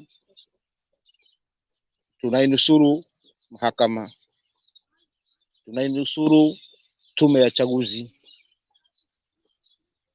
tunainusuru na bunge letu la nchi, kwa sababu ndimo ambamo mtatumiwa, ndimo ambamo mmeshikwa.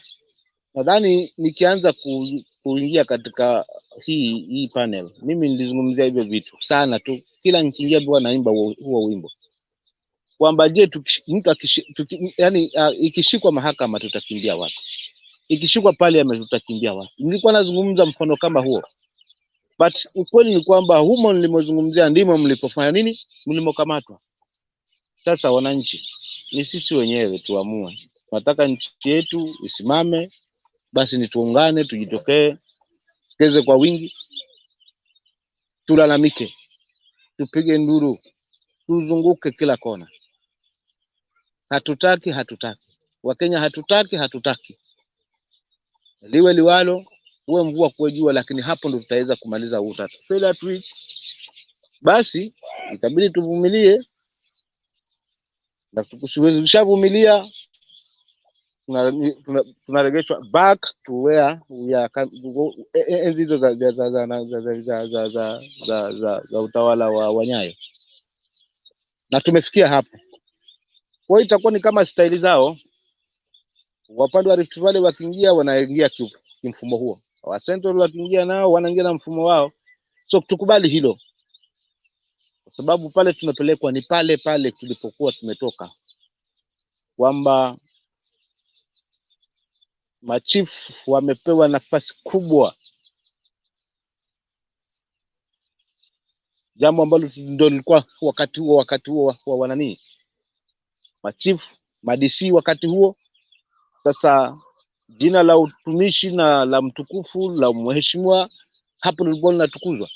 Wewe akipita rais, basi itabidi mfunge maduka hiyo siku, hakuna chochote kitakachofanyika, lazima mtoke lazima.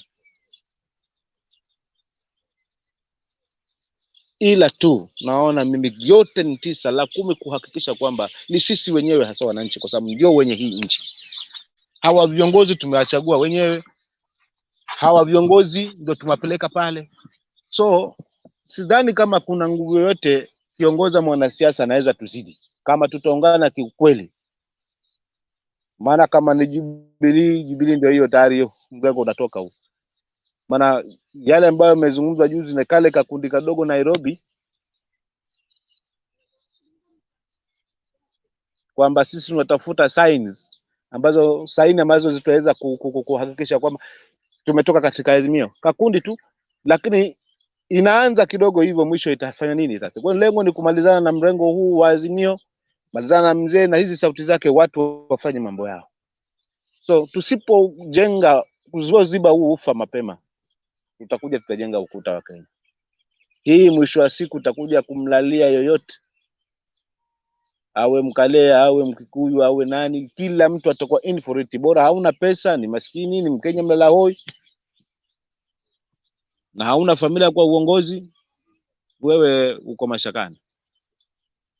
Kwa hiyo ni tuungane, tuondoe hii tunasema ni uongozi wa dikteta. Tusikubali mapema na tusisite, sababu tunahadaiwa pale na pale. Mara tumeletwa uwanja ndege, watu sasa hivi karibu watu wote sasa hivi wa Kakamega wote wameanza hawajui sasa waanzie wapi. Jamani, hebu tufikirie vizazi vyetu na tufikirie hii Kenya mahali imetoka, tulipofikia na mahali tunaelekea. Tusiruhusu tu bure tu hivi tukiona, kwa sababu tunasema tunavumilia. Tupaze sauti zetu juu.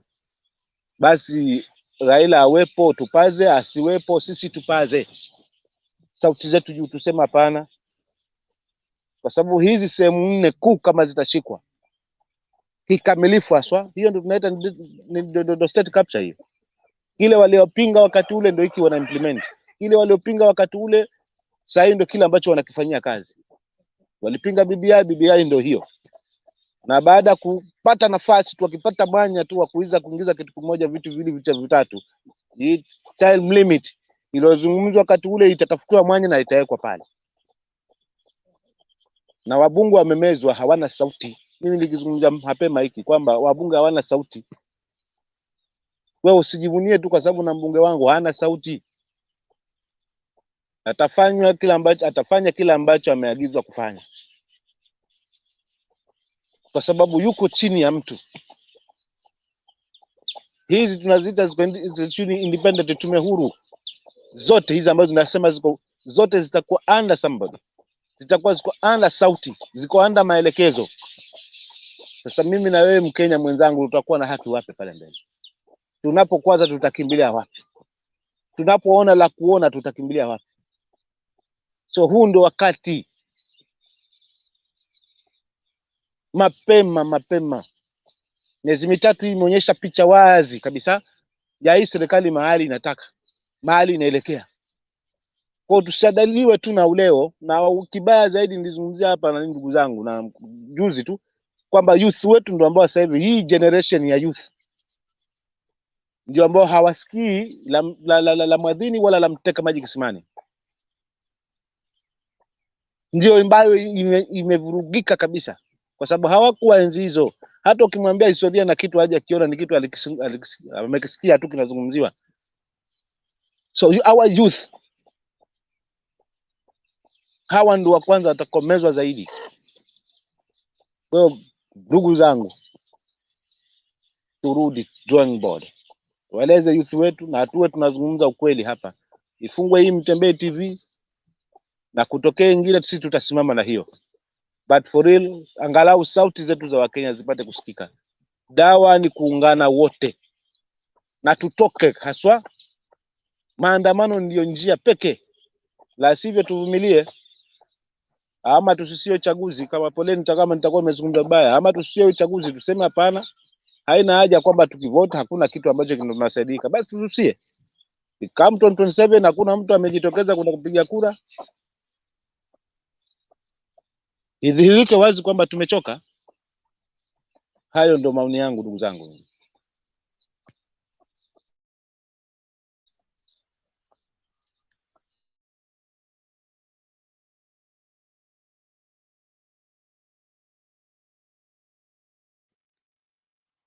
Kenya with love, umelala? Moderator.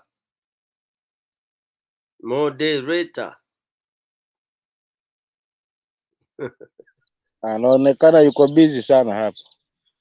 Yuko busy hata move.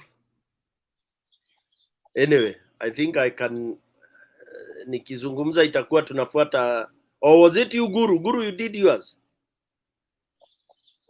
I did.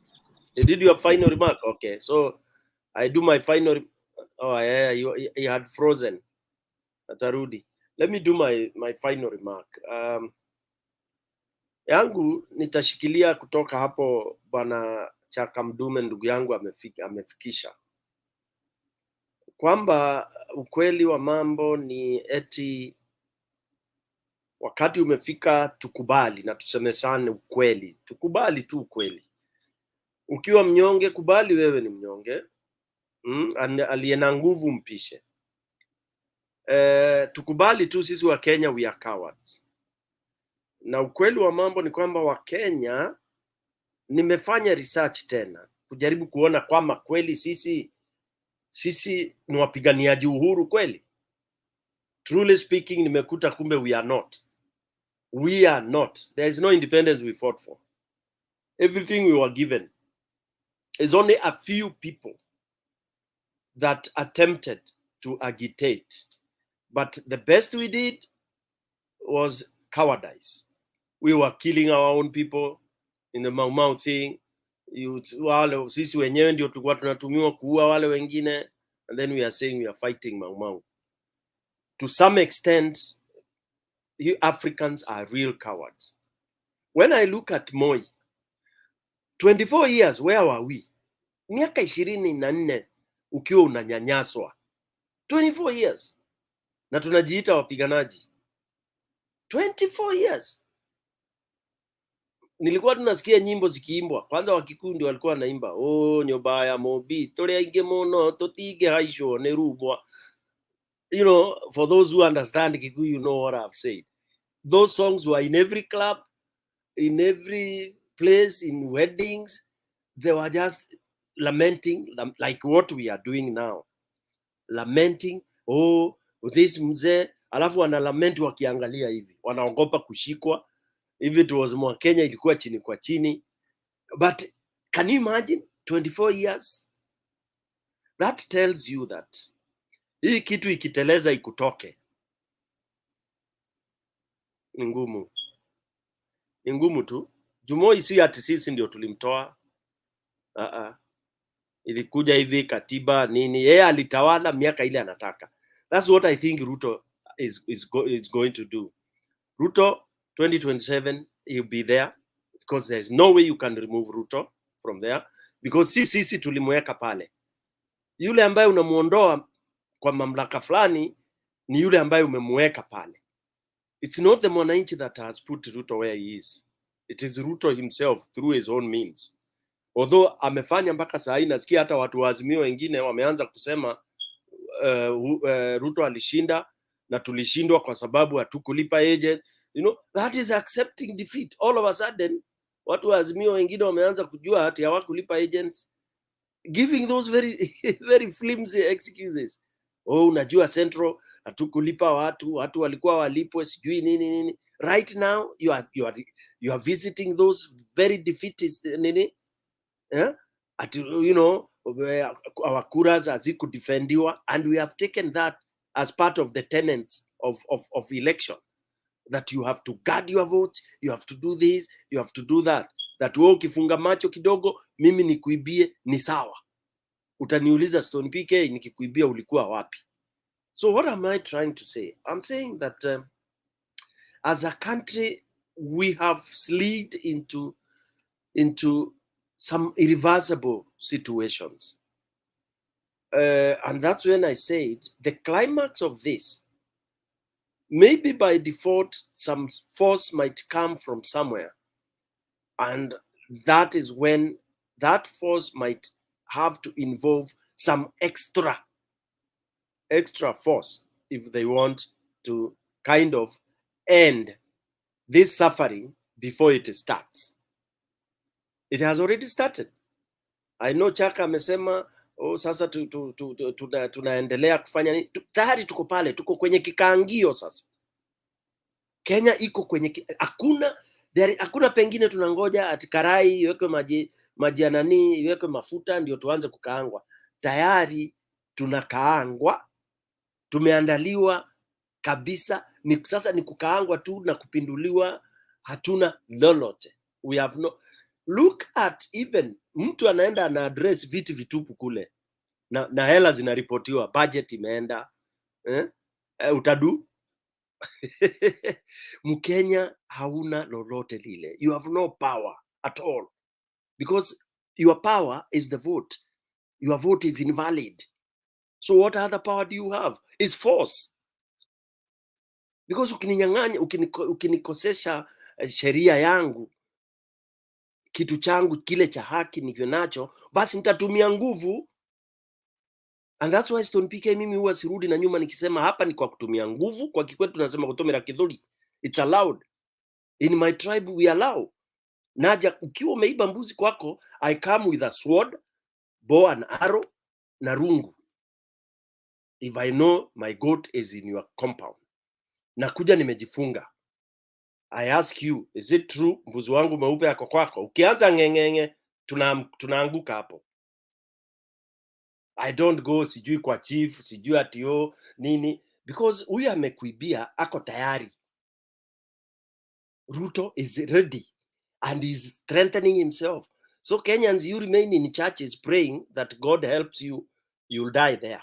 And I told you from my initial submission, Ruto does not care about anybody. And wananchi, nobody cares about you. You have only one person as of now in the entire country who has semblance of caring about mwananchi. Mtu mmoja tu. People can say what but there is no other. Even Raila followers, wale wanamfata, they don't care about mwananchi. It's a lie. It's a lie. All the others, they are pretending. And it is good this thing happened. we've known them. Wamenyamaza wote kimya because wanakula. Hiyo mshahara ya MP ni mingi. I don't have any one MP that I can say huyu amesimama na mwananchi. Hakuna. 100 days imeisha. They are quiet. And I'm happy. I think it's Chaka who said, ama one of us alisema hii wazee wameanza kulia. Old men crying because of kale kahela kao kalikuwa kanawasaidia. Unaenda pia hiyo umenyakua. At you are reorganizing yourself. How do you reorganize when somebody is starving? Mtu amelala njaa jana na juzi. Most of you have old people at home. And you know how they suffer. They suffer.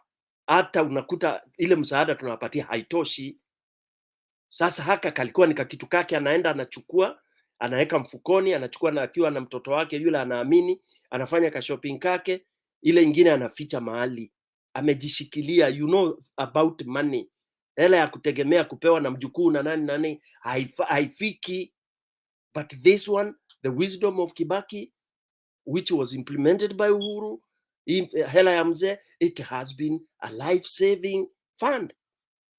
And then you tell me UDA is not a devil worship government? You remove that livelihood kadogo at you are reorganizing. Why don't you reorganize while that kidogo inaenda? So Kenyans, just know that you are on your own and there is no other njia ingine. It is if you really want to save yourself, tumwagike kwa streets. Wale wanawaambia the economy will go down, mutaona. The economy will go down whether you go to the streets or not. Mutakuwa mkisema tungejua. Ruto akimaliza mwaka, you will not even be utamguza. Unasikia mnaambiwa sasa maduka mtakuwa mnafunga ukiwa na public days. Mutajua hamujui. Mutajua hamujui. Itakuwa unaitwa hapo kwako guru, hapo nyumbani wanapiga hodi. Unaambiwa chief ameitana. You know, those of us who know how it is. Kuna mtu alikuwa anaitwa Kariuki Chotara, Naivasha. Alikuwa anasikia umefunga duka Moi akipita. Na Moi anaenda nyumbani Kabaraka. Anafunga duka zote Naivasha, watu waende kwa barabara. Those of you who know that road. Okay? Although there is one thing I love about Kariuki Chotara. Naivasha is what it is in terms of environment because of him. That force he was using on forcing people to go to line up, alitumia kupanda hiyo miti yote unaona. Because ilikuwa kama upandi mti, wewe uko jela. Na alikuwa hata na jela zake. That was good. But can you imagine whenever Moi was passing, wanaita watu wote, you line up, watoto wa shule. And that is what these guys are. Hiyo clip tumeonyeshwa is an indicator. Don't wait for any other. Ati anareprimand civil servants in public ati tushughulikie hizi kofia. Do you know what that means? In Kenya, Guru ndiye ananiambianga is a democracy. This is a sorry, I don't want to use vulgar language, but this is a BS democracy. Chief, in front of national TV, una reprimand baba ya mtu.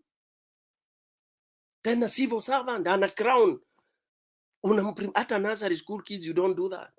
This has come back. Kenya, ndugu zangu, ole wenu. Na watu hapo wako hapo wana clap. And this other guy who came in suit ati ana emphasize. Really? People should have walked away.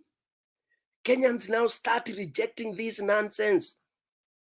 In fact, sabotage kabisa, don't go to those garbage. Unaenda kusomewa kama mtoto na wewe ni mtu ni mzee una kwako na wanawake wako akina mama watoto. Unaanza kuambiwa ushughulikiwe ati kwa sababu ati watu wa kwako hakuenda. You cannot force people to go and listen to nonsense. In fact, what has happened, this country, there will be nobody, patriotism itakufa kabisa. Nobody will care about this country. Some people even don't want to sing the national anthem. Stone PK being one of them. I stopped singing it. It doesn't help. It's bure kabisa. That prayer is no more. I don't know how many Stone PKs have decided like I have decided. So there's no point. We don't feel belonging. People will say we are lamenting because we are Azimio. We are not Azimio. We are just Kenyans who think things are not moving in the right direction. Na aliena macho ambiwi tazama. We can see. Na public amesema sikio la kufa halina dawa.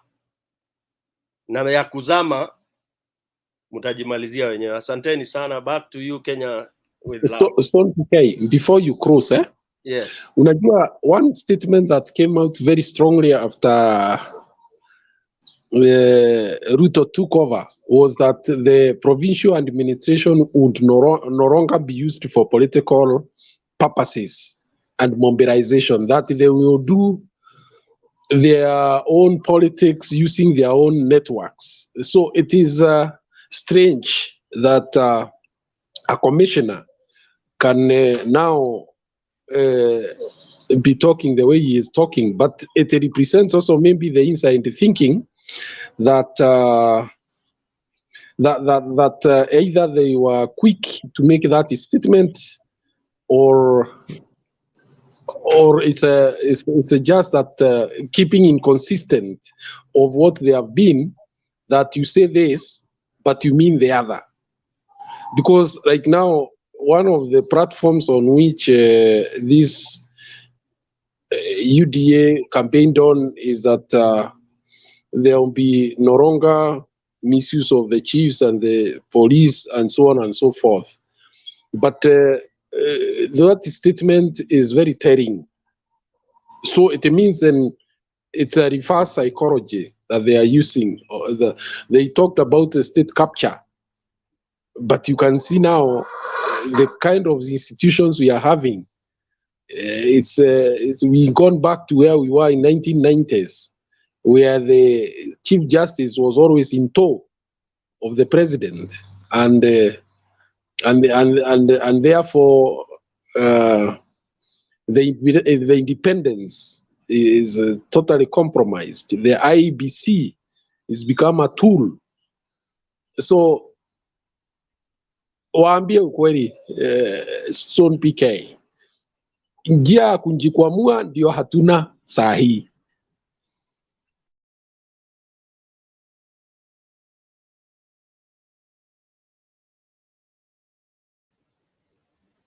Okay, Stone PK, umeongeleshwa. Do you want to rebut that? Nikuunga nani tu, si aliniambia mimi ndio naongoza hii jeshi. It is true. Amekuja upande wa kwangu sasa. Njia ya kujikwamua ni hiyo moja, hakuna njia mbili.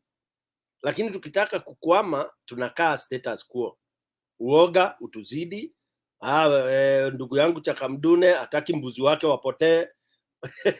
Manake ako pale kwenye boda anaogopa akianza hoi hai watu watakuja watamvuruga, tumbuzi tutaingia TZ nini. Unaona? Lakini sasa ikitaka tujifungue na tujikomboe, utakuwa tayari kupoteza bana. Because you can, Kiswahili sijui tunasemaje Chakamdune, pale tunasema you can't have your cake and eat it. Yani huwezi taka kuhifadhi hii keki na bado una njaa na unataka kuila. Sasa sijui msemo wa Kiswahili ule unafafanua hilo jambo. Yani you can't have your cake and eat it. Utasema amani amani amani, na hila yule ambaye ameshikilia hapa juu hamna amani na ana amani na wewe, anazidi kukugandamiza. Amekufinya, amekanyanga kidole na kiatu kibaya mno. Wewe unasikia machungu, unasikia lakini amekukanyanga tu, anazidi kukikanyanga bana. Wewe unapiga tunduru oye. Sasa ni lazima umpige ngumi hata kama ni mtu mrefu vipi. Kama ni mtu mrefu kuliko unampiga ngumi ya pale Chaka, unajua ni wapi. Unampiga hiyo hapa kata hapo. Hiyo makengele. Kabla akuje kwako ashakuondolea hicho nani, hicho kiatu chake. Sasa Mkenya hautakaa pale umegandamizwa, mara unasema amani, mara uchumi utaharibika, mara kutaenda vipi. Njoya alilala mpaka analamba lami, ndugu yangu. Wale ambao, I think one of the programs we should show some of these very serious struggles. Mtu wa Mungu, mtumishi wa Mungu Njoya pale amevaa hii tunaita kola kwa Kikwetu ile kara, analamba lami, anapigwa mijeledi. Baba wa watu yule, na ni mtu wa Mungu, mcha Mungu, tandikwa kweli. Akatandikwa, lakini hakusita na hakuchoka. Akina Shikuku pale wamekuja kwenye pickup, wanatandikwa matia gas. Ndio section 2A ibadilishwe. Akina Raila Odinga wamekwenda wamewekwa mpaka hizo nyayo kule chambers ambazo ilikuwa ni ni inaitwa nini, it's against the human right. Wameteswa na ni watu wana familia. Je, wangesema unajua sasa mimi nina familia, nimeoa juzi, mke wangu atachukuliwa, unajua nini bana, mke wangu ni very beautiful, sasa bana tukisambaratishwa ataenda na guru na mimi ataenda na story pige, ama bwanangu atachukuliwa na public. Sasa tukianza hizo basi hauwezi vita. You can't fight because this is a fight. So we choose, do we want to fight or we want to sit? Ikiwa tunaamua kukaa basi, na hata hizi ma TV tufunge tu. Mimi nilichallenge wabunge wetu kwanza, nikasema wabunge wote wa resign sasa hivi. They all resign. No one is daring. Nimewaandikia wote mimi just as a Kenyan, up from beginning from my closest, akina Otiende Amolo and all others. Nimewambia, can you show this so that once they do that, Kenyans will watamwagika kwa street. I can assure you. Once the wabunge tumewadea, we are daring them. Acha hiyo milioni moja ya mshahara hiyo for the sake of Kenyans. Achia Ruto serikali. Haya, Ruto aende sasa afanye. So akiresign watasema wafanye election. Tuiangalie. Wananchi tuseme kwetu hamna election itafanywa. Bas, hapo ndio sasa kigugumizi kitamwanza pale. That is the approach. Acha maneno ya kusabotage kwenda kumsikiza. Atazungumzia viti vile alivyofanya. Ataleta watoto wake wa shule pale kama vile waliletwa shule imefungwa, amevishwa uniform, ako pale na anazungumza state zake pale. Hamna, alizungumza na ma TV ana report, hayana aibu. Mkenya, let's challenge our MPs. They must resign yesterday. The day they resign, they move wote, hata governors wote. Mwachie Ruto serikali. Because usiseme ati governor atasaidia wa Kenya. Governor atasaidia vipi wa Kenya? Umeona kwanza, you know Kenyans don't know how it has been done. Ministry of Devolution ishakufa. Ile ambayo ilikuwa inampa governor nguvu. Haipo tena. Hela zinagawa na nani? Zinachungwa na Waiguru, na Gachagua, na Raila, na huyu, na Ruto. Watu watatu ndio wanamgao wa nchi. Kwa hivyo county huwezi kusema mimi watu wangu nitawatumikia, nitawapatia hela zote. Utazitoa wapi? Ikiwa Waiguru ndio anasimamia, Gachagua na Ruto. Watatu watapatia sia hela. Machakos utapewa hela, Makueni utapewa hela. Coast utapewa hela wewe na hukupigia ulimwangaisha UDA. Kakamega utapata hela. We are finished, guys. We are dead. These governors will not deliver nothing. I can assure you. They will deliver nothing. Hela inacheleweshwa. Unajua haitakuwa waziwazi. Hela inacheleweshwa. Kisha unapewa hela kama bado miezi mitatu. Utafanyia wananchi nini? Na serikali ukipewa hela, boom kwa account. Bilioni 2, 3, 4, 5. Zile zako unahitaji, sivyo?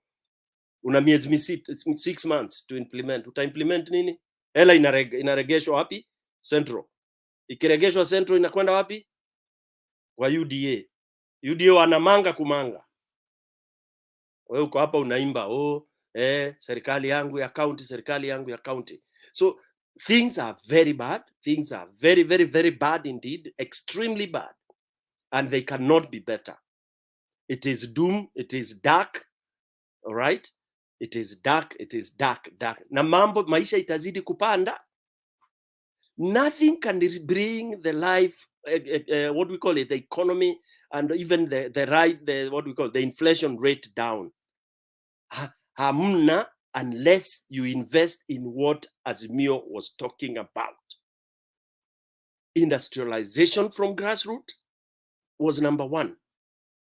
Supplement mwananchi, mfungulie mzigo, ndiye aweze kulima akiwa na nguvu. Punguzia mwananchi school fees, unamcreatea wealth. Punguzia, tengenezea mwananchi ana attend health hospitali akiwa mgonjwa, unampa nguvu alime. Funga maji na vidimbwi na nini, ana maji ya kulima if there is kiangazi. That is what it is. Alafu hela ya kumsaidia sukuma kwenye mabenki. They will start calling you the way they were calling us during Kibaki. During Kibaki walikuwa hata kwa streets in Nairobi na miavuli. Unapita hivi unauliza, how are you sir? We have this package. Guru, you remember that in Nairobi. Mpaka unashindwa, hala, mimi mshahara yangu ni 3,000 sasa hao. Very much so. Yes. So it is, you don't grow an economy by sijui hustler fund, rubbish, fuliza. I mean, really, Kenyans. Nimechoka na nyinyi. Sizungumzi tena bana. Mato Kenya with the love, take it back, man. What is the update on the hustler fund? How much has been paid back? He gave us nonsensical figure. The day he was saying 220 million that has been saved. Can you imagine these guys lying that way? Ati siku mbili hadi kulikuwa na Mungu wa Kenya tumeona ni wajinga kweli baba. Ati 202. And he's lying with his eyes open like this hivi. Ameangaza macho na kudanganya na kuandaa kama mtoto mdogo baba. Na huyo ni rais wa nchi. That's the president of those people. Ameanza convince mpaka watu wanasema alichaguliwa. That is another sin. Wewe unasikia mpaka watu wanaanza kusema sasa unajua Wakenya waliamua. Wakenya wapi? Si hizo figures tulisema tupewe. Tena breakdown. Or say you own in all the counties. Sasa imekuwa Azimio hata wakiwa na makaunti. Tasemaje bwana? Hii ni shetani kabisa. Ushetani imekita mizizi kwenye nchi ya Kenya. Nchi jirani zinastarehe tu, wanachinja tu wakifurahi. Haleluya nini? Kenya inazidi kudidimia. Ole wetu sisi maskini wa Mungu. Yesu aje atuokoe.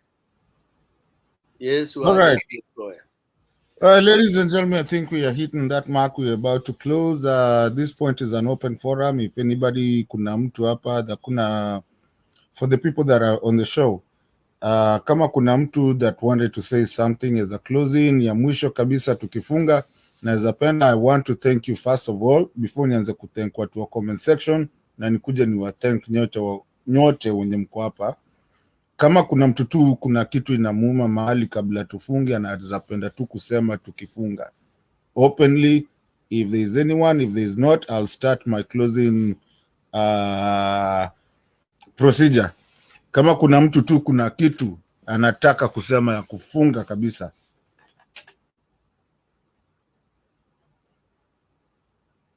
Okay. Chaka, naona ni kama ulikuwa unataka kusema. Naona mic yangu. Naona ukirudisha. Ndio. Sasa hii wacha tusubiri Raila atoke, mheshimiwa Raila atoke huko Amerika. Na I believe huyu mzee hatakubali hii Kenya iende tu hivi. Na naamini akirudi atakuwa na maneno ambayo at least tuweza kupata wapi kwa kuanzia na tutamalizia na wapi. Sidhani kama atatoka katika hii roho. But ni sisi wa Kenya tuamue. Kufa kupona, lakini tuamue. Ndio kitu tu kikubwa ambacho natuzungumzia Mato.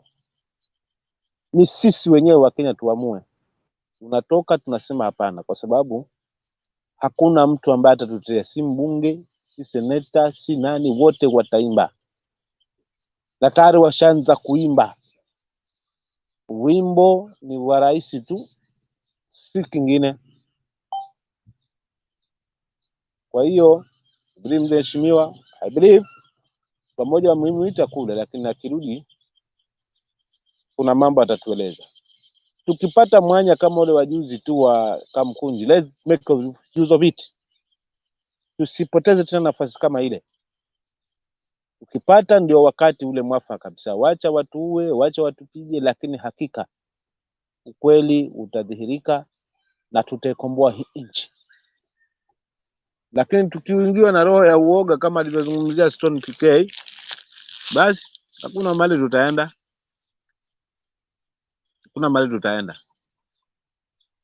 Maana kama ni wabunge kujiuzulu, hilo lingefanyika, lingekuwa dawa nzuri zaidi. Lakini sidhani kama wabunge wetu kwa sasa hivi jinsi ninavyoona kwamba waweza jiuzulu tu hivi. Sababu wao ndio wanaofaidi, wao ndio wanaolipwa, wao ndio wanaokula. Na hasa wengi wa hili bunge, wengi kwanza, asilimia karibu kubwa, wengi wote wageni, watu ambao walikuwa wanatamani tu wapate hii mwanya, ingaje tu wameingia wakati mbaya. So kuambia mtu atoke hapo na naanza sasa uongozi itakuwa ni ngumu. But kumalizana hii tata ni kuacha tumevuruga, tumesema semi zetu zimesikiwa, hazijasikiwa tunang'ang'ana. Wacha iwe ni miezi mitatu, miezi minne, miezi mitano, lakini tuseme no, hatutaki judiciary yetu ingiwe katika mikononi, hatutaki nchi yetu ipelekwe namna hii. Sababu ni waibu. Ni waibu, na kwa kweli hakika mataifa ambayo yametuzunguka wanatuchekelea. Kwamba walikuwa wanajitia wao ndio wana uchumi wana uchumi wa East Africa nzima. Lakini wacha tuwaangalie. Na ujanja wao na usomi wao na wezi wao na ukabila wao, tuwatazame wataishia wapi. So Kenyans, let's unite. Let's focus. Mato, Kenya with love. Kuna comment nataka kutupa kwa panel. Normally I don't deal with mainly with easy side chats au wanaitwa keyboard warriors, but there is one interesting comment which I would like us to look at. Nimeulizwa swali ati ninaeneza propaganda kwa sababu swali kubwa ni maseneta watakuwa wanafanya kazi gani na ma-MC watakuwa wanafanya kazi gani ikiwa ninasema hakuna chochote kitaendelea. Kwa hivyo zangu ni propaganda. What do you think, panelists? Ni stone propaganda? Maseneta wata deliver services, MCAs wata deliver services in Ruto government. Over to you guys. Now, Stone PK. Yes, sir. Leaders can do as much as the system is. The current ones will do nothing. Wamekabwa core. Pili, I think there's a misconception by Kenyans that when you grow closer to the government or to the center, that's when you get development. I mean, then what is the purpose of the current structure of government where we have the majority and the minority? Beyond there, anyway, I wanted to say this. Already the teachers have sounded that they will be going on strike early next year. I think the doctors said theirs long time ago. The way the universities are going, it is, I think there is something that is coming either from students or even from lecturers. I am seeing a 2023 of workers' strife, similar to what happened when Kibaki took over immediately after.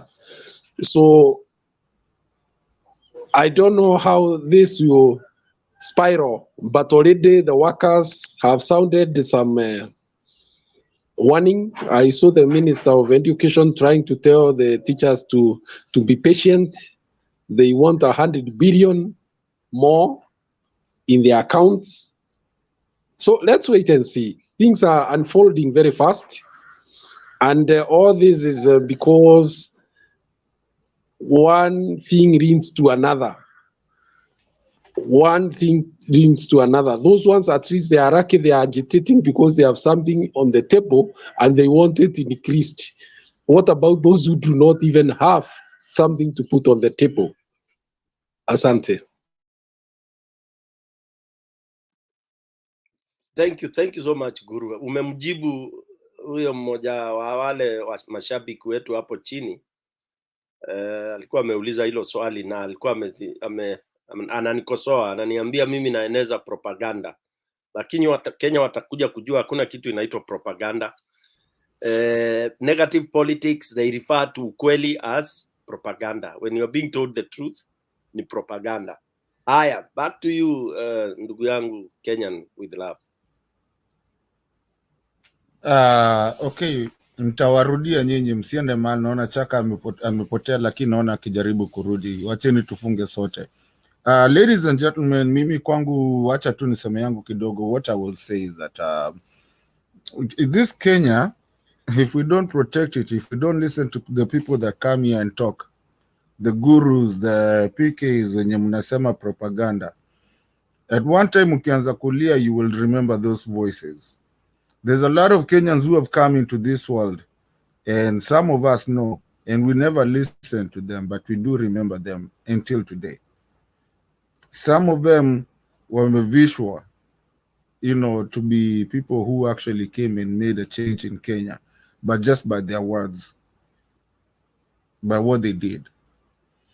I remember growing up, one of my uncle used to tell me, there's 3 people that their death will be so big that people will not understand. One was Nelson Mandela, the other one was Muhammad Ali, the other one was Michael Jackson. I did not understand. It's because it's people who have made a change and have come out to be seen. Mahatma Gandhi, he walked. That's all he did. But he's remembered. Martin Luther King, at the time, people thought he was a very bad person, somebody trying to start something. But today, everybody talks about them. Guys, you sit there, unakaa chini, you're not talking, and that's the reason I love this channel, and I admire the people that actually come into this channel, whether the comment section or come in, because you're giving your word, and people will remember you. There's a different way of doing things and being activists than Raila and Orengo's did to give you the freedom that you enjoy today. So I really appreciate everybody that has been in this channel today and every day, people that listen to us. Let's keep on talking. If we stop talking, we start fighting. Now that we're about to close, I want to comment on just mention a couple of people in the comment section. Thank you for staying this late or this early or waking up to see us. We have Mohamed Ege, Simba Omar, Said, Ndushwan Dush, Pamela Kelo, twakushukuru sana. Geoffrey Ruto, ndio unatusumbua kidogo, lakini we ni wetu pia. We love you so much. Always be here. We love you. Kabisa. Tony Maina, Duke uni Duke Moses mmoja ama ni Duke mwingine? Danny Darius. Leo umenichekesha kabisa. Unajua tumesumbuliana nini huko chini. Let me see who else. Mason Sanders, thank you so much for being with us all this time. Let's move on. Let me see if I can find another one mwenye sijataja. Kama sijakutaja pole, eka blue tick hapo chini, nitakutaja. George Onyulo, travel with Fred hapa USA. Okay. Edith Mbeya, karibu sana. And then Charles Angwaru, karibu sana. Due diligence, huyo ningeacha ningeuliwa. Sylvester Daud. And then at that point pia nishukuru wale watu wamekuwa hapa. I want to say thank you so much for public participation. Everyone that has been here on the panel. We really do appreciate you for being in the panel. And mostly appreciate the people on the backstage. Bernard and the people on the backstage, our sister Julia. Without them, this show wouldn't even go on this long. So they make us actually move on and have a good show. So at this point, we're about to close. I want to close and tell you guys, God bless you. And think about your Kenya, love your Kenya, and love your brothers and your sisters. Stone PK, thank you so much for finally, walking through the journey all the way to come and, to a close. And it's at this point that, ladies and gentlemen, we're going to tell you guys good night, God bless, and have a good one. Sagodi wabariki. Funga kitu tulale. Waambie wakatinge, wakafunge. Backstage, funga kitu tulale bwana. We've had a good show. Wakenya tuende mapambano. Pigia Julia bana. Hala? Backstage amelala. Nani alikuwa standby? JJ mwambie mshtue ama akimbie kwenye studio ili aweze ku ololo.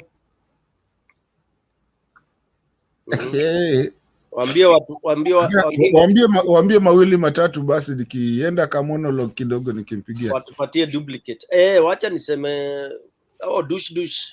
Usijui wewe ukushukuru dush bana. Nimemshukuru.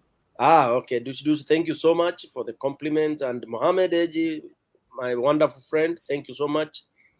Shikilia pande hiyo huko na mimi na sisi tushikilia hapa.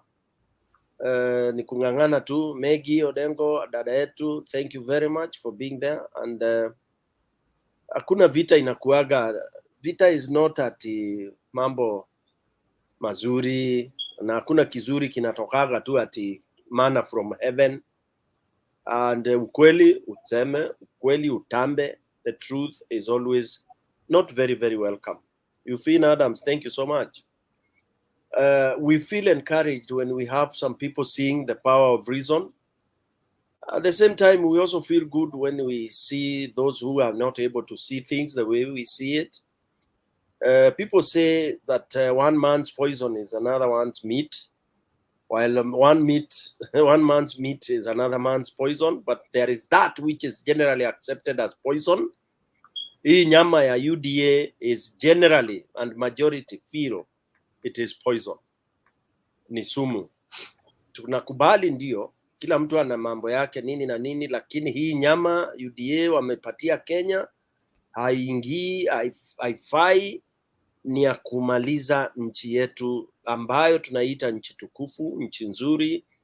It is so embarrassing and so bad kwa wale wengi wetu tunaelewa our potential.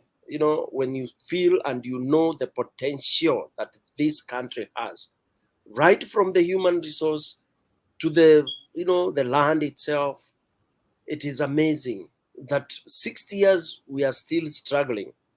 I'm not blaming UDA government alone. I'm just blaming that we have had systems that are not able to maiden justice. That is our issue. We have systems that have refused, and it is because we have adored corruption. You blame it that you are given money.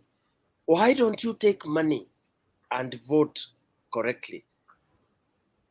Why don't you take money and stand there for your justice? If somebody announces something different, don't wait. Tunaambua kama una shida enda kotini.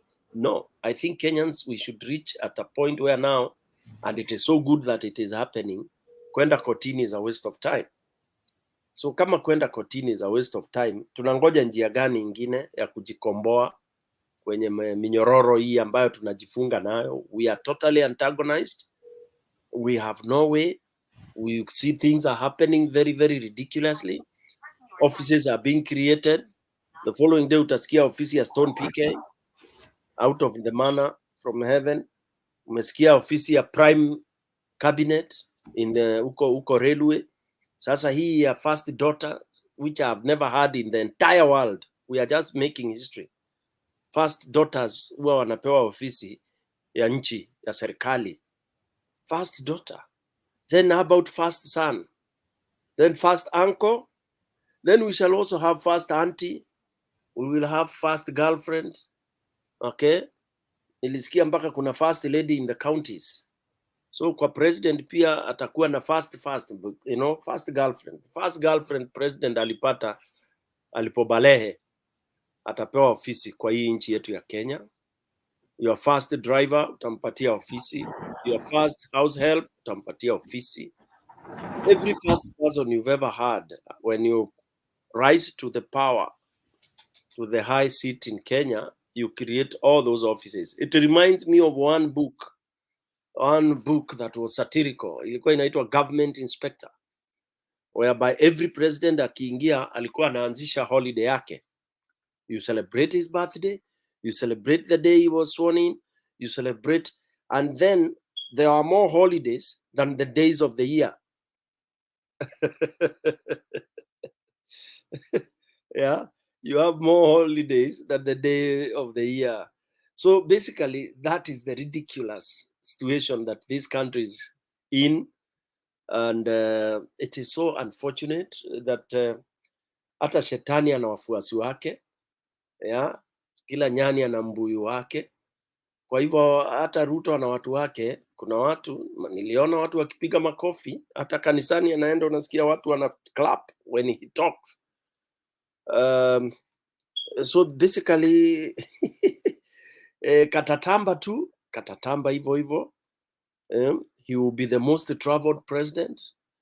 I just wonder, wale wa Kenya mnanisikiza, is it a must that a president must travel all over the country unnecessarily when people are starving?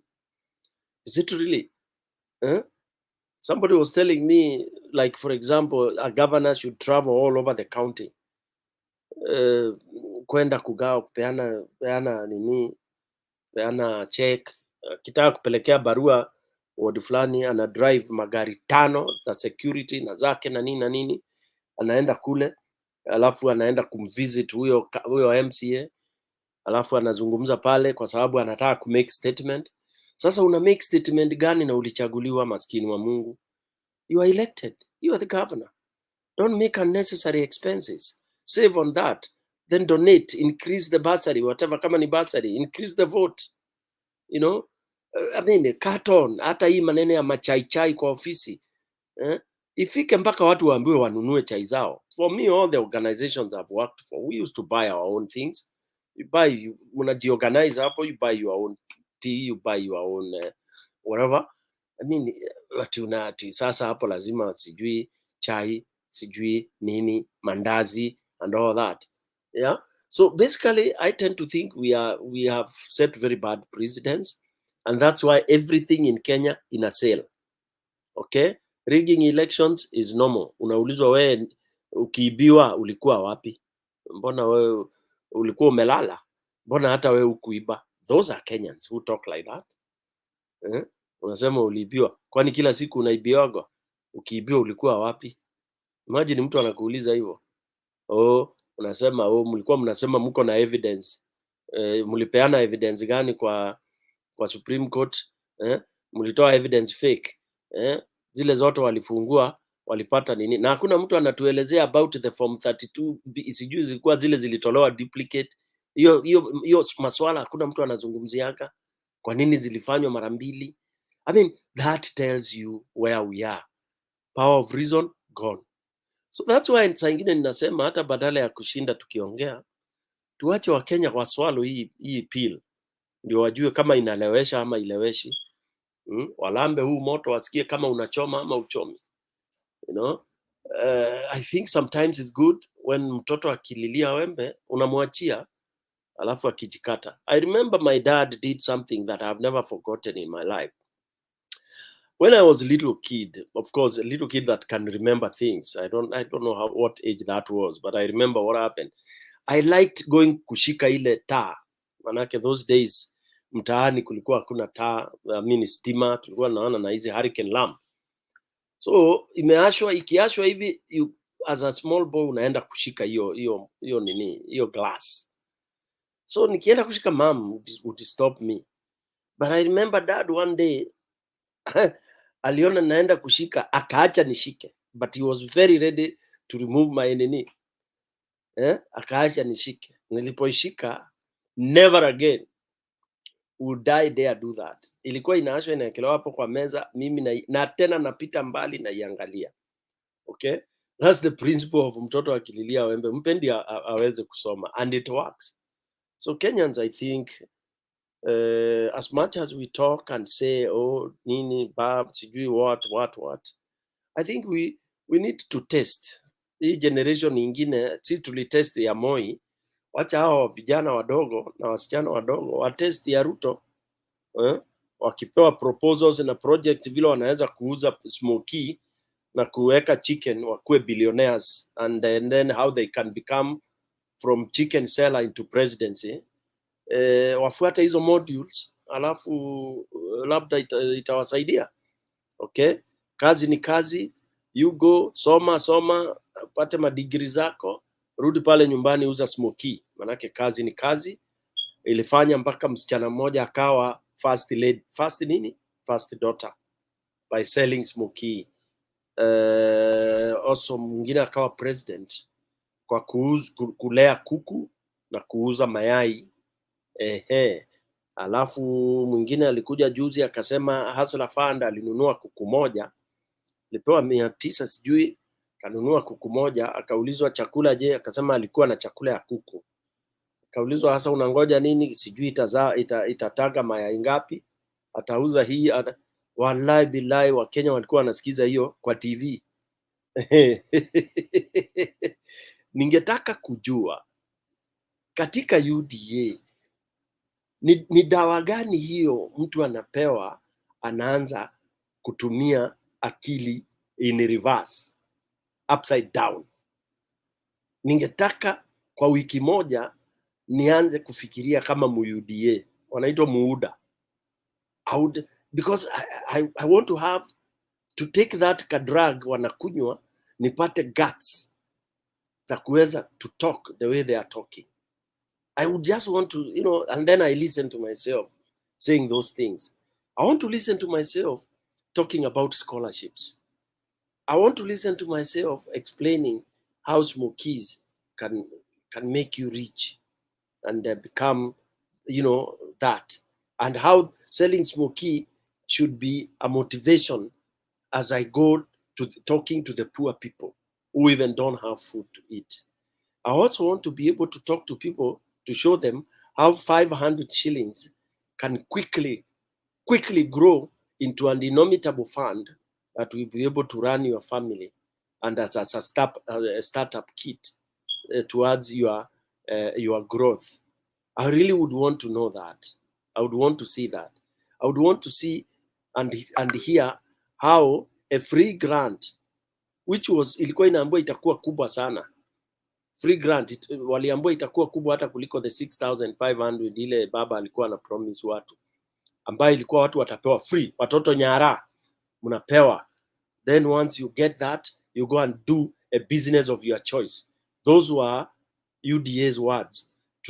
Tutawapatia Hustler Fund na you go and do a business of your choice. Bodaboda mtapewa hela, pesa zitakuwa pumped into bodaboda circles, and then you go and pick money there to expand your business. Kama una bodaboda moja, unanunua ingine, at least unakuwa na bodaboda mbili na unakuwa umeandika mwenzako, which means create one position ya kazi, ama hata unaweza weka watu watatu na bodaboda mbili ama watu watano, then you are doing in shifts. So two bodabodas zina employ watu watano. Then of course you are able to feed your family, because I know I've done that business. I know it works. It can sustain a family for some time, and ukipata boosting it can grow. That is what they were promised, but now it was abandoned. Wanapewa shilingi 500, wanapewa shilingi 1,000, 2,000. Sasa nasikia imekwama. What is going to happen? Stone. Yes, wamesemaje? Thank you. Tumebahatika. So Stone, thank you for that monologue. I think a lot of people wamekusikiza, na I hope watu wamesikiza kitu Stone anasema is a man of a lot of wisdom. Ladies and gentlemen, we are going to be closing right now, just about right now. Thank you for listening to us. Asanteni sana kwa kujumuisha na sisi and being around with us. Kesho ni siku, we'll be here. We'll always be listening to you. Mato, so, yes. Mato, you are closing. But yes. Kuna watu wanasema ati waliona Mutembei na president. It was a Google function. Anasikiza. Tell them that. It was a Google function. It was a Google function. It was just a innovation. Yes. You know, opening stations like this is not an easy thing. Yeah. And the Google function, this is where we go. You know, it's called the technology that is happening right now, the internet, media stream. And so si ati alikuwa huko ati kufanya hivyo na Wali-invitiwa wote, president, Mutembei, hata kuku zilikuwa pale. Yeah. So wacha tufunge, ako huko nyuma atafunga. Mr. Bossman, the time has come. Funga hii kitu.